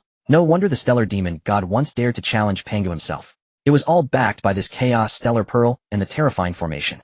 Without this formation for protection, the Stellar Demon God would have been nothing more than an ordinary Chaos Demon God, slightly more formidable. How could he have achieved feats like fighting 100 alone and winning comparable to Pangu's deeds?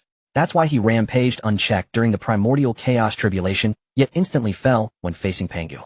Pangu never gave him the chance to deploy the formation. The truth is, the Stellar Demon God's strength was almost entirely invested in this Chaos Stellar Grand Formation. After receiving this inheritance, Laozi couldn't help but sigh. That demon god, boasting infinite mana and overwhelming power, could have survived the Primordial Chaos Tribulation. But he was blinded by the formation's might. Too reliant on the array, he completely neglected honing his own cultivation. Ultimately, he met his end in the Primordial Chaos Tribulation, leaving not a trace. Perhaps that's why the Stellar Demon God left only the All Heavens Stellar Grand Formation, its inferior derivative, while sealing the ultimate Chaos Stellar Grand Formation within the core prohibitions of the Chaos Stellar Pearl. He didn't want his successor to walk the same doomed path. Only when the successor's power is sufficient to fully refine all prohibitions within the Chaos Stellar Pearl would this fearsome formation ever see the light of day again. To be honest, Laozi quite approves of the Stellar Demon God's arrangement. The Chaos Stellar Grand Formation is simply too sinister. Without a safeguard who could guarantee that the inheritor wouldn't become a second Stellar Demon God. At the Primordial Hunyuan Golden Immortal level, they'd only cling to the formation, letting their own cultivation stagnate. But the Stellar Demon God overlooked one thing. Laozi first inherited from him. Then he also obtained the positions of the 365 Primordial Stellar Lords. Having previously refined Pangu's essence, blood, Laozi's foundation was elevated to the level of a Chaos Demon God. With these three elements combined, he emanated an aura close to that of the Stellar Demon God. Sensing the scent of its former master, the Chaos Stellar Pearl immediately released its prohibitions and acknowledged Laozi as its lord. In essence, Laozi exploited a loophole to bypass the seal set by the Stellar Demon God.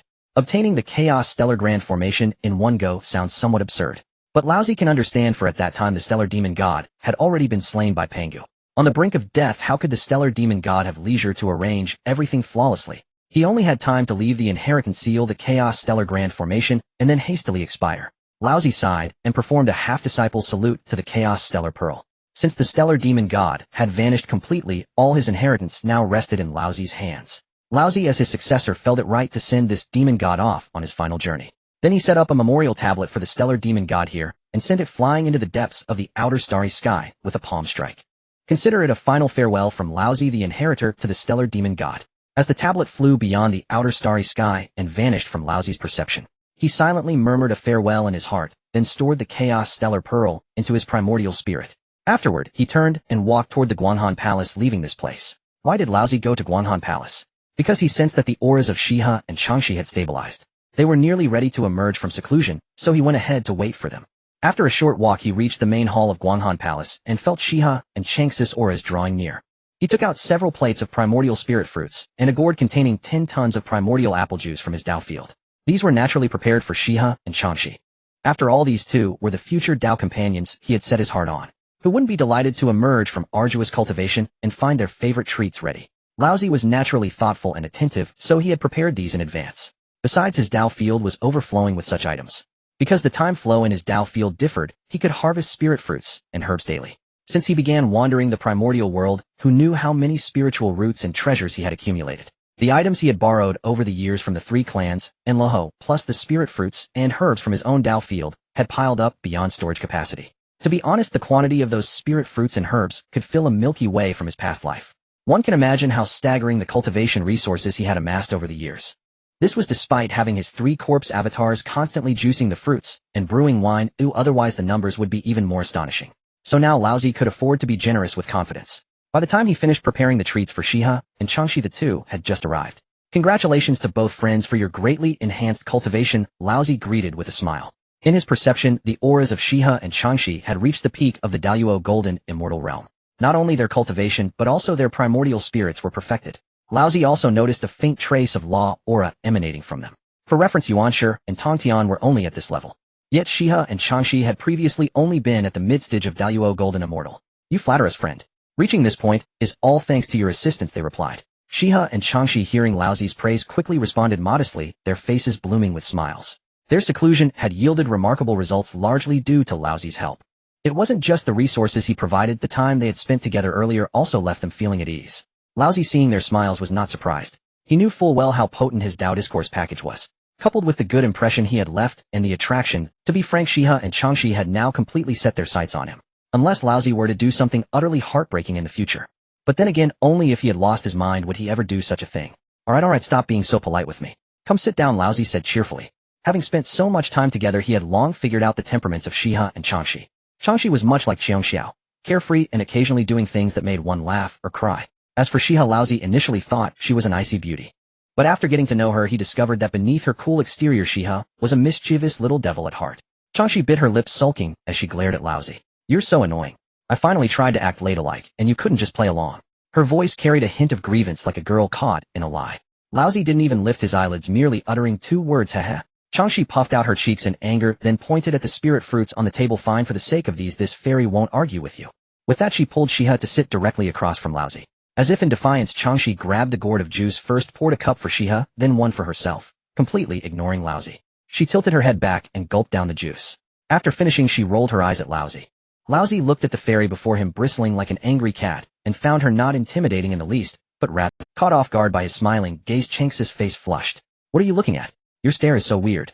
She tried to act fierce to hide her discomfort. Laozi laughed even louder. This poor Taoist has discovered today that friend Changshi has such an interesting side. What nonsense are you talking about?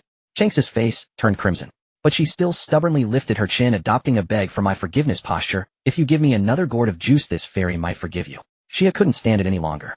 Sister friend Laozi has kindly prepared all this for us, and you're still throwing a tantrum. Changshi wanted to retort, but seeing her sister's stern look, she obediently lowered her head. Fine, I'm sorry, okay. She muttered to Laozi, her voice as faint as a mosquito's hum.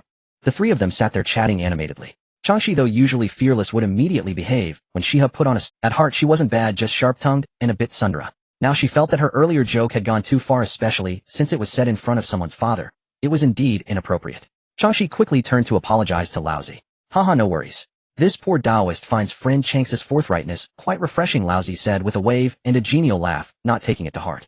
He understood Changs's temper. Though her words were rash, she meant no harm. Besides, she was his future Tao companion. How could he fuss over such a trivial matter? I knew friend Laozi was the best. You definitely wouldn't be angry with me. Changshi immediately reverted to her carefree demeanor upon hearing this.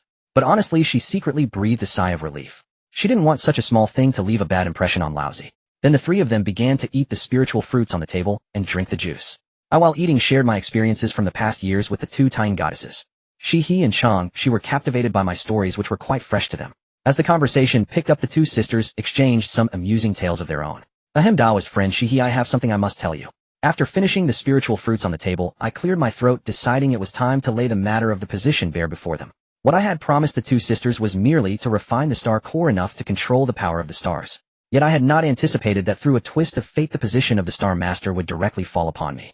This matter must be explained clearly. If I don't speak up once he and Changshi discover it themselves, they might think I am someone who does not keep my word. If this matter causes the two goddesses to think less of me, that would be a huge loss. I guess Taoist friend is going to talk about the position of the Taiqing star, right? Before I could finish my sentence, he interjected with a very calm tone. Yes, that's the matter. But how did you two know about this? I was a bit curious. While practicing, Changshi and I suddenly sensed a part of the link to the position of the Taiqing Star Master, and even received a legacy. The position of the Star Master couldn't possibly just appear out of nowhere for us. Thinking back to what you said about refining the star core, we guessed that there must be an issue on your side. Upon hearing this, my expression changed. After all, these two were the rightful masters of the Taiqing star, born in this starry sky since the beginning of time, and their understanding of this place was naturally better than mine. It was evident that the sudden surge of Star Master power during my retreat could not have come from me. On this Taiqing star, apart from them, I was the only one left. A little thought made it clear who was behind the scenes. This matter was indeed my oversight. I lowered my tone, looking at the smiles on their faces, and cautiously asked, but seeing your attitude, doesn't it bother you that I have taken the position of the Taiqing Star Master? It was no wonder I had to be so cautious in my probing. If someone were to impose such a thing on me, without explanation, anyone would explode. But the expressions of these two Taiqing goddesses seemed to indicate they were completely unconcerned. Seeing your expression, Taoist friend, do you think we sisters would turn against you over such a trivial matter? He and Changshi laughed at my cautious demeanor. He continued, you underestimate our tolerance. Though you did not keep your promise, you did not solely monopolize the position of the Taiqing Star Master, but instead were willing to share it with us sisters. You probably don't know how many times we tried to obtain the recognition of the Star Master position over the years, yet we always failed. And you came along and instantly gained acknowledgement. Perhaps this is destiny. From another perspective, if it weren't for you, we sisters wouldn't have received this position's blessing, and would not have so quickly broken through to the peak of the Deluo Golden Immortal Realm. We can't thank you enough. How could we blame you? Shihi's words were gentle, yet concealed an unspoken meaning. If someone else were to take this advantage, perhaps they would not have been so polite. As for the unspoken words, everyone understood. Then I must thank the two Taoist friends for your kindness. After hearing this, I finally relaxed, and even made a joke. After all, this matter was ultimately an accident, and I genuinely benefited from it. The position of the Taiqing Star Master held significance for Shihi and Changshi akin to that of the legendary saint. The Taiqing Star was transformed from Pangu's right eye completely, on a different level from ordinary celestial bodies. I still felt a bit uneasy at that time. If Shihi and Changshi were to take issue with this, it would be hard to resolve. To my surprise, these two sisters actually softened their stance. Just as I was about to breathe a sigh of relief, she suddenly blinked her eyes and changed her tone. Ahem, I must say, Taoist friend, it's best not to let this happen again. My expression instantly froze. I turned to glare at Changshi. Have I spoiled you too much, you little girl? 3 days without a beating, and you're trying to tear down the roof. The more I thought about it, the angrier I got. I thought this girl might need some discipline, just like how I dealt with Xiong Xiao back then. Oof. This fairy is not afraid of you. Hey, what are you holding? Stop. Don't come over. Just a second ago, Changshi was still quite defiant, but upon seeing me pull out a feather duster from who knows where, she instantly cowered. She had taken quite a beating from it recently. Relying on her recent breakthrough in cultivation, she dared to act tough, but once I revealed my big weapon, she immediately squatted down and hugged her head. Taking advantage of my momentary inattention, she swiftly darted out of the Guanhan Palace. How could I let her escape? I chased after her with the feather duster. Don't chase. Don't chase. Daoist friend, I was wrong, okay? Oh, it hurts. Taiqing, don't let me catch the opportunity. The final outcome was, Changshi probably wouldn't be able to sit properly for quite a while after that. For the next few hundred years, cultivators on the Honghuang continent would occasionally hear a scream from the Taiyin Star. Segmentation line. Dear Daoist friends, I plan to set off today. I had stayed on the Taiyin Star for several hundred years and finally decided it was time to leave. I had already stayed long enough in the outer starry sky. During this time, I had acquired countless spiritual items and had also casually collected the Chaos Star Pearl and the Chaos Star Formation. The system's task had long been completed. I could pick up the fragments of the Creation Jade Disc at any time.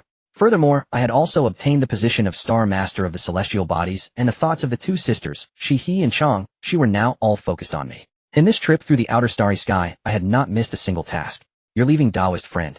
Did we sisters fail to entertain you properly? Upon hearing this, Shihi's eyes turned red. The Dao ancestor Shihi's eyes glistened with unshed tears as she spoke with reluctance. Daoist friend, did I do something wrong?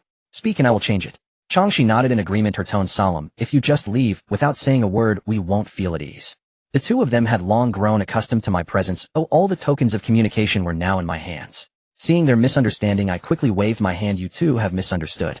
I indeed have other matters to attend to. She sighed in relief, her expression softening. That's good. But if you have leisure time, you must come visit the Taiyin Star. They wanted to retain me, but the words got stuck in their throats.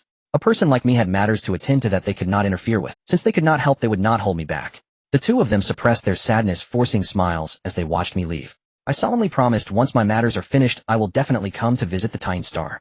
After saying this, I took one last look at them, and my figure transformed into a streak of light, flying towards the outer regions.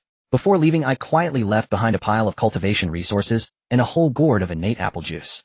The sun rose as usual over the vast land of Honghuang. A streak of light swept across the sky and landed on the continent.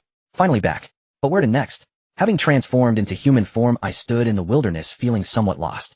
The tasks on the system side were all cleared, and there was no sign of a new one. I had nearly explored all of Honghuang, and the battle between the witch and the lich would still take some time to begin. As for those restless disciples on Kunlun Mountain, I truly didn't want to go back. I need to make a trip to Buzhou Mountain first. Fuxi can simplify the great array of the zodiac now. This thought suddenly popped into my mind. Speaking of which, since parting ways with Fuxi and Yuhua during the Dragonhan catastrophe, I hadn't visited them again. This was indeed a bit remiss. Additionally, I had something I wanted to ask Fuxi for help with, so I was determined to make a trip to Buzhou Mountain. As for whether Fuxi would refuse, I didn't worry about that at all. With the friendship built during our discussions back then, Fuxi would not decline. Moreover, if Fuxi were to see the great array of the zodiac in person, he would probably eagerly ask me to let him study it. The laws of celestial movement can glimpse the future, while Fuxi relies on deduction for his livelihood. The myriad changes hidden in that array would be more precious to him than innate treasures. Besides this matter, I also thought of Nuwa.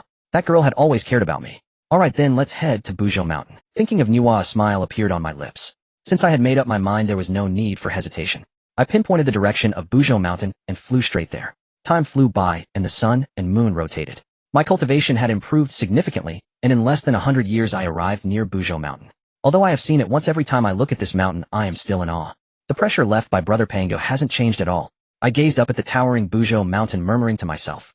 But soon after, my brows furrowed slightly. Upon careful perception, I found that the Pangu pressure on this mountain looked as terrifying as before on the surface, but in reality, it had thinned considerably compared to before. This was certainly related to the storm caused by Luo House destruction of the western spiritual veins, but more importantly, it was Pangu's will weakening. After all, although Pangu had once been infinitely close to the Dao realm, he ultimately fell. The remnants of Pangu's will and pressure lingered on Buzhou Mountain like a thin mist enveloping the entire mountain. Yet in the end, this power was still rootless water. As time passed, the remnants of Pangu's will would fade day by day and would eventually disappear completely. At the tail end of the Witchlich calamity, it was precisely because Pangu's will had weakened to the extreme that Gonggong could break the pillar supporting heaven and earth with his Quasi-Saint cultivation. Looking at this increasingly lifeless Buzhou Mountain, I felt helpless inside. All I could do was set up some offerings at the foot of the mountain and pay my respects to Pangu's legacy. After paying my respects, I straightened up, bowed to Buzhou Mountain, and then stepped forward to walk up the mountain. My step, because I am not affected by the pressure of Pangu, walking on this mountain feels no different than walking on flat ground. Originally, I came to Buzhou Mountain to seek out Fuxi and Nuwa. However, halfway there, sensing that the will of Pangu was gradually weakening, I changed my mind. I decided to first take a look. The benefit of being unrestrained lies here. While others struggle immensely to traverse Buzhou Mountain, I feel as relaxed as if I were taking a stroll. Years later, I once again stood at the summit of Buzhou Mountain. The feeling I had this time was entirely different from my previous ascent. The magnificent view of overlooking all mountains stirred not a trace of ambition within me. For I understood clearly, what if Buzhou Mountain now stood as the celestial pillar supporting the primal chaos? When the time of the witch and demon calamity arrives, it too will fall. Even more absurd is that this Buzhou Mountain transformed from Pangu's spine was ultimately broken by Pangu's own descendants. Ironically, these descendants were birthed on Buzhou Mountain. These fellows, while shouting that they flowed with Pangu's blood and would replace the father god to govern the primal lands, personally pushed down the Buzhou Mountain that nurtured them and was also transformed from their father's spine. I know all this, but I cannot stop it. The reason Buzhou Mountain will fall is not merely due to Gonggon's collision. It is because the Pangu will supporting it as a celestial pillar is gradually dissipating day by day. Once the will completely disappears, Buzhou Mountain will merely be an ordinary, celestial mountain as fragile as paper. I cannot repair the will of Pangu. I can only watch helplessly as it weakens day by day until not a trace remains. I stand at the mountain top, gazing at the colossal pillar that supports the heavens beneath me, remaining silent for a long time. Ultimately, I silently made a vow in my heart. Since my cultivation relies on your primordial spirit to take shape, I have come to this day. From now on I shall call you Father God. As for this Buzhou Mountain, I will do my utmost to protect it. My actions have always been concerned only with myself and those around me. But in matters like this I would not be vague. This primal world is my only home at present. Anyone who dares to touch my home will face my wrath. This applies even to my own kin. As long as Buzhou Mountain remains, it matters not if Pangus will completely dissipates. For as long as this mountain stands, the beings of the primal chaos will look up and remember Pangu. The great Pangu opened up this world. He is actually hidden within every corner of this universe, within the bloodlines of every living being. Without much thought, I casually pulled out the Qian Kuan Ding from my sleeve, rummaging through some materials for refining, striking them rhythmically. I was refining those items used for later celestial sacrifices, incense burners, altars, and offerings. Once these items were fully formed, I took out several huang, zhongli, and neatly arranged them on the altar. I lit 3 sticks of incense, held them respectfully in my hands, and bowed 3 times before placing the incense in the burner. Boom, boom, boom. As soon as the incense was firmly inserted, a thunderous rumble akin to muted thunder suddenly erupted from the heavens above. Immediately following, a thick golden light of merit descended from the sky, with 30% merging into my body, and the remaining 70% flooding into the sacrificial apparatus before me. Hey, I merely intended to offer a simple sacrifice to the great Pangu on a whim, yet unexpectedly, I gained such a significant benefit without effort. I stored the merit, looking at the incense burner and altar before me, a wry smile on my face. I had forgotten that any action beneficial to the development of the primal chaos would elicit a reward of merit from the heavenly Tao. Moreover, the materials I used for refining were extraordinary, and my techniques were meticulous, and the Qian Kuan Ding was a top-tier treasure. This effort had elevated a set of ordinary sacrificial items to the level of post-heaven spiritual treasures. Even more crucially, with the blessing of the heavenly Tao's merit, this spiritual treasure skyrocketed to the level of an exceptional post-heaven spiritual treasure, and moreover, it became a rare treasure of merit. However, the downside was glaringly apparent. This item I would not be able to carry away. This set of spiritual treasures was originally crafted specifically for the sacrifice of the great Pangu. Once the heavenly Tao bestowed merit, it could only remain at Buzhou Mountain, serving as an offering.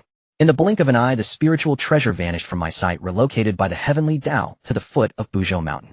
After all, not everyone possesses my abilities to easily ascend to the summit of Buzhou Mountain. The heavenly Tao, compassionate towards living beings, simply placed it at the foot of the mountain, making it convenient for passers-by to make sacrifices. Moreover, this set of spiritual treasures had an impressive feature. Each time someone sincerely worshipped, its power would increase. This was a spiritual treasure without a growth limit. The more people prayed, the stronger it became. But the problem was, unless Buzhou Mountain collapsed one day, this treasure would never return to my hands. And I had long since made up my mind to protect this mountain. This meant that no matter how formidable this spiritual treasure became in the future, it would have nothing to do with me. So forget it, let's consider it as accumulating virtue. After all, I didn't expect to gain anything from this in the first place. Although I felt a bit regretful, I was not too disheartened. I have a habit, I love collecting. To say that I am not moved by such a wondrous spiritual treasure would be a lie. But thinking it over, this item was originally born to sacrifice to Pangu. Leaving it here to serve the great Pangu might be more meaningful than keeping it tucked away in my pocket. My trip was not in vain. I at least gained some merit, which I shall consider as a fee for running errands. With one last glance at the view from the top of Buzhou Mountain, I turned and began my descent, planning to visit Nuwa and Fuxi. Just as I reached halfway down the mountain, I suddenly halted. Not far ahead, the space suddenly rippled, as if a stone had been tossed into water, but it quickly returned to calm. Could it be that I misperceived? I held my breath, focused, and probed for a long, while finding no disturbances in the surrounding space. I pondered that perhaps the space had merely twisted slightly. It was not a big deal, so I dismissed it. Just as I was about to step away, my mind suddenly shook. A will of Pangu actually reached out to me. Moreover, the direction it pointed to was precisely where the spatial disturbance had occurred. It seems I was careless before. This thing can actually stir Pangus. Well, it is certainly not an ordinary item. I brightened my eyes and turned to walk in that direction. I understood well that this was the compensation and reward given by Pangus, well, after I sincerely worshipped him.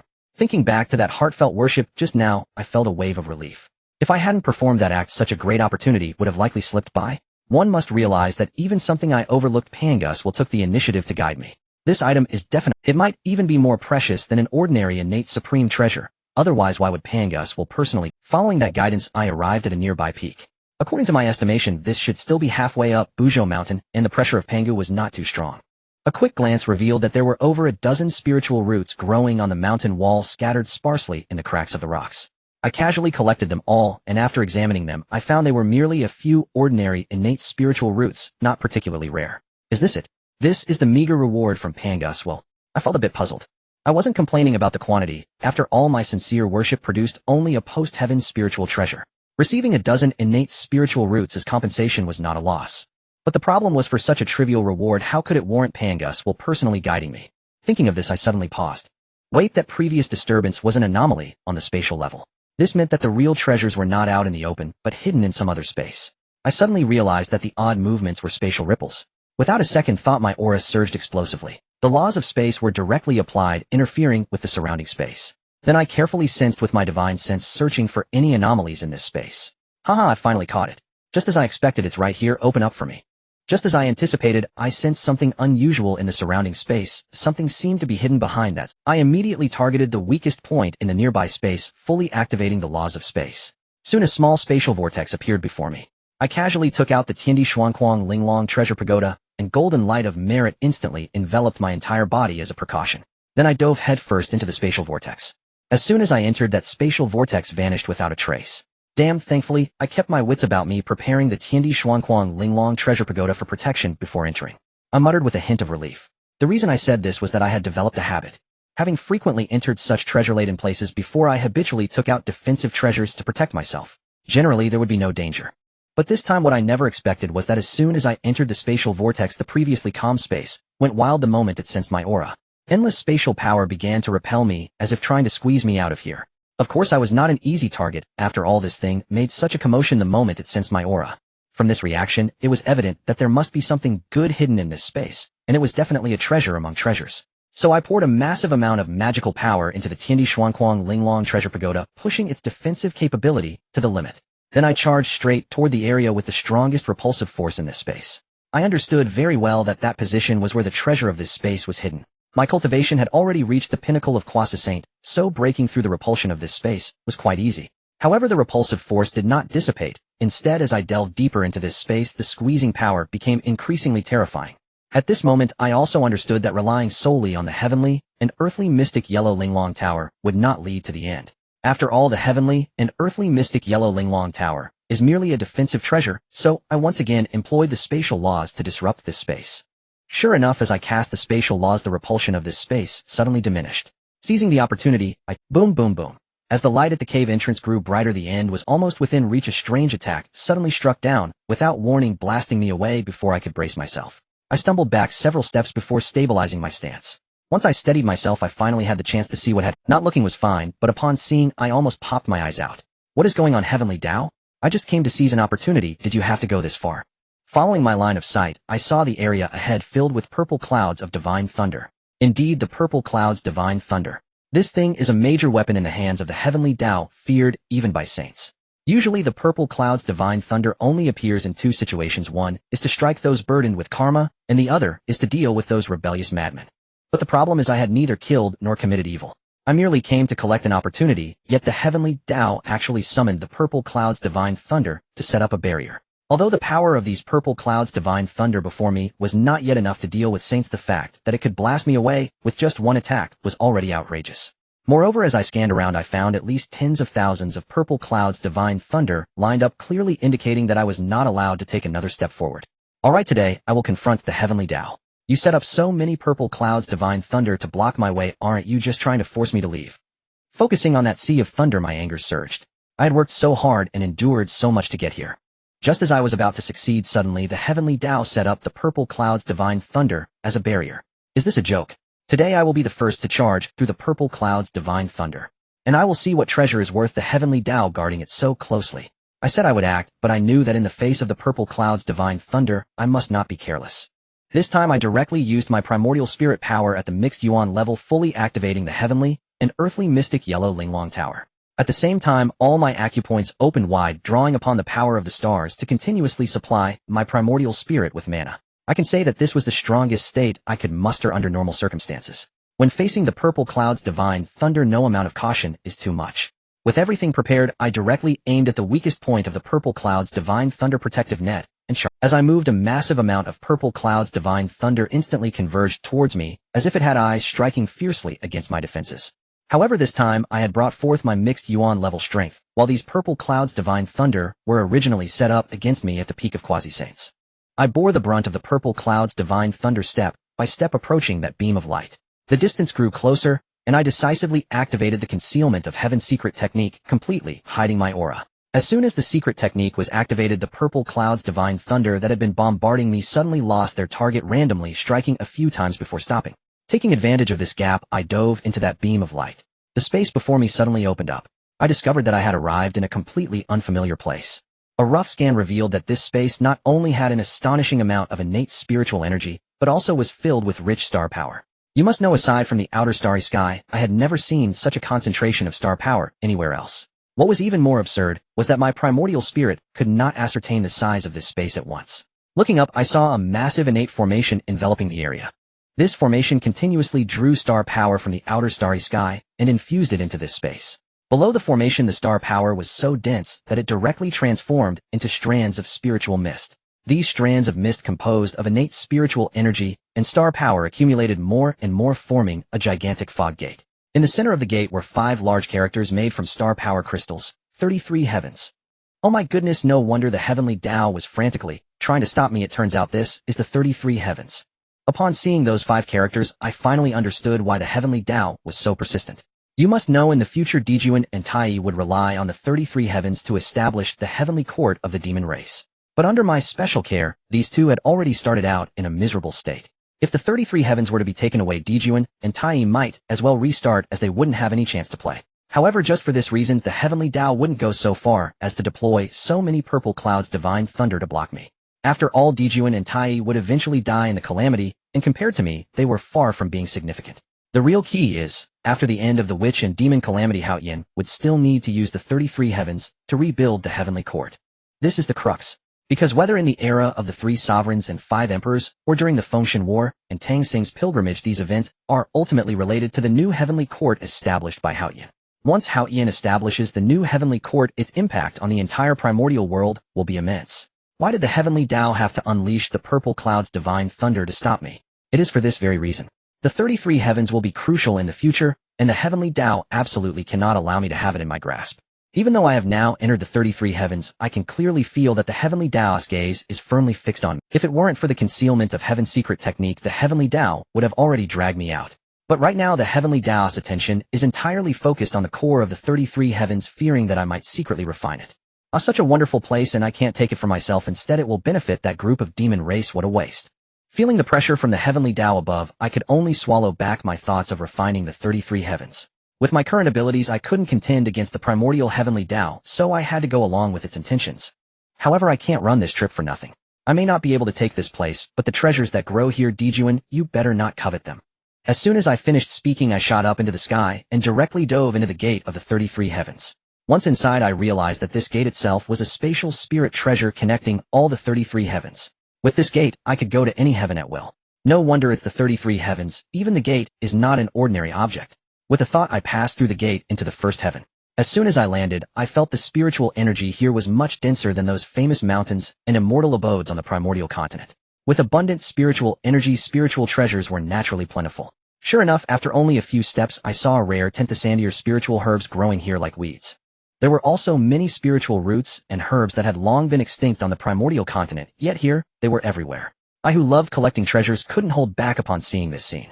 Without saying a word, I immediately took action.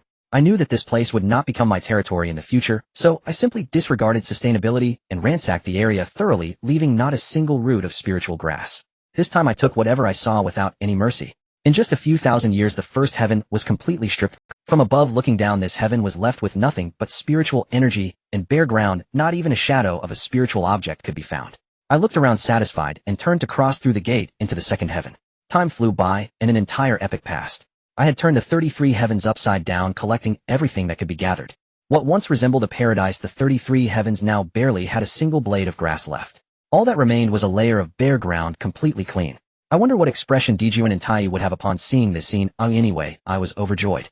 This trip had thickened my reserves by a full 30%. I had plenty of spiritual roots and herbs that had long been extinct on the primordial continent.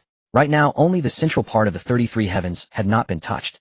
Since it was the core, it must contain good things, whether it be formidable spiritual treasures or top-tier spiritual objects. I no longer cared about the pressure from the heavenly Tao, even stopping the concealment technique, completely exposing myself under the watchful gaze of the heavenly Tao. Because I had figured out, so long as I only took things, the heavenly Tao wouldn't bother with me at all. As long as I didn't entertain any thoughts of refining the core, the heavenly Tao wouldn't even spare me a glance. Oh, a supreme innate spiritual treasure along with a supreme innate spiritual root. This trip was well worth it, otherwise it would all have gone to that little brat Dijuan.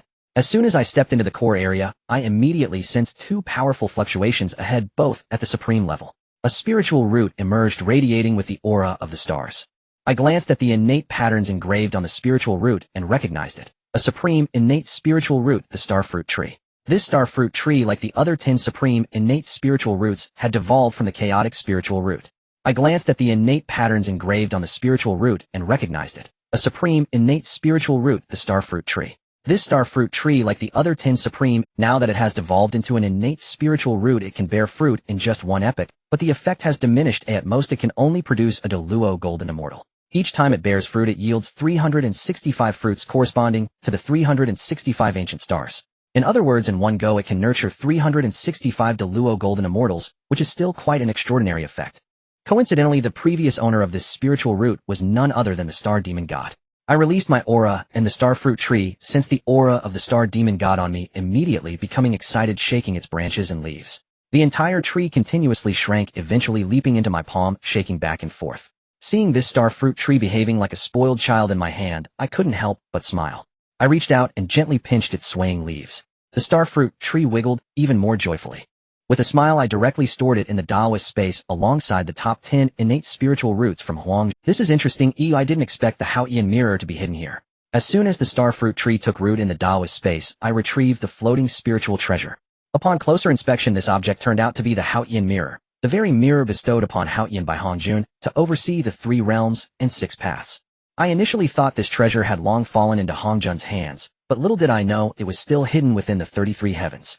A thought flashed through my mind, and I understood. Currently the 33 heavens have not yet emerged, and my entry here was guided by the will of Pangu. Once the 33 heavens reveal themselves, if Hongjun were to take this mirror away, it would make perfect sense. At present the heavenly Tao tightly envelopes this space, so the Haotian mirror naturally cannot escape. I examined the mirror for a moment, and the innate Tao patterns in my sea of consciousness automatically surfaced. This function is quite impressive. The Haotian mirror not only reflects the entire Honghuang land, but also senses the user's thoughts, automatically locking onto the desired target. Unless there is a powerful innate formation surrounding the target, it cannot hide from the gaze of the mirror. In other words, from now on I can clearly observe every inch of Honghuang while sitting in the Taiqing Hall. If anyone plots against me in secret, I can immediately use the mirror to see clearly. All the plans laid with great effort in the shadows will be visible to me. Just thinking about it feels satisfying. I immediately imprinted my primordial spirit onto the mirror's surface and stored it in the Taoist space. After acquiring both the Haotian mirror and the starfruit tree, I had already cleaned out all the spiritual treasures I could gather in the 33 heavens. I was about to leave. However, just as I turned around and looked up at the formation above, I suddenly stopped in my tracks. A thought emerged in my mind. I knew I couldn't refine the 33 heavens. This I understood. But the heavenly palace is not solely occupied by the Jade Emperor of the Middle Heaven. There were 6 in total, including the Ziwei Emperor and the Chongqing Emperor. My favorite was the Ziwei Emperor. In terms of status, the Ziwei Emperor was not much inferior to the Jade Emperor. The key was that the Ziwei Emperor was recognized by the heavenly Tao as the Lord of the Stars. And I, after all, bore the title of the Master of Stars. I pondered for a moment, and from both the perspective of status and compatibility, the position of the Ziwei Emperor seemed tailor-made for me. Moreover, if I were to truly refine this position, the Heavenly Tao wouldn't be in a rush to oppose me. After all, once the battle between the Wu and the Yao was over, the new Heavenly Court would still rely on the likes of the Xianmen. Although Hongjun has not formally established the Xianmen, yet I will certainly be a major figure in the Xianmen in the future. Therefore, securing the position of the Ziwei Emperor now is essentially paving the way for the future, and the Heavenly Tao would tacitly approve.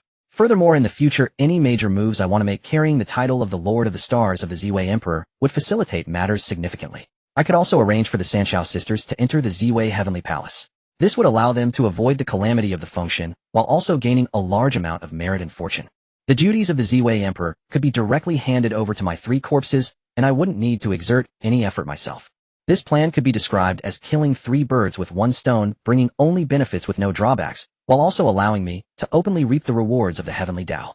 Determined, I immediately flashed to the position of the Ziwei Emperor and began the refinement. As I moved, the Heavenly Tao immediately focused on me. However, as I suspected, as long as I was refining this position, the Heavenly Tao not only did not obstruct me, but instead opened a green light assisting me in the refinement. With such a great deity assisting, I completed the refinement of the Ziwei Emperor's position in less than 100 years. Once I secured the position, I immediately felt a slight sense of control over the 33 heavens. Moreover, I could clearly sense that the position of the Ziwei Emperor had tightened my connection to the outer starry sky. Most notably, the influx of stellar power into my body was 5 times greater than before. I could also control the amount of stellar power entering the 33 heavens through the formation above. Thus, I directly modified the formation, setting it so that after the emergence of the 33 heavens, the operational efficiency of the formation would automatically drop to the lowest level. Why? Because those demonic creatures are all entangled with karma, and the stellar power can help them reduce the risk of going mad and enhance their spiritual intelligence. If I were to supply it without limits, these demonic creatures would definitely absorb stellar power endlessly for cultivation.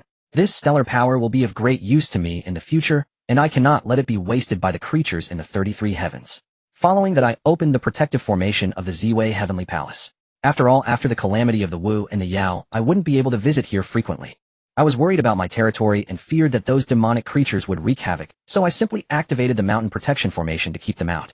This formation was established by me, the one who attained the position of the Ziwei Emperor, and without the capability of the primordial level, no one could force their way in. The Ziwei Heavenly Palace was now as solid as a fortress, and I had nothing to worry about. After arranging this matter, a spatial door suddenly appeared in front of me. I knew full well that this was the handiwork of the Heavenly Tao. The Heavenly Tao was also afraid that I might linger and come up with some strange thoughts, so it opened a passageway, urging me to leave quickly. I didn't expect the Heavenly Tao to have a day of urging someone to leave. I laughed a few times. However, I also understood that the benefits I had gained this time were quite astounding. If I lingered any longer, the Heavenly Tao would likely keep a close watch on me. Earlier, when I refined the position of the Ziwei Emperor, the Heavenly Tao had already shown me favor. If I were to be ungrateful, it would be too blind. Without saying a word, I stepped through the spatial door. As soon as I left, the 33 heavens returned to a state of silence. Meanwhile, in a certain valley of Mount Buzhou, the space suddenly distorted, followed by the opening of a spatial door. A figure stepped out from the door, and as soon as this person exited, the door dissipated on its own. Oh, the Heavenly Tao is quite respectful of me, directly sending me here, saving me quite a bit of effort. This person was none other than me, just having exited from the 33 heavens. Once the door behind me closed, the 33 heavens vanished again, waiting for the next time to appear in the world. However, this time, I had refined the position of the Ziwei Emperor, so I could still sense the exact location of the Although my connection to the Ziwei Heavenly Palace had weakened considerably, with a thought, I could flash back to the Ziwei Heavenly Palace at any time. But as soon as I stepped out of the spatial door, I realized this place was not where I had entered the 33 heavens before, but rather close to the Taoist places of Fuxi and Nuwa. Naturally, it was the Honghuang Heavenly Tao that facilitated this.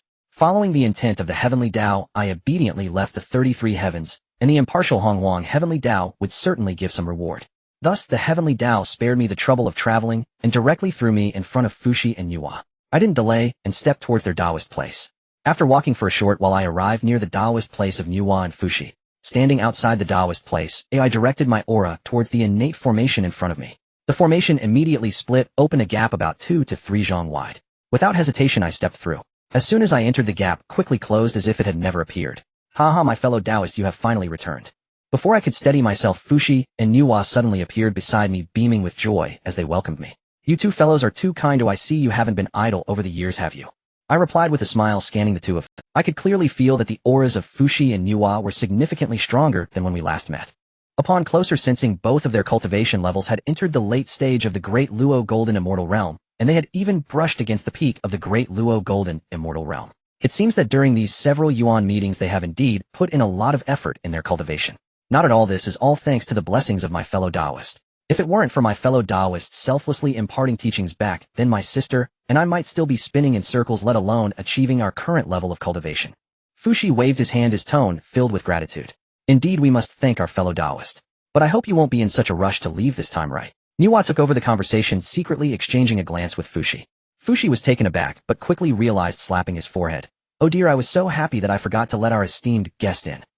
My bad, please my fellow Taoist come in. He hurriedly moved aside, inviting me into the Taoist place. No worries, you two fellows please come in as well. I entered the Taoist place and turned to invite Fushi and Niwa. Alright, today since my fellow Taoist has returned, we siblings must show some hospitality. Fushi led me to a table made of innate spiritual wood, pulled out a bottle and 3 cups, saying, "This is the spirit wine brewed by us siblings. Though it may not compare to your collection, it should at least be drinkable. Oh, please don't mind it." After finishing, Fushi poured me a full cup. I picked up the wine glass, took a glance and smiled, saying, "Then I shall truly savor the craftsmanship of my fellow Taoists today." The wine was rich in spiritual energy, nearly overflowing, and contained a special force of creation. It was evident that this power was undoubtedly the work of Niwa. Without hesitation, I tilted my head and gulped it down. As the wine entered my throat, the explosion of fruity aromas filled my mouth, leaving a lingering aftertaste. Soon after, a vast surge of spiritual energy flowed down my throat. Guided by the force of creation, it began to wash through my limbs and bones. Finally, this warm spiritual energy converged in my dantian, transforming into my own magical power. After just 1 cup of wine from Fushi, my eyes immediately brightened. As he spoke, he distinctly felt a slight loosening in his almost immovable cultivation within his body. It is known that at Laozi's current level, ascending even half an inch requires an immense stroke of luck. He clearly understood the power of this cup of wine. Casually pouring out a cup, any cultivator below the great Luo Golden Immortal would be able to rise a small level after just a sip. Such items could be considered top tier, even in his own collection. Although Fushi said the best quality when consumed, he was clearly concealing something. Seeing Laozi's genuine praise, both Fushi and Niwa wore smiles on their faces. As long as my Dao friend enjoys it, let's continue drinking.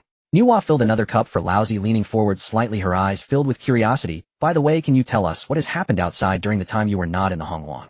Laozi patted his thigh and nodded cheerfully. Of course, this little matter is no problem at all. Niwa, don't rush, I brought some good stuff as well. Let's eat and chat. As he spoke, he pulled out a plate of fruit from his sleeve and placed it on the table.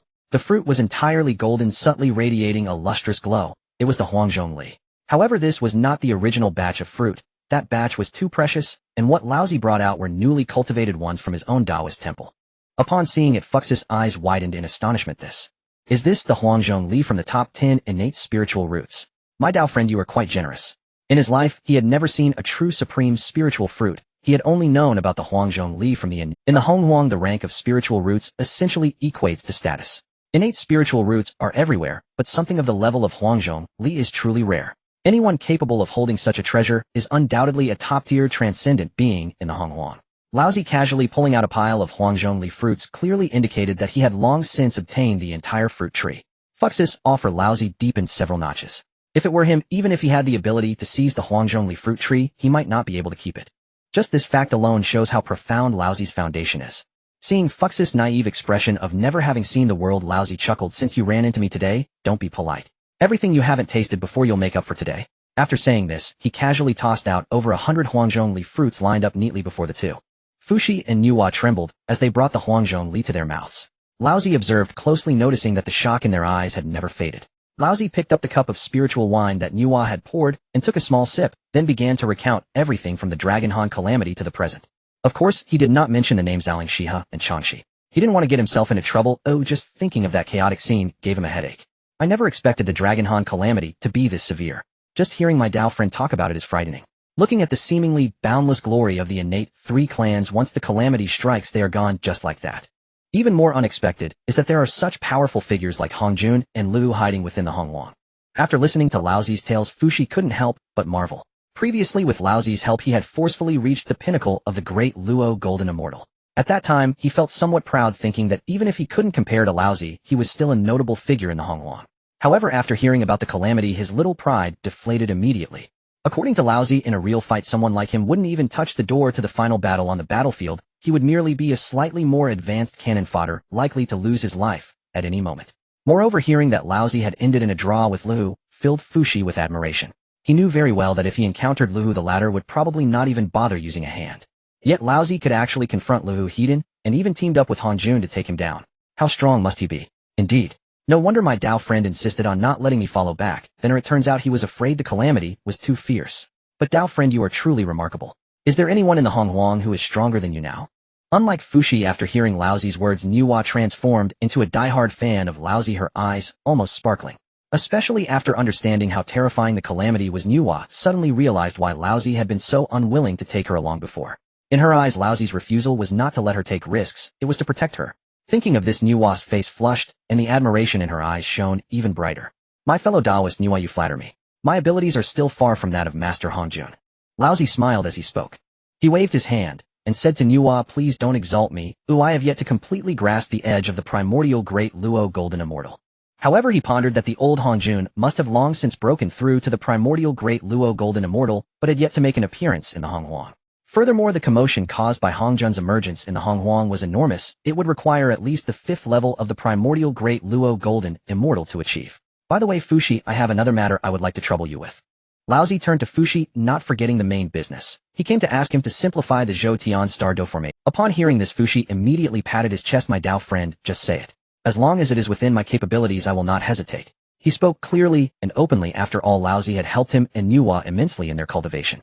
Knowing Laozi's foundation, Fushi also wanted to cling to this great leg in case of trouble in the future. At least he would. Alright then, I thank my Dao friend in advance.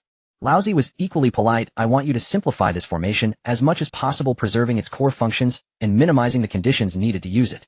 After saying this, Laozi directly transferred the legacy of the Zhou Tian Star Do formation into Fux's primordial spirit. He dared to do this because he felt Fushi was reliable in conversation and trusted Fux's abilities in formation and deduction.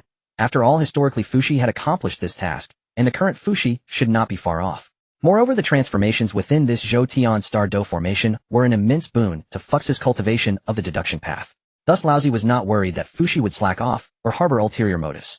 Fushi roughly skimmed through the information in his primordial spirit and froze. Huh?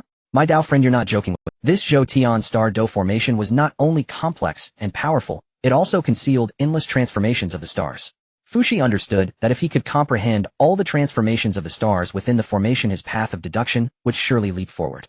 Fushi repeatedly waved his hands, his voice clearly filled with panic. Taoist Laozi, this Zhou Tian Star Do formation is simply too precious. I truly cannot accept it. As a master of formations himself, he could instantly see how terrifying this formation was. Just the transformations of the stars alone could drive any formation cultivator mad. Not to mention that directly setting it up would possess the power to match a primordial great Luo Golden Immortal in a heated confrontation.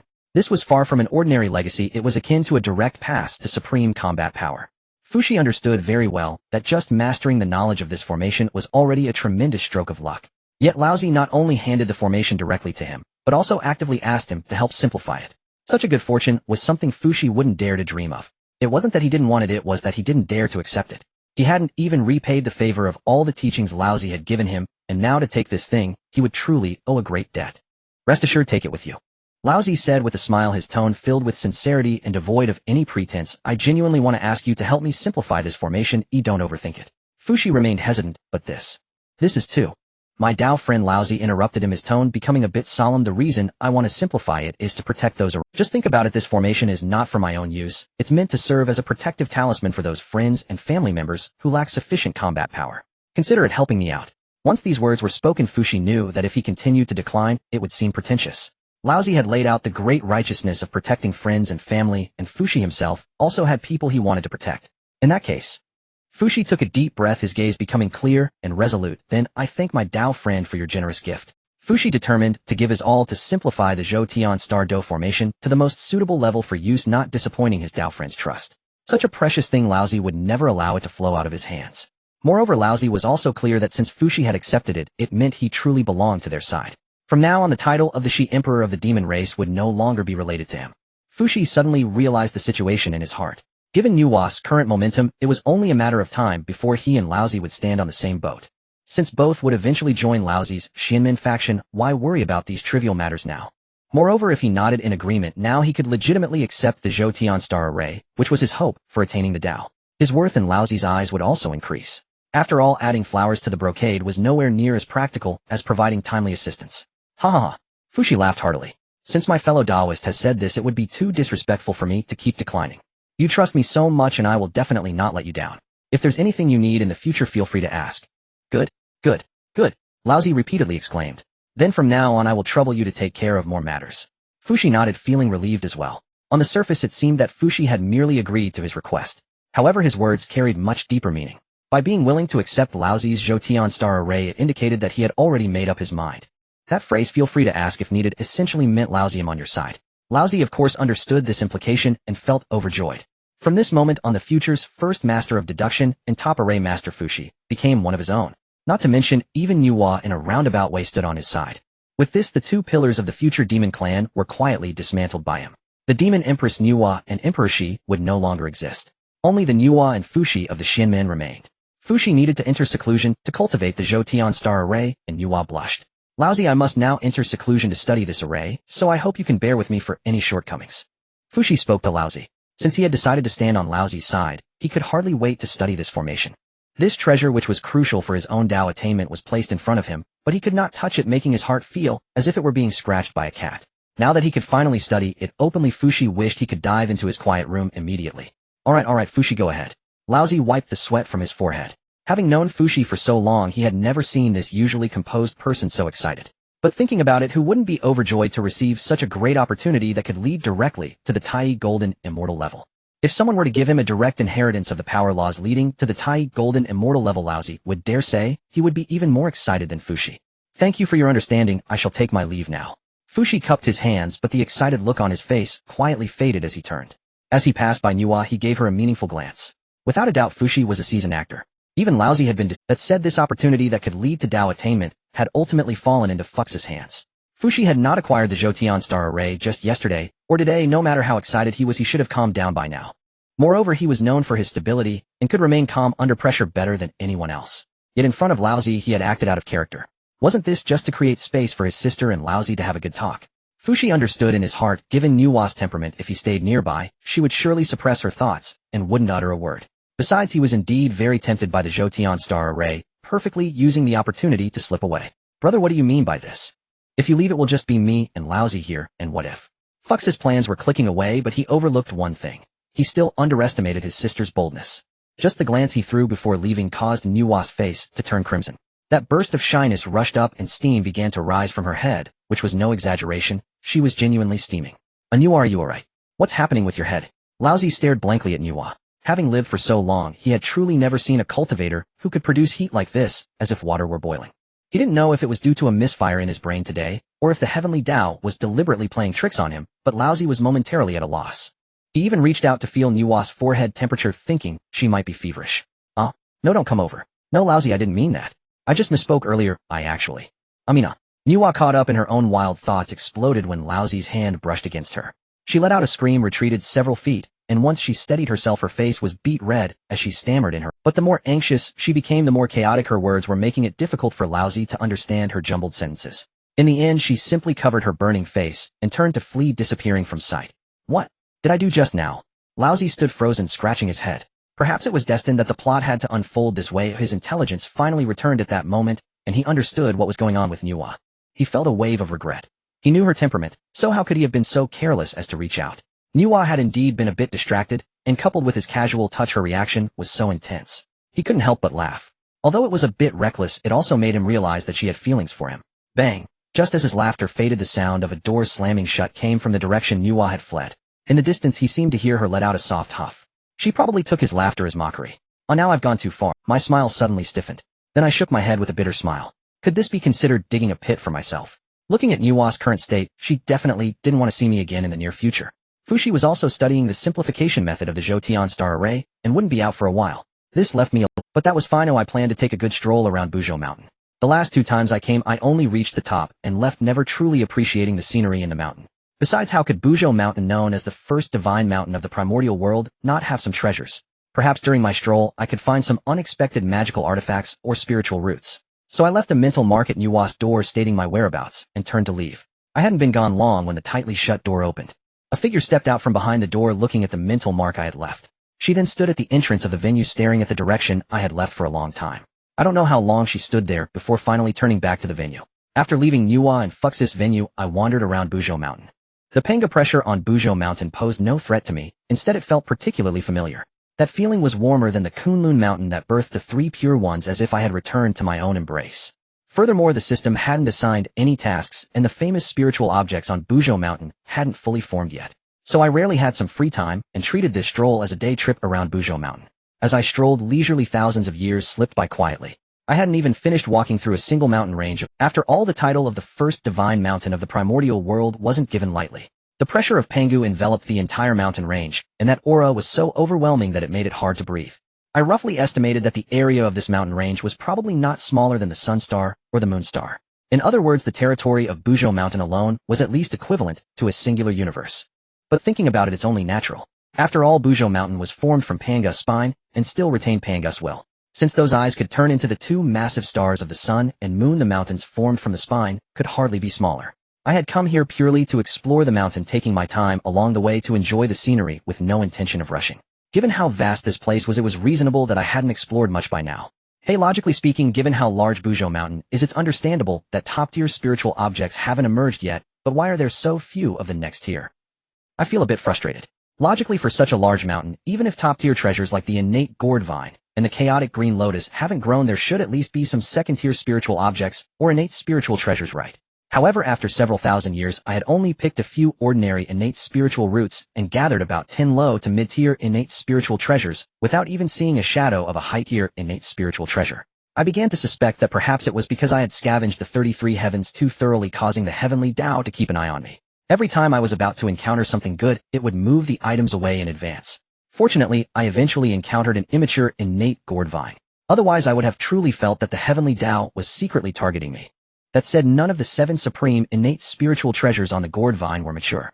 I had originally planned to lay down an array here and return to collect them once the gourd vine matured. But upon reconsideration, that plan was unreliable. Given the nature of the heavenly Tao, it would surely attract 7 innate powerhouses to come and share a piece of the pie. Though I didn't mind sharing with my good relationships like Yuan Shi Tong Tian and Yuhua, the thought of the historical event where a gourd was taken by Dong Huang Tai Yi and ultimately refined into the immortal slaying flying knife made me decisively change my mind. I directly uprooted the gourd vine and threw it into my venue space. Dong Huang Tai Yi, is there something wrong with you? Why are you targeting us so much? The gourd vine was already in the process of nurturing gourds and was in need of energy. The chaotic spiritual energy in my venue space was a level higher than the innate spiritual energy. Upon entering the gourd vine, I immediately sensed the chaotic spiritual energy and excitedly shook it, recognizing me just like the exquisite innate spiritual roots of the starfruit tree and Huangzhongli. With the gourd vine in hand, my mood improved significantly. After all, I had just acquired 7 supreme innate. Just as I stored the gourd vine in my pouch, I was feeling quite pleased. This item not only shares the same origin as my own Taoist techniques, but more importantly, the 7 gourds on the vine can set up an innate 7-colored formation powerful enough to rival innate treasures. This is equivalent to picking up a treasure-level trump card for free. How could I not be happy? As for the idea that taking this would entangle me with other powerful beings, I didn't think much of it. If one had to be cautious about every little thing, who in the wilderness would still cultivate? The heavenly Tao does not target its own. Moreover, in the wilderness, strength is the only law. Even if I did end up causing some karma, how many would dare to come knocking on my door for an explanation? So I took the gourd vine with a clear conscience, not hesitating at all. Why are there such intense fluctuations of spiritual energy ahead? I raised my eyebrows, a smile creeping onto my lips. Could it be that another innate treasure is emerging? It seems my luck has truly returned. Just after acquiring the gourd vine, disturbances emerged once more, and I soared towards the source of the spiritual energy fluctuations. Not long after, I landed in a secluded mountain range. I focused my senses and felt a slight change in my smile life aura, and a fluctuation of malevolent energy. It's not a treasure someone is cultivating. But who would use malevolent energy to cultivate in this day and age? I sensed the aura of living beings mingled within the spiritual energy fluctuations and quickly concluded that an immortal was in seclusion here. Why was I so certain? The last time I encountered those girls from the 3 nights, the auras felt similar. A trace of disappointment appeared on my face as I shook my head and turned to leave. But just as I was about to step away, I suddenly froze. Within the spiritual energy fluctuations, a strong wave of malevolent energy surged forth. This malevolent energy is no trivial matter. My expression grew serious as I withdrew my steps. In the wilderness, any encounter with malevolent energy signifies trouble. The last incident was triggered by that lunatic Laho who detonated the Western spiritual veins. Upon further investigation, my pupils constricted. This malevolent energy harbored a terrifying intent to kill, sharp enough to scrape against the soul. Could it be that the remnants of the demon clan under Luoho are planning some major move again? With that thought, my body tensed instantly, and my power surged quietly, ready to take action at any moment. It is no wonder I would think of the remnants of the demon clan. Back then when Luoho detonated the western spiritual veins, it directly triggered a world-destroying storm. That calamity shattered countless innate treasures and destroyed many innate spiritual roots, releasing an overwhelming amount of innate malevolent energy that seemed capable of pickling the heavens and earth. Although I and Hongjun eliminated most of the innate malevolent energy back, then there were certainly still a few stragglers left. This is not ordinary malevolent energy, it was accumulated from the destruction of countless innate spiritual artifacts. Such innate-grade malevolent energy not only possesses terrifying destructive power, but it can also target innate treasures and spiritual roots, even capable of destroying innate spiritual veins. Much of the rich spiritual energy in the wilderness originates from innate spiritual veins. Thus, I became quite agitated. Malevolent energy that can destroy spiritual veins is truly digging at the roots of the wilderness world. Something feels off.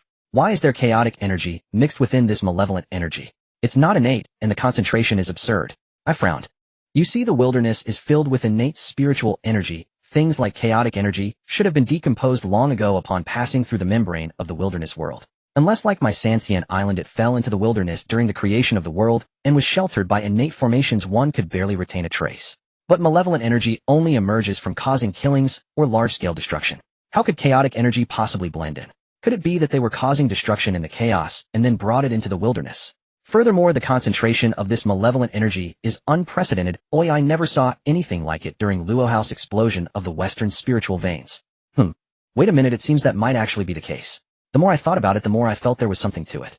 I hurriedly focused on sensing the taste of the malevolent energy. Although it's faint, it is indeed the aura of the chaotic demon gods. It seems they are not the remnants of the demon clan, it must be them. As I thought this, I began to carefully investigate the scent emanating from the malevolent energy. The interference from the chaotic malevolent energy greatly hindered my perception, but I could still sense the aura. Indeed, I discovered traces of the chaotic demon gods within. I concluded on the spot, this is not innate malevolent energy, it is chaotic malevolent energy. The aura of the chaotic demon gods only existed during the chaotic period before the wilderness appeared. Such a dense chaotic malevolent energy could not have been created by ordinary destruction. It was likely accumulated when Pangu opened the heavens and slew the 3,000 chaotic demon gods. Moreover, I sensed that those beings cultivating were indeed absorbing this chaotic malevolent energy. To absorb such dense malevolent energy without dying and their auras steadily rising. My impression is that only the 12 ancestors could achieve this. This sort of chaotic malevolent energy would make ordinary cultivators suffer for days from just a trace, their souls completely eroded. Yet here was this individual swallowing it as if it were water. I pondered, aside from the 12 ancestors, who else could do? After all, while chaotic malevolent energy is highly destructive, it specifically targets the primordial spirits of cultivators, and for an average person, just one breath could be fatal. Such a method of gluttony could only be endured by the ancestors, who specialize in physical cultivation. But even if they were transformed from Pangu's blood essence, it is impossible for them to treat chaotic malevolent energy like food. Such an extent of absorption would lead to issues sooner or later. Indeed, after a short while I noticed the fluctuations of the malevolent energy began to weaken. After some time, the chaotic malevolent energy completely dissipated, leaving no trace. As the malevolent energy dispersed, I clearly sensed 12 life auras imbued with malevolent energy appear. 12 auras that can also consume chaotic malevolent energy. It must be the 12 ancestors. Without hesitation, I released my own aura. The 12 auras quickly responded, moving closer to me. Before long, 12 figures appeared before me. I glanced over them, 10 men and 2 women. The 10 men, each with muscles as hard as stone, should theoretically appear quite valiant, but to me they exuded a philosophical aura. The 2 women, however, were quite to my liking. I secretly breathed a sigh of relief. The one at the forefront, clad in white, was stunningly beautiful, yet I could feel a chilling aura from afar, as if she could freeze a person solid. The woman at the back wore a long gown of goose yellow, her temperament completely opposite to that of the cold front, gentle and approachable like the earth itself. The numbers match, so it seems the 12 ancestors are indeed here. The cold girl must be Xuanming, and the approachable one is likely Hutu. No wonder she would later become the compassionate Hutu Nyang Nyang. This aura explains everything. I surveyed them again and sensed their auras, feeling completely assured. Firstly, the number is correct. Secondly, my Pangu primordial spirit naturally felt a sense of fondness when approaching these individuals. This kind of perception cannot deceive. Thus, I can confidently conclude that the 12 before me are indeed the 12 ancestors transformed from Pangu's blood essence. I narrowed my eyes and added, goodness, each of them possesses cultivation at the late stage of the great Luo Golden Immortal. No wonder they are transformed from Pangu's blood essence. Zhurong's fiery temperament flared higher than anyone else's as a massive man glowing with red flames stepped forward, shouting at me. Who are you? Why did you suddenly come to our Wu clan's territory? What do you want? His aura exploded like a lit barrel, and behind him a phantom emerged. beast head human body covered in red scales with 2 fire snakes hanging from his ears, and standing on 2 fire dragons.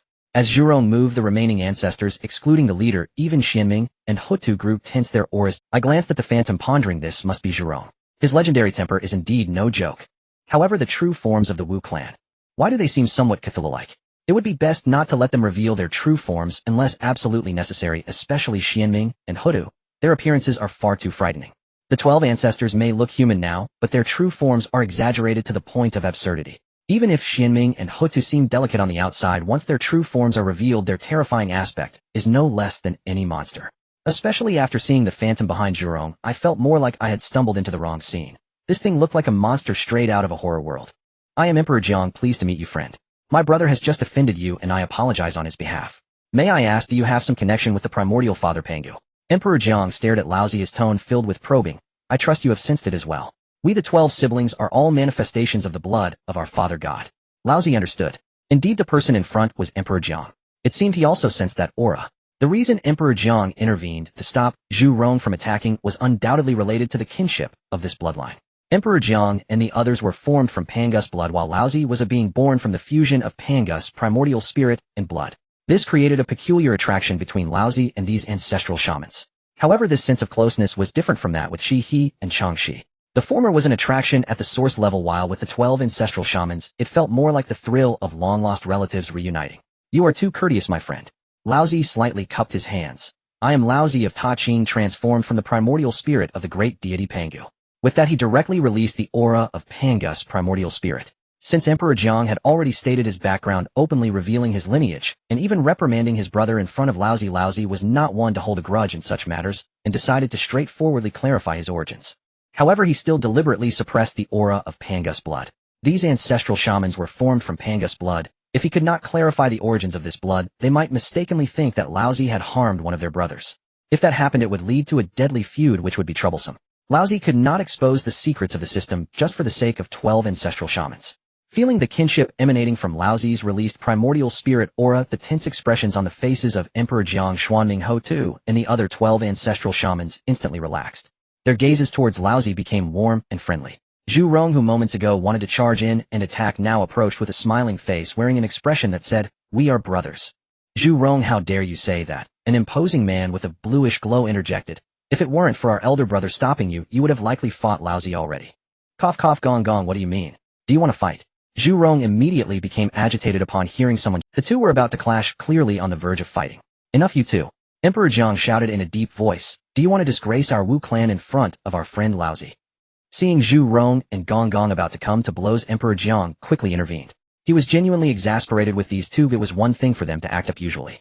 To act this way in front of their own kin today was to make people think that their Wu clan was full of brash fighters. At this moment, Hutu stepped forward and smiled at Laozi, saying, Please do not take offense, our two elder brothers just have this habit. This is not a suitable place for conversation. If you don't mind, would you join us in our Wu clan? As soon as Hutu spoke, the unpleasantness was instantly diffused. She also added an invitation to make up for Zhurong's earlier rudeness. Laozi could not help but admire Hutu's adept handling of the situation, which effectively stabilized the atmosphere. Emperor Jiang quickly picked up on Hutu's words. Yes, Laozi, we are glad to have you here in our Wu clan, as this is fate. We are all descendants of the Father God's bloodline. Oh, consider this place as your own home. Emperor Jiang had a clear agenda. Laozi, like them, was a direct descendant of the great deity Pangu, which meant they were essentially family. Since they were family, their attitude naturally had to differ from that towards outsiders. The Wu clan revered the great deity Pangu and had always regarded his direct descendants as brothers. In Emperor Jiang's eyes, a being like Laozi was undoubtedly a natural ally of the Wu clan. As for whether Laozi was a false descendant of Pangu trying to deceive them, neither Emperor Jiang nor Hutu had the slightest doubt. The connection between Pangu's bloodlines was indisputable. Seeing the clear shift in attitude from Emperor Jiang and the others, Laozi, although still uncertain of their true intentions, felt confident in his own strength and was not afraid of their tricks. Since they genuinely invited him, how could he refuse? Since you both are so hospitable, if I were to decline, it would be disrespectful. Then I shall gladly accept your invitation. Great, great, great. Please follow me, friend. Emperor Jiang stepped aside to make way for Laozi. Laozi did not stand on ceremony with Emperor Jiang and directly followed him. A grand procession made its way deep into the tribe. The 12 ancestral shamans led the way, guiding Laozi into the territory of the Wu clan. Laozi glanced around, discovering that although it was called a tribe, it actually housed only the 12 ancestral shamans. Apart from a large hall in the center, there were barely any decent structures around. The aura within the Pangu Great Hall was overwhelmingly rich, unmistakably the true temple of Pangu. Laozi had expected this place to resemble the opulent Western-style palace of his own Taiqing Hall. However, upon closer inspection, it clearly resembled the traditional Chinese palace style of later generations. Not to mention the oppressive force emanating from it was even more profound than that atop Mount Buzhou. While Laozi was surveying his surroundings, Emperor Jiang's voice suddenly came from behind, sounding a bit embarrassed. Cough cough. My friend Laozi, I am truly sorry. We are usually so busy with our cultivation that we really do not have anything of value to entertain you with. Upon hearing this, Laozi immediately understood. The Wu clan never cultivated their primordial spirits. The 12 ancestral shamans typically hunted beasts for energy and cultivation. Emperor Jiang must have just hurried to rummage through the Wu clan's treasury, hoping to find something decent to host a guest. However, he found nothing but beast meat in the storeroom. Not even a hint of a primordial spirit root could be found. To be honest, although Laozi was a descendant of Pangu, he was fundamentally different from them, who relied purely on body cultivation. He could not let the esteemed ancestral shamans present ordinary beast meat for a feast rite. Not to mention how Laozi would feel about it. The 12 ancestral shamans would also feel embarrassed. After all, they were all direct bloodlines of Pangu, and to put it bluntly, they could be considered long-lost brothers. Moreover, this was their initiative to invite someone to their territory, yet all they had to offer was beast meat. If word got out, would they still have any face left? After hearing this, Laozi laughed heartily and waved his hand. There is no need for you to worry, just watch what I can do. He noticed the awkward expressions on Emperor Jiang and the others' faces, and then he looked at the mountain of beast meat behind, Ho-Tu suddenly understanding how they found themselves in this predicament. However, Laozi did not mind at all. After all, to the ancestral shamans, primordial spirit roots were mere items that could only nourish the primordial spirit, having no practical combat value. Who would bother to collect them? It was far more practical to spend that time hunting a few more beasts. In contrast, other cultivators in the Honghuang would typically offer spirit fruits and spirit tea to entertain guests. But Laozi, hailing from a gluttonous nation of the future, found this approach somewhat unadaptable. He had considered finding grains to plant, but he had searched throughout Honghuang and found nothing. Perhaps it was simply not yet the right time for them to appear. The ancestral shamans felt that presenting beast meat to Laozi was too embarrassing, but Laozi was quite pleased with the mountain of meat before him. Ho-Tu helped by bringing over several large pieces of beast meat, cutting them into small pieces and skewering them onto bamboo sticks. The ancestral shamans had never seen such an operation before, but seeing that Laozi showed no sign of impatience, they finally breathed a sigh of relief. They had interacted with other cultivators before, and each time those cultivators saw them bring out beast meat, their expressions would sour, and they would turn to leave. With Laozi here, the ancestral shamans were worried he would also be offended and leave, but Laozi not only stayed, but even laughed at the sight of the meat. The ancestral shamans thought to themselves that this individual was indeed a descendant of the father god Pangu, completely different from those ordinary cultivators. However, Laozi had no idea what grand drama was unfolding in the minds of the ancestral shamans. He and Ho-Tu worked together, turning the large pile of beast meat into skewered barbecue. Once prepared, he casually ignited a piece of primordial spirit wood and positioned the meat skewers over the fire. As the meat cooked, Laozi pulled out various seasonings he had saved, sprinkling them over the meat. Shortly after, a familiar aroma wafted from the cooking meat. Yes, this is the flavor. Laozi stared at the sizzling, oozing meat skewers, feeling a rush of nostalgia. After so many years in Honghuang, I finally taste the flavor of home again. His favorite food before crossing over was precisely this type of skewered barbecue, and it was the last meal he had. Now seeing something so familiar again in Honghuang, memories surged back into Laozi's mind. He wondered if he would ever have a chance to return. Would that place still exist if he did go back? The all-powerful chaotic Dao. Hong Jun becoming a saint. Ding. If the host wishes to return to the original world, he must cultivate to the level of the all-powerful chaotic Dao. Suddenly the system chimed in. My. Laozi was taken aback for a second, then became excited. System, are you not joking? Can I really go back? But what exactly is this all-powerful chaotic Dao, eh? After all, that blue star was his root and his parents were still there. The thought of being able to return warmed his heart. But then the system threw a new question at him. All-powerful chaotic Dao, just the name sounded absurd. The host is currently too early to be in contact with this level. When you reach the Dao level, the system will naturally inform you. Laozi understood right away. The system was worried he was aiming too high. This all-powerful chaotic Dao sounded like something far away. If it weren't for the system saying he could only learn about it when he reached the Dao level, he might have genuinely thought he was not far from it. However, Laozi had no reason to feel disheartened. At least he now had hope for returning home. All he needed to do was practice. Friend Laozi, how did you do this? Is this really the meat of the 01 beast? This flavor is incredible. Just as Laozi was pondering his future in Blue Star, a surprised exclamation suddenly pulled him back to reality. Turning his head, he saw Zhu Rong. This fellow was staring at the meat on the grill, drooling almost to the ground. A quick glance around revealed all 12 ancestral witches, all of them wide-eyed, gazing at the grilled meat in his hands with glinting eyes. Even Xianming and Ho-Tu, the two sisters, had expressions akin to starving wolves ready to pounce and snatch it at any moment. Ahem, my friend, please don't mind us, we have been rude. But, can we have a taste of that meat? Di Jiang and the others managed to maintain their composure, but Xianming and Hutu, sensing the peculiar gaze directed at them, blushed furiously, hurriedly adopting the demeanor of refined ladies.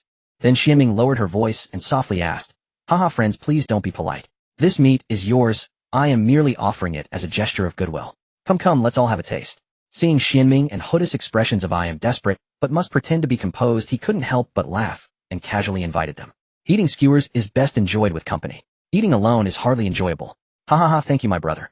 Before his words had even landed, Zhu Rong and Gong Gong, being the impatient types, couldn't hold back. They lunged at the fire, grabbing several skewers and stuffing them into their mouths. After just one bite, Di Jiang and the others devoured the food as if they hadn't eaten for days, without any sense of decorum. Why are they like this? Isn't this embarrassing for my friend? Xianming and Hutu watched their brother eating like a famished ghost, their faces flushed like they were on fire. However, they could not resist the delicious aroma of the grilled meat wafting into their noses. Eventually, Xianming and Hutu could no longer hold back. They quickly walked over to the fire, each grabbing a bamboo skewer, and began to munch away. Once they took a bite, all pretenses of being refined ladies were thrown to the wind. The two directly grabbed a handful and began to feast. Slow down, no one is competing with you. Come, taste the good wine I brewed." He watched the 12 ancestral witches voraciously devouring the meat before him, a smile playing at the corners of his mouth, feeling an inexplicable warmth in his heart. For a moment it felt just like the time spent with his dorm mates at roadside stalls in his past life. However, what is barbecue without wine? With a flick of his hand, he placed a cup of wine in front of each of the 12 ancestral witches.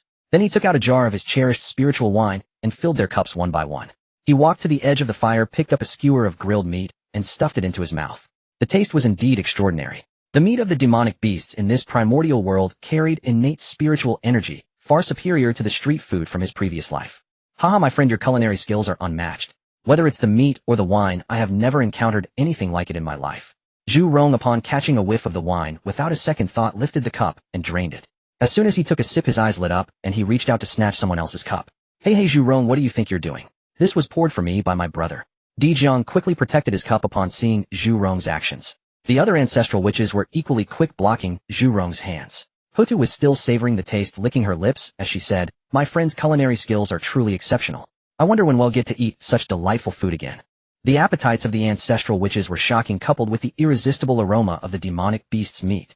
Within 10 minutes, the towering mountain of meat that he had grilled was completely devoured. Xianming and Hutu, having arrived late to the feast, had barely managed to eat a few bites before it was all gone. If he hadn't secretly saved some for them, these two girls probably wouldn't have tasted a thing. However, looking at their expressions, it was clear they were still unsatisfied. Di Jiang and the others had finished off the spiritual wine. He brought out, each taking a gulp. "Since Hutu hasn't had enough, I will share the secrets of barbecue with you," he said to Hutu. After the barbecue feast, he and the ancestral witches had grown incredibly familiar with each other. He directly taught Hutu the art of grilling. These ancestral witches were all gluttons.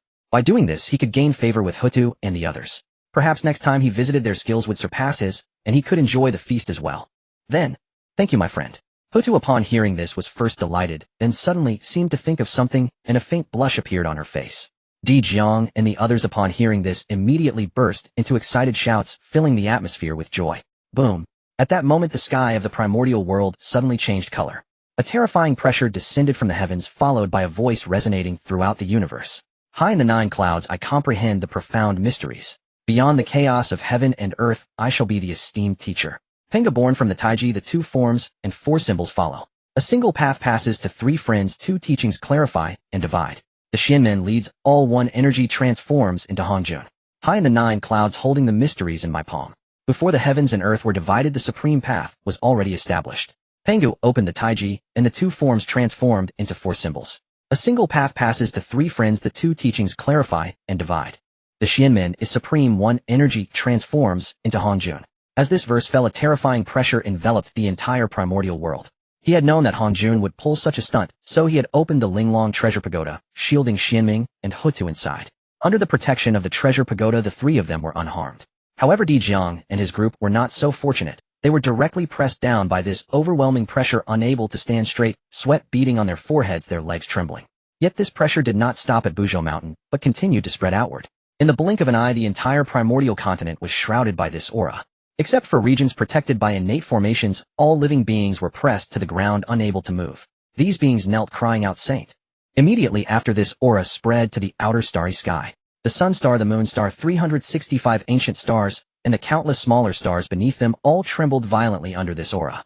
Once this aura completely covered the entire primordial world, heavenly flowers began to fall from the sky, and golden lotuses bloomed from the ground. Half of the primordial sky was shrouded in boundless purple innate energy. It went without saying that this was the heavenly Tao of the primordial world celebrating Hongjun's achievement of becoming a saint. After all, the emergence of a saint is beneficial to the primordial world. He distinctly felt that the spiritual energy of the entire primordial realm had surged by more than 10%. The innate spiritual veins that had been destroyed during the Dragonhan calamity were now beginning to gradually heal themselves. I Hongjun have today attained the position of a mixed element saint. 10,000 years later in the Chaos Purple Cloud Palace, I will expound on the mixed element Tao, and anyone with fate may come to listen. Hongjun's words were clearly transmitted to the ears of every being in the primordial world. As soon as his voice fell, the terrifying aura that had enveloped the primordial world dissipated in an instant. The strange phenomena that had filled the sky also disappeared completely. If it weren't for the noticeably denser innate spiritual energy, many would have thought it was just a dream. In the next moment, the entire primordial world erupted in chaos. Wuzhuang Guan Sun Star Beihai. Powerful auras erupted from various places and beams of light shot up into the sky, all flying towards the endless chaos of the void. At the Buzhou Mountain Witch Tribe settlement. Who? This Hongjun Taoist is truly formidable. He is indeed my brother's teacher. Just his aura has us bent over, unable to stand straight. Di Jiang and the others gasped for breath, their faces pale with fear. They recalled that when he had mentioned Hongjun before, they had not taken this figure seriously at all. At this moment, Di Jiang and the others finally experienced Hongjun's might, each breaking out in a cold sweat, thoroughly understanding just how terrifying this figure was. Di Jiang, are you all okay? But aren't you all going to attend my teacher's lecture in 10,000 years? He turned. Di Jiang waved his hand, forcing a smile. My friend, you know we ancestral witches do not cultivate the primordial spirit. It would be pointless for us to attend, so let's just skip it. He understood well that Di Jiang was right. Hongjun's teachings were about the primordial spirit path, which was far less practical for these ancestral witches who relied on killing energy. In that case, I won't force it. Friends, the lecture by my teacher is upon us. I shall take my leave first. He cupped his. Very well, then we won't keep you. But next time when you have time, you must come to visit the witch tribe. We will certainly treat you with good wine and dishes. Di Jiang and the others replied politely. He understood that they had no reason to stop him, so he nodded and agreed, then in a flash transformed into a beam of light and soared into the sky. However, before departing, he secretly sent a point of light towards Kunlun Mountain. At this moment in the Sanxing Hall of Kunlun Mountain, Yuanshi and Tang Tian were engrossed in a game of chess. Suddenly, an overwhelming pressure descended, bending the two of them over so much that they couldn't even catch their breath. Fortunately, the formation he set up before leaving activated automatically, barely withstanding this wave of pressure, preventing the two from completely collapsing. Second brother, is this the Hongjun Taoist that brother mentioned? He's quite terrifying. Should we also make a trip to the Purple Cloud Palace? Tong Tian, regaining his composure, asked in shock. At this moment, Tong Tian had already reached the peak of the great Luo Golden Immortal Realm, especially after receiving the three corpses method from him. He was on the verge of cutting out one corpse to reach the Quasi Saint realm. Yet with such strength, he couldn't even withstand a single breath of aura from Hongjun, leaving him with a sense of despair. Third brother, have you forgotten what brother said? Below the saints, all are mere ants. That Hongjun has clearly become a saint. Oh, what do we have to compare against him? Yuanshi patted Tongshin's shoulder, speaking in a nonchalant tone. Besides, if this Hongjun wasn't capable, how could he be our brother's teacher? Yuanshi understood his brother's character. Proud and ambitious, he was surely feeling discouraged at this moment. Hearing this, Tong Tian paused for a few seconds, then responded, Second brother is right. Anyone who can be brother's teacher must possess great abilities. As soon as he finished speaking, a white light suddenly flashed and directly entered their primordial spirits. It was the message that he had quietly sent from the witch tribe's territory. Third brother, eldest brother has sent a letter. He wants us to go to Zhixiao Palace to listen to the Tao. Upon reading the message passed on by Laozi, Tongshin's face immediately lit up with excitement. Yuanshi also scanned the message, a smile tugging at the corners of his lips. Eldest brother must have his reasons for doing this. We should just follow his instructions. Prepare yourselves. Oh, we shall set off now. The two brothers had not seen Laozi for over 10,000 years, and moreover they trusted Laozi from the bottom of their hearts, knowing he would never harm his own. Thus they immediately decided to head straight for Zhixiao Palace. But Yuanshi and Tong Tian were not the only ones planning to go to Zhixiao Palace to listen to the Tao. Every cultivator in the entire primordial world who possessed even a modicum of skill was profoundly shaken by Hongjun's announcement of lecturing on the Tao. Top-tier powers like Zhun Yuanzi, Red Cloud Dijuan, and Tai all fixed their gazes upon the depths of the chaos. After making their own preparations, streaks of multicolored light, like shooting stars, one after another shot into the chaotic void. As these primordial great beings set out, countless other cultivators across the primordial land desperately scrambled for a spot to listen to the Tao at Zhixiao Palace. A crowd of people flew madly toward the chaotic void. Before long, the world barrier where the primordial world met the chaos was packed with a dense throng of cultivators. And their numbers continued to swell. The strength of these cultivators was wildly uneven. The strong ones like Yuanshi, Tongtian Yuhua, and Fushi were primordial great beings. The weak ones included those who had only just broken through to the golden, immortal realm. If this place weren't the boundary of the primordial world, which required at least golden immortal cultivation, to reach one might even have seen true immortal or celestial immortal level cultivators here. The cultivators at the Daluo golden immortal stage paused here for a moment, then directly crossed the barrier and plunged into the chaos. The Tai golden immortals and golden immortals watched with envy, but none dared to move rashly. Save me. Suddenly a golden immortal cultivator steeled his heart and stepped into the chaos. But not long after entering, before he could even finish his cry for help, he was completely swallowed by the chaos. Alas! Zhixiao Palace. A sage lecturing on the Tao. Forget it, it seems this poor Taoist lacks the fortune. Seeing that cultivators fate some golden immortals and Tai golden immortals who knew their limits turned back and returned to the primordial continent. But these were after all a minority. Many more believed themselves to be the lucky ones who could enter Zhixiao Palace. One after another they rushed headlong into the chaotic void, vying to be first. When Laozi stepped into the chaotic void, he himself was stunned. He had thought crossing the world barrier would be somewhat difficult, but instead his entire body felt incredibly comfortable, as if he had returned home.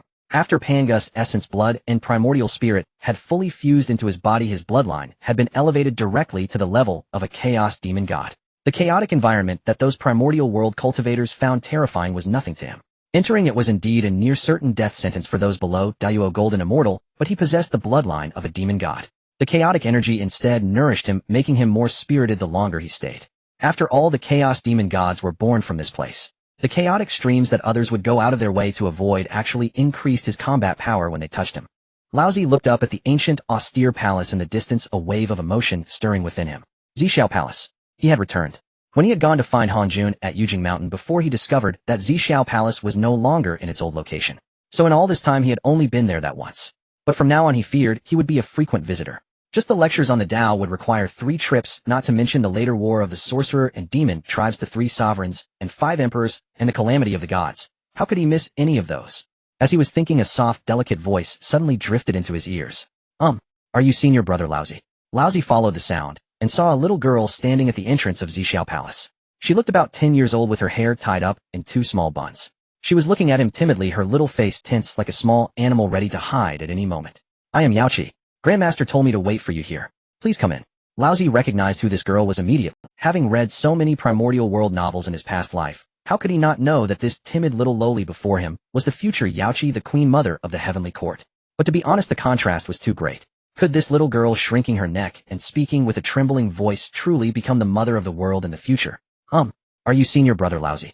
Yaoqi asked again in a small voice, probably because he hadn't reacted. Laozi walked up to her and replied with a smile, It's me. Thank you for coming to receive me, junior sister Yaoqi. As he spoke, he casually reached out and patted her head. Her hair was indeed smooth, and it felt good to the touch. He found it a bit addictive. Senior brother Laozi, don't pat my head. I want grow tall. Yaoqi suddenly seemed to muster up immense courage and slapped away Laozi's hand that was resting on her head. Her little face flushed bright red, and both her cheeks puffed out, looking just like 2 small steamed buns. Yaoqi thought to herself, not only did he keep me waiting this long, but he teases me the moment we meet. Bad senior brother. How could Laozi not see that this little girl was just shy? He quickly took out a flat peach and handed it over. All right, it's senior brother's fault. Here, this flat peach is for you. Now you'll forgive me, right? Yaoqi's eyes lit up.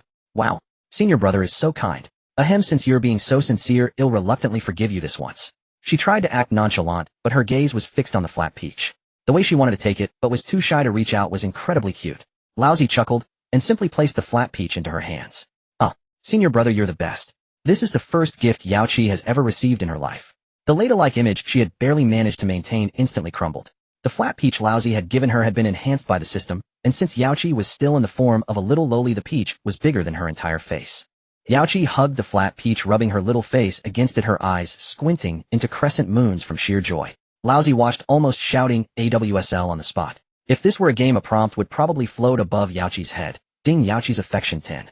After rubbing it enough, Yaoqi smelled the fruity fragrance of the flat peach, opened her small mouth, and was about to take a bite. But just as her lips were about to touch the skin, she stopped again, reluctant, and tried to put the peach away. Laozi was puzzled. What's wrong, Yaoqi? Don't you like it? No, it's not that, senior brother Laozi. It's because this is a gift from senior brother. Yaoqi has never received a gift before. I can't bear to eat it. Yaoqi shook her head and said softly. Laozi's heart ached, and he pulled out over a dozen more flat peaches, stuffing them into her arms. It's okay, look, senior brother has plenty more. Eat without worry. When they're gone you can come and ask me for more. He reached out and gently patted Yaoqi's little head, his heart aching for her. How hard must this child's life have been that she couldn't even bear to eat a single flat peach? Yaoqi blinked. Thank you, senior brother. But isn't this too much? How about we eat them together? Laozi couldn't help but silently complain about his own cheap teacher Hongjun. Look at this. Such an adorable and sensible little lowly, and this was the kind of life she led following that old Taoist Hongjun. It would be better if Yaoqi came with him, or at least he wouldn't let the child suffer like this. Yaoqi blinked, her big eyes staring at the pile of colorful immortal fruits in Laozi's hand, her little face full of surprise. Be good, look, senior brother still has a lot here. They'll keep all these for you to eat slowly. Laozi said with a beaming smile, pulling out another large pile of innate spiritual roots, and then gently ruffled Yaoqi's little head.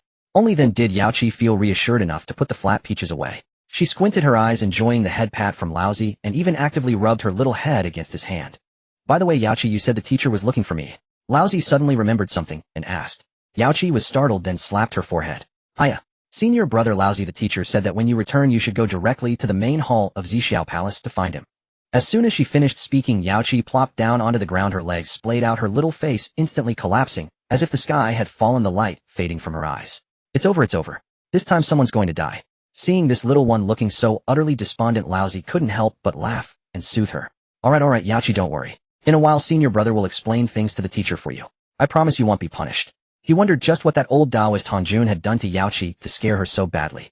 Really? Hee. Then, Yaoqi, thanks senior brother.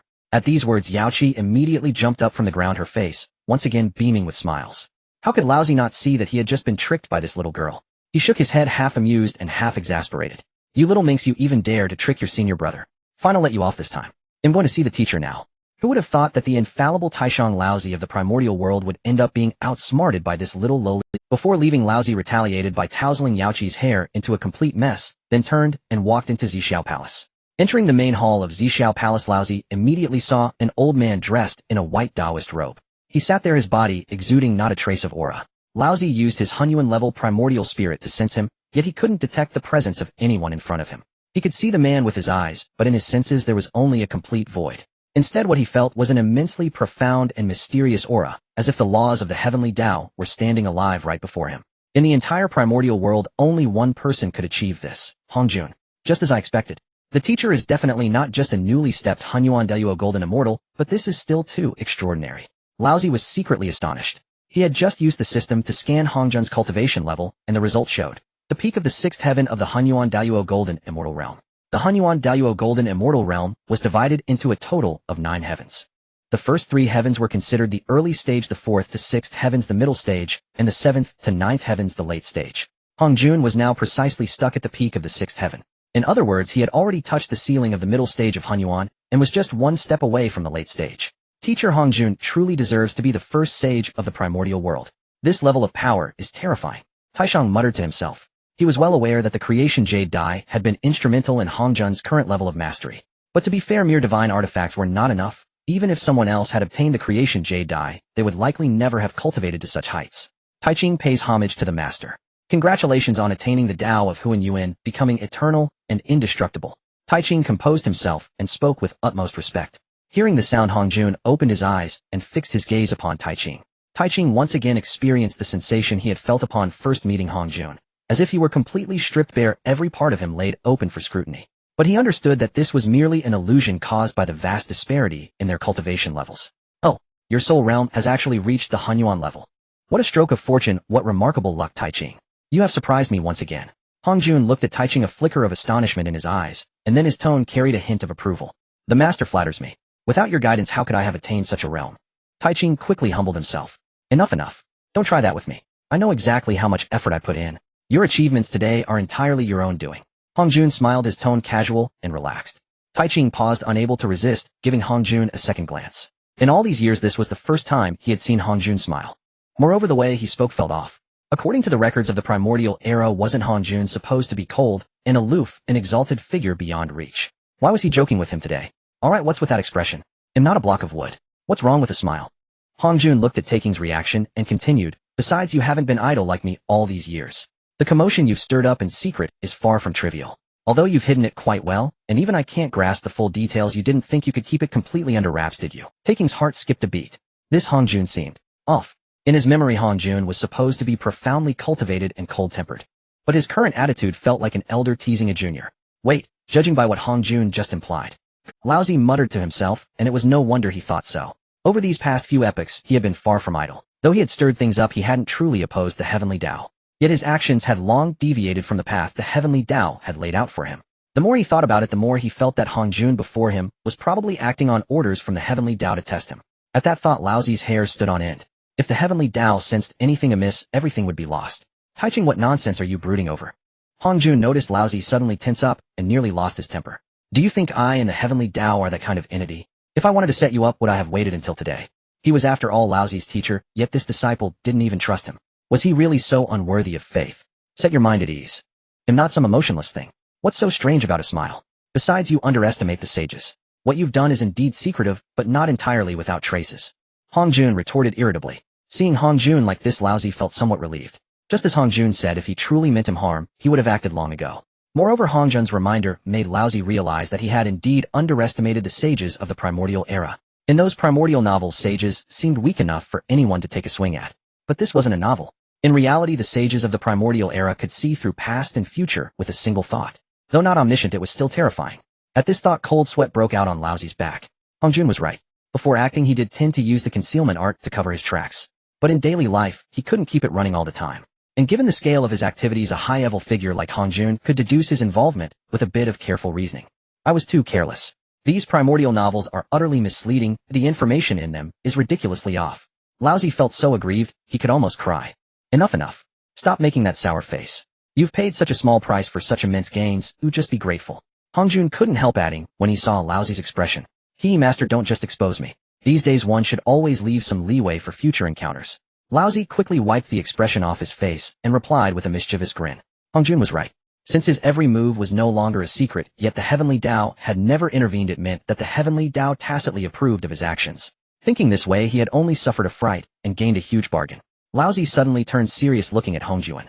Master, I have always had a question. You want to ask why, despite your interference in so many matters that should have followed their course, the Heavenly Tao not only didn't stop you, but even gave you a push? Hong Jun's expression also grew solemn. Exactly that. Laozi truly couldn't understand. Over the years, though his actions hadn't shaken the foundations of the general direction, some signs had begun to deviate from the original path. Yet the Heavenly Tao had not only refrained from stopping him, but even helped him. If the Heavenly Tao had been unaware, it would have been one thing. But now it was clear that the Heavenly Tao saw everything. This left Laozi even more puzzled. Hong Jun didn't answer immediately, but asked in return, before I answer, tell me, do you know what is called the mandate of heaven? And what is the great trend of the Heavenly Tao? Laozi replied, I understand. The mandate of heaven is what the Heavenly Tao set for us before we even took form. The great trend is like the river of the primordial era. No matter how it twists and turns, it ultimately flows into the same sea. This wasn't something Laozi said lightly, it was what he had observed step by step over the years in the primordial era. For example, his own original mandate was to become the leader of the Xian school, establish the human school, and ascend to the sage throne. Now as he walked, he was getting closer to that position. As for the great trend, in simple terms, the Heavenly Tao only cared about the endpoint, not the path taken. Take the Dragonhan calamity, for instance. Even if the three primordial clans had fought to a stalemate and remained at their peak, had they willingly ceased and withdrawn, the Heavenly Tao would have considered the calamity over and would never have held it against them. Of course, that was just an analogy. After all, if those three clans were truly that powerful, they wouldn't have voluntarily backed down. Also, Laozi was not locked into his mandate. That mandate was more like a task assigned by the Heavenly Tao. Once he established the human school, securely ascended to the sage throne, and completed that task, the Heavenly Tao would impose no further constraints on him. The rest was essentially free range. As long as he didn't tear the sky apart, even if one day he no longer wished to be a sage, the Heavenly Tao would not bother. Hong Jun's eyes showed a hint of satisfaction after hearing this. Good, you understand it all now. That saves me the trouble of explaining it again. Then his tone suddenly turned serious. Since you have grasped it, remember every single word I am about to say. Laozi straightened his expression and cupped his hands. Master, rest assured, I understand.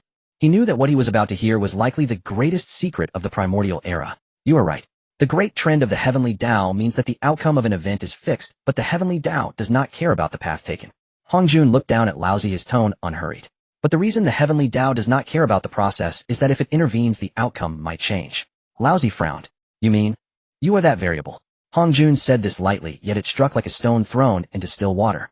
Taiqing, remember this, the Heavenly Tao will not harm you. On the contrary, it will even lend you a hand. Laozi's heart skipped a beat upon hearing this. Master, isn't the great trend of the Heavenly Tao unchangeable? How can there be a variable? How did I become the variable? Though flustered, he steadied himself and poured out his doubts. What was going on with this primordial era? First he discovered that the sage's power was far greater than he had imagined. Then he realized that what he thought was well hidden had long been seen clearly by others. Don't rush. Let me explain slowly. Hongjun raised a hand to signal him to calm down. First, regarding the Great Trend. Under normal circumstances it indeed does not change. But if it were completely immutable, the primordial era would have no future, because everything would be predetermined. Take you for example. Your mandate was to be born after the Dragonhan calamity, then attend the lectures at Zhixiao Palace, become my leading disciple, and later establish the human school, becoming a sage, second only to me. But who would have thought you would be born early and break the path set for you by the heavenly Tao? Laozi held his breath as he lived. More importantly, your disruption has brought infinite possibilities to the entire primordial era. Now neither I nor the heavenly Tao can predict your future. You remain within the heavenly Tao, but the path ahead has become countless diverging crossroads. Upon discovering this, the heavenly Tao voluntarily loosened its grip, allowing the once ironclad great trends to have room for variation in their unfolding. Hongjun's gaze toward Laozi grew more sincere. To be honest, I must thank you. If you hadn't caused the change in the heavenly Tao after I merged with the Tao, in the future the person Hongjun would likely cease to exist. But because of you, the heavenly Tao has released some of its authority. With the help of the creation Jade Dai, my relationship with the heavenly Tao has now become one of equals. Hongjun then explained, the so-called variables in simple terms are the favorable changes that occur due to slight influences during the development of events which disrupt the originally fixed trajectory. In such cases, the heavenly Tao will actively protect and support the person who brings about the change. He added, this is the true meaning of the Great Tao has 50, the heavenly cycle has 49, and 1 is hidden away. Under the Great Tao, everything seems predetermined, yet the heavenly Tao itself conceals opportunities for change. He asked, do you understand? Hongjun looked at Laozi. Laozi nodded, but to be honest, the amount of information he had just received was overwhelming, leaving him somewhat dazed. Everything happening in front of him was vastly different from what he had previously imagined. These concepts completely exceeded his understanding. Even in the ancient novels he had read in his past life, none of these ideas were ever mentioned. For instance, the one hidden away was not the Hongmeng purple chi that everyone speculated about, but rather the inherent variable abilities of the heavenly Tao itself. As for the fact that the great trends in the prehistoric world could also be altered, Laozi could accept that. However, he never expected that his own variable had been under the very gaze of the heavenly Tao all along. Moreover, the heavenly Tao not only did not erase him like in other stories, but instead protected him in secret, even lending a helping hand at critical moments, just like the sudden force that appeared when he refined the position of the Star Lord. Most crucially, he had broken the destiny arranged for him by the prehistoric heavenly Tao, which triggered everything happening now. Just because a butterfly flapped his wings, the entire prehistoric world was altered. He had actually made the originally unchangeable heavenly Tao's great trend have the possibility of being altered. However, Laozi later thought about it carefully and felt that it made sense for the heavenly Tao to do so. After seeing that Laozi had altered his destiny, the heavenly Tao itself gained infinite possibilities and naturally hoped that the prehistoric world could, like Laozi, break free from its fixed fate and move towards more possibilities. However, the great trend of the heavenly Tao had long been set, and changing it was not easy. Thus, the heavenly Tao came up with a compromise, no longer fixating on the detailed processes that would impact the great trend. In simpler terms, it was to gamble on that extremely small probability of opportunity. In this way, if nothing changes, the great trend could continue on its original path. But if a low probability event capable of altering the prehistoric fate were to occur, then it would be a huge gain. Thinking of this, Laozi couldn't help but admire the means of the heavenly Tao. This was essentially a surefire investment, one that would never incur losses from beginning to end. But that was not the most shocking part. What truly astonished him was that due to his existence, Hongjun, who was supposed to become the heavenly Tao after merging with it, now found himself in a position equal to that of the heavenly Tao. Moreover, now Hongjun even had the potential to transcend the heavenly Tao. Laozi was beginning to understand in his heart. The prehistoric world before him was no longer what he had seen in books during his previous life. Because of his appearance, everything had changed. Though he could still foresee certain events, this prophetic ability was no longer as sharp as before. No one knew what the prehistoric world would become next. However, on the flip side, this change was not without benefits. With the heavenly Tao loosening its grip, the entire prehistoric realm had infinite possibilities. And Laozi, the one who had changed the prehistoric world, could naturally bask in the light of the heavenly Tao. This was a tremendous boon for the plan Laozi was considering. From now on, he no longer needed to act covertly. He could openly pursue what he wanted. As long as he did not harm the prehistoric world, the heavenly Tao would not only allow him to proceed, but would even lend him a helping hand. Let's put it this way, the current heavenly Tao of the prehistoric world had become Laozi's backing. If anyone dared to touch Laozi, there would be no need for him to take action. The heavenly Tao would directly deal with them. Ahem, Taiqing, are you daydreaming again? Hongjun looked at the dazed Laozi and couldn't help but speak up. Please continue, master. Listen closely, it's quite important that you can get distracted during such critical matters. You are indeed a talent. Hongjun scolded half-heartedly. Master, can we not bring this up? Laozi felt a bit embarrassed. This was all black history. Alright, then let me ask you, do you know why the great matters of the prehistoric world must rely on calamities to be pushed forward? Hongjun asked again. Calamities, pushing forward. Laozi had never pondered this matter before, but now that Hongjun had asked he began. After a while Laozi spoke. It is because the cultivators in the prehistoric world are always absorbing innate spiritual energy, without ever knowing how to give back. Those innate spiritual energies are produced by the essence of the prehistoric mint to elevate the level of the prehistoric world. Although there is an abundance of spiritual energy in the prehistoric, the essence is so limited. Naturally, the amount of spiritual energy that can be produced is also limited. Once the amount of spiritual energy exceeds what the prehistoric can bear and the replenishment speed cannot keep up with the cultivator's absorption speed, then in order to keep the prehistoric world functioning, the heavenly Tao will descend calamities. To turn those who only know how to take and do not understand giving back, as well as those burdened with karma, into ashes, and return the innate spiritual energy they absorbed back to the prehistoric world. Then it will nurture new beings, and those who possess merits will continue to push the development of the prehistoric world.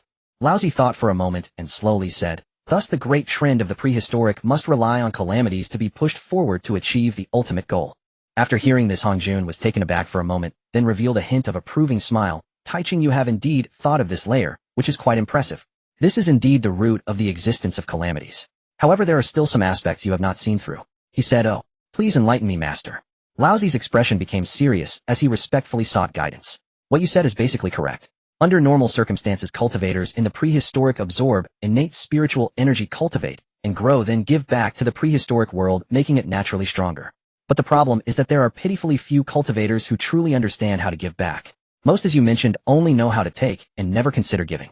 Hongjun's tone gradually became heavy. Once the consumption of the prehistoric exceeds the replenishment, the heavenly Tao will automatically evolve calamities. It will turn those cultivators who only take and never give back into ashes, replenishing the essence. However, this brings about a new problem.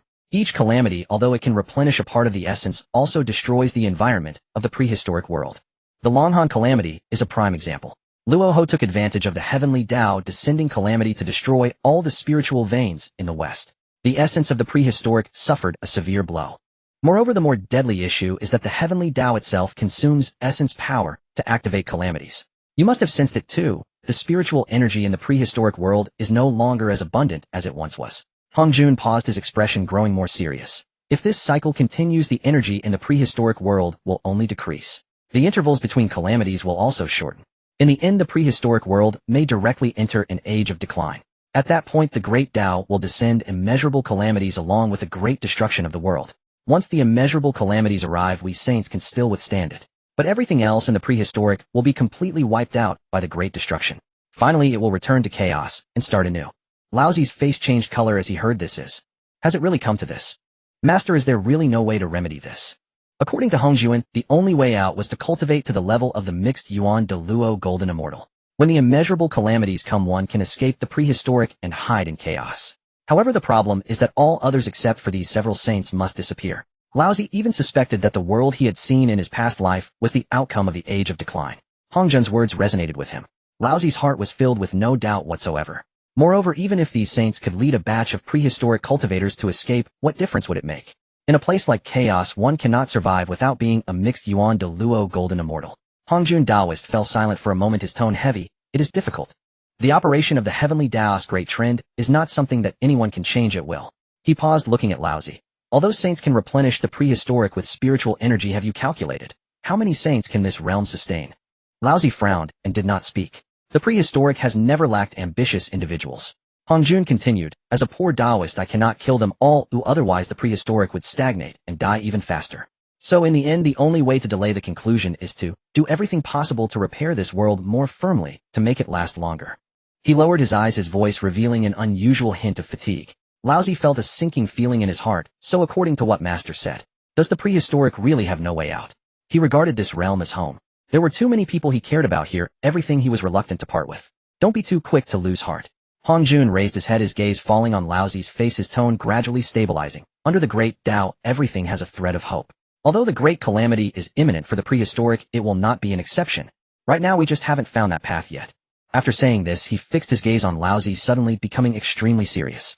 Taiqing, Hongjun said slowly, you have already broken the destiny that belongs to you. This is something that no one could achieve before. Now you are the greatest variable in the prehistoric world, and the one most likely to find that thread of hope. Laozi was taken aback. Me. Correct. Hongjun spoke with certainty. You have made the heavenly Tao undergo a change. I see clearly that all of this is moving in a positive direction. Originally the prehistoric was destined to be ground into powder by the immeasurable calamities, with everything returning to chaos. But this trajectory has already been shaken by you. He paused for a moment, a faint smile appearing at the corner of his mouth. What the prehistoric will become in the future, I cannot foresee now. Perhaps it will be destroyed like before, but I would rather believe that the change you bring can completely reverse this path. Laozi opened his mouth, a bitter smile on his face, as he shook his head. Master, don't scare me. Am I going to become the savior of the prehistoric? Don't worry. Hongjun waved his hand. I know this is something you cannot digest in a short time. What you need to do now is to accumulate your cultivation. As for other matters, I will bear the brunt of them. His gaze slightly darkened, his tone softened. Moreover, the primordial is still evolving, and we are far from the peak. We have enough time ahead of us. If you can cross the Dao level during this period, then not only can the primordial escape its crisis, but it can also advance further. Laozi listened to these words, his heart churning, but he said nothing more. He simply stood there silently, as if he had chewed every word Hongjun had just spoken and swallowed it whole. But suddenly the heavens and the earth shook. A pure and pristine spiritual energy surged from all directions of the primordial world simultaneously, as if the entire realm had been forcefully lifted, elevating it to an invisible level. The clouds beneath Laozi's feet visibly solidified, the surrounding space trembled slightly, and even the distant chaotic airstreams abruptly accelerated at that moment. Laozi suddenly looked up. Master, what is this? Hongjun's eyes flashed with brilliance as he stroked his beard and nodded slowly. The primordial world is beginning to ascend. His voice was not loud, but it carried an uncontainable heat, and it is transforming towards a higher level of existence. As soon as he finished speaking, 5 brilliant beams of light rose simultaneously from 5 directions of the universe, resonating with each other, illuminating half the sky like bright daylight. A blue light shot up into the sky from the east, red clouds blazed like fire in the south, white light swept across the west like a ribbon, dark energy surged like the sea in the north, and a heavy yellow light seemed to stabilize the entire world's backbone. Laozi's pupils contracted sharply. This is the innate 5 directions flags. Hongjun let out a long breath, his eyes filled with light. Indeed, they have been awakened by the opportunity of the primordial ascension. He turned to Laozi, his tone tinged with excitement. Taiqing, once these 5 flags gather, it is a sign that the fortune of the primordial is solidifying. The destiny within you has begun to shake the entire world. Laozi said, thank you for your guidance, but I dare to ask, what exactly is this primordial ascension you mentioned? Laozi leaned slightly, his tone carrying a cautious curiosity. You child. Hongjun shook his head, a hint of helplessness in his eyes as he looked at the younger generation. Let me ask you, when we cultivate, can we not continuously break through and ascend layer by layer? Laozi nodded. The world is the same. Hongjun raised his hand, pointing to the invisible sky above. The primordial realm can also grow stronger step by step over time. He paused, his tone becoming a bit heavier. There are essentially 2 paths to world ascension. One is to accumulate enough energy to naturally break through the bottleneck and ascend. The other is that the cultivators living in this realm are too powerful, so powerful that the world itself cannot contain them, and must be pushed upward by the cultivators. The primordial was split by the Pangu great god himself. Its foundation is thick, and its upper limit terrifyingly high. Even beings of the chaos realm can be accommodated. But therein lies the problem. Hongjun's gaze sharpened. Precisely because the foundation is too good, capable of nurturing powerful beings of the chaos realm, to push the primordial upward with the cultivator's strength, someone must break through to a realm that no one has ever touched before. The Dao realm. Laozi blurted out. Correct. Hongjun nodded, then a bitter smile appeared at the corner of his mouth. But the Dao realm is not that easy to achieve. The Pangu great god who opened the heavens and the earth also stumbled on this path, and could not reach the end. Laozi was silent for a moment, then suddenly raised his head. Since it is so difficult, why doesn't Master try it himself? Hongjun shot him a glance, his tone carrying a hint of irritation. You speak as if it were easy. If I truly had that ability, would I waste my breath here with you? He sighed. My foundation, after all, is given by the heavenly Tao, supplemented by the support of the Chaos Jade Plate. With these I can indeed reach the limits that the primordial can bear in a short time. But beyond that I cannot take a single step further. Even if I were to risk everything, holding both the Chaos Jade Plate and the heavenly Tao in my hands, forcefully merging them to hasten the growth of the primordial and trying to step into the Dao realm, the hope is almost negligible. A trace of fatigue seeped into Hongjun's voice. Laozi suddenly felt a realization hit him. So this is, in his past life, he could never understand why Hongjun wanted to merge with the Tao. The first saint of heaven and earth, living a good life, yet choosing to bind himself to the heavenly Tao. What was the result? When the calamity of the gods and demons arrived, the primordial was shattered by a few disciples, and Hongjun's plans fell apart completely. Now, after hearing this, Laozi finally understood. Hongjun's fundamental purpose was to accelerate the evolution of the primordial world, forcing this realm to ascend. But who would have thought that the very thing he was willing to bind himself for ended up in the hands of his most favored disciple? Hongjun's voice pulled Laozi's thoughts back. What do you think? Why do I have such high hopes for you? Laozi was startled, then shook his head. I am dull. Please enlighten me, master. Hong Jun stared at him for 3 seconds, then suddenly said something that made Laozi's scalp tingle. That little secret of yours, it can be hidden from others, but not from me. When you cultivate every day, do you draw in power from outside the primordial? Laozi's pupils shrank. Hong Jun waved his hand, his tone carrying a hint of reassurance. Don't worry, I have no interest in your things. I just want to tell you, because every time you cultivate, external forces seep in. Thus the primordial realm does not lose even a shred of spiritual energy from you. Instead, it can borrow strength from you and nourish itself. In other words, other cultivators extract things from the world during their cultivation. But when you cultivate, you are giving things. Hong Jun looked at Laozi and slowly spoke. As your cultivation increases, the energy the primordial can absorb will also rise, thus giving the primordial world more opportunities to break through its limits in the future. Did you understand this? Laozi quickly nodded. Taiqing understands. Thank you for the guidance, master. At this moment, Laozi finally understood why Hong Jun and the Heavenly Tao valued him so much. There were 2 reasons. One was that he brought infinite possibilities to the primordial, and the other was that during his previous encounter with Zhu Long, he unintentionally drew upon the power from the River of Time. The primordial Heavenly Tao was in dire need of this energy, which is why it paid special attention to him. Alright, that's all I have to say. The rest is up to you. I won't interfere. Hong Jun waved his hand. I see you've been busy collecting the innate 5 directions flags recently. Just right, I haven't given you the apprenticeship gift yet, so this plain-colored Cloud Realm flag is for you. Use it well. There will be more good things for you in the future. As he spoke, Hong Jun took out a flag and handed it over. Laozi accepted the flag, his face full of joy. Thank you for your kindness, master. Originally, he planned to ask Hong Jun for this flag, but unexpectedly the master directly gave it to him. What surprised Laozi even more was that Hong Jun actually said there were more treasures to bestow. Based on the patterns he had seen in those primordial novels, the treasure Hong Jun would bestow upon him in the future would most likely be the innate supreme treasure, the Taiji diagram. Alright, look at you getting all worked up. You are after all my direct disciple. Is it such a big deal to receive 1 top-grade innate spiritual treasure? Hong Jun looked disdainful. Laozi feigned a wronged look. Master, you are wronging me. I'm so happy purely because this spiritual treasure is a gift from you. Don't give me that. I know you too well. Now go to the front hall and wait for the lesson. Don't be a nuisance here. Hong Jun pretended to be angry. Alright, then he'll go refine the spiritual treasure first. Master, take care. Laozi took the opportunity to step down. After finishing, Laozi turned and walked into the front hall of the Purple Cloud Palace. Looking around, he saw 3,000 seats neatly arranged. Laozi walked directly to the 6 front seats and sat down in the first position. As expected from Hong Jun's arrangement, it is quite comfortable to sit here. Laozi felt the sensation coming from the seat and secretly muttered. Then he took out the plain-colored Cloud Realm flag and began to concentrate on refining it. After all, Hong Jun would soon begin his lecture, and he wouldn't have time to fiddle with the spiritual treasure then. Before long, the front hall of the Purple Cloud Palace fell into silence once more. In the chaotic void, the ranks of cultivators surged in batch after batch, densely packed, their numbers multiplying. Although the Purple Cloud Palace was not too far from the primordial, for those with weak cultivation and who wanted to take advantage, this path was practically a dead end. Hong Jun made it clear. Those with fate could enter the palace to listen to the Tao. But this word fate is not something just anyone can touch. First, you must have the ability to hold your breath in the chaos. If you can't even touch the door of the Purple Cloud Palace, how can we talk about fate? The 10th Sandier deadline. Outside the Purple Cloud Palace, the chaotic void was quiet. 2 streams of light suddenly streaked across, followed by 2 figures landing. The first to arrive were Yuan Shi and Tong Tian.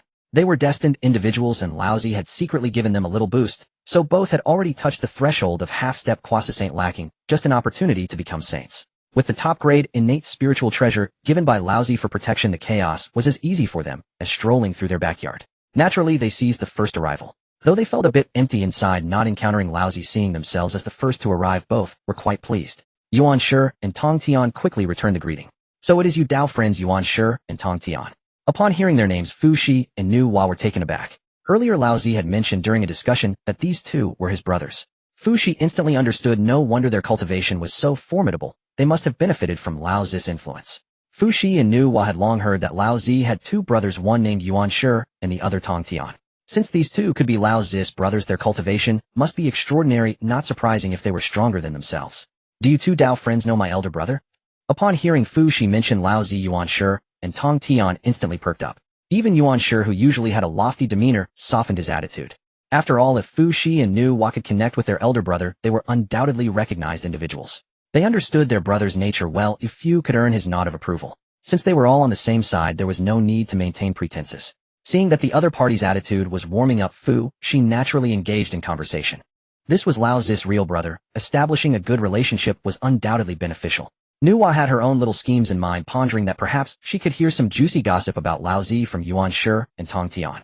The four were deep in conversation when the area outside the Zixiao Palace gradually became lively. More and more cultivators were arriving from all directions, gathering in front of the Zixiao Palace. Besides those with innate power, many lesser cultivators with average abilities, but good fortune squeezed in. Among this group of innate powers there were quite a few familiar faces. Jin Yuan, Zihong Yun Kuan-peng, as well as Di Jun and Dong Huang Tai were all prominent figures in later generations. When these powers saw Yuan Shi, Tong Tian, Fu Shi, and Nu Hua conversing together, their brows furrowed. Who doesn't know Laozi's reputation? Among these four, Yuan Shi and the others were the strongest. At this moment the four were huddled together, appearing quite friendly, leaving others uneasy. However, upon further thought, everyone was here to listen to the Tao, not to fight. Those who had cultivated to this level would not think of themselves as inferior to others. The most eye-catching were Di Jun and Dong Huang Tai. While others arrived quietly, these two boldly revealed their true forms of the three-legged golden crow. Upon arrival they made sure to make their presence known, as if fearing others wouldn't realize they had come. After transforming into human form, they were adorned in flames of the sun. Especially Dong Huang Tai, who had been cradling the Chaos Bell since arriving at the Zixiao Palace, seemingly eager for the entire world to know he possessed this treasure. Seeing Yuan Shi and the others gather, this young man wore a look of disdain. The atmosphere outside the Zixiao Palace, had it not been for Di Jun's firm grip and Dong Huang Tai's apprehension of Hong Jun Shengren's wrath, these individuals might have already come to blows. Even so, Dong Huang Tai still shot several contemptuous glances at the four of Yuan Shi, his face openly. Second brother, why is that mixed feathered bird just waiting outside the Zixiao Palace staring at us? The hot-tempered Tong Tian was the first to lose patience. He was fully aware that this was the territory of the saints, and that they could not resort to violence. So he decided to adopt a different approach and raised his voice. Moreover, Tong Tian was worried others might not hear, so he raised his voice even higher, wearing an expression of innocent confusion. Haha, second brother, I can't figure it out either. Perhaps seeing us brothers chatting so animatedly made him feel Looking at him, he had no one to converse with. Yuan Shi understood Tong Tian's intention immediately, and joined in the banter seamlessly. Oh, so that's how it is, second brother. My apologies, Dao friend, if you don't mind, why not come over and talk with us? Tong Tian feigned a sudden realization, continuing to twist the knife. Brat, are you looking for death? Dong Huang Tai's face turned red in an instant, thoroughly enraged by the back and forth of Yuan Shi and Tong Tian. Hey, how can you insult someone? I was merely trying to help you out, and this is how you repay me. Tong Tian clutched his chest, pretending to be deeply hurt. Upon hearing Tong Tian's words, Yuan Shi, Fu Shi, and the others could no longer contain their laughter. Even the innate powers waiting outside the Zixiao Palace burst into laughter. Today I shall fight you all. Dong Huang Tai was driven to a fury by the laughter surrounding him, ready to charge. Tai, don't do anything reckless. Di Jun pulled his furious brother back, whispering, what kind of place is this? The Tao Field of the Saints. There are four of them opposing you. Have you thought about the consequences of striking here? Being pulled back by Di Jun, Dong Huang Tai abruptly came to his senses, forcefully suppressing his raging anger. Even with the Chaos Bell protecting him, he dared not claim he could take on four innate powerhouses. Glancing around, Dong Huang Tai's gaze fell on a small character still chuckling beside him, a Tai golden immortal. Without a word, he flicked his finger, sending out a ray of solar fire that instantly reduced the person to ashes. Dong Huang Tai thought to himself, I can't provoke those powerful figures, but can't I deal with this small fry? Watching Dong Huang Tai execute such a ruthless move, the laughter around them abruptly ceased. Everyone understood they had seen enough of the joke. Continuing to laugh would only invite a deadly enemy. At that moment, a cold voice unexpectedly rang out. Sister, this person is truly pathetic, only able to bully the weak. The gazes of the many powers turned towards the source, where stood two young ladies in deep blue long dresses. These sisters were none other than Shi He and Chang Shi. The one who spoke out was Chang Shi, unable to tolerate the sight. Moi. Dong Huang Tai was about to explode in anger, but upon locking eyes with Chang Shi, suddenly froze. He felt an indescribable allure emanating from her, as if it came from deep within his soul. I am Dong Huang Tai. May I inquire the names of the two fairies? He forcefully suppressed his anger, pretending to be refined and gentle. However, Shi He and Chang Shi had long seen through his true nature, and found his pretentious demeanor disgusting, ignoring him completely. Ladies, please forgive my younger brother's rudeness. I apologize on behalf of my Tao friends. But could you tell me how to— Di Jun grabbed his about-to-explode brother, and also feigned a gentlemanly demeanor. Shi He, Chang Shi. The sisters had initially not intended to engage with Di Jun. After all, he was Dong Huang Tai's brother. However, since Di Jun chose to apologize and show goodwill, they felt it inappropriate to refuse, and reluctantly introduced themselves. So it's the two fairies, Shi He and Chang Shi. This humble Taoist pays his respects. Once the teachings of Hong Jun Shengren conclude, may I invite the two to visit the Sun Star? Upon hearing their names, Di Jun revealed his true intentions. Just like Dong Huang Tai, he felt that same alluring pull from Shihi, and what made him more intrigued was that Shihi was at a higher cultivation level than him. He calculated that if he could make Shihi his Dao partner, he could harness her power to establish the demon clan. Had Laozi not warned them in advance, Shihi and Chang, she might have truly fallen for Dijun's scheme. Earlier during the discussion, Laozi had reminded them to be wary of someone named Dijun. Plus, after witnessing Dong Huang Tai's behavior, the sisters showed no interest in the brother's invitation. Hey, my elder brother is inviting you to show you respect. Don't be ungrateful. Dong Huang Tai directly threatened. What? You still want to fight? You're far inferior to my elder brother, you know. Changshi retorted without reservation. Exactly. Dong Huang Tai, in front of so many Dao friends, do you dare to act against us? Tong Tian chimed in, as it was Changshi who first mentioned Laozi, and the sisters clearly had a close relationship with their elder brother, prompting Tong Tian to stand up for them. That's right, Dong Huang Tai, you stop being arrogant here. Didn't you hear them say you're far from our elder brother? If you dare to act today, you're going against us, the Sanqing. Outside the Zixiao Palace, the atmosphere was already tense. After Tong Tian spoke up, Yuan Shi, as the elder brother naturally would not back down, and was secretly gathering power ready to strike at any moment. The innate powers present all cast unfriendly glances at Dijun and Dong Huang Tai. If these two were to snatch someone under their noses, it would be tantamount to slapping everyone in the face. How would they survive in the Hong Huang afterward? Changshi, seeing this situation, felt emboldened, pulling Shihi towards Yuan Shi, and Tong Tian sneering as she walked. Did you hear that, Dong Huang Tai? You think you're worthy to act against us, sisters? Oi. Dijun held on to Dong Huang Tai, tightly watching helplessly as Shihi and she moved further away. He wasn't unwilling to act, he simply knew. Their brothers had already incurred the wrath of many, and if a fight broke out, they would be facing the onslaught of all the innate powers present. Even if Dijun was arrogant, he had no confidence in taking on the whole Hong Huang alone. He could only suppress his anger watching Shihi and she engage eagerly with Yuan Shi and Tong Tian. However, not acting did not mean forgetting grievances. Dijun mentally etched the appearances of Yuan Shi, Tong Tian, and the others deeply into his memory. Moreover, he noticed that these individuals frequently mentioned a figure named Laozi. Dijun silently noted this name, planning that when he meets this person in the future, he would ensure to find out what kind of being could command such respect from Yuan Shi and Tong Tian. Just as Dijun and Tai were feeling aggrieved and Yuan Shi and Tong Tian were enjoying their conversation, the doors of the Zixiao Palace slowly opened. The time had come. The millennium period set by Hong Jun had quietly passed. Two figures emerged from within the Zixiao Palace, namely Yao Qi and Hao Tian, who had previously communicated with Laozi. In unison they spoke. Esteemed Dao friends, you have waited long. The time for Hong Jun Shengren's teachings has arrived. Please enter the Zixiao Palace. As soon as the words fell, Yuan Shi and Tong Tian immediately reacted, pulling Fu Shi and Nu Hua into the fray, charging straight in. The other innate powers, witnessing their movement, quickly snapped back to reality, rushing towards the grand entrance. At that moment, a great bell tolled from within the chaos. All the innate powers' bodies froze momentarily, their movements halted. The one ringing the bell was of course Dong Huang Tai. Seizing the opportunity while everyone was distracted, Dijun and Tai squeezed through the crowd, making their way to the front, charging into the Zixiao Palace with a burst of energy. The innate powers filed in, discovering the palace filled with various items. A quick glance revealed that the ones in the front row were significantly different from those in the back. At the forefront, seated in the first position, was none other than Laozi. Big brother. Laozi, my friend. Yuan Shi and Tong Tian, upon recognizing the person in the prime position, immediately exclaimed in delight. The Zixiao Palace erupted in commotion. The innate powers who had rushed in first were dumbfounded, fixated on the figure seated at the front, Laozi. No one knew when he had taken his seat. Even more bizarre was that although they had scanned Laozi with their divine sense, they felt not a trace of energy, as if the being seated there was not a person, but the very essence of a cosmic law. All eyes immediately focused on the few items beneath Laozi. These items must have something amiss. This thought flashed through everyone's minds almost simultaneously, and then a group of them rushed forward like madmen towards the items. However, due to the fact that they were on Hong Jun Daozu's territory, no one dared to use their divine powers, relying solely on their physical speed to compete. The advantage of the first batch of entrants was now vividly evident. Yuan Shi Tianzun and Tong Tian Jiao Zhu nearly instantaneously reached Laozi's side, confidently sitting in the second and third seats. Shihi and she chose not to push to the front. Instead, they both made their way to sit behind Laozi. Nu Hua initially wanted to do the same, but after glancing at Fu Shi, she ultimately took the fourth seat. Fu Shi settled Nu Hua and then turned to sit in the fifth seat. However, before his bottom could reach it, a shadow whizzed past like lightning, pushing him aside and securely taking the seat.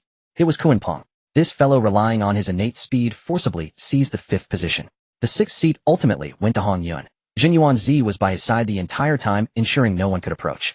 Fu Shi looked at the 6 seats now all occupied. Without feeling angry, he smiled and shook his head, sitting down. Laozi gazed at Hong Yun and Kuan Peng, inwardly muttering, it is still these two occupying these spots. It seems this time my crossing hasn't changed much. The remaining innate powers who failed to secure seats wore increasingly grim expressions, particularly Di Jun and Dong Huang Tai.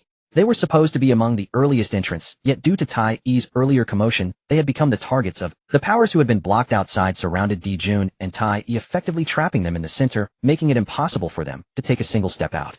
As for the others, although they were reluctant, they felt more resigned. What could they say when they were outmatched? One by one they obediently searched for seats towards the back. After the scramble for seats had calmed down, Yuan Shirtian, Zun Tongtian, Jiao Zhunu Hua, Fu, Shi and Chang, she gathered around Laozi. Brother, it's been a long time. Laozi, my friend, I hope you are well. The group wore smiles on their faces, though they had a multitude of questions for Laozi. Being in a sage's domain, they could only exchange greetings. Laozi returned the greetings one by one. It has indeed been a long time for all of you. The Zishao Palace was practically filled with guests. Hao Tian and Yao Qi stood at the entrance glancing into the chaos, confirming that there was no one outside, and were preparing to shut the door. Xian Tong, wait a moment. Just as the doors were about to close, a loud shout suddenly rang out from outside. Two figures wrapped in silks and satins, yet looking extremely disheveled, stumbled into the Zishao Palace. The newcomers were Zhuan Ti and Jie Yin. These two were not exactly top tier in the Honghuang realm, but they were at least competent. Logically, they shouldn't have arrived just on time. Unfortunately, their luck had turned against them. They had encountered a chaotic storm on the way. Fortunately, they were not far from the Honghuang world, and the chaotic waves did not claim their lives, but it had severely delayed their journey. What was even more frustrating was that even though the Zishao Palace was right before their eyes, the storm seemed to have been bolstered by unseen forces forcefully sweeping them far away. Laozi softly coughed to himself. The result was that, not only did they almost arrive late, but their disheveled state was also impossible to hide. The numerous innate powers seated within the hall all looked at them with disdain. Among them were even a few younger Tai Jin Xian, yet these two dignified Luo Jin Xian had such an embarrassing entrance, it was truly a disgrace to the innate powers. Zhuan Ti and Jie Yin could easily see through this. The others had no intention of hiding their disdain. Their faces instantly fell dark as a pot's bottom. However, to be fair, these two were known for their thick skin in Honghuang, especially Zhuan Ti, who recovered his composure in mere moments, acting as if nothing had happened. The two looked around the hall. The front row was completely filled with people, leaving only a few seats empty at the back. Zhuan Ti's eyes immediately locked onto the 6 particularly eye-catching seats in the first row. Even a fool could see that those seats must hold great opportunities. Unfortunately, they were all occupied. Zhuan Ti felt unwilling but didn't dare to express it. Jie Yin's already grim face became even more contorted, resembling a bitter melon. Zhuan Ti scrutinized the individuals seated in that row, sizing them up one by one. Laozi, Yuan Shi, and Tong Tian clearly formed a united front, and Zhuan Ti did not wish to provoke them. His gaze shifted to Nu Hua. Standing behind Nu Hua was Fu Shi, and given that she was a female immortal herself, even Zhuan Ti, no matter how thick-skinned, felt hesitant to target a woman. Moving further, Kuan Peng's face read not to be trifled with. Hong Yin at the far end might seem like a soft target, but he had Zhen Yuan Zi standing behind him. None of those seated in the 6 spots were easy to deal with. Zhuan Ti cast a glance at Jie Yin's increasingly sour face, gritted his teeth, and a fierce glint shone in his eyes. Clearly he had made up his mind. Senior brother, we rushed over from the west at great personal risk just to learn a few of the saints' ways so we could return to save the suffering multitudes, right? But look, we hit a chaotic storm, and now we can't even secure a place to sit. If we miss out on the Dao because of this, how will we face the west again? I'd rather die here, senior brother. As soon as he finished speaking, Zhuan Ti's expression changed dramatically, his face filled with compassion, tears, and snot streaming down his face, resembling a saint who desperately wanted to save others, but found himself at a dead end. Brother, don't be like this. Look, there are still empty seats in the last row, we can still hear from there. Seeing Zhuan Ti's display, Jie Yin immediately understood. The two had been cultivating together since their transformation, and their coordination was as seamless as one person. Jie Yin understood Zhuan Ti's intentions without needing any further explanation. He too put on a sorrowful expression, joining in the act. The surrounding innate powers watched this performance with cold eyes. Zhuan Ti was acting quite convincingly, but none were fools. This concerned their own interests. How could these cunning old foxes fall for his trick? At this moment, Laozi was closely watching Hong Yun. He wanted to see whether Hong Yun would, like in the novels, foolishly give up, or would Hong Yun manage to retain his position because of his presence. However, Laozi had no intention of reminding Hong Yun. He didn't dislike such a nice person as Hong Yun, but neither did he hold him in high regard. After observing for a while, Laozi noticed that although Hong Yun seemed somewhat swayed in the end, he did not give up his seat. Indeed, reality was not like a novel. Hong Yun, known for being a good-natured person in Honghuang, remained clear-headed at this critical moment. Senior brother, don't stop me. We're here at the Zishao Palace to bring some hope to the West, right? Since we can't achieve that, it's better for me to die here. The future of the West relies entirely on you. As Zhuan Ti spoke, he charged towards the pillar of the Zishao Palace. The earlier performance had failed to sway anyone, but now Xuanti was in a corner and decided to go all out. This time he was not pretending. He truly felt the emotions. During the previous conflict with the demons, someone had raided the demon clan's treasury, making Xuanti and Jiayin's current situation extremely difficult. Friend, please wait. I still have a place here, and if you don't mind you may sit here. As expected, Xuanti, appearing genuinely ready to fight, caused all the innate powers present to panic, quickly speaking up to intervene. It wasn't that they were persuaded by Xuanti, they were merely afraid that he would provoke Hong Jun. If Hong Jun were to become enraged and leave kicking them all out of the Zhixiao Palace, that would be a significant loss. Your willingness to do this for the beings of the West is truly commendable. You possess great determination and wisdom. This position I shall yield to you. Seeing Xuanti's actions, and hearing the various innate powers comments around him, Hong Yun immediately stood up to relinquish his seat. As soon as he finished speaking, the entire Zhixiao Palace fell silent. No one had expected Hong Yun to do such a thing. Thank you, friend. Thank you, friend. On behalf of the beings of the West, I express my gratitude for your great kindness and virtue. Xuanti was filled with gratitude as he thanked Hong Yun. He then quickly pulled Jiayin over, pushing him onto the seat. Once Jiayin was settled, the sorrowful expression on his face immediately relaxed. Friend, you are too polite. It was just a trivial matter. I can sit anywhere. Hong Yun replied to Xuanti with a smile, then turned to sit beside Jin Yuanzi. Hong Yun, my friend, you.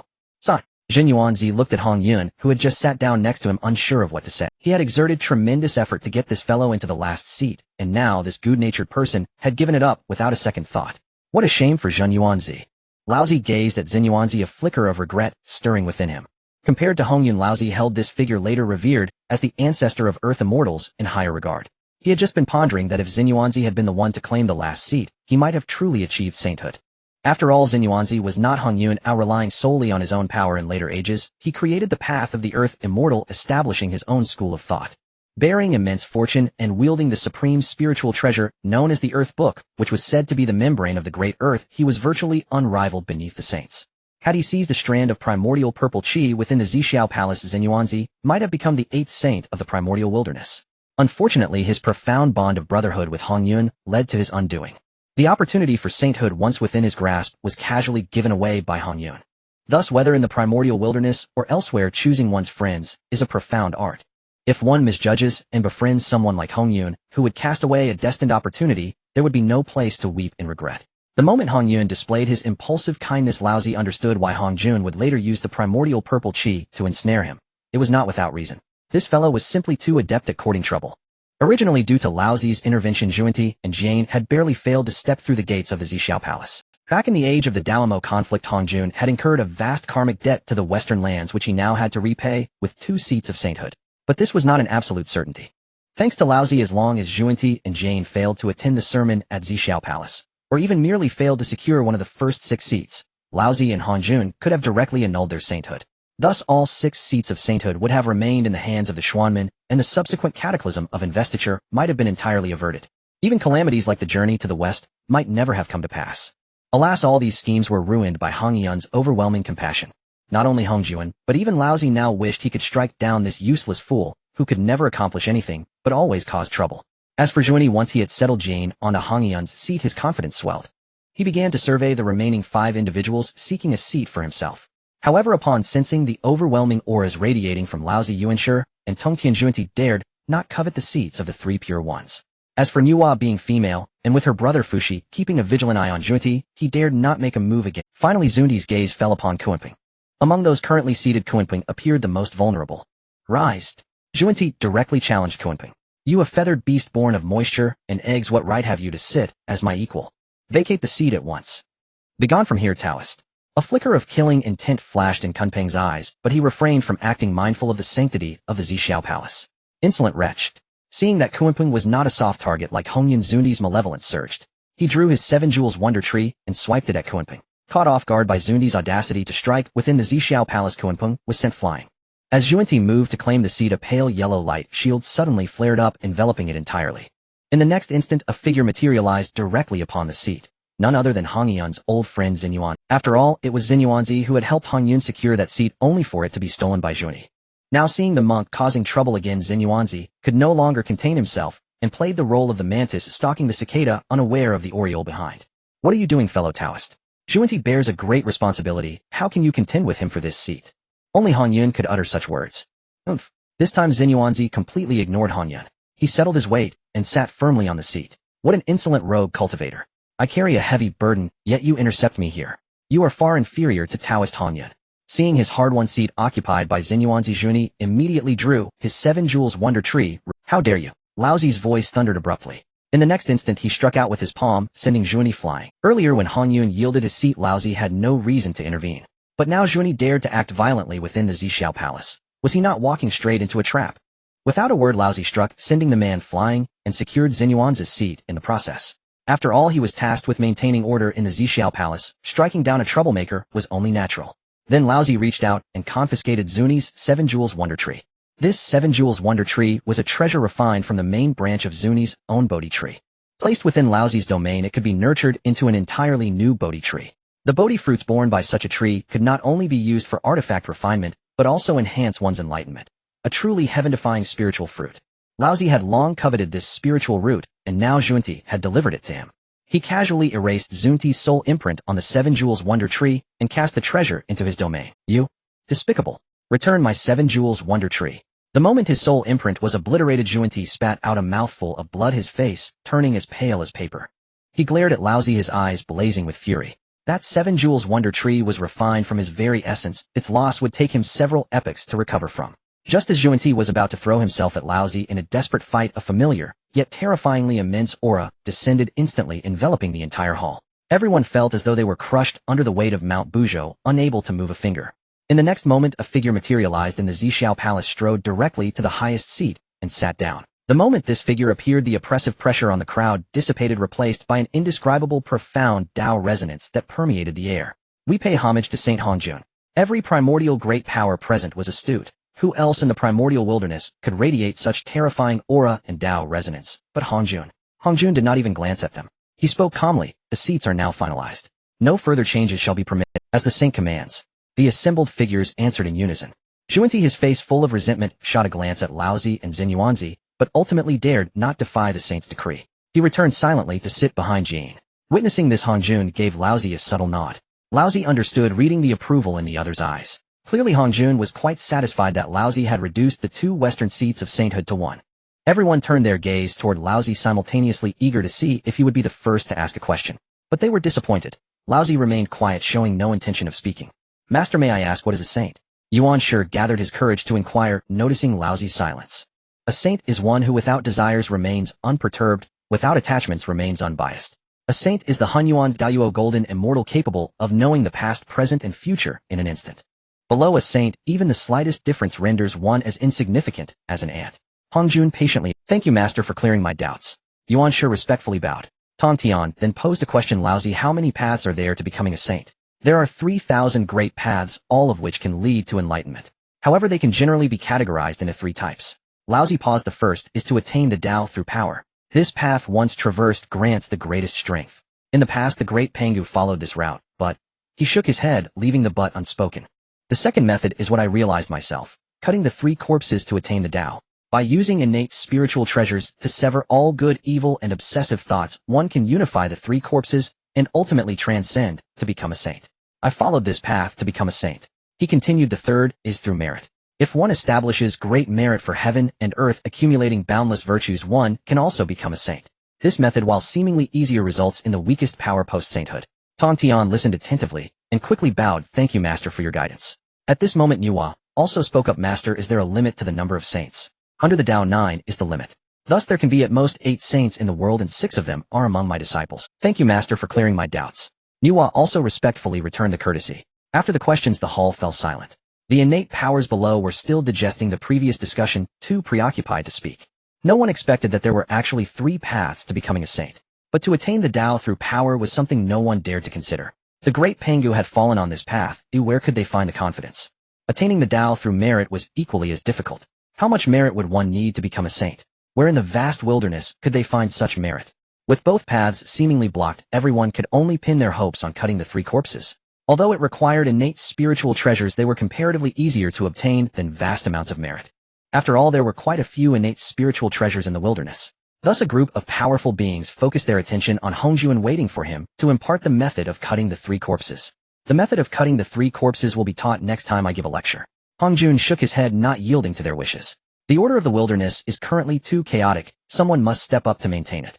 However, when these words were spoken, the innate powers below showed little reaction. It was clearly a thankless task. Who would willingly take it on? Yet there were exceptions such as Emperor Jun Dong Huangtai and Dong Wanggong. These three ambitious individuals were all hoping Hong Jun would call upon them. They were already intent on unifying the wilderness, and if they had Hong Jun's direct endorsement, it would save them a lot of trouble in future power struggles. Dong Wanggong, Shi Wangmu, where are you? Hong Jun called their names directly. Dong Wanggong meets the master. Shi Wangmu meets the master. The two individuals named immediately rose to respond. Hong Jun raised his hand, speaking in a calm tone. Dong Wanggong, you are the embodiment of the first ray of supreme yang energy in the world. Today I appoint you as the foremost male immortal of the wilderness, and this dragon head scepter is awarded to you, a top-grade, innate spiritual treasure. Then turning to Shi Wangmu, he continued, Shi Wangmu, you are the transformation of the first ray of supreme yin energy. Today I appoint you as the foremost female immortal of the wilderness. Take this pure water basin as your possession. Hong Jun glanced at the two, saying lightly, from now on you must maintain the order of the wilderness. Well, do not let me down. Dong Wanggong and Shi Wangmu quickly bowed. We will remember the master's instructions. Though Dong Wanggong spoke respectfully, he could hardly contain his smug expression. He was ambitious by nature, and even if he had not caught Hong Jun's eye, he had long been plotting how to seize territory in the wilderness. Now not only had he gained the title of foremost male immortal, but he had also received a top-grade spiritual treasure for free, making him feel as if he were floating. He was already scheming in his mind how to establish the loose immortal alliance and confront the witch and demon clans hidden after returning. In contrast, Shi Wangmu remained quite composed. She accepted the pure water basin and calmly stepped aside, occasionally glancing at Laozi with a smile. She had never been interested in the hollow title of foremost female immortal. Her ideal life was quietly cultivating at Kunlun Mountain. Laozi noted this and mused inwardly, people are indeed different. No wonder Dong Wanggong fell early, while Shi Wangmu managed to live steadily. Seeing Dong Wanggong's smug expression made Laozi want to laugh. Did this guy really think that a word from Hong Jun would allow him to walk freely in the wilderness? So naive. The innate powers below were equally displeased. Who would want a superior suddenly imposing rules, especially Emperor Jun and Dong Huangtai, who looked as if they were about to explode with anger. They had been suppressing their aspirations to dominate the wilderness only to have Dong Wanggong suddenly rise above them. Who could swallow such a bitter pill? Alright, the teachings end here for 3,000 years. Everyone go back and cultivate diligently. After a Yuan meeting, the Zhixiao Palace will reopen. As soon as Hong Jun finished speaking, he vanished into thin air. All the powerful beings chorused, we bid farewell to the master. They then rose and began to leave. Zhu Ti shot a furious glare at Laozi as he departed. However, seeing Yuan Shi and Tongtian gathered around Laozi, he dared not bring up the matter of the 7 treasures mysterious tree again, and could only leave dejectedly with Jayin. My friend, thank you for your assistance earlier. Zhen Yuanzi approached Laozi, clasping his fists in respect. If you need anything in the future, feel free to ask. I will never refuse. Zhen Yuanzi was usually calm and didn't articulate flattering words, but Laozi could tell he was sincere. You are too polite, my friend. Laozi waved his hand. It was merely a matter of convenience. In the end, it was you who seized the opportunity. Without you, I would never have been able to keep that object. Zhen Yuanzi spoke firmly. In the future, you must visit my Wuzhuang temple when you have the time. After saying this, he turned and flew toward the wilderness. Laozi noticed that this time Zhen Yuanzi was flying alone, unlike before, when he had always entered and exited together with Hong Yun. It seemed that this time Hong Yun had truly hurt Zhen Yuanzi. If it were anyone else, they would have turned against Hong Yun long ago. Big brother. Laozi, my friend, long time no see. As soon as Zhen Yuanzi left, Yuan Shi, Tongtian Shi, he, and Chang Shi crowded around. Laozi looked around, saying, it's not convenient to talk here. Let's return to Kunlun Mountain first. Fushi, you all come along too. Thank you, Laozi, my friend. Upon hearing this, Fushi and Nuwa were quite excited. It was known that Laozi's willingness to invite them to his place meant he considered them as his own. Shi Chang Shi and Shi Wangmu, who had originally planned to return to their own places, no longer intended to leave upon hearing this. Yuan Shi and Tongtian had no objections either. They had previously engaged well with Fushi and Nuwa and were eager to befriend them. Then let's go. Seeing everyone had no objections, Laozi led the group toward Kunlun Mountain. Don't move. After finishing his words, Laozi raised his hand and waved out a beam of light, instantly enveloping Yuan Shi, Tongtian, and the other 7. The 7 trusted Laozi and did not resist as he shrank the light barrier, holding it in his palm. He then left Zhixiao Palace, directly diving into the chaos and employing the laws of space. Laozi discerned the direction of Kunlun Mountain, and suddenly the surrounding space rippled like water waves. In the next second, he vanished from his original spot.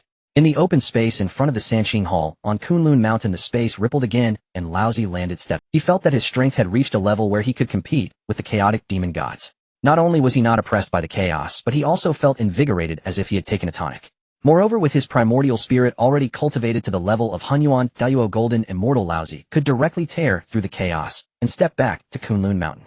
However, it must be noted that such inter-world movement was excruciating for those with weaker cultivation.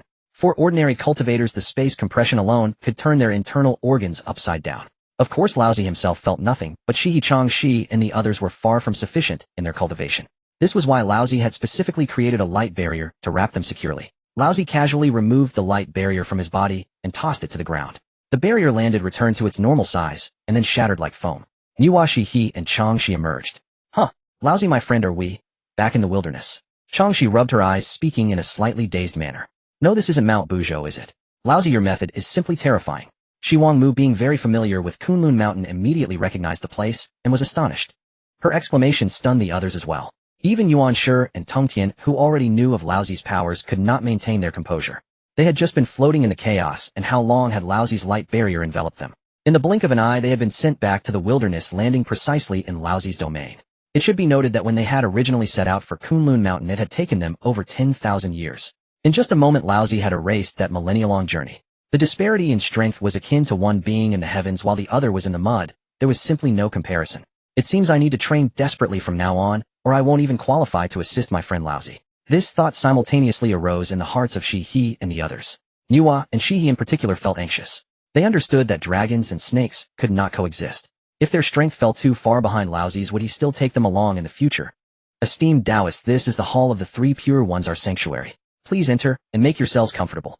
Laozi, utterly oblivious to the subtle currents of thought swirling in their minds, extended his invitation straightforwardly. Oh, yes, many thanks, Taoist Laozi. Snapped back to reality by Laozi's voice, Shiha and the others finally stirred. Led by Laozi, the group followed Yuan Shi and Tong Tian through the grand entrance of the Hall of the Three Pure Ones. Changshi grabbed Laozi's arm, her eyes wide as saucers, her voice brimming with excitement. Wow, old brother. Is this place really yours? It's incredible. Can I just stay here forever? Never in her life had she witnessed such a spectacle.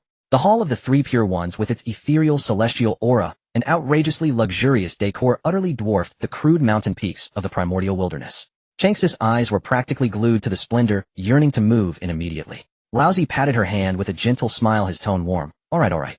You can stay as long as you like. The same goes for you, Taoist Shiha and the others. Feel free to reside here. Niwa and Shiha hadn't been as vocal as Changshi, but Laozi wasn't blind. The fiery yet pitiful glances those women cast his way made it impossible for him to utter a refusal. Besides, in his heart, he already considered Shiha and Changshi as his own people. Having them all live together now was a way to foster harmony early on, preventing any future chaos. Then we thank you, Taoist Laozi. Upon hearing this, Shiha and Niwa's faces bloomed into radiant smiles, dazzlingly bright. Just then, three figures emerged from within, the Sanxiao sisters. Yin Xiao led the way, followed by Bi Xiao and Xiong Xiao, all bowing in unison. Welcome, teacher, uncles, and esteemed seniors, to the Hall of the Three Pure Ones. The Sanxiao had sensed their arrival the moment Laozi and the others entered. Xiong Xiao had initially been eager to rush forward and embrace Laozi playfully, but then she noticed several unfamiliar auras accompanying the Three Pure Ones. The Sanxiao instantly understood they had guests. They quickly composed themselves and came out to greet them properly. Laozi looked at his three lively disciples, a smile gracing his face as he gently patted each of their heads. Yun Xiao, Bi Xiao, Qiong Xiao, it's been a while. You all look so spirited. His touch made their faces flush crimson as if touched by fire.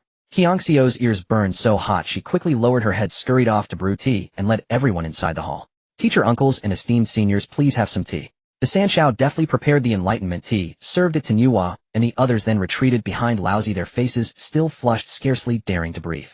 Seeing their demeanor, Laozi couldn't help but chuckle. He explained to Fuxi and the others, please forgive them, fellow Taoists. My three disciples are shy and get nervous around strangers.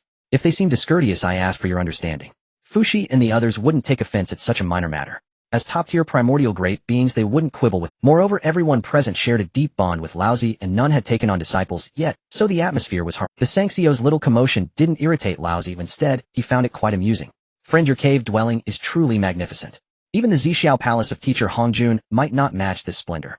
Fuxi looked around, unable to suppress his admiration. He was a straightforward man who never minced words.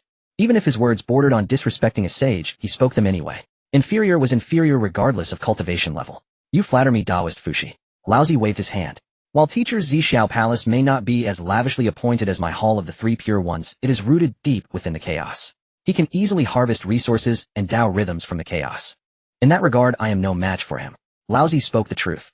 No matter how exquisite the Hall of the Three Pure Ones was, it fell short in the quality of its spiritual energy. He saw clearly that the innate spiritual energy in the Zixiao Palace was already transforming into chaotic spiritual energy. Treasures that could stand firm within the chaos were certainly not inferior in grade to those in the Hall of the Three Pure Ones. This natural advantage alone put him at a disadvantage. Enough, let's not dwell on that. Laozi skillfully changed the subject. I didn't invite you all here today to praise this humble abode of mine. He paused, then continued. Teacher Hongjun has just finished his sermon on the Tao. Why don't we seize this opportunity to exchange insights and discuss the Tao together? Laozi had two motives for gathering everyone. First, to introduce them to each other. Barring unforeseen circumstances, those seated here would form his core team in the future. If they didn't know each other and ended up fighting among themselves, it would be a great joke. Second, Hongjun's sermon was bound to trigger a wave of rapid cultivation breakthroughs. All the primordial great beings in the primordial wilderness would ascend. Then the hard-won cultivation advantages of Nuwa Shiha and the others would vanish instantly. By bringing them together, Laozi aimed to give them a head start. Nuwa Shiha and the others' eyes lit up at his words. They had gained much from the sermon, but were also puzzled by several points. Exchanging ideas might lead to even deeper enlightenment. Furthermore, Laozi's display of skill, while not rivaling Hongjun's, far surpassed theirs. Discussing the Tao with him was an opportunity not to be missed. We have no objections. Shiha and Changshi replied in unison, their agreement crisp and decisive. Laozi surveyed the room. Seeing no dissent, he spoke first. Since no one objects, I shall offer a humble stone to attract jade. As he spoke, 3 clouds of auspicious light burst from the top of his head, and a profoundly mysterious aura instantly permeated the hall. Sensing the Tao rhythm, Yuanshi and Tongshan's faces lit up with joy. They promptly released their own 3 flowers at the summit, eagerly absorbing the Tao rhythm emanating from Laozi. In the blink of an eye, 1,000 years had passed. This discussion was similar to before. Initially, Shiha and Changshi could still exchange a few words with Laozi, but later it devolved into Laozi lecturing the Queen Mother of the West and the others. This discussion was similar to before. Initially, Shiha and Changshi could still exchange a few words with Laozi, but later it devolved into Laozi lecture. Moreover, he shared all his insights on severing the corpses before finally falling silent. Fushi led the others in bowing to Laozi. Thank you, friend, for the grace of imparting the Tao. Shiha, Changshi, and the Queen Mother of the West had now firmly reached the pinnacle of the Deluo Golden Immortal Realm. Shiha, Changshi, and the Queen Mother of the West had now firmly reached the pinnacle of the Deluo Golden Immortal Realm, surpassing 90% of the primordial great gods from the Zhixiao Palace. As for Nuwa and Fushi, they had directly touched the threshold of a half-saint. With a little more consolidation, they would meet the conditions to sever a corpse and formally enter the quasi-saint realm. Yuanshi and Tongtian had long received the method to sever corpses from Laozi. Combined with their half-saint cultivation, they had already met the criteria. Laozi's recent sermon had thoroughly dissected the knowledge and experience related to the quasi-saint realm. The foot that was already on the threshold of the quasi-saint realm for these two stepped right in. Immediately, the auras of Yuanshi and Tongtian began to surge wildly. After the energy roiled for a considerable time, they simultaneously produced a top-grade, innate spiritual treasure previously bestowed by Laozi and shouted, "Sever." The spiritual treasure flew above their heads, erupting in a dazzling radiance. As the light faded, the treasure returned to their hands. At the same time, the space above their heads warped slightly, and a phantom slowly solidified behind them. The phantom materialized into a Taoist in black robes with features bearing a 70% resemblance to the two. The black-robed Taoist cupped his hands towards Yuanshi and Tongtian, greetings, original self. With that, he transformed into a stream of light and returned to their primordial spirits. In the Hall of the Three Pure Ones, Laozi had just finished explaining the true essence of the Great Tao. During their travels across the primordial wilderness, Yuanshi and Tongtian had slain many malicious cultivators.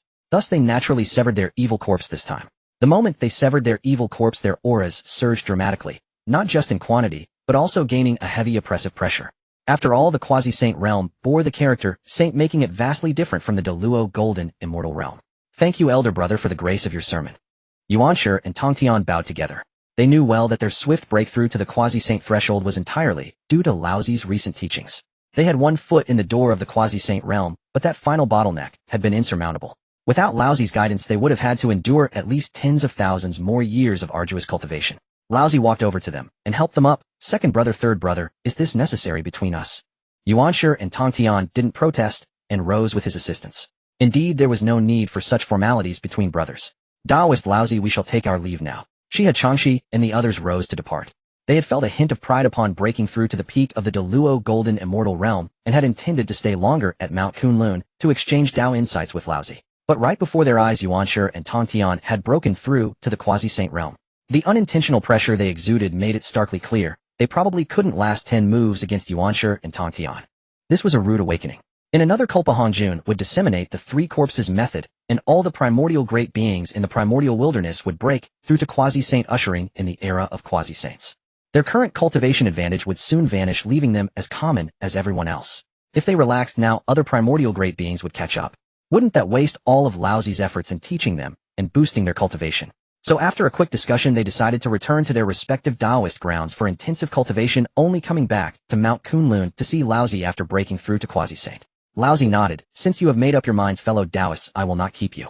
Feel free to visit any time for a cup of... Laozi was utterly oblivious to the intricate schemes brewing in the minds of Nuwa and the Queen Mother of the West. He assumed that these individuals, after listening to his sermon, had gained profound insights and were eager to return to their abodes to digest their newfound understanding. With a casual wave of his hand, several spatial portals materialized before the assembly. During his earlier visits to their domains, he had discreetly memorized the spatial coordinates of each person's cultivation ground. Although the cultivation grounds of Shiha and Nuwa were separated by vast distances, they still lay within the bounds of the primordial wilderness. This was far less arduous than the chasm Laozi had previously crossed between the primordial wilderness and chaos. Given Laozi's current level of cultivation, these portals, he casually conjured, were exceedingly stable, more than capable of supporting their passage. Finally, he produced a handful of Tao Enlightenment Spirit Tea, distributing 100 leaves to each person. Brother Laozi, our thanks. Nuwa and Shiha, who had savored the taste of the Tao Enlightenment Spirit Tea before their eyes instantly brightened. They were fully aware of the tea leaves' heaven-defying efficacy. Not to mention that Laozi had generously gifted a faint blush crept onto their faces. In Laozi's heart, their group held considerable weight, otherwise he would not have parted with such rare tea leaves.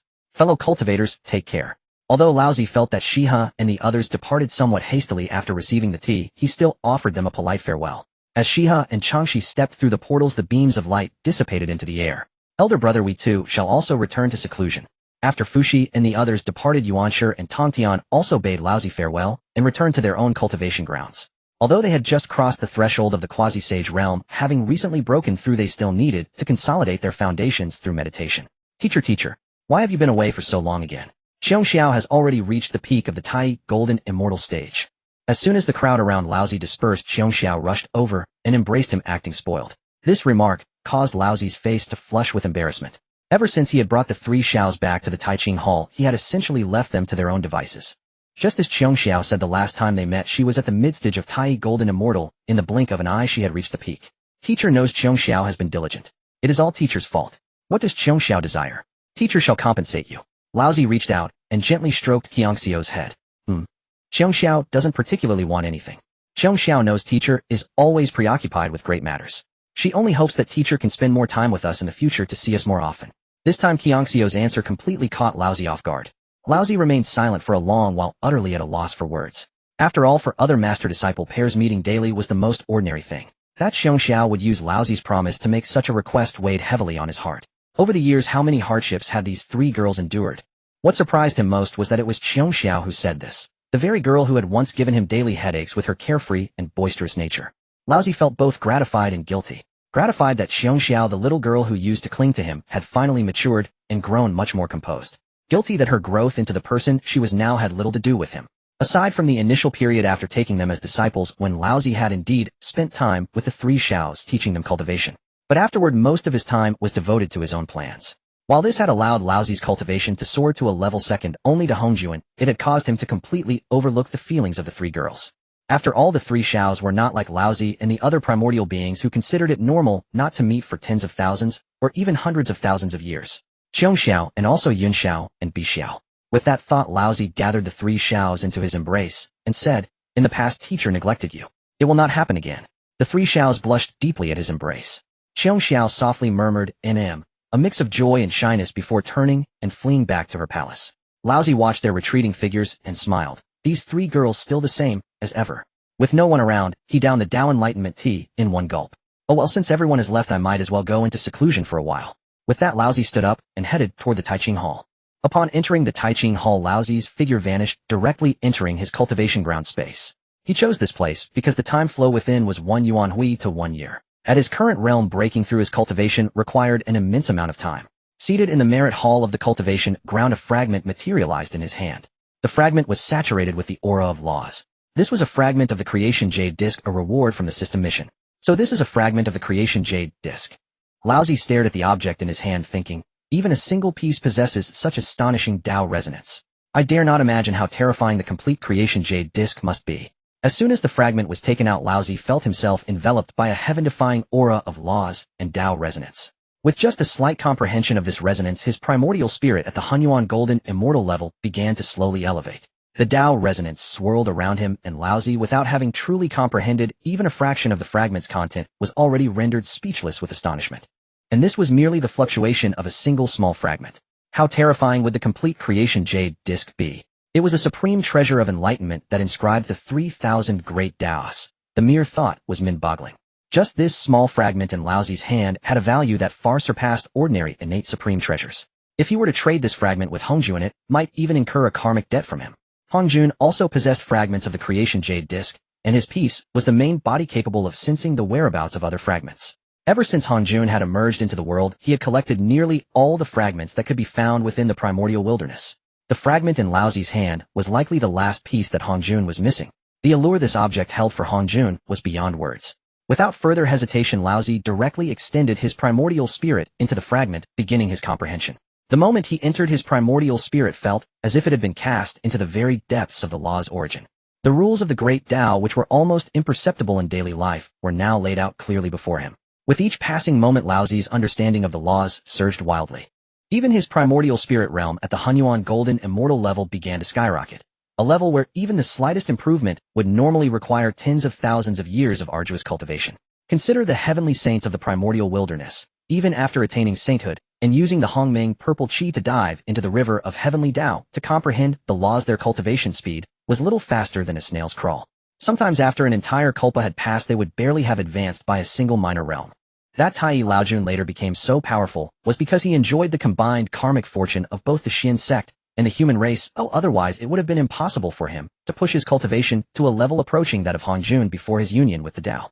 This comparison highlights just how heaven-defying the creation jade disc fragment truly was. It could even enable a Hunyuan Golden Immortal to achieve rapid breakthroughs. Subsequently, Laozi remained within his cultivation ground, comprehending for a full several hundred yuanwei. The longer he spent, the deeper his understanding of the laws became. Simultaneously, his primordial spirit cultivation shot upward like a rocket. At this moment, Laozi's primordial spirit realm was surging with the speed of a rocket. The first layer of the Hunyuan Golden Immortal realm had barely stabilized when it shot straight to the second and third layers, from initial to mid to late to peak, climbing section by section. However, upon reaching the peak of the third layer, it suddenly came to a halt. This obstacle was different. Breaking through from the third to the fourth layer was not a climb within the same minor realm, but a leap from the early stage of Hunyuan to the mid-stage, separated by a major barrier. Just as Laozi felt his primordial spirit hitting a wall, unable to push forward, the fragment of the creation jade disc in his hand suddenly flickered. A faint halo descended. At that moment, Laozi abruptly sensed that his perception and understanding of the laws had been turned on like a valve, their speed instantly surging nearly 100-fold. Without a second thought, he seized this amplification and desperately charged against that bottleneck. 1 day, 2 days. 1 month, 2 months. For a full 120 days, the power within Laozi's primordial spirit crashed against that barrier like a maddened force. Boom, boom, boom. Finally, the bottleneck that had stubbornly held him back shattered. Simultaneously, the aura of his primordial spirit violently surged, instantly breaking through from the third layer into the fourth. Yet the very moment Laozi stepped into the fourth layer of the Hunyuan Golden Immortal realm, the light on the creation jade disc extinguished. That 100-fold acceleration of Tao comprehension was severed like a blade's cut, vanishing instantly. Laozi steadied his mind, not rushing to continue his advance, but instead pausing to meticulously consolidate his newly elevated realm. Letting out a long breath, he murmured softly, "This power of the laws is truly absurdly formidable, truly worthy of being the supreme enlightenment treasure of the primordial wilderness, claiming to house the 3,000 great Tao laws. Its reputation is well-deserved." The feeling just now was incredibly exhilarating. His cultivation level skyrocketed, his comprehension of the laws was grasped with ease, as if he had activated a cheat code. He yearned for another taste. Yet he also knew that this was merely a fragment. Although this piece was the main body among all the fragments of the creation jade disc, it was ultimately still incomplete. Laozi couldn't help but wonder just how terrifying the complete creation jade disc would be. In the past, he had only heard legends that obtaining the complete creation jade disc could allow one to achieve the level of a great Tao existence. Now Laozi believed it, and he believed it with absolute certainty. The effect of this item was simply too heaven-defying. He even entertained a thought. If Pangu had not chosen to split the heavens and attain the Tao, but instead had diligently comprehended all the laws within the creation jade disc, he might very well have achieved Taohood directly through the laws. Laozi sighed softly, a hint of regret in his expression. A pity, though. The complete creation jade disc shattered into fragments during the Kalpa of Heaven's creation. All I have left is this single small fragment. Although it has some merit and helped me elevate my cultivation, it is after all just one piece. Like water without a source, it runs dry as it is used. By the time his primordial spirit cultivation reached the fourth layer of the Hunyuan Golden Immortal Realm, the Tao principles inscribed on the fragment had long been thoroughly comprehended by him. From now on, relying on this item to climb further was essentially impossible, unless he could find other fragments to piece it together. For now, this fragment served merely as a tool to enhance his enlightenment. The grand disturbance of the heavenly opening calamity shattered the pristine Chaos Jade Disc into countless fragments, scattering them across the vast wilderness. Fortunately, I managed to pick up this piece, but the rest were essentially taken away by that old man Hongjun. Moreover, I am fully aware that those fragments will be of great use in the future. Hongjun intends to use them to merge with the heavenly Tao, so returning it to myself. Not a chance. However, this item should be crucial for Master Hongjun's fusion with the Tao, I pondered to myself. Anyway, he couldn't get his hands on any other fragments, and I have already comprehended all the principles behind this piece. All that remains is to enhance my understanding during cultivation. But he still possesses the Spirit Jade of Comprehension, which, although not as effective as the Chaos Jade Disc, when used together with the pine cones from the Five-Needle Pine, would still yield commendable results. I thought to myself, rather than holding on to this fragment as a mere ornament, it would be better to give it to Hongjun, allowing him to assemble a more complete Chaos Jade Disc. From my observations during this time, Hongjun in this vast wilderness is not the schemer portrayed in those novels. Handing over the fragment will actually enable Hongjun to wield greater power after merging with the Tao, providing him with only benefits for his future schemes.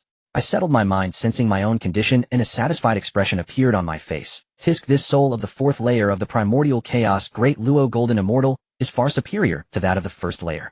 I could distinctly feel that my current soul was at least 100 times stronger than before the breakthrough. Not only had my soul itself strengthened, but the quality of my mental power had also surged considerably. What surprised me even more was that this soul could effortlessly envelop the entire wilderness, even perceiving the previously unfathomable corners of the outer starry sky. I couldn't help but sigh inwardly. Even if my physical body was gone, relying solely on this soul's emergence, I could still traverse the wilderness at will. My current performance far surpassed those who attained their saintly positions solely through the merits of the heavenly Tao. Those 6 so-called saints of the heavenly Tao had already been left far behind on the soul level.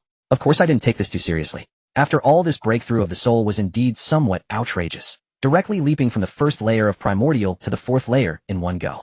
Who wouldn't exclaim in awe at such a leap? While this time is truly not bad, I was quite pleased. My cultivation has also been surging upward, directly reaching the peak limit of the Quasi-Saint realm.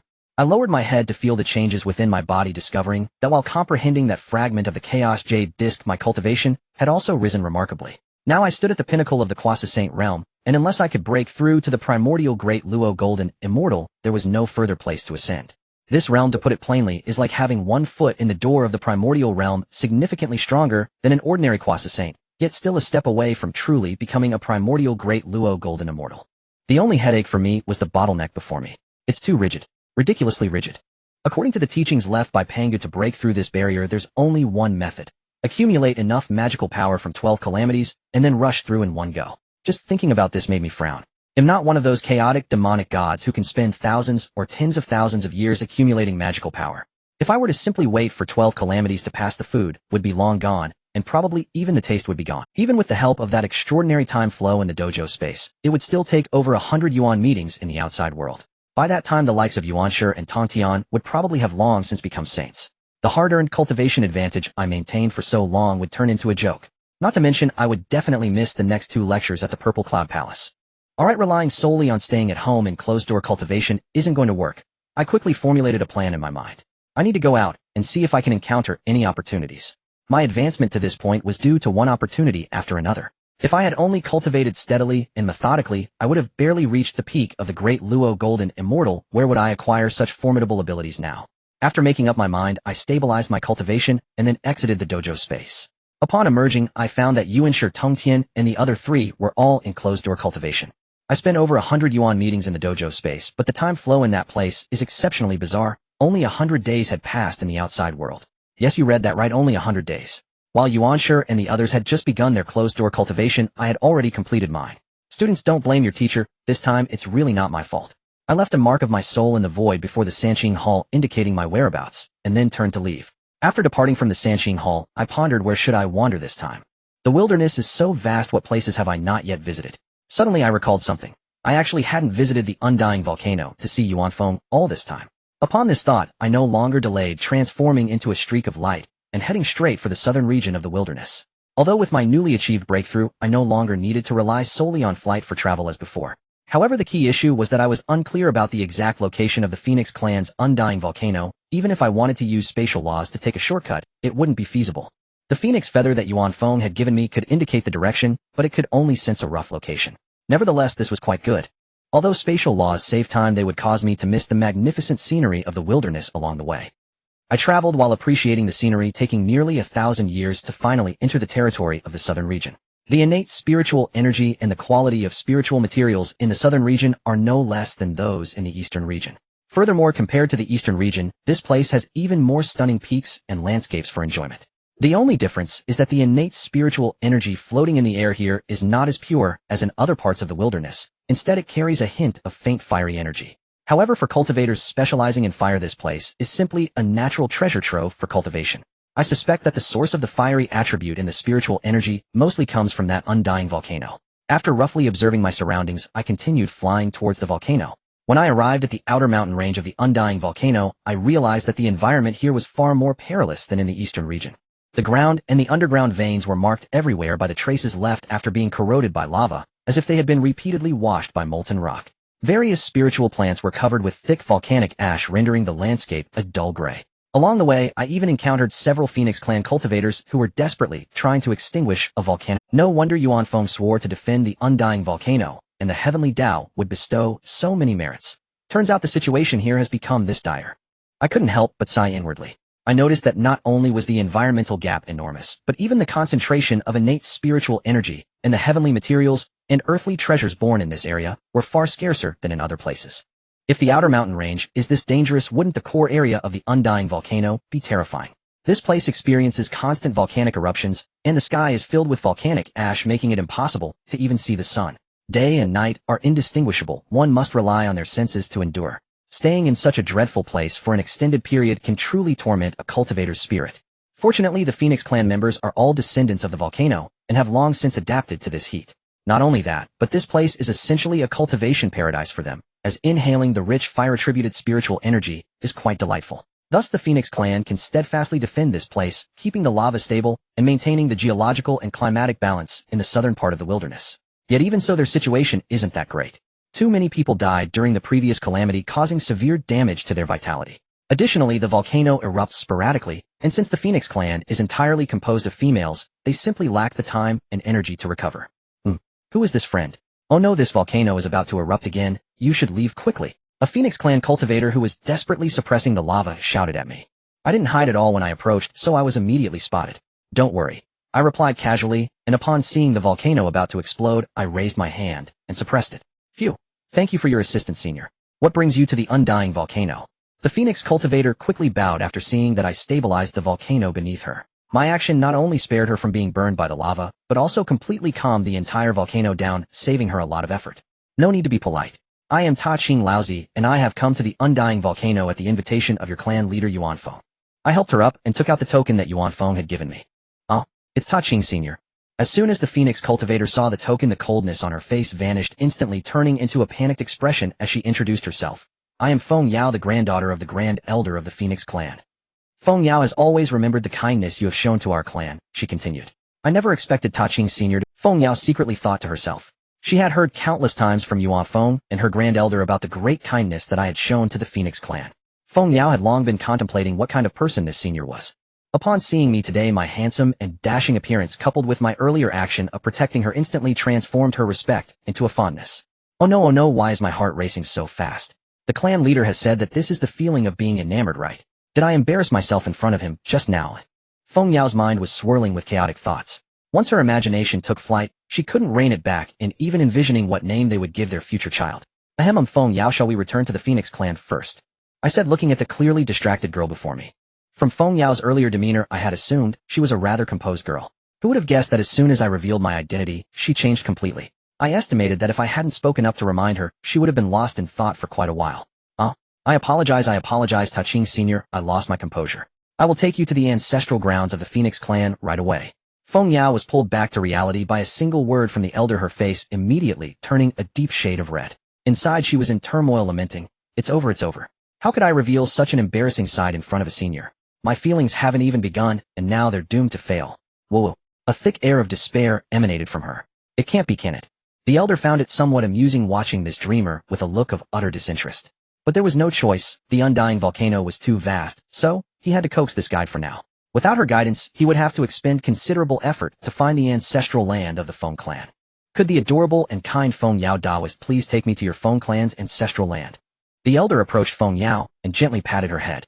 As soon as these words reached her ears, the dimness in Feng Yao's eyes was replaced by a glimmer of light. I'm sorry I was rude, Senior Taiqing. Feng Yao, stunned by the head pat, finally came to her senses. It's fine. I know you didn't mean it, though I just got— The elder smiled gently. MHM. Feng Yao nodded vigorously as if pecking at grains. Yet in her heart she was screaming, oh, my Senior Taiqing is so gentle and understanding. What should I do? I'm so moved. So Feng Yao Daoist, can you take me to your Feng clan's ancestral land now? The elder quickly interjected, noticing that she was about to drift off into her own world again. Senior, please follow me. Feng Yao said, her cheeks slightly flushed as she respectfully gestured for the elder to proceed, then turned and led him toward the direction of the Feng clan's ancestral land. Days passed, and the elder finally arrived at his destination. Upon reaching the Feng clan's ancestral land, he discovered that its scale was enormously intimidating, even more expansive than he had imagined of the Milky Way. All around him, pavilions and towers were everywhere, laid out in a manner different from what he had seen in the human realm, yet possessing a unique charm. Thanks to Feng Yao leading the way, although they encountered Feng clan guardians who would stop and question them upon learning of the elder's identity, their attitude immediately shifted to one of respect and warmth, with nearly all of them shining with admiration. Such gazes made the elder feel uncomfortable. He muttered to himself that he would rather confront Luo Ho in a fierce battle than be scrutinized by these Feng clan cultivators.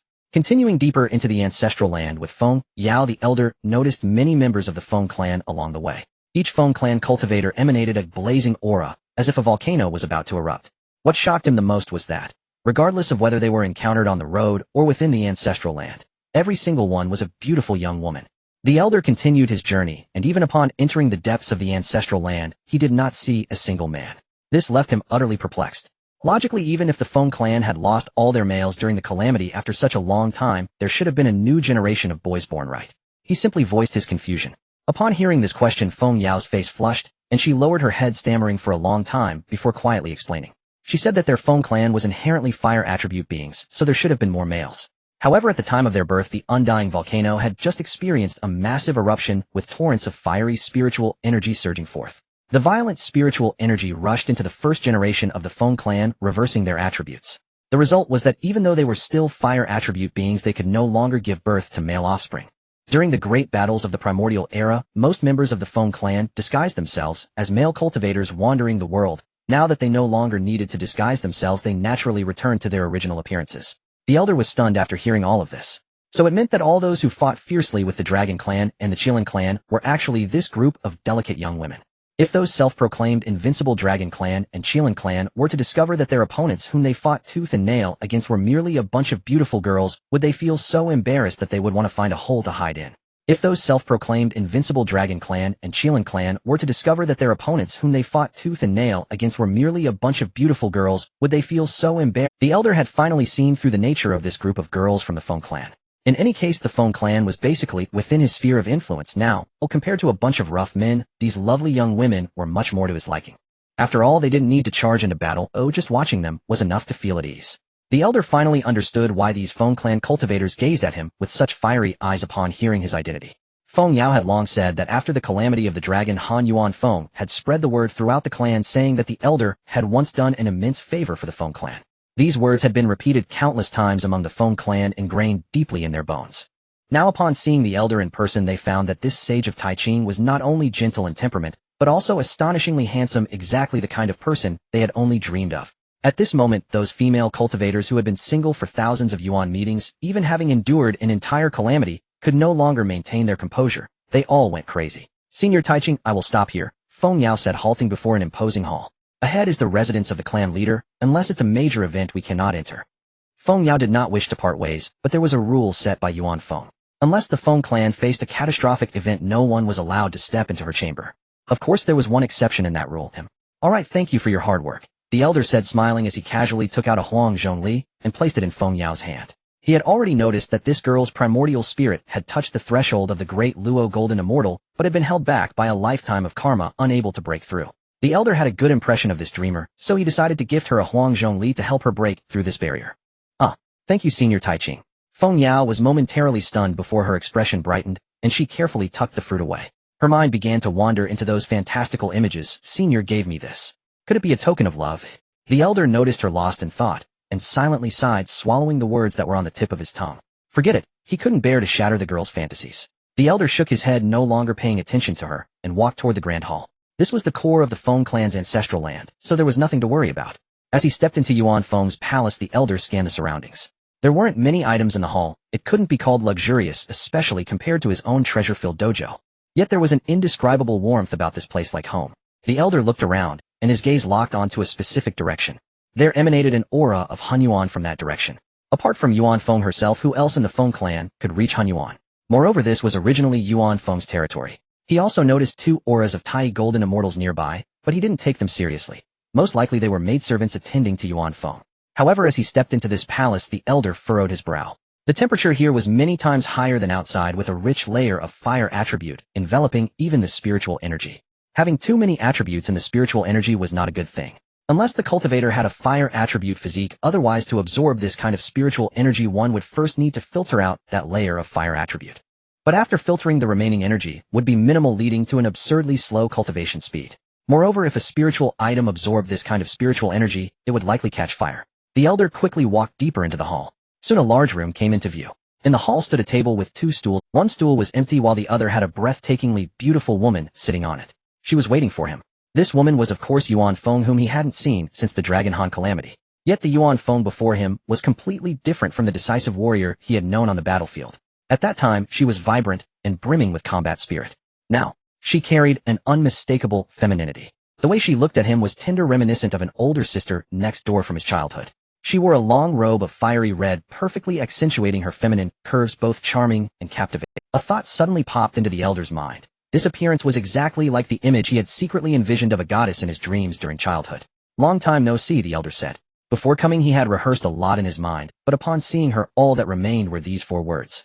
Yuan Feng looked at him and gently spoke. Indeed, it has been a long time since we last met on the battlefield. It's been over 100 Yuan meetings. She pointed to the chair in front of the elder, her voice as soft as water. Please sit, don't stand on ceremony. The elder didn't hold back and sat down directly. Although they had only met once in this moment, it felt as if they had known each other for a long time. After the elder sat down, he looked down at the table. There were several dishes and a bottle of spiritual wine on it. Although the roast meat on the table looked simple, the elder could tell at a glance that Yuan Feng had indeed put in effort. I made all of this myself. Oh, I hope you like it. Yuan Feng said, her voice soft and gentle, but the elder could still detect the anxiety hidden in her words. That feeling suddenly arose. Like a newlywed bride preparing a meal for her husband for the first time, her heart was racing, worried that it wouldn't suit his taste. It's delicious, Fenger, your cooking is truly excellent, the elder said, picking up a piece of fish meat with his chopsticks and slowly chewing it. He was not just being polite. Yuan Feng's culinary skills were indeed remarkable. Though it might lack presentation, the taste was undeniably superb. The fish melted in the mouth with various spices releasing their flavors layer by layer, perfectly balanced. As long as you like it, Yuan Feng visibly relaxed upon hearing the elder's praise. Particularly the term finger made her blush, overwhelmed with shyness. Here, this is wine I brewed myself from thousands of spiritual fruits after returning from the battlefield. Please give it a try. Yuan Feng seemed to want to divert attention, quickly picking up the wine jug and pouring a full cup for me. Oh, then I must savor it carefully. My eyes brightened as I lifted the cup and took a sip. The moment the wine entered my mouth, the flavors of various spiritual fruits exploded, yet they did not clash at all, instead blending perfectly. The taste was slightly sweet, almost devoid of any alcoholic flavor, resembling more of a fruit juice. As I swallowed the liquid, it instantly transformed into a pure essence of spiritual energy that slowly spread throughout my body. Tsk tisk, I didn't expect that the wine made by Finger is also a rare delicacy from the primordial times. Even if placed in my treasure vault, it would still count as an exquisite brew. Such a good dish, it wouldn't be fun for me to eat alone. Come Finger, you should try it too. I poured a full cup for Yuan Feng and offered her a piece of fish. Yuan Feng's face turned crimson as she opened her mouth to eat the fish. Watching me pour wine for her, and being so considerate, she felt a mix of sweetness and shyness filled with a sense of happiness. I took out a candle from my pocket, one I had made during my free time, placed it in the center of the table, and lit it. The atmosphere in the hall instantly transformed. What was originally an ordinary meal was now illuminated by the candlelight, creating a romantic ambience. The flickering candlelight made Yuan Feng, though unsure of its meaning, clearly feel that the atmosphere around us was entirely different from before. She picked up the chopsticks I had placed in front of her, and we both began to taste the dishes on the table. As we ate, we naturally took turns to serve each other. From a distance, it looked like a newlywed couple enjoying their meal while sweetly feeding each other. All this fuss was stirred up by just a single candle. That one small candle had transformed an ordinary meal into a candlelit dinner full of flirtation. Finger's cooking is truly excellent, I said after finishing smacking my lips, but the portion was a bit small so it might be hard to taste it again in the future. This statement was genuine. I truly found Yuan Feng's dishes to my liking, but it was also an attempt to bridge the gap between us. What's so difficult about it? Yuan Feng's lips curled into a smile. If you like it, stay a few more days, and I'll cook for you every day. As soon as she said this, her pretty face flushed deeply, daring not to look at me directly. Though she usually maintained a regal demeanor deep down, she was still a shy little girl. While this little girl had a longer shelf life, she still became utterly bashful at the right moments. Since Finger is willing to cook, then I suppose I shall stay a few more days. Seeing her reaction, I couldn't help but tease. Yuan Feng replied softly, her voice as faint as a mosquito's hum. I didn't say anything more, simply gazing at her gently, my eyes never leaving her. After a while, I took out the phoenix feather she had given me earlier. At that moment, both of us felt an inexplicable attraction emanating from each other. Mother. Just as the atmosphere was about to head down an uncontrollable path, two crisp voices suddenly rang out. Their shouts completely obliterated the subtle ambience between us. Yuan Feng immediately stood up to tidy up the dishes while I hurriedly blew out the candle and poured 2 cups of tea to prevent any suspicion. Once we hurriedly finished tidying up and sat back down, 2 small figures came running from the path I had just taken. Mother! The 2 little ones shouted as they pounced into Yuan Feng's arms. I focused my gaze and noticed that they were 2 little girls who looked to be around 10 years old. The 2 beautifully carved little girls nestled in the arms of a stunning beauty, acting adorably. This scene was indeed quite pleasing to the eyes. However, what the 2 little girls exclaimed nearly stunned me. They actually called Yuan Feng mother. My mind went blank. What was going on? When did Yuan Feng have daughters? And 2 of them. Although they were both incredibly cute little girls, thinking about my relationship with Yuan Feng, something felt off. You mustn't think too much. Kong Xian and Jia Lolu, strictly speaking, are not my children. Yuan Feng noticed my strange expression and quickly used her divine sense to explain.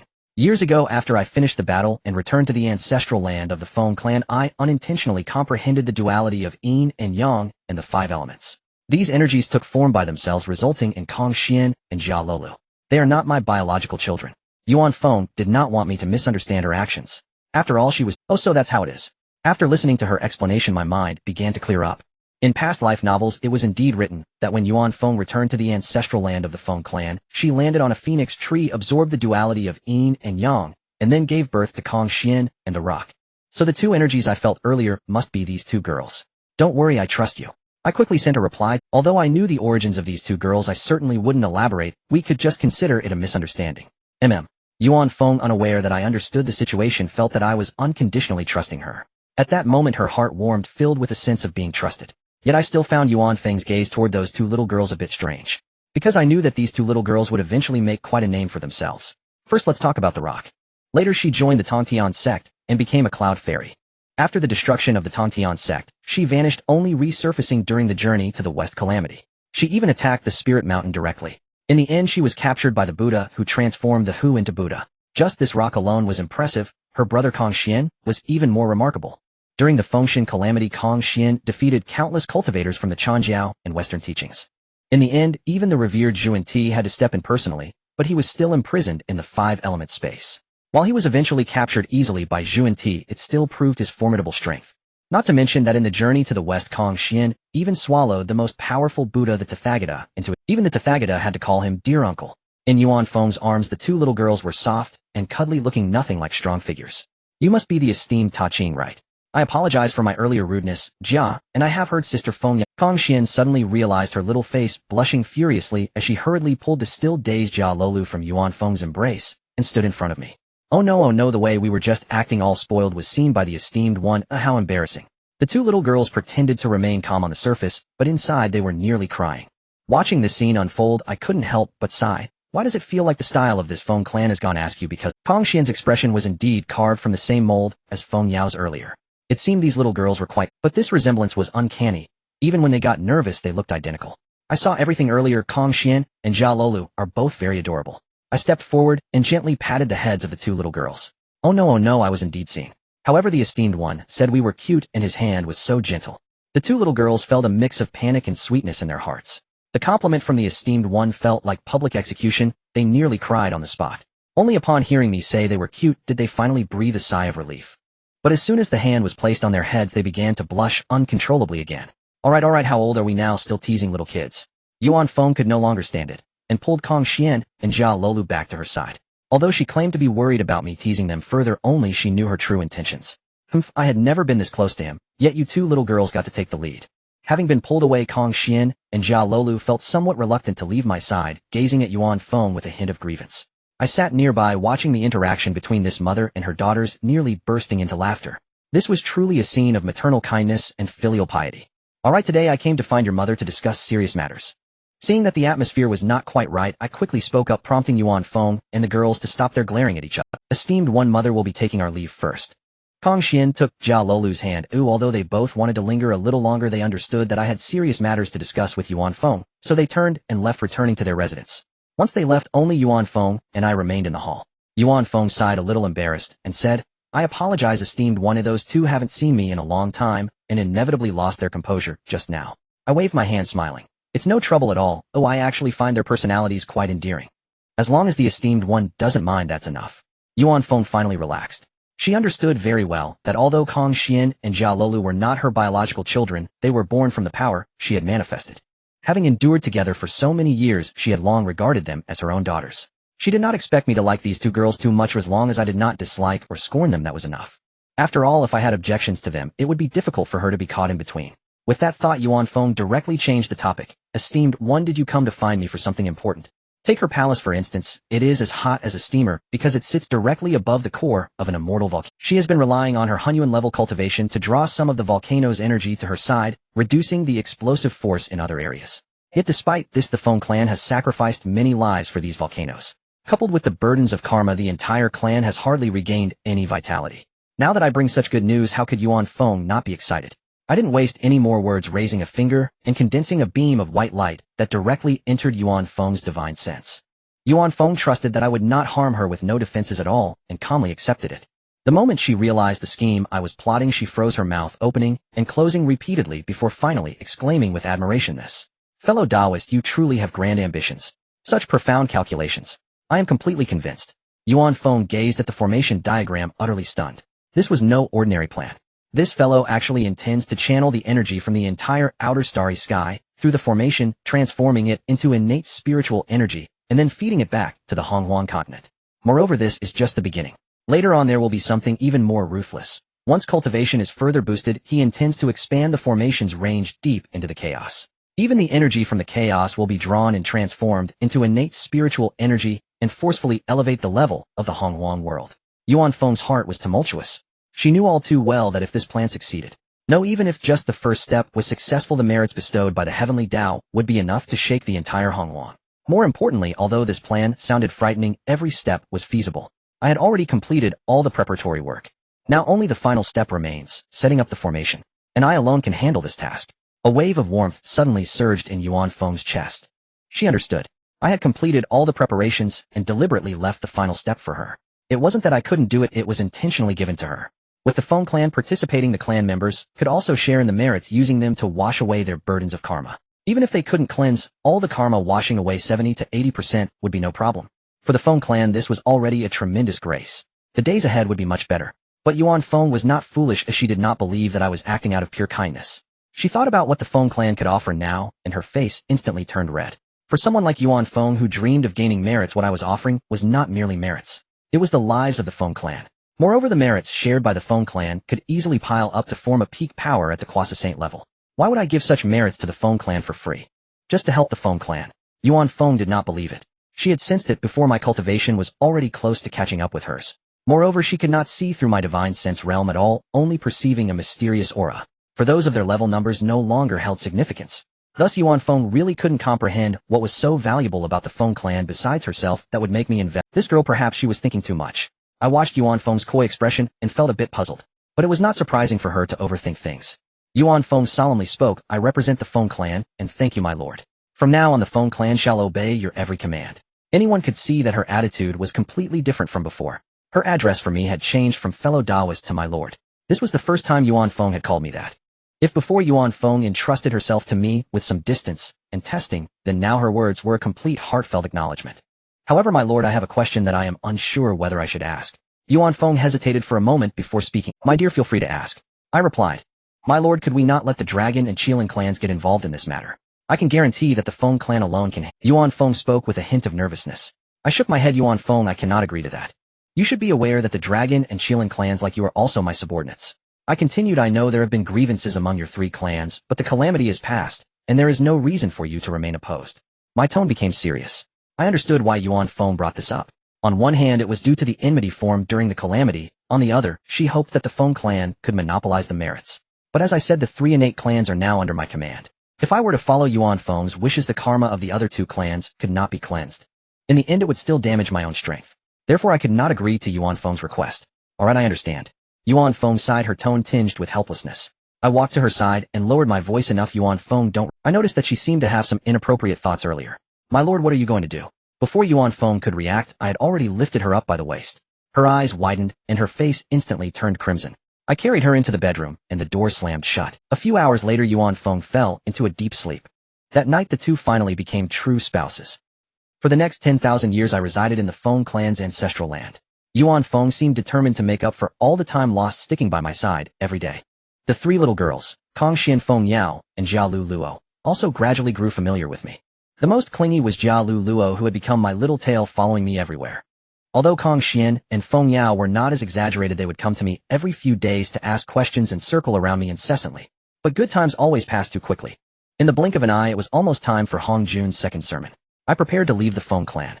Before leaving, Yuan Feng asked me to take the 3 little girls along. She said these children had been confined in the ancestral land for too long and were already restless. However, she had to guard the immortal volcano and could not take them out. There was no one else in the Feng clan suitable for the task. Yuan Feng wanted me to take them to see the outside world of Hong. Kong Xian and the others were so happy with this news that they nearly jumped up. I did not decline either. Having 3 beautiful little girls accompanying me on the journey was certainly a pleasant affair. Thus, when I left the Feng clan, 3 little figures joined me. Mother, please don't see us off. With Senior Taiqing here, we will be fine. We will just take a quick tour of Hongwang and be back. Alright, be well behaved on the road, and listen to Senior Taiqing. Yuan Feng admonished like a caring mother. Yes. Mother clan leader, we promise to listen to Senior Taiqing. The 3 little girls replied in unison. We're off now, goodbye, Yuan Feng. I gently patted Yuan Feng's head. Be careful on the road. Yuan Feng helped tidy my slightly disheveled clothing. I took Kong Xian Feng Yao and Jia Lu Luo gradually walking away under Yuan Feng's watchful gaze. Hee. Feng Yao, look at this stone, it's so magical. Kong Xian exclaimed, holding a mineral with spark. After leaving the Feng clan's ancestral land, the 3 girls acted like Lu Lao Lao, entering the Grand View Garden shouting and laughing all the way. They wanted to touch everything they saw and play with everything they encountered. The result was, chaos reigned in the southern continent of Hongwang. Recently, Kong Xian encountered a white cat demon that had not yet transformed into its true form on the road. Finding the little creature round and adorable, she casually picked it up to keep as a pet. It turned out that the little cat was not an ordinary wild demon at all, but the offspring of the cat clan's leader. Within a few days, a large group of people surrounded them tightly. In the end, it was still I who personally intervened to return the little cat safely. Fortunately, the cat clan's leader had been to Zixiao Palace to listen to the teachings and knew that I was not someone to be trifled with. After learning that these 3 girls were core members of the Feng clan, the matter did not escalate. Once this incident was over, I hastened with Kong Xian and the others to leave the southern continent. Finally, I have sent off these little ancestors. As soon as we left, the cultivators in the southern part of Hongwang, who had been secretly watching, all breathed a sigh of relief. Heaven knows how many troubles Kong Xian had caused during this period. As the 4 of them landed at the entrance of Wuzhuang Temple, the main door opened by itself. 3 people emerged from within. The one in the middle was none other than Xinyuanzi. He was dressed in a blue Taoist robe, exuding a natural aura, his entire being radiating an ethereal charm that was pleasing to behold. 2 young girls, both around 10 years old, followed Xinyuanzi. They were not yet old enough, but they were destined to appear in the future calamities of the journey to the west, named Qingfeng and Minghua. Xinyuanzi greets my fellow Taoist and welcomes you to Wuzhuang Temple as a guest. Xinyuanzi cupped his hands in greeting, to Laozi a clear smile on his face. Qingfeng and Minghua greet you, senior. The 2 young girls also bowed. Laozi returned the gesture politely, saying, Xinyuanzi, you are too kind. I happened to pass by Mount Wanshou today and thought to pay you a visit. You are too polite, my Taoist friend. This is not the place for idle chatter. Please follow me inside to sit down. Children, go fetch some fruits. Xinyuanzi gestured for them to enter and instructed Qingfeng and Minghua to fetch the ginseng fruits. Please, my Taoist friend. Laozi followed Xinyuanzi into Wuzhuang Temple and took a seat at a wooden table. Before long, Qingfeng and Minghua brought over a tray and set it before everyone. The tray was neatly arranged with 10 fruits resembling infants, which were the famous ginseng fruits. Please enjoy, my Taoist friend, Xinyuanzi invited. Thank you, my Taoist friend. Laozi picked up one fruit, took a bite to taste it. After eating, Laozi exclaimed, truly worthy of being ginseng fruits, the flavor is exceptional. The taste of this fruit was indeed impeccable, far surpassing any spirit fruit he had ever held. One bite left a lingering fragrance in his mouth. No wonder the book said that Han Yun had always coveted Xinyuanzi's ginseng fruits. The ginseng fruit transformed into a pure energy, converting into Laozi's magical power. However, at his level a single fruit was merely a craving not of much use. Seeing Laozi begin to eat the three girls, Kong Xian and the others each grabbed one and stuffed it into their mouths. After tasting the flavor, their eyes lit up in unison, and they quickly devoured the fruits as if in a race. Jia Luoyuo finished eating and smacked her lips, clearly not satisfied. Laozi felt a bit embarrassed and said to Xinyuanzi, "Please forgive me, my Taoist friend, these three girls just love to eat. I apologize for their boldness." Upon hearing this, Kong Xian and the other two girls blushed and felt quite embarrassed. Xinyuanzi laughed heartily, saying, "Laozi, you are too polite. I won't claim otherwise, but a few ginseng fruits are certainly enough. Children, go fetch a dozen more." "Thank you, senior," the three girls thanked in unison. Upon hearing they could eat more, they were so delighted they nearly jumped up. Kong Xian, Bixiao and Xiongxiao, after tasting the ginseng fruit, immediately fell in love with the flavor. The small amount they had just now was hardly enough. Now that Xinyuanzi generously offered them to eat freely, the three little gluttons' eyes sparkled with excitement. Laozi cupped his hands towards Xinyuanzi, saying, "Thank you for your hospitality, my Taoist friend." He understood well that Xinyuanzi was not a person of great benevolence. He was clearly trying to ingratiate himself with him. However, to be fair, Xinyuanzi truly did not care about these few ginseng fruits. Since the moment he transformed, the ginseng fruit trees had borne fruit many times, and he had accumulated a mountain of fruits. Since they were just sitting there, it was better to take them out to strengthen his relationship with Laozi. Besides, how much could Kong Xian and the other girls possibly eat, even if they were food lovers? Before long, Qing Feng and Mingyue brought over new ginseng fruits again. Laozi glanced over and noticed that the fruits served this time were somewhat different from the previous ones. The previous 10 fruits seemed to have just been plucked from the tree, rich in spiritual energy and vibrantly active. The ones now had slightly diminished spiritual energy and were not as lively. They were likely older stock from Xinyuanzi's storeroom. However, aside from the lower spiritual energy, everything else was fine.